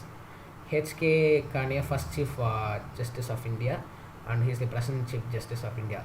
46th Chief Justice of India. His term as Chief Justice ends on 17th November 2019. He is the first person from the Northeast India to become Chief Justice of India. I think it is past. I don't know the present Chief Justice then. Cases considered by Supreme Court. Cases relating to violation of fundamental rights. Cases that arise between state government and central government. Disputes between state government. Cases that require interpretation of constitutional provisions. Appeal cases from high courts. This is the High Court. High Court is the highest court in a state. The High Court consists of the Chief Justice and other judges appointed by the President. It supervises the working of district courts and other subordinate courts. 35th Chief Justice of Kerala, Shishikesh Roy. Jurisdiction of High Court give verdict on cases relating to violation of fundamental rights, hears civil and criminal appeal cases from lower courts, interprets law passed by the state legislature. Subordinate court. Subordinate courts consist of district courts, sub-courts, municipal courts and magistrate court. They give verdict on civil and criminal cases. We have now learnt about the three organs of the government. Government becomes efficient only when these organs work together with mutual respect and in accordance with the constitutional provisions. Government, legislature, executive, judiciary, central legislature, state legislature, president, Lok Sabha, Rajya Sabha, governor, legislative assembly, legislative council, president, vice president, prime minister, council of ministers, bureaucracy, governor, chief minister, council of ministers, bureaucracy, supreme court, high court, subordinate courts. 15th topic is completed, friends. So I think I'll just escape it.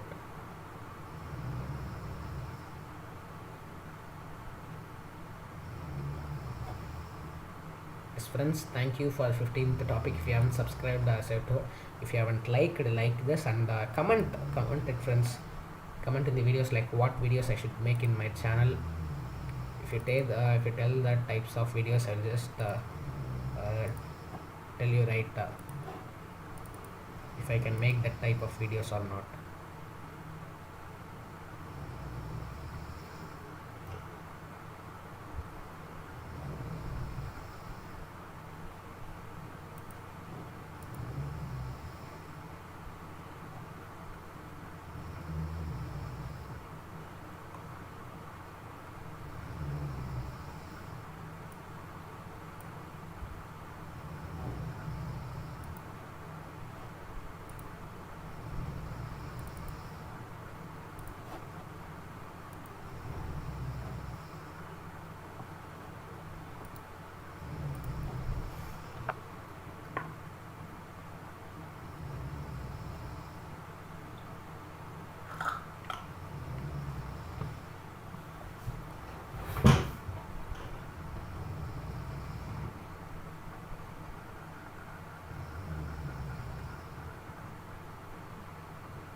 So yes, friends, I will just start again. Okay, this just downloaded from a website, so just don't take it wrong.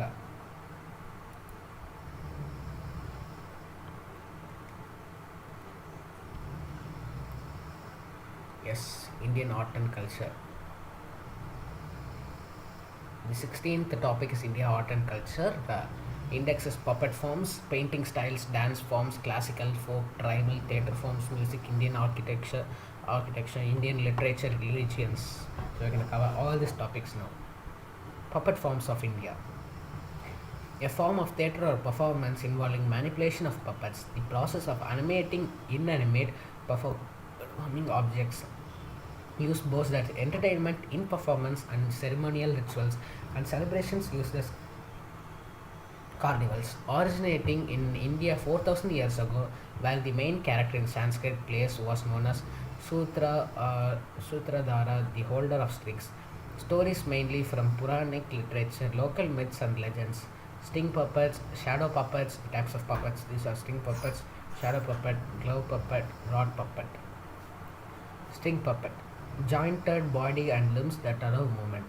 Made of wood or wire or cloth stuffed with cotton rags or sawdust and are usually small. Manipulated by operating the control as well as by loosening or pulling the relevant string. Regional variations. Andhra Pradesh, Assam, Andhra Pradesh, Koya Bommalata, Assam Putla Nach, Karnataka Sudrata Gombayata, Maharashtra Kadasutri Bahulya, Rajasthan Kathputli, Orissa Gopalila, Tamil Nadu Bommalatam, and West Bengal Tarair or Sutar Putul. in Rajasthan, curved from a string piece of wood. Large dolls that are colorfully dressed, costumes or headgears are designed in the medieval Rajasthani style, uses a highly dramatized version of the regional music. Oval faces, large eyes, arched eyebrows, and large lips, wear large trailing skirts and do not have legs, manipulated with strings attached to puppets with fingers.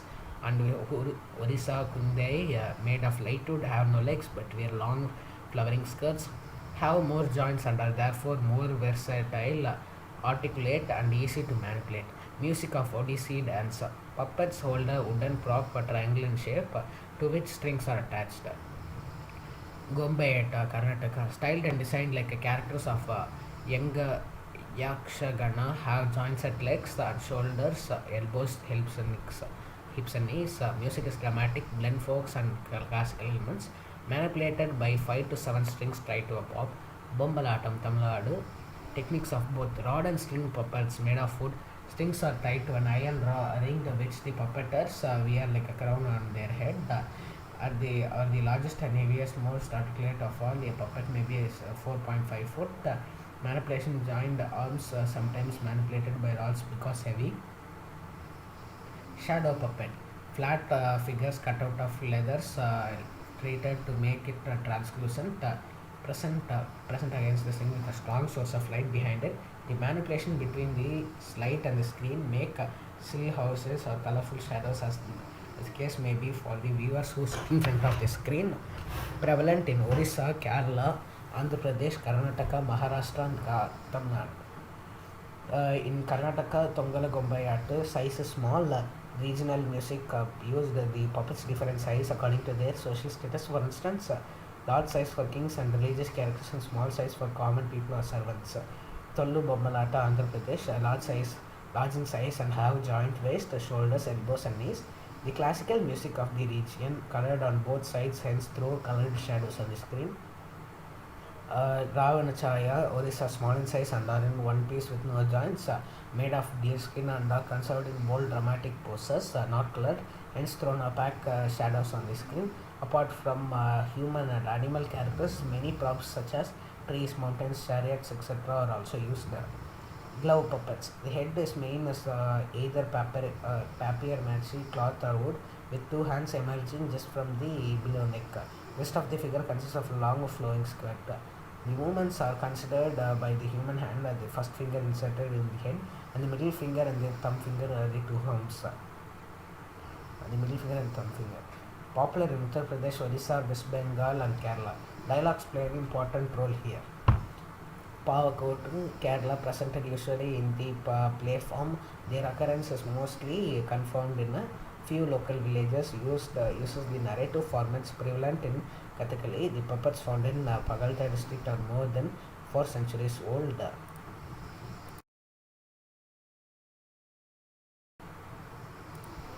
Are 4 centuries old. They are carved delicately on wood, up to 2 feet high and beautifully with colored paints, gilded thin, transparent corals and peacock feathers. The puppeteer manipulates puppets sitting on an elevated platform and uses instrumental music such as chenna drums, conch shell, etc. Puppeteers perform together for an hour or two in the evening in front of a brass oil lamp. The episodes are used from the Mahabharata. Binir Putul, West Bengal, means doll of commercial people belong to the scheduled caste of the old Parakin Beers Kahar. They are normally from among landless labor. The puppets are 1.5 foot high with terracotta heads and wooden arms. The puppets sing songs during the show and play small drums to attract crowd. The music is based on their either common folk songs or even popular Hindi or Bengali songs, full of robust humor and sarcasm. The puppets have anklets fixed on their arms, which are used to keep rhythm by clapping. There are pairs of male and female puppets used by up the two hands. The themes are used on social events, social events like linguistic differences, escape bid or lover couples, or even family planning.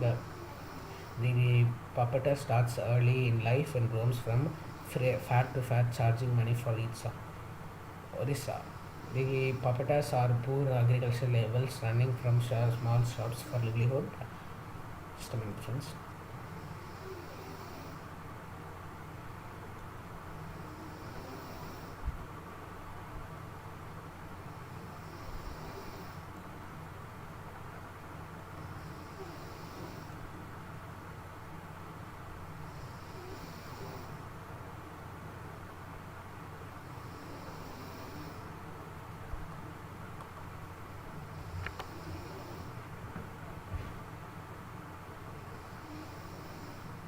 Just a minute, friends.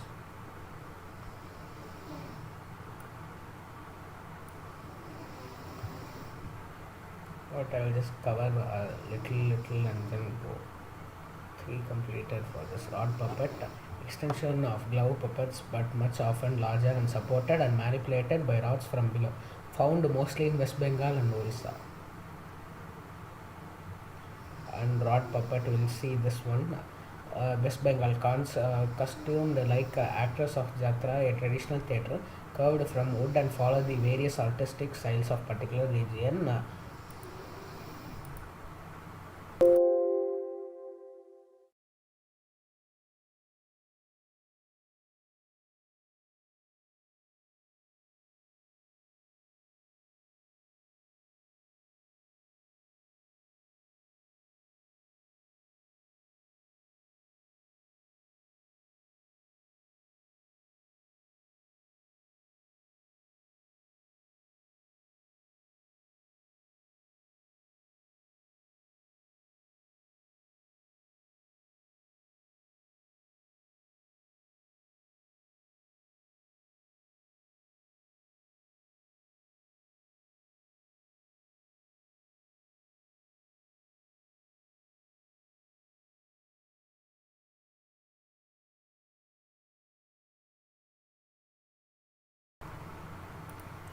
Costume like puppeters themselves sing and deliver the stylized prose dialogues along with a group of musicians, manipulated by a bamboo made hub tied firmly to the waist of the puppeteer on which the rod holding the puppet is placed. Puppeteers move the dance, imparting movements to the puppets. So, yes, painting styles in India. Painting in styles in India. Paintings are basically of two types: murals, large scale paintings generally attached to the floor or palaces and caves. Miniatures, small scale paintings which are done or mainly on cloth or paper. Can be categorized into seven special groups: Rajasthani painting, Madhubani painting, Tanjore painting, Mughal painting, Bengal style of art, Patachitra, Warli art. Madhubani. They are accordingly Tanjore, Rajasthani, Pahari.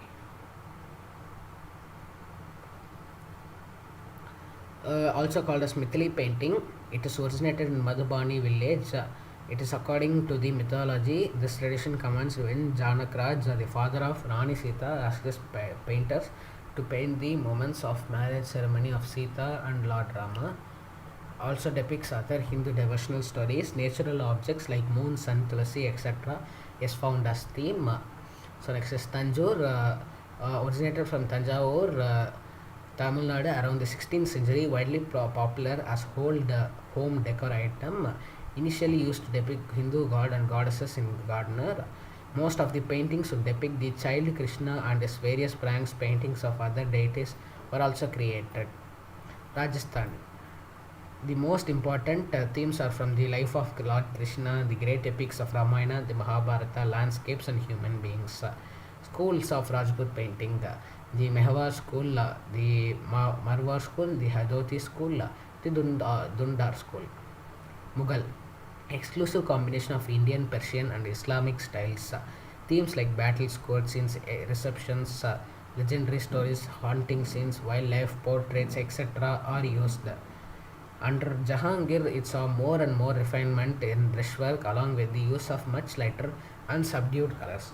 The main theme of the Mughal paintings revolved around the events from Jahangir's own life, along from his portraits, birds, flowers, animals, etc.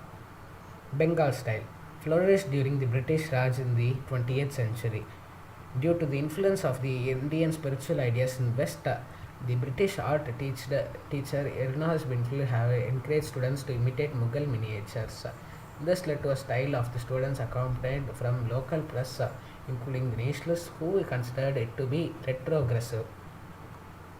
Warli art. This art was eventually discovered in the early 70s and became popular for its unique simplicity and fervor for life. Helical shapes of men and women and concentric circular designs in the Warli paintings are symbols of the circle of life.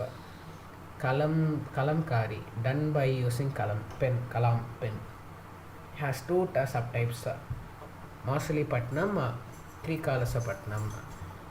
Pattachitra, traditional painting of Orissa, based on Hindu mythology and inspired by Jagannatha. Natural colors are used in fully old traditional way by Chitras, that is Ovia painter.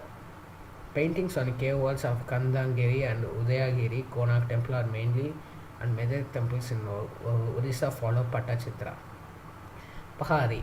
He gave birth to the new idiom in the Indian painting and grew out of the Mughal painting, though this was patronized mostly in the Rajput kings who ruled many parts of this region. Dance forms in India. I want to see about classical dance, folk dance, and tribal dance.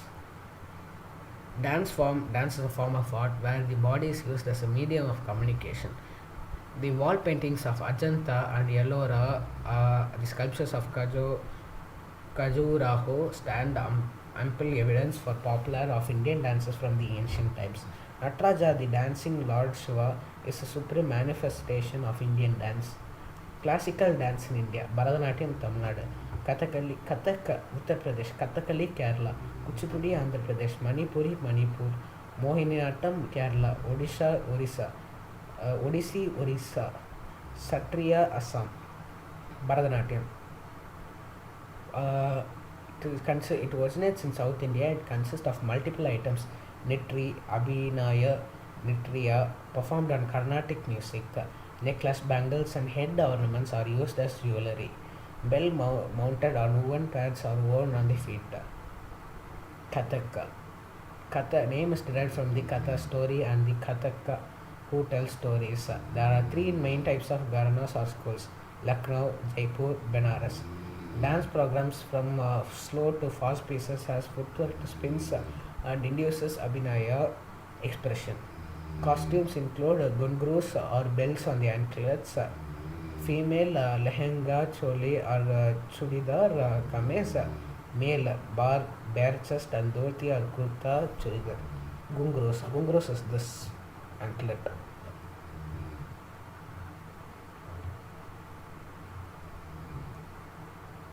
Kathakali. It originates from Kerala state. Attractive makeup of Kerala's elaborate costumes are used. Performance is combination of five elements: Natyam, expression; Nitram, dance;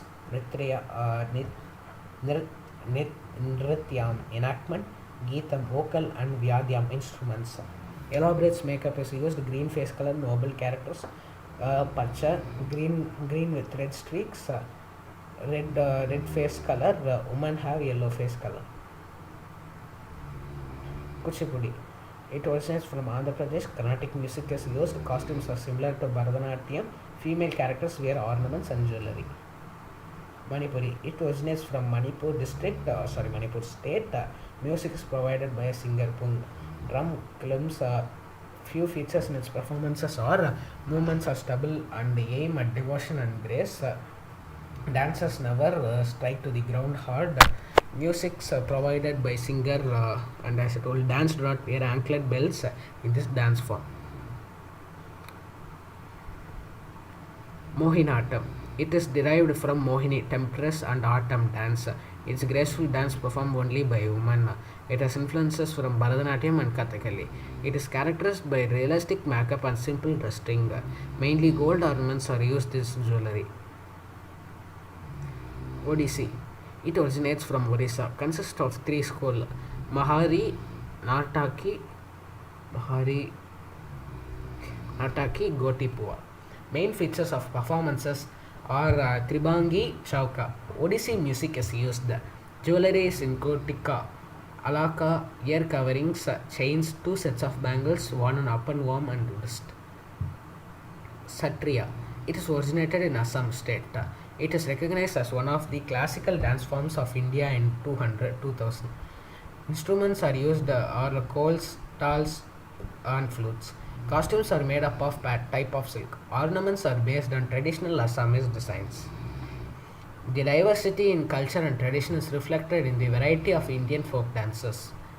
Padayani.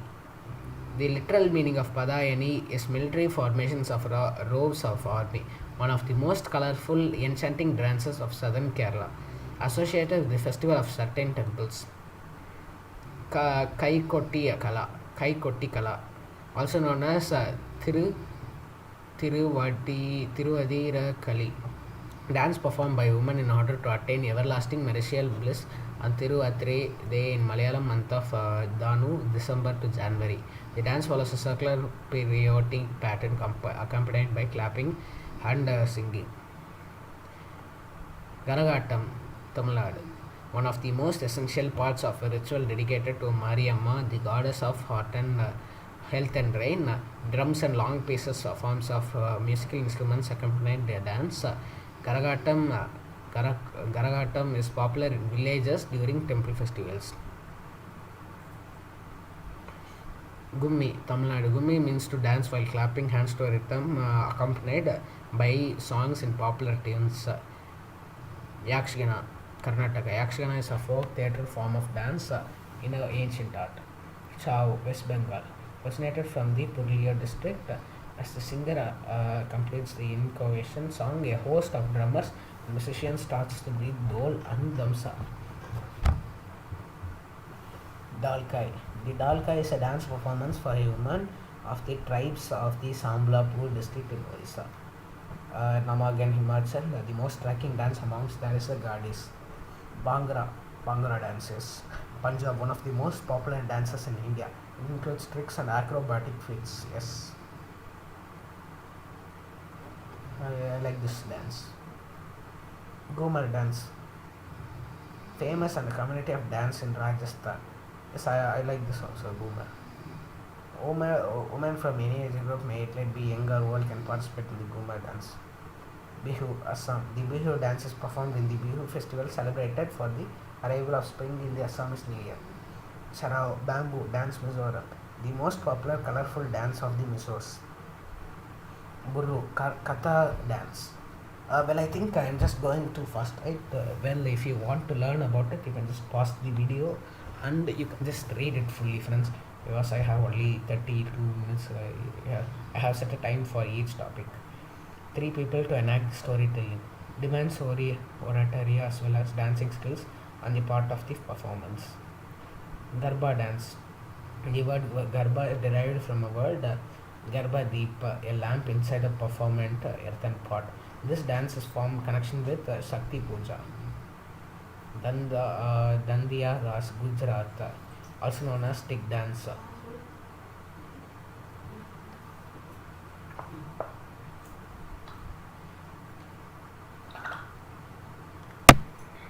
Ras, Gujarat, also known as dance. This dance is also a feature of the most welcome Navaratri. And then these are many here also. Theatre forms in India. At least 5,000 years old tradition in India. According to the legend, the very first play was performed on the heaven when the gods, having defeated the demons, were enacting their victory. And Hindus theorists conceived of plays in 2 types of production: Loka Dharmi, realistic; Natya Dharmi, conventional. Indian theatre can be divided into 3 distinctive kinds: the classical or the Sanskrit theatre, the traditional or the folk theatre, and the modern theatre. The Panther, wait a minute, I'll just see how much.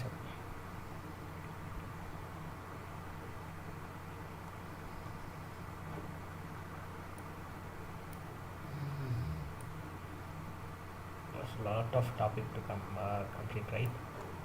So I think I'll just. I think it will take more than 1 hour, 2 hours, right? So I'll just take this. Classical music in India. Hindustani, North Indian music. Continuity back to the Vedic times, 6000 BC, codified in a large number of ancient and medieval music treatises, developed independently of folk music, albeit occasionally importing folk or regional elements, metamorphosing them suitably. Raga based, mostly improvised, capable of intense expression in very slow speeds, vast range of ornaments, particularly during slow passages, subtle uses of microtones in slow passages, steady, long-held notes mostly approached and are quieted by little ornament phases, gradual building of the tempo from very slow and very fast, convention of time and season, clear enucleation of rhythmic cycle by percussionist compassionate in dominant present day forms like Kayal, Sadra, Tumri, Bhajan, etc.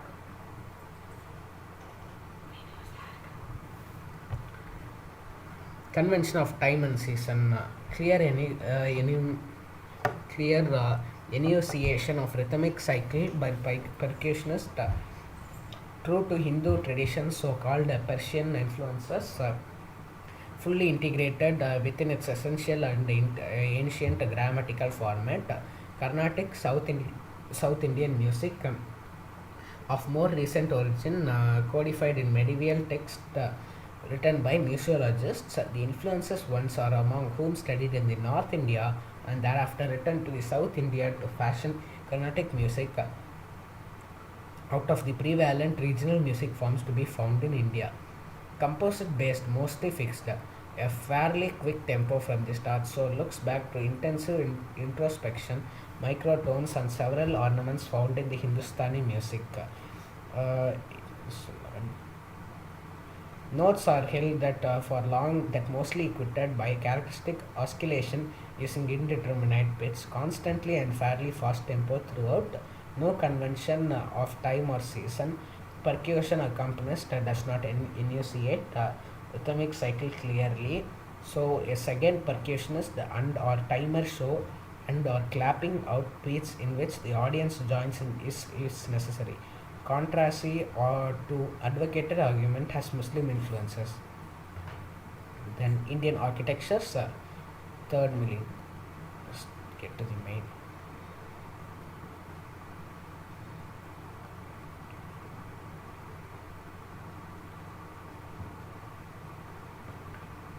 History of temple architecture. Representation. Okay, we'll just see architecture of Kajuva temples, Kalasa, Amalaka, Shikara Tower, Garbha Griha Shrine inside the Shikara, Pradakshina Circumambulation, Jagati platform, Adishitana base platform, transcripts, and then Antarala, Vestibula, Masha Mandapa, Great Hall, Mandaba Hall, and Ardha Mandaba, entrance porch, and this it friends. This is the east side. So, history of temple architecture. Wait a minute, I'll just put it full screen.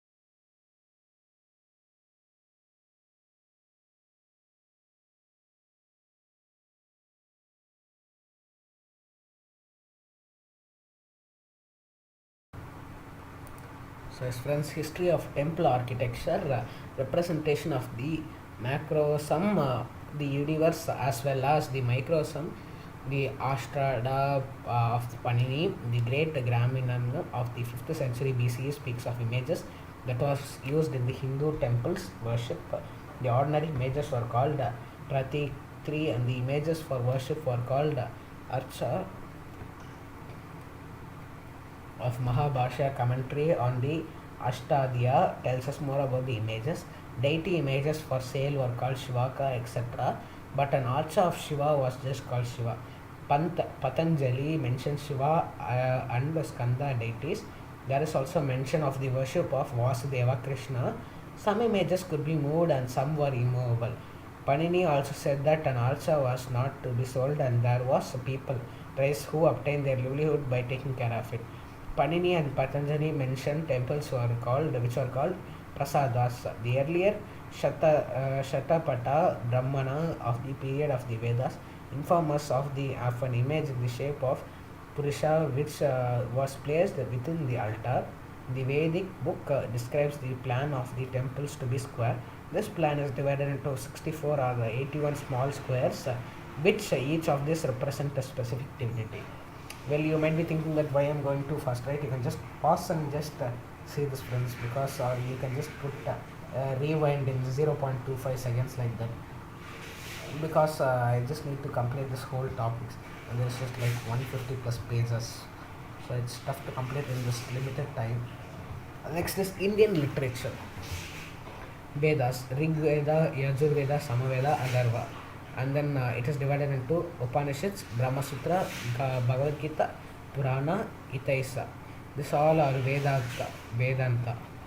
Upanishads, Ishonapashid, Mandukya, Mundaka, Briha, Brihadaranyana, Brandrakyana, Chandogya, Katha, Keno, etc. Sri Veda Vyasa analyzed the Vedas and wrote the essence of the Vedas, Brahma Sutra. A chapter from the Mahabharata, which is considered to be distilled wisdoms from the Veda, Bhagavad Gita. Just a chapter from the Mahabharata. Vedas, Rig Veda, Samaveda, Yajurveda, Atharveda. And the four Vedas, this is the four Vedas. This is the Traji, this three. The earliest known as literature in India, the Vedas were written in Sanskrit. In the Vedic period, the text transformation happened in oral tradition. In post-Vedic period, in the text were captured in the written form. The word Veda literally means knowledge. In Hindu culture, Vedas are considered as an internal and divine revelations. They treat the whole world as a human family, Vasudeva Kudumbakam. There are four Vedas, namely the Rig Veda, Yajurveda, Samaveda, and Atharva Veda. Each Veda consists of Brahmanas, Upanishads, and Aranyaka. Rig Veda, Samaveda, and the Yajurveda are collectively known as Traji. In later years, the Atharvaveda was incorporated in this group. Praise of gods, origin music, Sabra, Brahma, Nag Brahma. Samveda is Vedas of worship. Atharva Veda is various branches of science, Ayurveda, economics, including Vedic maths.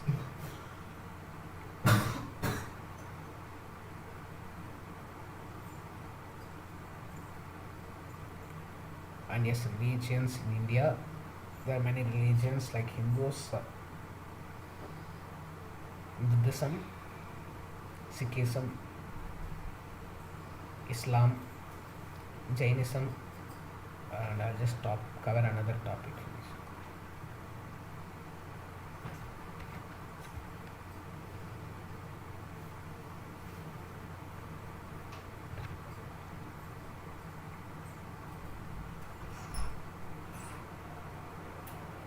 I think I cannot write.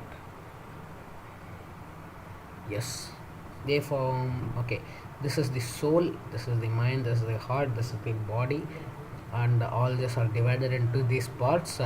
Vedas expectations from human life, Vedas and four dimensions of human existence. So I think within this we'll just end this 16th topic, friends. So the 16th topic is being completed. So thank you, friends. The stream will continue soon because I will take the 17th topic file.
So yes, friends, I will continue with the 1 minute, friends.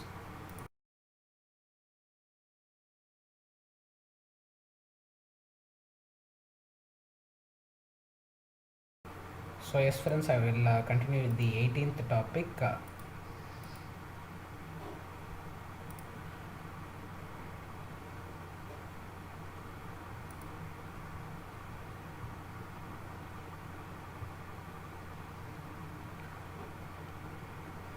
So physical fitness is the 18th topic. I'll just confirm if it's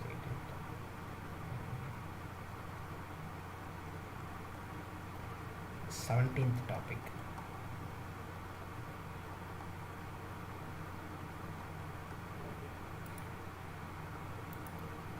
So yes, friends, the 17th topic, physical fitness. Physical fitness. These are the things which we'll be seeing now. What is the definition of physical fitness? What are the main components of physical fitness? What do you think? What do you do to improve your fitness? Why is physical fitness important? Skills related fitness. Benefits of physical fitness. Factors affecting fitness. How do you test your physical fitness? Physical activity pyramid. Sedentary lifestyle. 10 reasons to get fit. Definition. So first is physical fitness. Physical fitness is considered a measure of the body's ability to function efficiently in work and leisure activities, to be healthy, to resist hypokinetic diseases, and to meet emergency situations. General fitness. General fitness is defined as a state of health and well-being. Specific fitness. Specific fitness is defined as a task-oriented, definitive based on the ability to perform specific aspects of sports or occupations.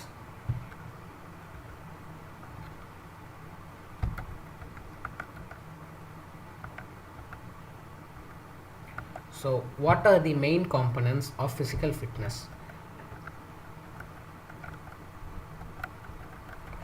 So, muscular strength, body composition, the components of the fitness: muscular strength, body composition, flexibility or suppleness, speed or velocity, muscular endurance, cardiovascular endurance. So these 1, 2, 3, 4, 5, 6 are the components of fitness, the main components of fitness. Specific fitness, and it's ice racing, swimming, football, racing, tennis, and then the sword fighting. Factors affecting fitness.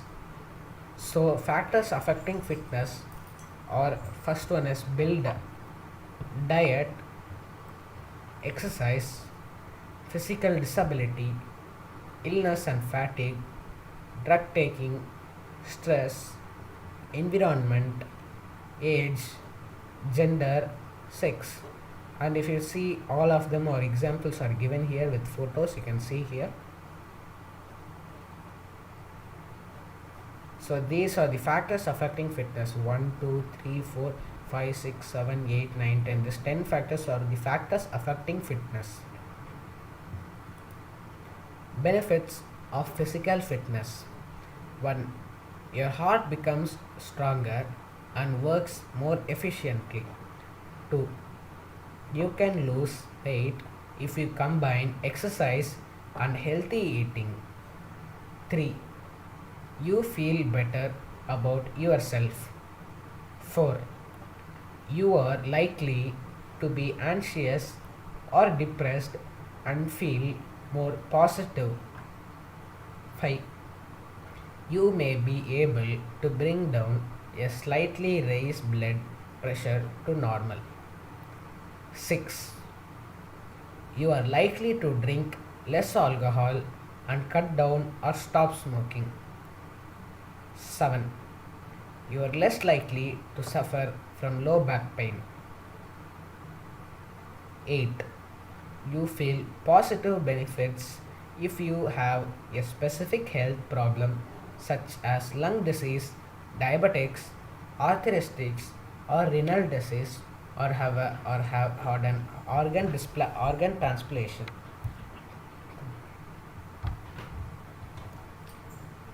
So these 1, 2, 3, 4, 5, 6, 7, 8 topics are the benefits of physical fitness. How do you test your physical fitness? Fitness test helps you check how fit you are and see how your fitness improves with exercise. 1. Cardiovascular endurance. The cycle and ergonometer test, the Cooper test, pacer, the multi-stage fitness test, etc. Muscular endurance, push-ups, curl-ups, pull-ups, flex arm hang. 3. Muscular strength, vertical jump, standing broad jump, grip strength. 4. Flexibility, deep flex, sit and stretch, shoulder stretch, trunk lift. 5. Body composition, body mass index. 6. Speed, 6 into 9, 40 meters. So this all 1, 2, 3, 4, 5, 6 are the things which helps us to test our physical fitness. Sedentary lifestyle.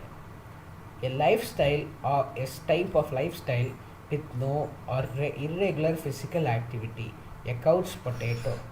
Sitting, reading, watching television and computer used for much of the day with little or no vigorous physical exercise. A sedentary lifestyle and lack of physical activity can contribute to or be a risk factor for cardiovascular disease, mortality, depression, obesity, etc.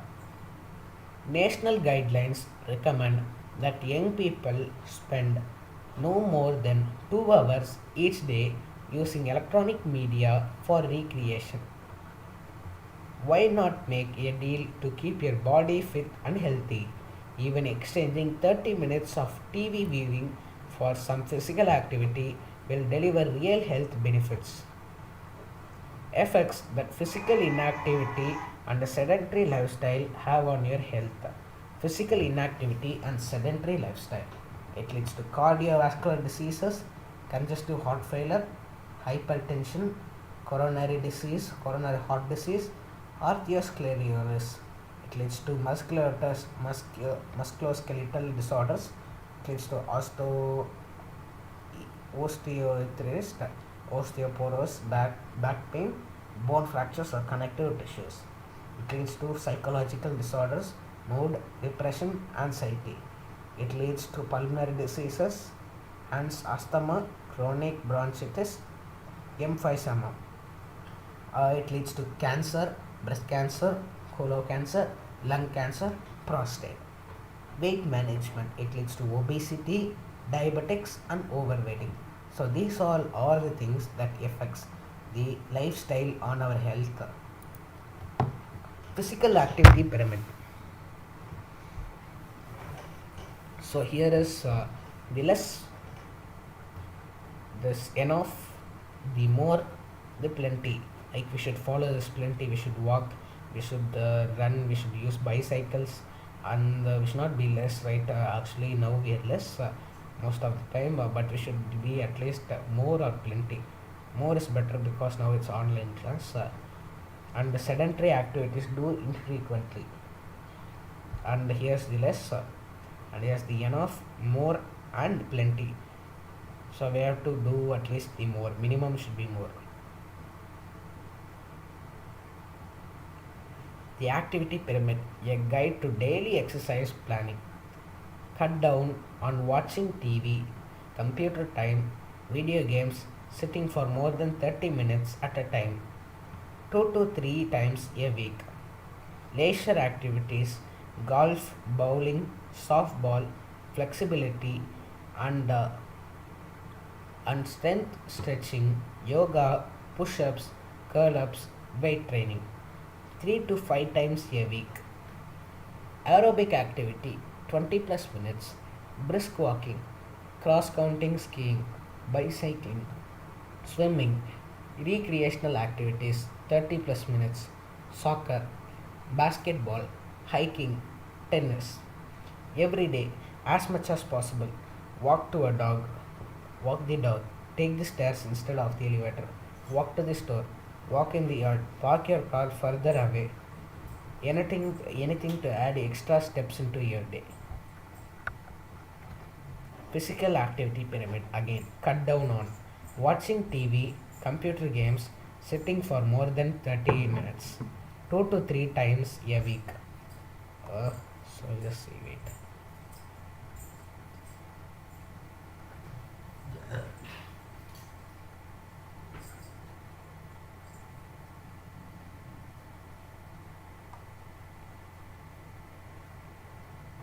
So cut down on watching TVs, computer games, sitting for more than 30 minutes, 2 to 3 times a week. Leisure activities like golf, bowling, ping pong, and then flexibility and strength, stretching, yoga, push-ups, weightlifting, 3 to 5 times a week. Aerobic exercise plus 20 minutes. Walking, jogging, cycling, swimming. Recreational activities. Football, badminton, basketball. Every day. Walk the dog, take longer roads, take the stairs instead of the elevator, gardening. And I also forgot to just say about yes, sedentary here less, spend less time sitting around watching and TV or using computer. Enough, do enough strengthening activities to keep your muscles firm. More, do more intense activities that warm you up and makes you glow. Plenty, walk, wiggle, dance, climb up the stairs, just keep moving whenever you can. How much physical activities to get to get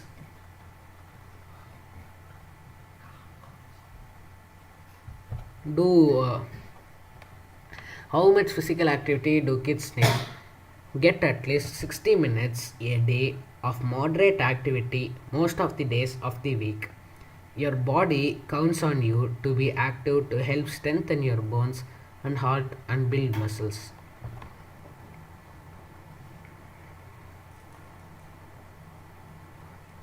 The activity pyramid, a guide to daily this okay. Alternative physical activity, recreational sports, noodle hockey, paddle, jumping ropes, body mind activities, pilates, yoga, tai chi, body flow, relaxation, weightlifting, body pump, fitness walking, jogging, hiking, traditional games, alternative games and football and sports like floorball, India ka, frisbee, king ball, ultimate, flag football, music activities like aerobic, dance, cycling, swimming, skating, sailing, kayaking, Wii sports. Wii sports is not recommended. School, gym, outdoor clubs. The cardiovascular endurance, the ability of the circulatory and respiratory systems to supply fuel during sustained physical activity, aerobic fitness, to improve your cardiorespiratory endurance. Try activities that keep your heart elevated at a safe level for sustained length of time, such as walking, swimming, or cycling. Do at least the more minimum should be more. Just wait a minute, friends.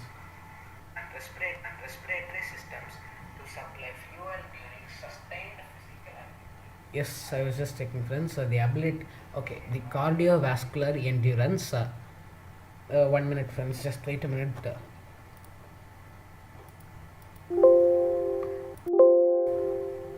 The stream will continue soon, friends. Wait a minute.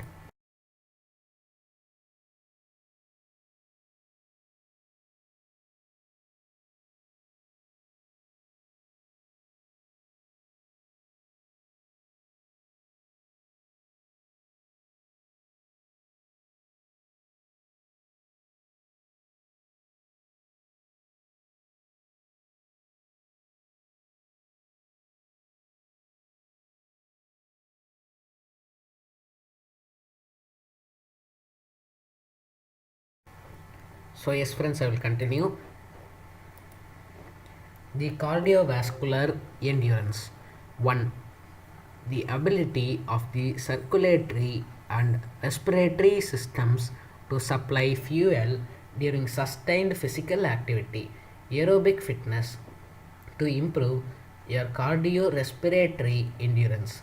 Try activities that keep your heart rate elevated at a safe level for a sustained length of time, such as walking, swimming, or cycling. It is very important because the more cardiovascular fit you are, the healthier your lungs, heart, and vascular system is. So we have to follow the most from this, right? Uh, the plenty from this, so that cardio problems won't come. The muscular endurance, the ability of muscles to continue to perform. 1. The ability of muscles to continue to perform without fatigue. 2. To improve your muscle endurance, try cardiorespiratory activities such as walking, jogging, cycling, or dancing. 3. It is the bridge between between muscular strength and cardiovascular endurance. Here you can see this exercise. We should follow this also. The crunch. The muscular strength, the ability of muscles to exert force during an activity. The key to making your muscles stronger is working against resistance, whether that can be from weights or gravity. It is important for your efficiency at activities of daily living. ADLS. A means activities, D means daily, L means living. Body composition. 1. Body composition refers to the relative amount of muscle, fat, bone, and other vital parts of the body. Body composition is important to consider for health and managing your weight. Having a poor body composition has many negative physical and psychological effects. Here, the weight of the body has fat, bone, lean bone mass, muscles, organs, blood cells, and water. Flexibility. 1. Is the rango of motion around a joint. Good flexibility, good flexibility in the joints can help prevent injuries through all stages of life. If you want to improve your flexibility, try activities that lengthen your muscles on a basic stretching program, like this both. Poor flexibility. 3. Poor flexibility can directly affect cardiovascular endurance, muscle strength, and muscular endurance. Speed is also important, right? 1. Is the ability to move your body or the part of your body quickly. It's involved in most of the athletic skills such as in sprint running, some skills of soccer, basketball, etc. Ways to run faster. Increase 3. Ways to run faster. Increase stride length, increase stride frequency, build speed and power, train for agility, develop your anaerobic threshold, increase recovery time and delay fatigue. So this all things helps us to run faster, and this is the running of Usain Bolt, and this is ice running. Ice running also helps us for our anaerobic threshold. Yes, it's required for our speed. So here it's covered.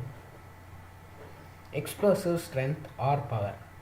The ability to exert 1. The ability to exert maximum muscular contraction instantly in an explosive burst of movements.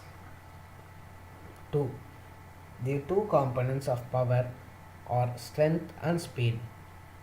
Example, jumping or sprint start. Here you can see power is required.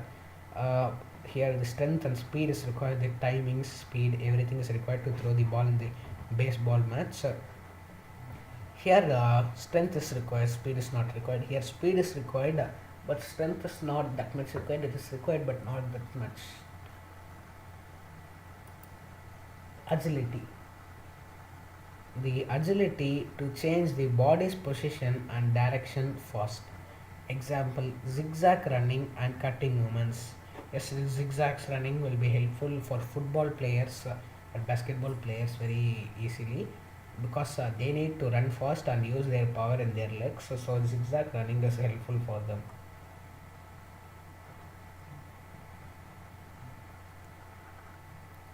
Balance.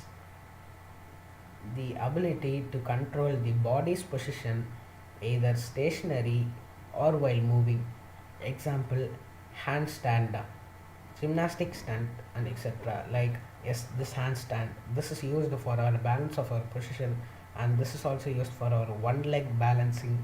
This is used for skateboard balancing. Yes, balancing is also important for the body's position to control it.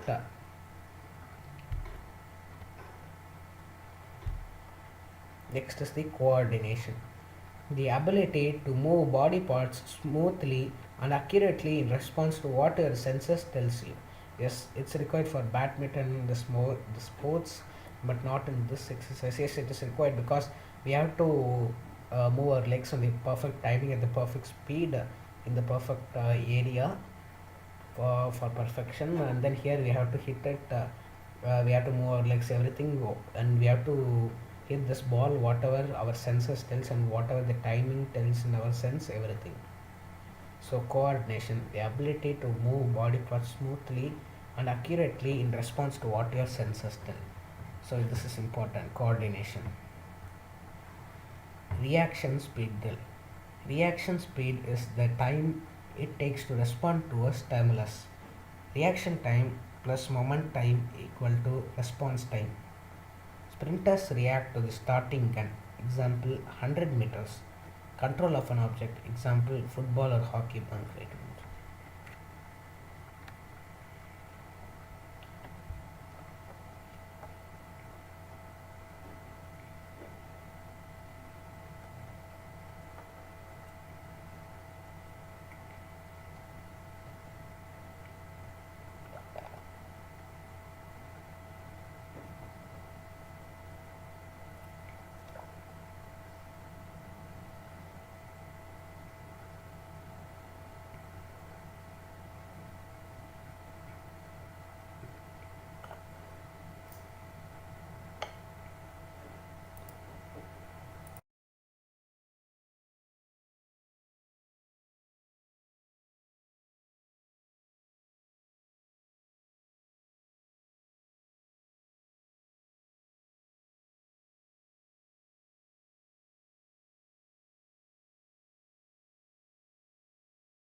Yes, friends, I will continue.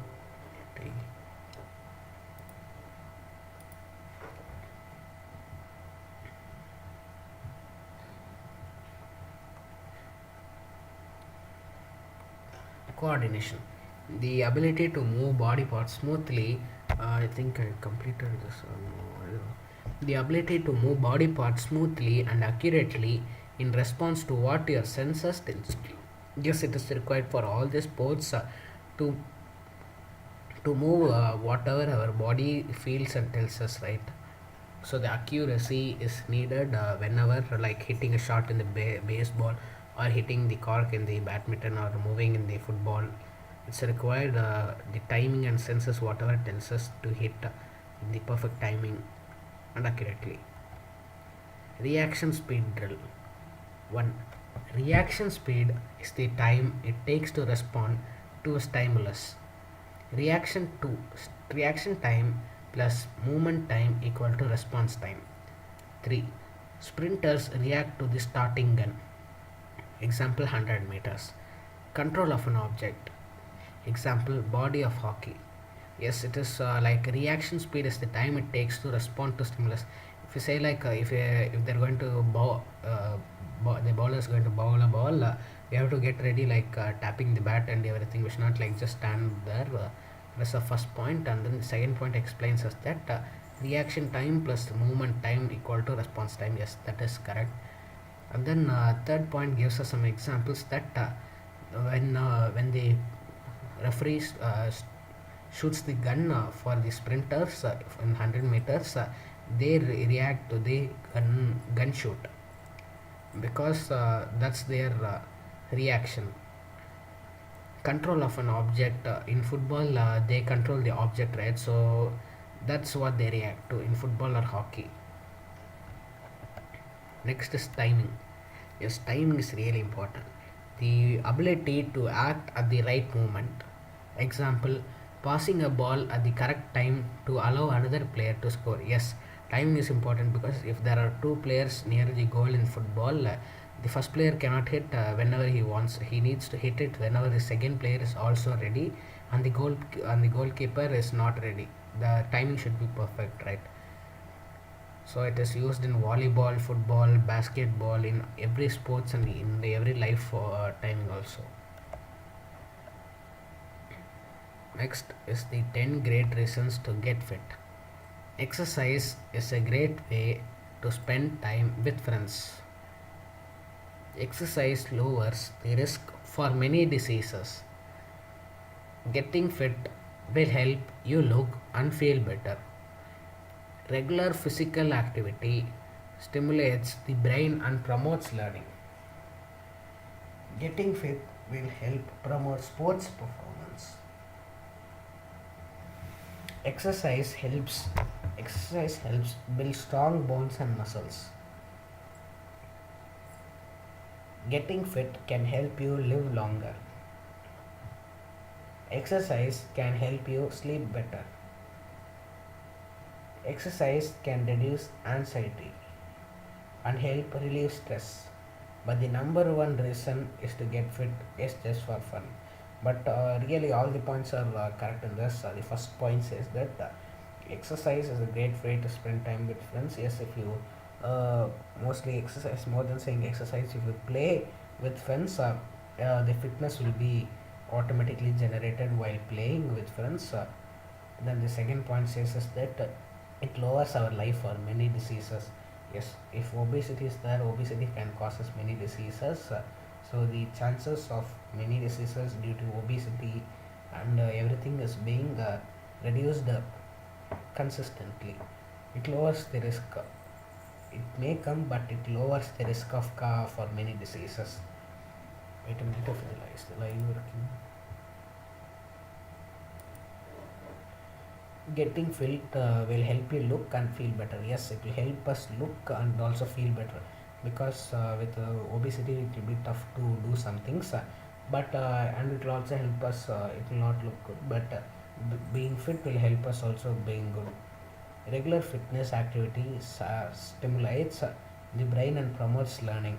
Yes, that's why they say like we have to like play and read. Many say that because it simulates our brain faster so that we react when reading faster.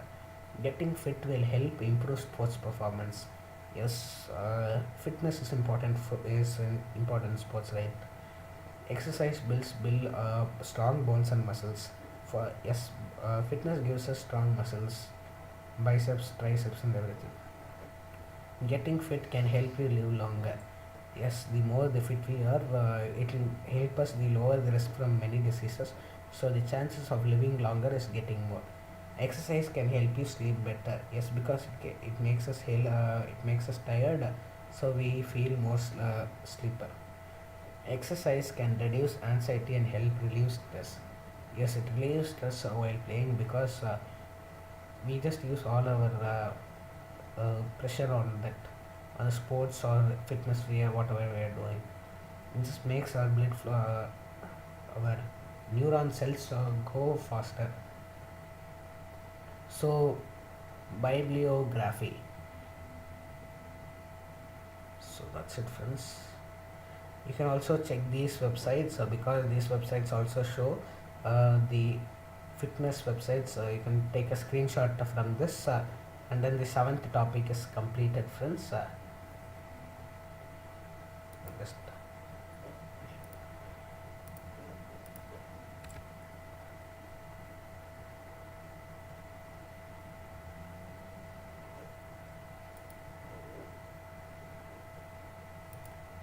so just go with the 18th topic.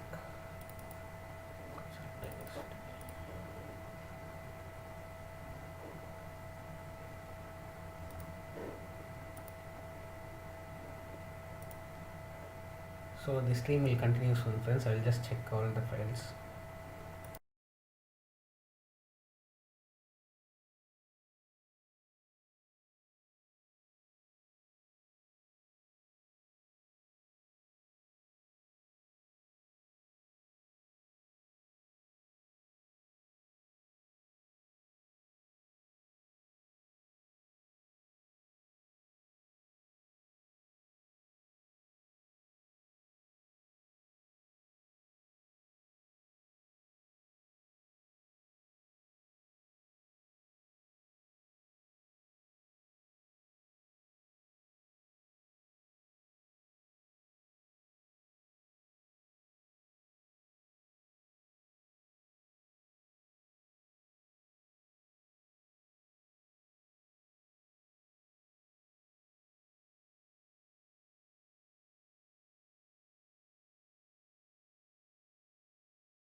So yes, friends, I will continue the live stream.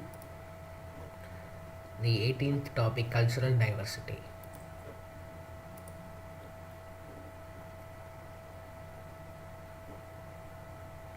Cultural diversity. So these are the topics we are going to cover. Introduction, what is diversity, cultural diversity, definitions, the factors of cultural diversity, which roles, cultural diversity, the benefits, reflections of cultural diversity and people, positive versus negative. Cultural diversity within the frameworks of clash of the civilization versus dialogues of civilization. Introduction. This is a quote with it. Just start here. These verses state clearly the nature of these. I'm saying these verses. These verses state clearly the nature of diversity in the globe. The human community is also characterized of being diverse too. Scholars, researchers, and scientists are these societies' leaders and think tanks. They should respect this diversity and and other people for taking this phenomenon into account. As a part of the society, culture has been manifested in different ways through different times and places. This diversity has existed in different identities which characterized the human societies and which interacted with each other. As these diverse human societies grow more and more, people, despite these differences, live and integrate within societies and communities which are best characterized of their culture, of the cultural diversity. Culture, the value, beliefs, standards, behavior, norms, and patterns of thinking developed by a group of people and passed on to new members in order to ensure group survival. Organizational culture, the written and unwritten rules that are observed in a particular organization, which is valued in an organization. Subcultured, a group of people who share cultural characteristics which are unique and can be differentiated from others within a society. A culture within a culture. Mainstream culture, the prevailing social, economic, political norm, values, and beliefs from a particular environment, often referred to as the dominant core or a majority.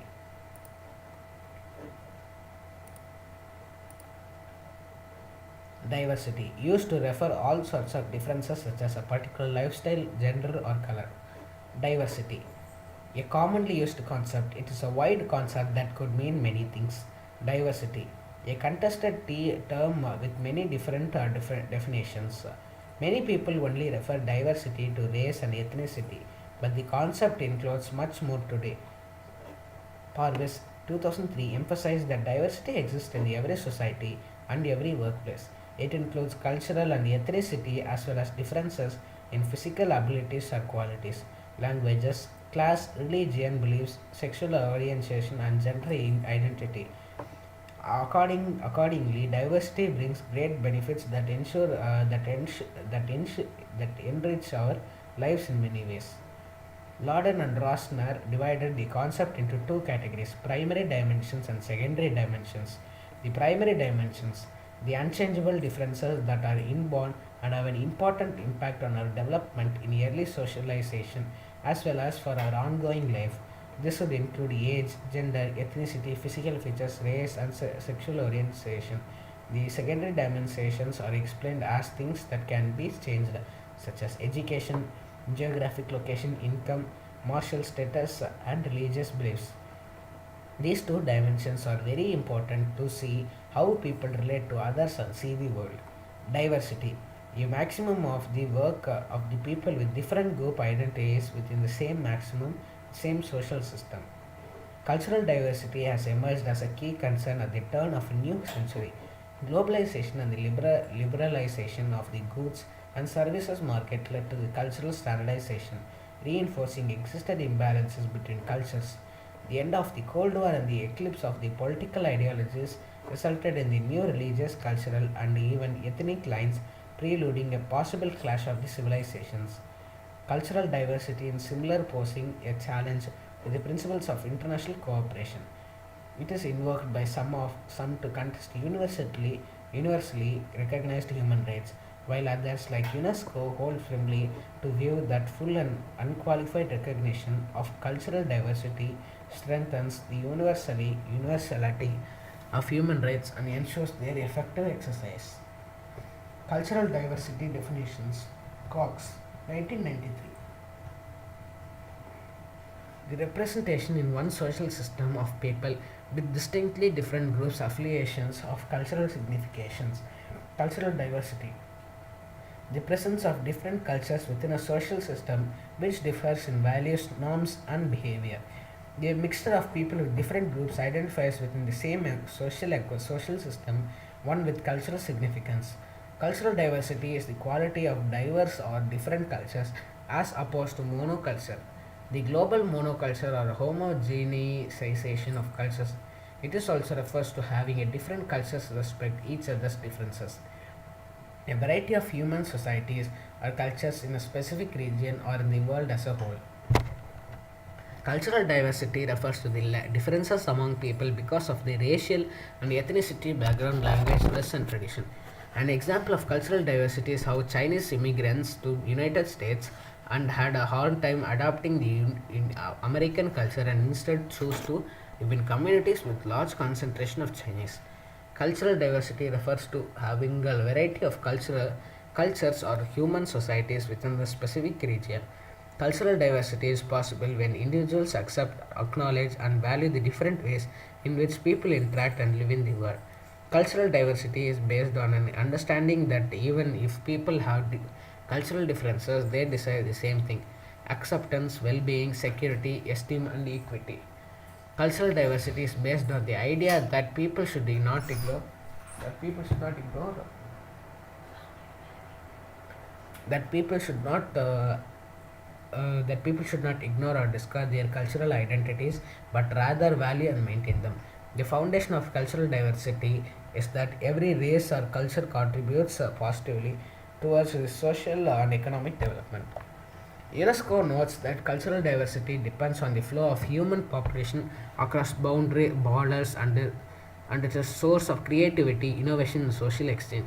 UNESCO reveals that policies for participation and inclusion of all people promote socially cohesion, peace, and the vitality of a cultural diverse society. Cultural diversity is a means to a more emotional, spiritual, intellectual, and moral existence. Wait a minute, friends.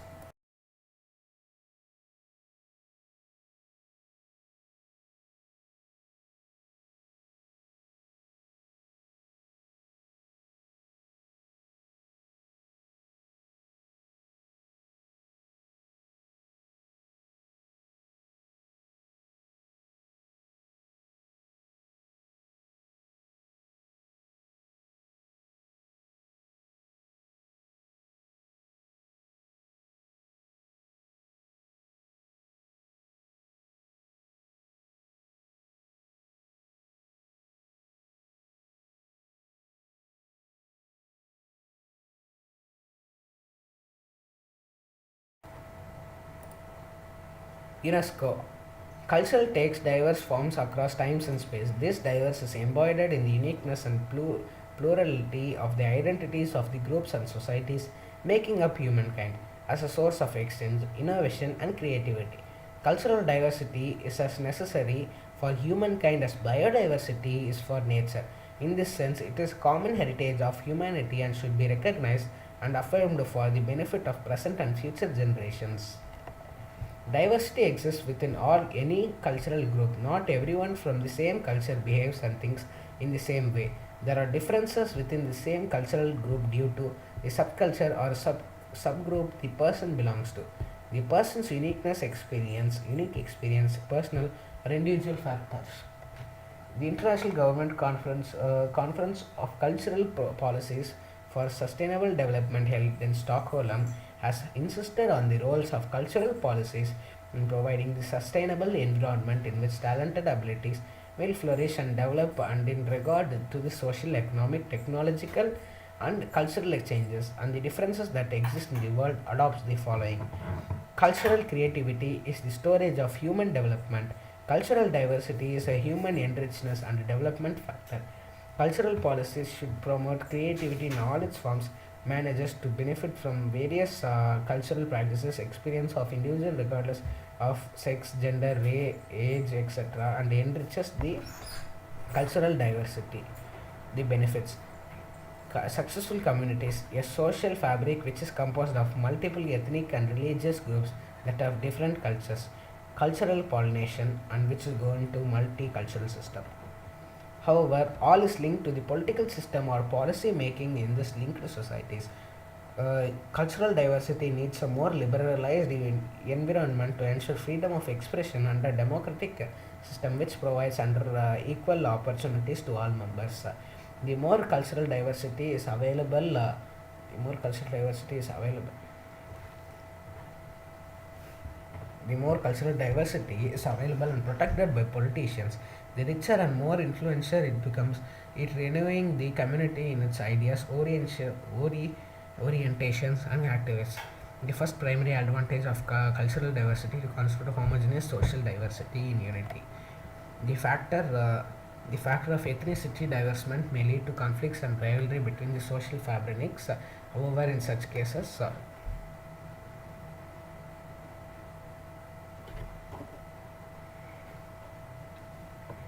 18 into 3 na 3 24.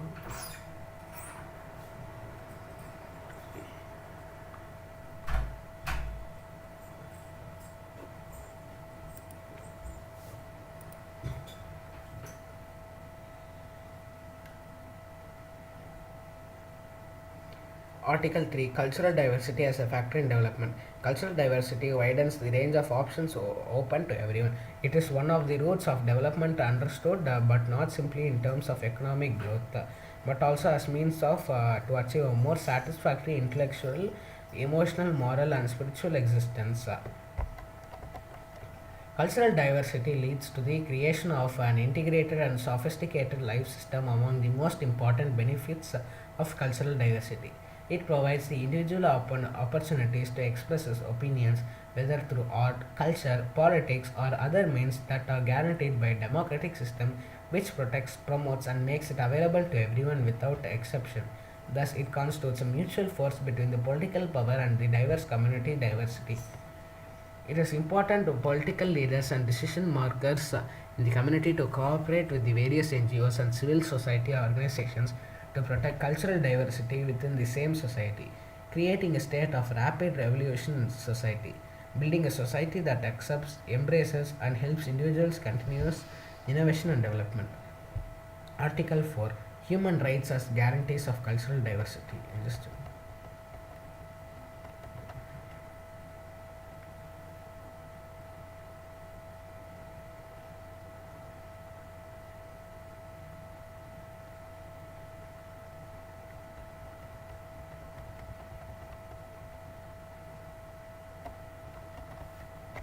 Defense of cultural diversity is an ethnical imperative inseparable from respect for human dignity.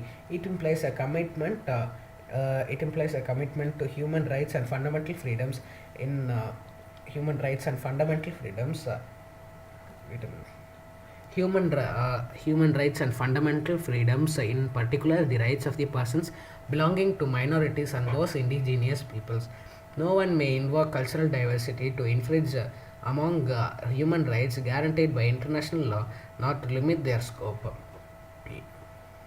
Article 6 towards access for all to cultural diversity. While ensuring the free flow of ideas by word and image, care should be exercised that all cultures can express them, themselves and make themselves known. Freedom of speech, media pluralism, multilingualism, equal access to art and to art and technological knowledge, including in digital form, and the possibility for all cultures to have access to means of expression and dissemination are the guarantees of cultural diversity. Article 9 cultural policies are catalysts of creativity.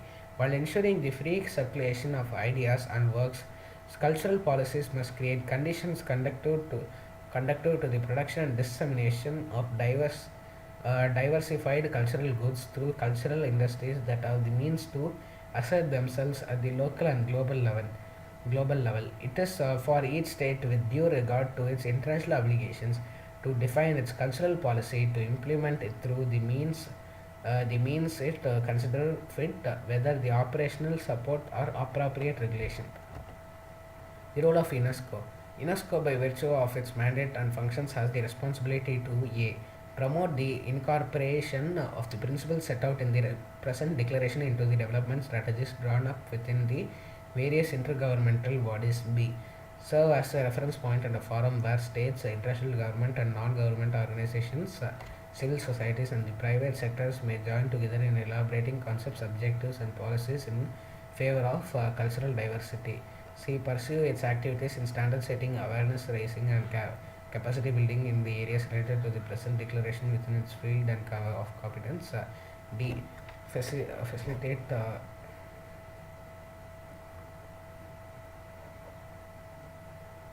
facilitate the implementation of the action plan, the main lines of which are appointed to the present declaration: the end of history, cultural diversity, the clash of civilization, the dialogue of civilization. Cultural diversity and history center. Hiroshiro Francis Fukuyama, birth 1952, Chicago, U.S. citizen, neo-conservation, U.S. modern philosopher and thinker. Graduation: BA, MA, Political Philosophy, University of Cornell, PhD in Political Science and Harvard University.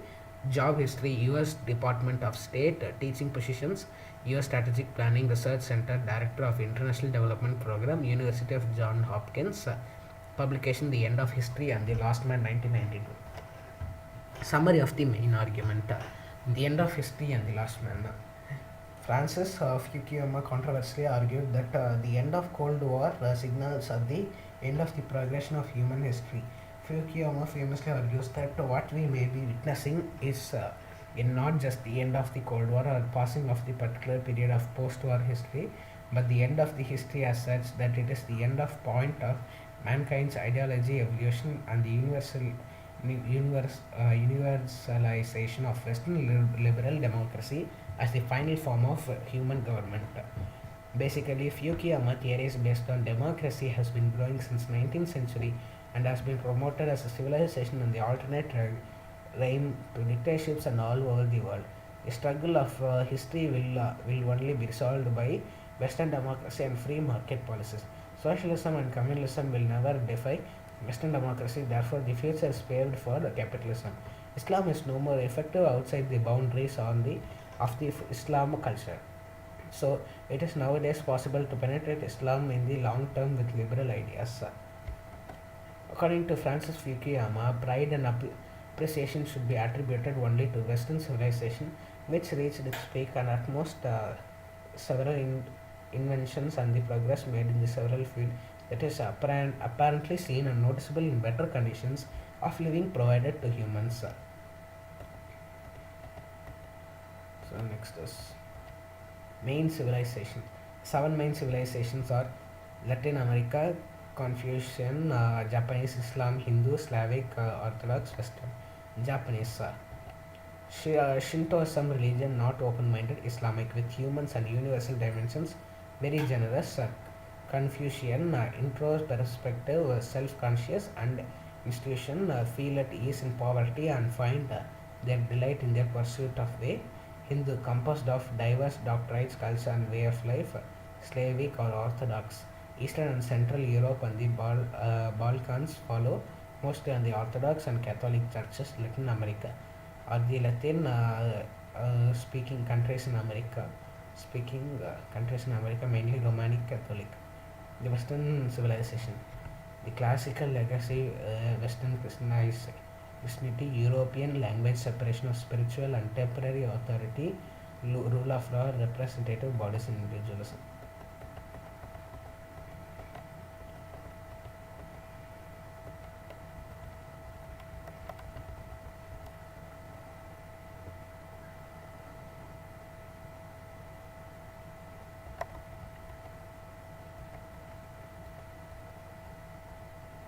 Why civilizations will clash?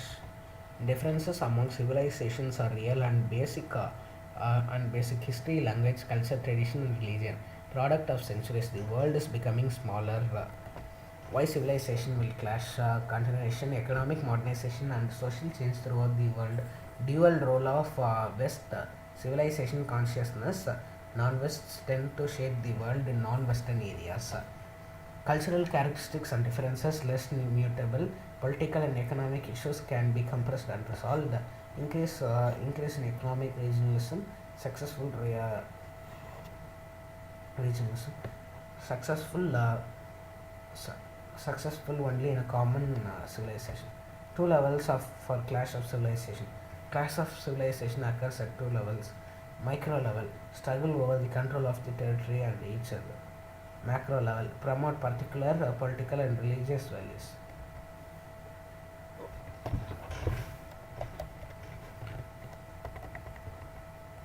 Next is Paul Wolfowitz, born December 22nd, 1943, New York. Education, Cornell University, BA 1965, University of Chicago, MA PhD in 1972, political party, Republican, CEO AEA 2007 to present. President of the World Bank Group 2005 to 2007, US Deputy Secretary of Defense 2001 to 2005, Under Secretary of Defense for Policy to 1989 to 1993, US Ambassador to Indonesia 1986 to 1989.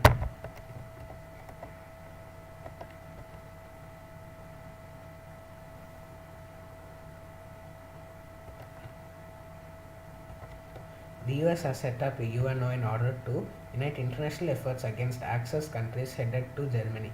The UN had successfully succeeded to put an end to Hitler's imperialist intentions. Accordingly, the US and countries agreed on the fact that the UNO's role will be promoted peace all over the world. The Cold War. The UNO was ineffective because of the Eastern versus Western blocs, which both the US and USSR divided the world into spheres of influence. The end of Cold War. The US has set up UNO in order to unite international efforts against Axis countries headed by Germany. The US had succeeded to put an end to Hitler's imperialist intentions. Accordingly, the US and countries agreed on the fact that UNOs will promote peace all over the world. The US. The need for international cooperation in the UNO's framework in its conflict with Axis power and USSR. However, after the end of Cold War, the USSR became the world power and erased all lawful considerations and references. It became the first country to frame the law and protector of international relations. The US must rule the world. With the absence of the UNO and its international references, the US has established chaos in the world. Since the formation of US,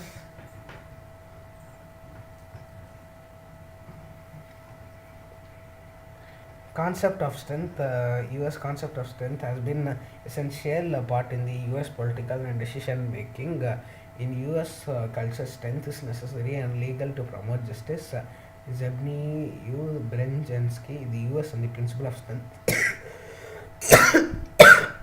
The US and the Islamic religion replacing Islam and American realism. Islam has no role to play in politics, culture, and society. Since the US has been powerful, it has to liberalize the world according to its perspective. The world has been to be shaped to the power of USA. The fear of the rise of the green danger, Islam, terrorism will rise and it will be promoted. Arab, it threatens the US and EU.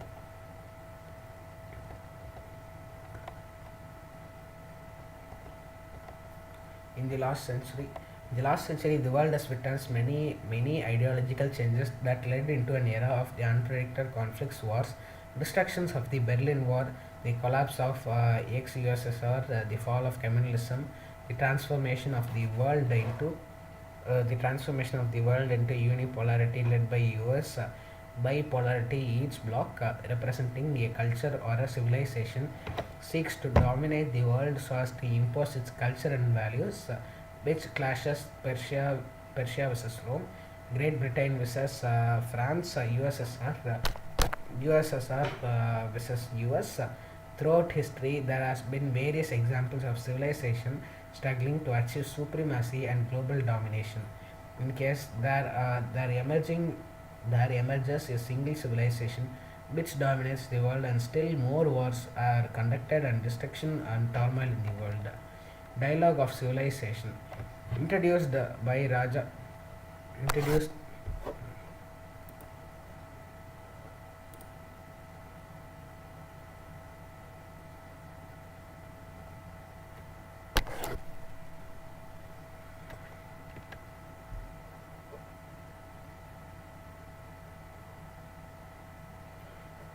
Dialogue of Civilization, introduced by Raja Garavdi in 1977 as a leading theory on a project to bring different cultures together on the basis of a common ground of understanding between the peoples of the globe.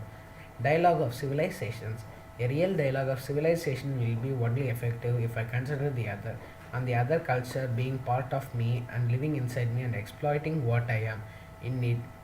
Dialogue of the civilizations, continuous consultations and dynamism between people, the ability to accept new ideas and thoughts, religious, political, social, or cultural, without prejudice which destroy the world. The concept thus became very important in strengthening dialogue between people's differences in order to build a real cultural exchange among people, aka dialogue of the cultures, participatory activities in generating ideas, thoughts, and several culture opinions among different peoples. This led to understanding divergence among civilizations, work to make them closer to each other by exploring cultural relativity, which is based on particular characteristics such as languages, ethnics, history, religion, etc. This is the conditions for dialogue for civilization. Mutual respecting cultural particularly, no bias or preconceived ideas, understanding cultural effects. This is the building of lines of communication, preventing conflicts and wars between countries, strengthening diplomatic cultural exchange between countries, providing resources for economic partnership, promoting cultural and ethnic dialogue. Dialogue of civilization and cultures, conceptualized by ex-Iranian President Dr. Sayyad Muhammad Khatami, an elected head of the state, has raised the level of political discourse to that of the ideas that has suggested the dialogue between politicians can succeed only to the concept that they consider themselves philosophers. Khatami has elaborated his concept of dialogue of civilizations on several occasions. The summit of the Organization of Islam Conference OIC in Tehran on December 9, 1997, his visit to Rome. In Paris, he developed his thought further in a major speech delivered to the UN Economic, Social and Cultural Organization. His speech before the 53rd session of the United Nations General Assembly, New York, September 21, 1998.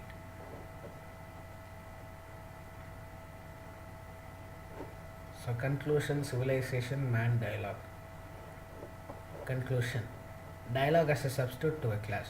Despite the lack of clear positive mass corporation, all human beings are entitled to participate in the activities that will shape in the third millennium. No nation should be left on the sidelines because of some philosophical, political, or economic argument. It is not enough to tolerate others, but one must work together with others. This cooperation should be not only economic and political, but to bring the hearts of the human beings closer. Conclusion. Dialogue as a substitute to clash. Despite the lack of the clear results to the sessions of dialogues of civilization taking place in more than one European capital, the idea is genius and represents an important task to bridge the gap of mutual ignorance of the other, his cultural and religious particularly, towards a global civilization. Dialogue would be a means of building a global civilization in which the people and societies of the contemporary world lived. But this aspiration contains some practical and intellectual problems. In global civilization, the absence of cultural diversity or neglecting the means of creativity which respect and preserve diversity, and on the other hand, build bridges of friendliness and respect the people of each and other culture. Therefore, those who seek to protect the respect cultural diversity believe that it is an introduction of global civilization based on freedom, justice, and global peace. Others have called for an alliance of civilizations committed to international law, human rights, tolerance, citizen for humanity. Dialogue of elites. Intellectual among the world represent different ideals and political perspectives. They are capable of reaching the other, understanding and respecting them. These elites should be successful in communicating the meanings of communications with the other. Therefore, it is necessary and inevitable to make several efforts to understand the different particularities of the other and communicating them to the public. And the 18th topic is completed, friends. The 18th topic, cultural diversity, is completed.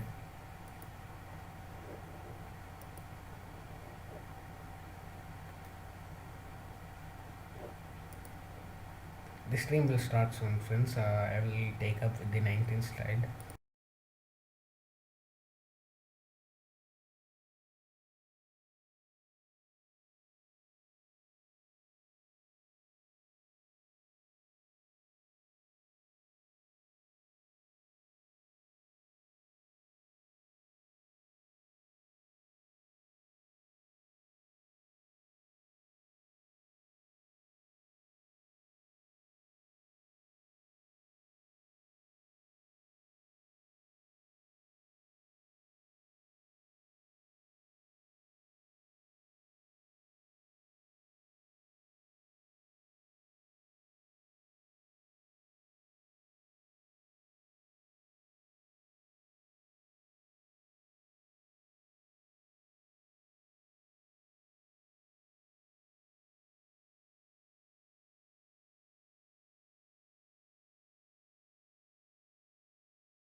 Okay, friends, the 18th topic, large and small scale industries. Large and small scale, 18th topic, large and small scale industries in India.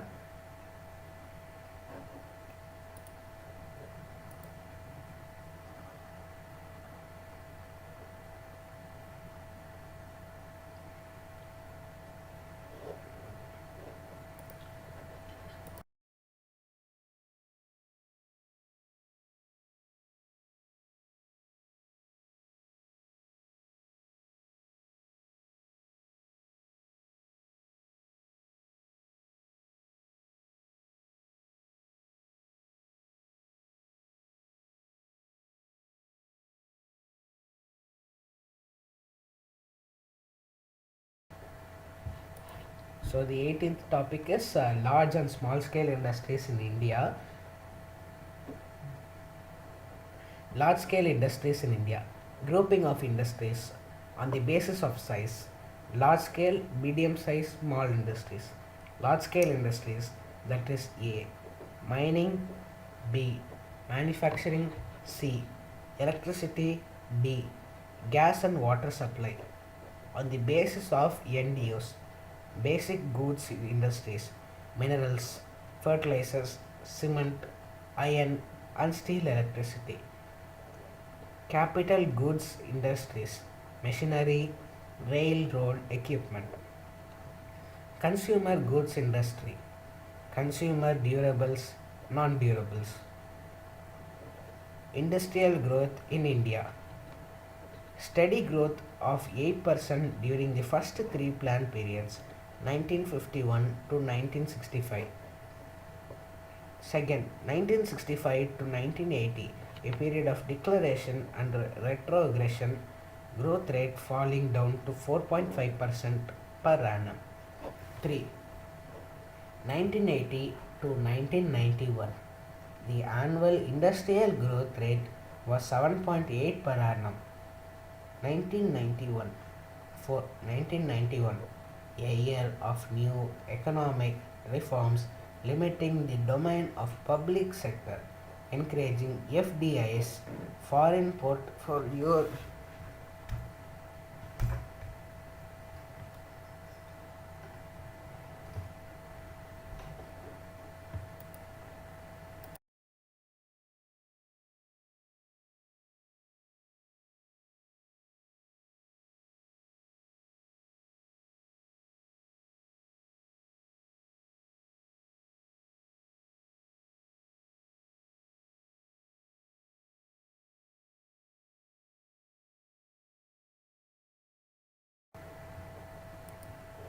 for 1991, a year of new economic reforms limiting the domain of public sector, encouraging FDIs, foreign portfolio investments, liberalizations of licensing policy. 5. 1991 to 2000 average 1991 to 2000 average annual growth rate fall from 5 per 5.7%. 10th plan 2002 to 2007, the achieved growth rate 8.7%. 11th plan 2007 to 2011, the annual growth rate 7.4%. Targeted growth rate of the 12th plan 8 to 8.5%. Present scenario, only two industries that are reserved for the public sector: atomic energy and rail transport. Total number of PSUs 220 are in operation, 158 are earning profits, and 62 are incurring losses. The number of big business houses have increased from 2 to 80 since 1951, giving rise to concentration of economic power. To restrict the monopoly practices, Competition Act was enacted in 2002, replacing MRTP Act 1969. Role of large scale industries. 1. Modernizing agriculture. 2. Providing employment to 9 to 22% of population. 3. Share in GDP 30%. Data 2016 to 2017. 4. Two-thirds of exports earning are from industries.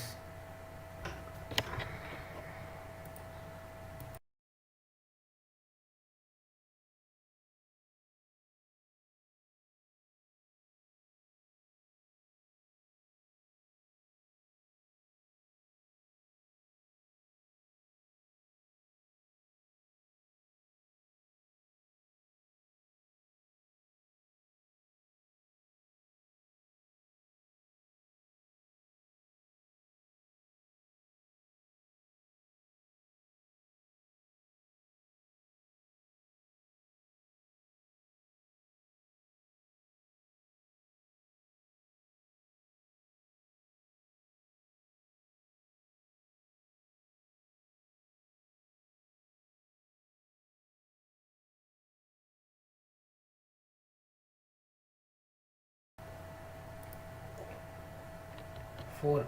Two-thirds of export earning are from industries. 5. Raising incomes of people by enhancing the economic growth. 6. Industrial growth means have increasing demands for industrial growth which have economic elasticity. 7. The strengthening of the economy by providing infrastructure like railway dams which are not importable. Make in India, an initiative launched by the government.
Make in India, an initiative launched by Government of India to encourage national, multinational companies to manufacture their products in India. It was launched by Prime Minister Narendra Modi on 24th September 2014. It made India top destination globally for foreign direct investment, surpassing USA and China, receiving 63 billion dollars in FDI. Problems of large scale industries. Below 1. Below targeted growth rate in all the 5-year plans except the first 5-year plan. 2. Underutilization of the plant's capacity to the extent of 40% to 50%. 3. Increasing capital output ratio from 2.9 in the first 5-year plan to 4 during 8th, 9th, 10th, 11th plans. 4. Absence of world-class infrastructure, example, lack of transport facilities, frequent power failures. 5. High cost industrial economy is attributed to outdated technology, import substitution, government protection to PSUs, low MPL, uneconomic size of the industrial unit, monopolistic tendencies. 6. Poor performance of public sector units. 7. Sectoral imbalances implying inadequate support from agriculture and service sector. 8. Industrial development is loop-sided region-wise. Large-scale industries are concentrated in regions like Tamil Nadu, Andhra Pradesh, Maharashtra, and Gujarat. These are the four states account for 50% of total capital and 50% of total factories. Small scale industries. There are two kinds: manufacturing services, which go into micro, small, medium. Manufacturing sector, investment limit. Micro enterprises up to 25 lakh rupees. Small enterprises rupees 25 lakhs to 5 crore rupees. Medium enterprises rupees 5 crores to rupees 10 crores. Service sector investment limit. Micro enterprises up to 10 lakh. Small enterprises rupees 10 lakh to 2 crore rupees. Medium enterprises rupees 2 crores to rupees 5 crores. Role of small scale sector. 1. Contributes 8% of country's GDP. 2. 45% of manufactured output of India is from this sector. 3. Contributes 45% to India's total exports. 4. Produces 8,000 value added products. 5.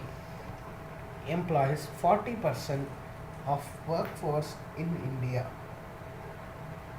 6.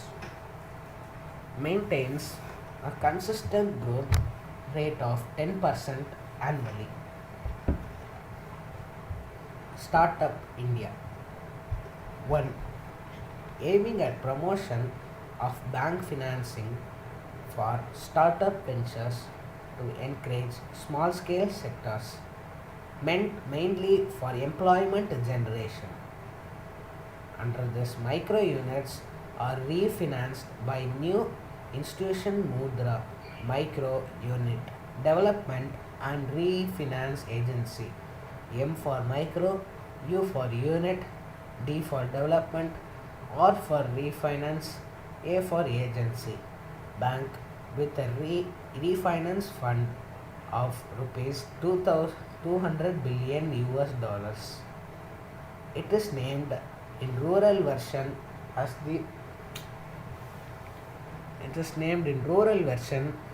Deen Dayal Upadhyaya Swaniyojan Yojana. Problems of small scale sector. 1. Finance. Entrepreneurs are forced to borrow from money lenders at high rate of interest, as institutional finances is not available due to their lack of creditworthiness. In competition with large scale sector, this sector fails to garner adequate qualitative raw materials. 3. Underutilization of capacity to the extent of 40 to 50%. 4. Not having information about changing technologies and consumer tastes. 5. Bottlenecks of infrastructures like power, transportation, lack of network facility. 6. Lack of skilled manpower. 7. Managerial adequ- inadequacies like demand vision, aptitude, lack of training. 8. Poor project planning.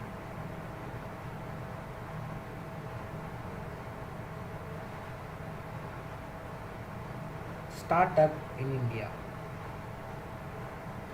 1. Aiming at promotion of bank financing for startup ventures to encourage small scale sector. 2. Meant mainly for employment generation. 3. Under this, micro units are refinanced by new institution Mudra. M for micro, U for unit, D for development, R for refinance, A for agency. Bank with a refinance fund of rupees 200 billion US dollars. It is named in rural version as Deen Dayal Upadhyaya Swan Yojana. Problems of small scale sectors.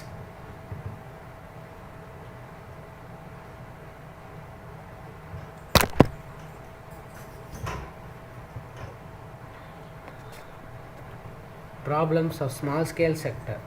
1. Finance.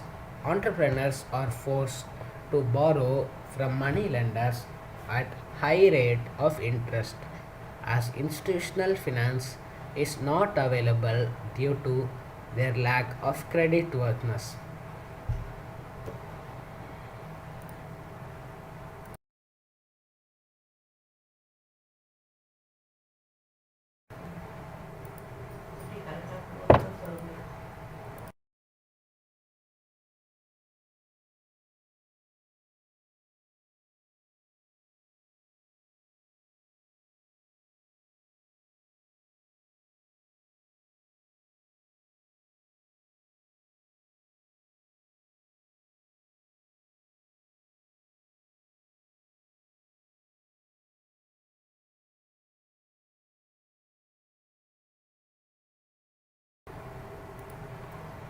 2. In competition with large scale sector, this sector fails to corner adequate qualitative raw material. 3. Underutilization of capacity to the extent of 40 to 50%. 4. Not having information about changing technologies and consumer tastes. 5. Bottlenecks of infrastructure like power, transportation, lack of network facility. 6. Lack of skilled manpower. 7. Managerial inadequacies like demand vision, aptitude, lack of training. 8. Poor project planning. Support system. Trade Fair Authority of India, State Trading Corporation, National Small Industries Corporation help in selling the products of this sector in domestic and export markets. Small Industries Development Corporation of India provides cheap finance. Nationalized commercial banks are supposed to extend credit facility. Product reservation. Product reservation. 1. Food and allied industries. Pickles and chutneys, breads, mustard oil, groundnut oil, and etc. 2. Wood and wood products. Wooden furnitures and fixation. 3. Paper products. Stationery. 4. Thermoplastic products. PVC pipes, fittings for PVC pipes, etc. Fifth one, chemical products, wax candles, safety matches, fireworks, agarbates, agarbattis. 6. Glass and ceramics, glass bangles. 7. Mechanical engineering, steel almirah, rolling shutters, steel chairs, steel furnitures, domestic steel utensils. Skill India, a campaign launched by Prime Minister Shri Narendra Modi on July 15, 2015, aiming to train youth in different skills. It includes innovations like Pradhan Mantri Kaushal Vikas Yojana and the skill loan scheme through National Skill Development Corporation.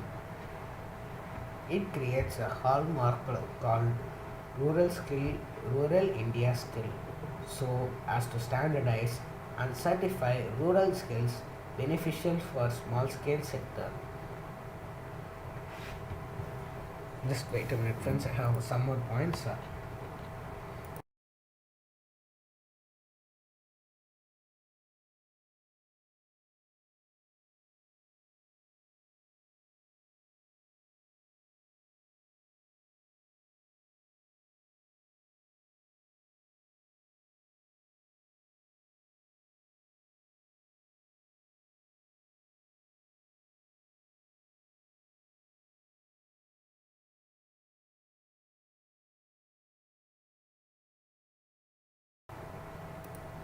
Yes, friends.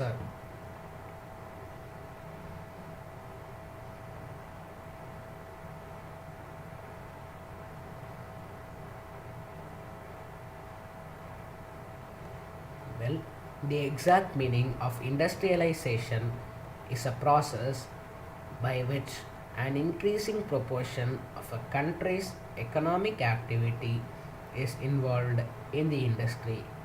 The basis of the division of the large scale and small scale industries is generally size, capital, resources, and labor of the individual unit. The differences between small and large scale industries are tabulated below.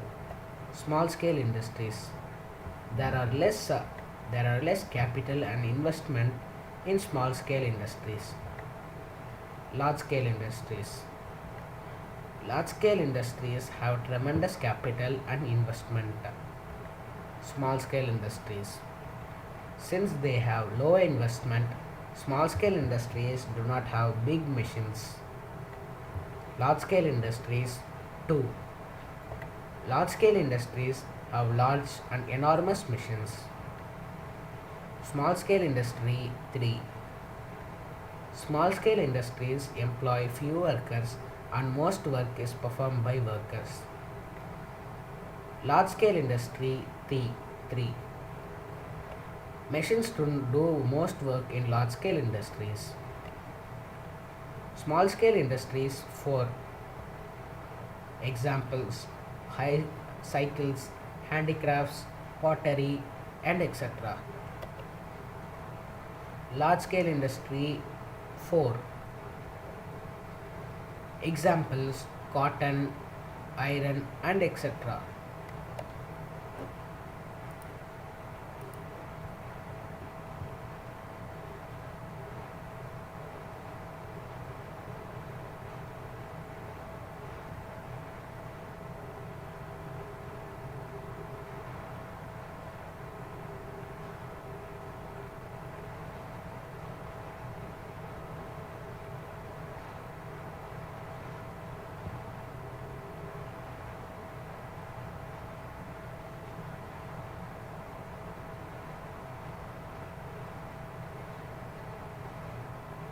Wait a minute, please.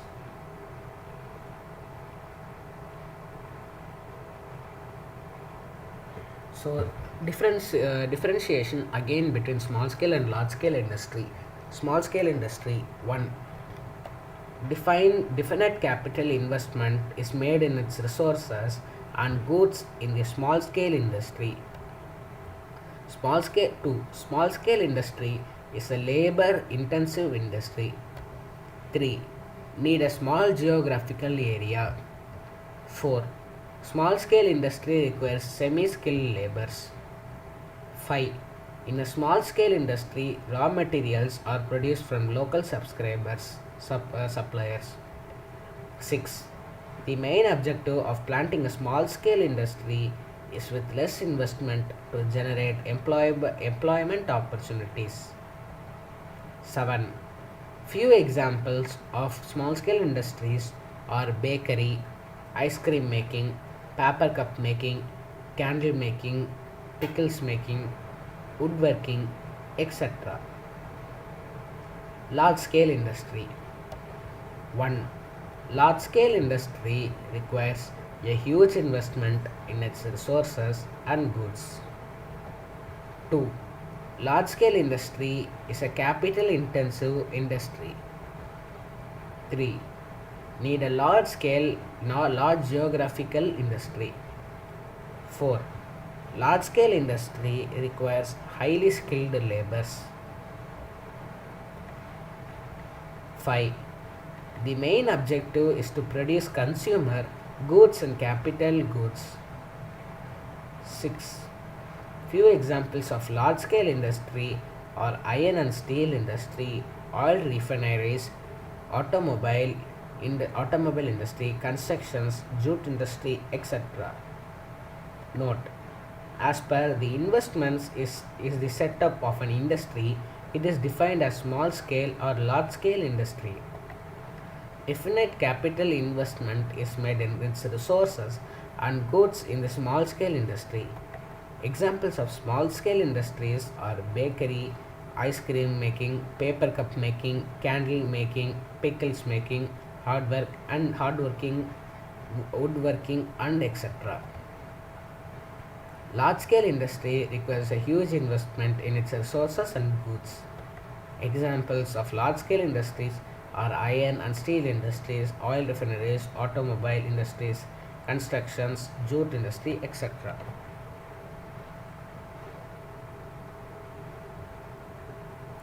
To set up an industry, whether a small or large scale, there are some pre-requirements such as land, labor, electricity, and much more resources and goods. As per the investment in the setup of an industry, it is defined as a small scale or large scale industry.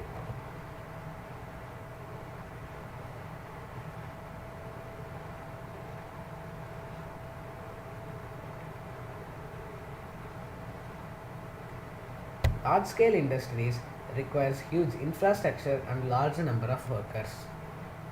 They produce machinery and goods on large scale like iron and steel industry, shipbuilding industry, and etc. Small scale industries are managed mostly by private individuals. They do not require huge capital investment and employ only few workers like the weaving industry, food processing industry, and etc.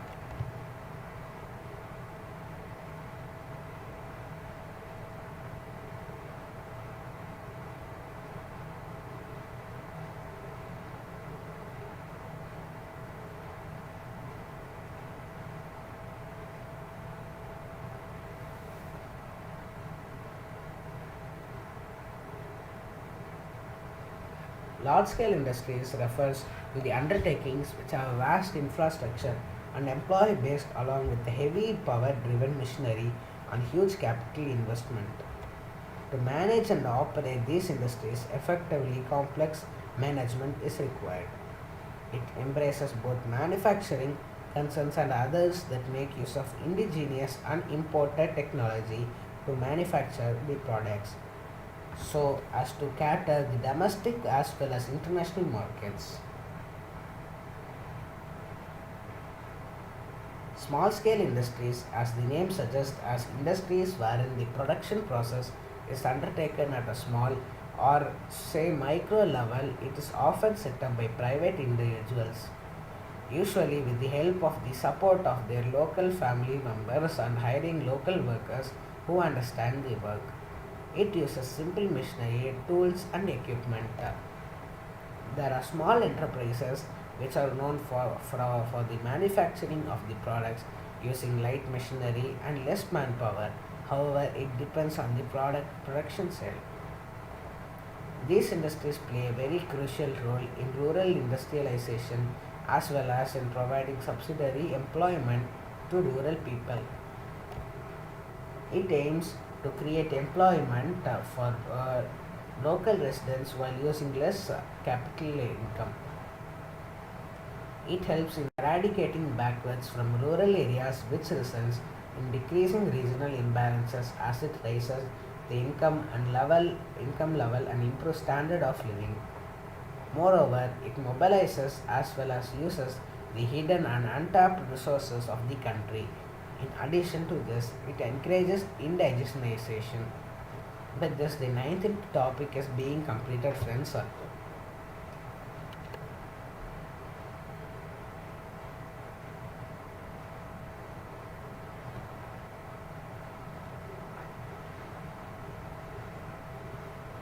Thank you, friends, with the 19th topic.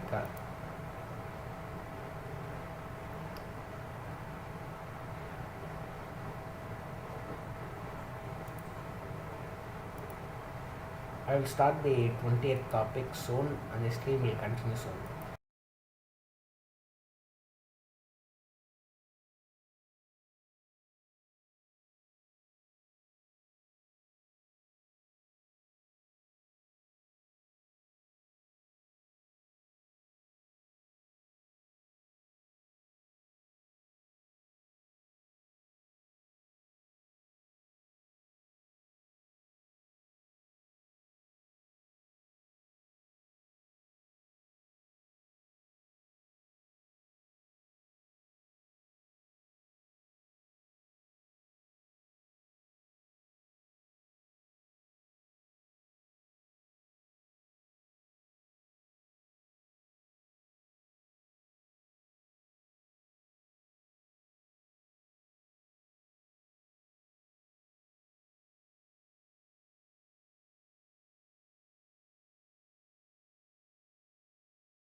So yes friends, I will continue with the 12th topic, 20th topic, COVID-19 in India, pandemic in India and all the areas.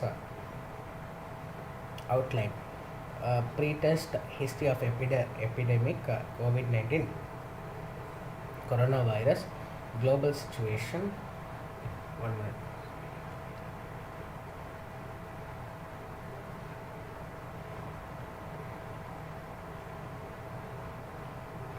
Yes. Pre-test history of epidemic, COVID-19, coronavirus, global situation, India situation, risk assessment, sign and symptoms, diagnosis, management, safety and prevention, research, initiative, discussion. So these are all the things which we'll be covering in this 20th topic. Pre-test. The initial cases of novel coronavirus 2019 to N coronavirus infected pneumonia NCIP occurred in Wuhan, Hubei province, China in December 2019 and January.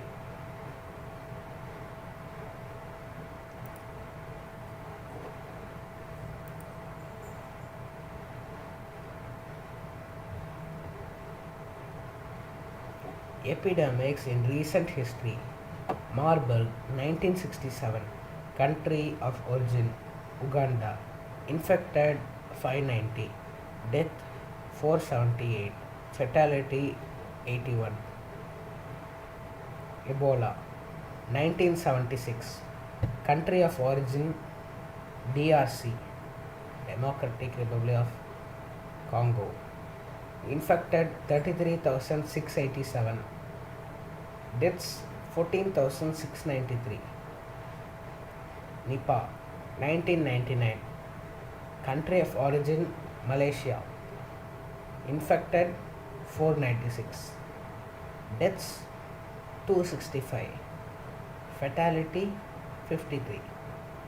Country of origin 2000 SARS 2002, country of origin China 2002, infected 8098, deaths 774, fatality 10%. H5N1 bird flu 2003, country of origin China, infected 861, deaths 455, fatality 53%. MERS 2012, country of origin Saudi Arabia, infected 2494, deaths 858, fatality 35%.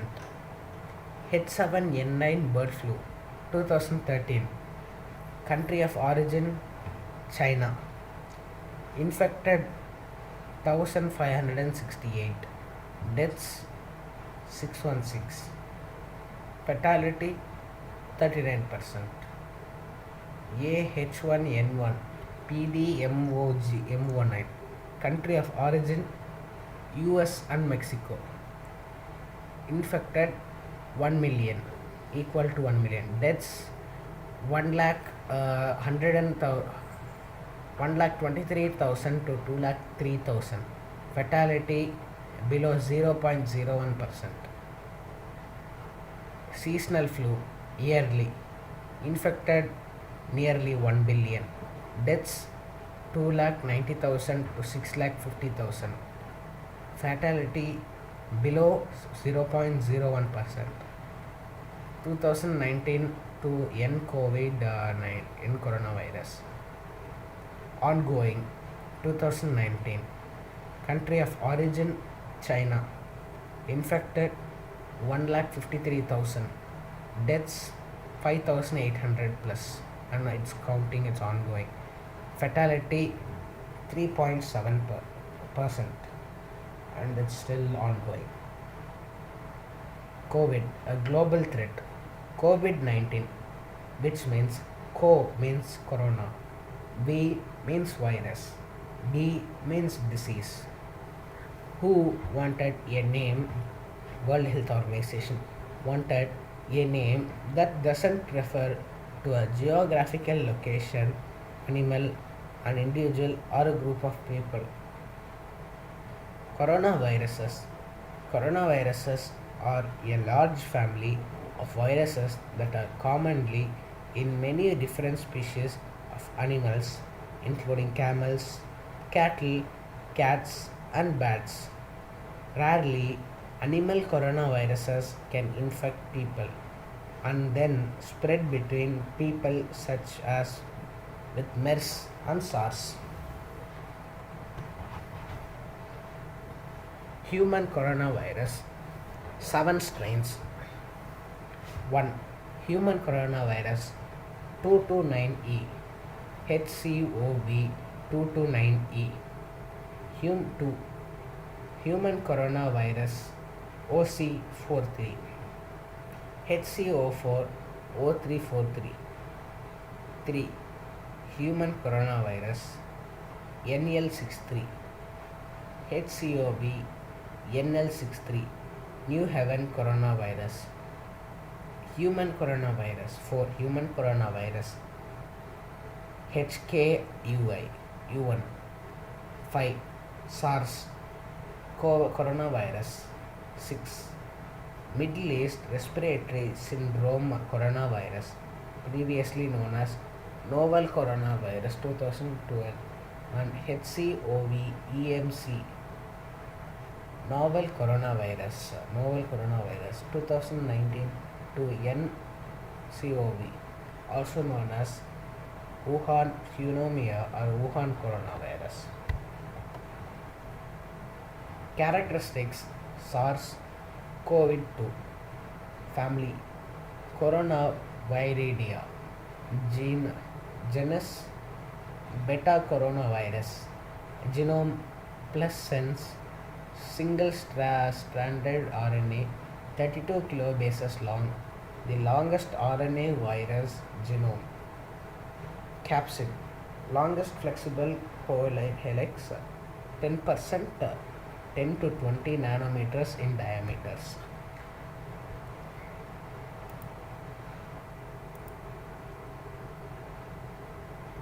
Common cold coronavirus. You can see here is the common cold coronavirus. Common cold coronavirus again, SARS coronavirus, and this is MERS coronavirus. The size of the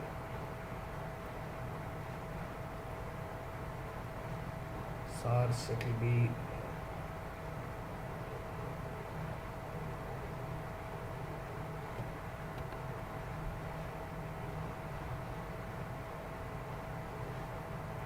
visualization of SARS COVID-19 or COVID-2 with transmission electron microscope. Reference: the England Journal of Medicine, Nazua El. These are the photos of the SARS coronavirus.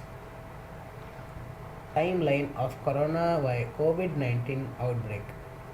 December 31st, 2019, clusters of cases pneumonia of unknown origin reported to China National Health Commission. January 1st, seafood market closed. January 5th, World Health Organization advised against travel restrictions. January 7th, novel coronavirus isolated. January 11th, first coronavirus death reported. January 12th, named as 2019 NCOV, whole genome sequence shared with World Health Organization.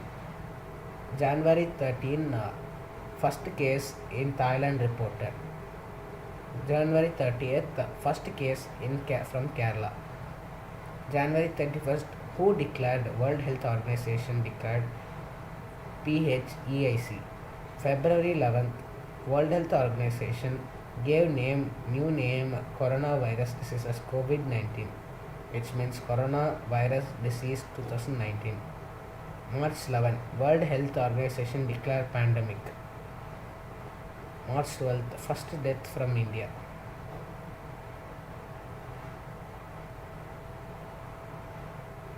Situation summary: COVID 19 global 1. Affected country and territory 167. 2. Confirmed cases 199. Now it's like plus it's going on like million. Death is also going out of control, and recovered is also going in lakhs. Situation as on 17/3/2020. Yes, this is like last year 2020 3/17. These are the areas where it has been spotted. China, US, Russia,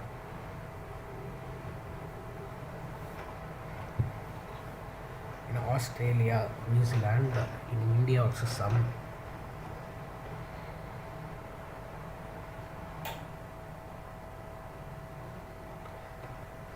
Stage 2 outbreak. Passengers screened at airport. 13 lakh 93,301. Confirmed cases 151. But now it's like more than 151. Discharged or cured cases due to deaths. COVID-19 Maharashtra, Kerala is now more than lakhs. So this is the COVID cases during as on 17/3/2020. This is also as on 17/3/2020.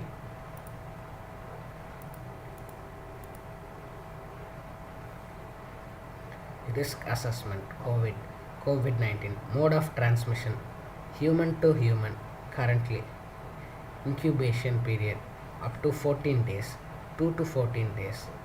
The average incubation period is 5.2 days. Reproduction number or equal to is not confirmed still.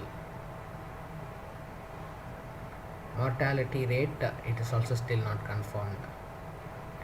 Death rate, now I think it has been changed. Sign and symptoms: fever 83 to 98%, cough 76 to 82%, fatigue 38%. That they have this percentage shows us that they have coronavirus or not.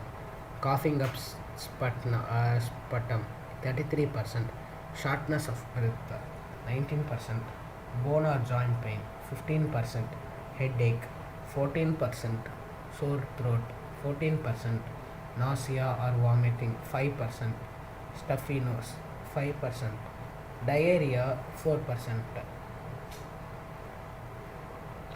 Wuhan study. Nanshan Chen Ilta epidemiological and clinical characteristics of 99 cases of 2019 novel coronavirus pneumonia in Wuhan, China. A descriptive study. Patients n equal to 99. Signs and symptoms at admission: fever 82 people, 83%, cough 81 people of 82%, shortness of breath 31 people of 31%, muscle ache 81 people of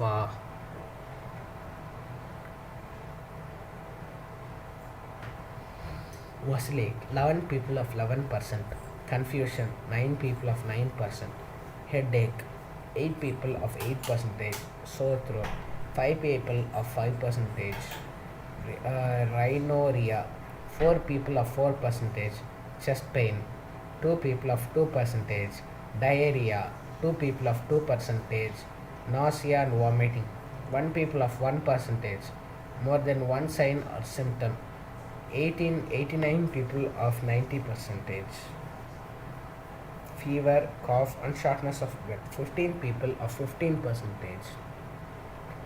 Coronavirus in the United States, Michael is Wilson, but now I think it has been changed. Everything has been changed. Complications: pneumonia, ARDS, acute cardiac injury, arrhythmias, secondary infection, AKI, septic shock, DIC, death. Who is at the highest risk?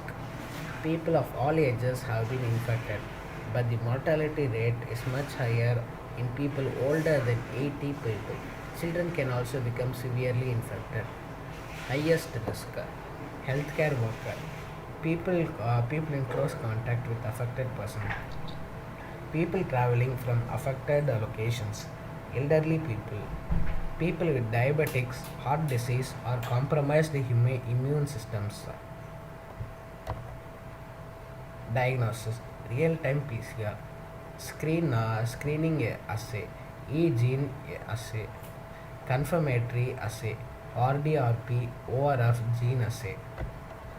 Diagnostic network in India, and the VRDL functionary 72 are also marked as stars in India, and these are the outline map with Union territories, and it has been marked and newly opened labs has also been marked. I think it is as on 17/3/2020. I think now it will be like 100 times more. This is the NDC lab. This shows with the mark only one. Newly opened labs are here some. Yes. Testing capacity India. Current testing capacity 4,590 per day. Total test done 9,100. Estimated test per day currently less than 1,000. So now I think it's more than 25,000. COVID-19 home to test directly. So that's a list of who we should test. Direct, close, physical.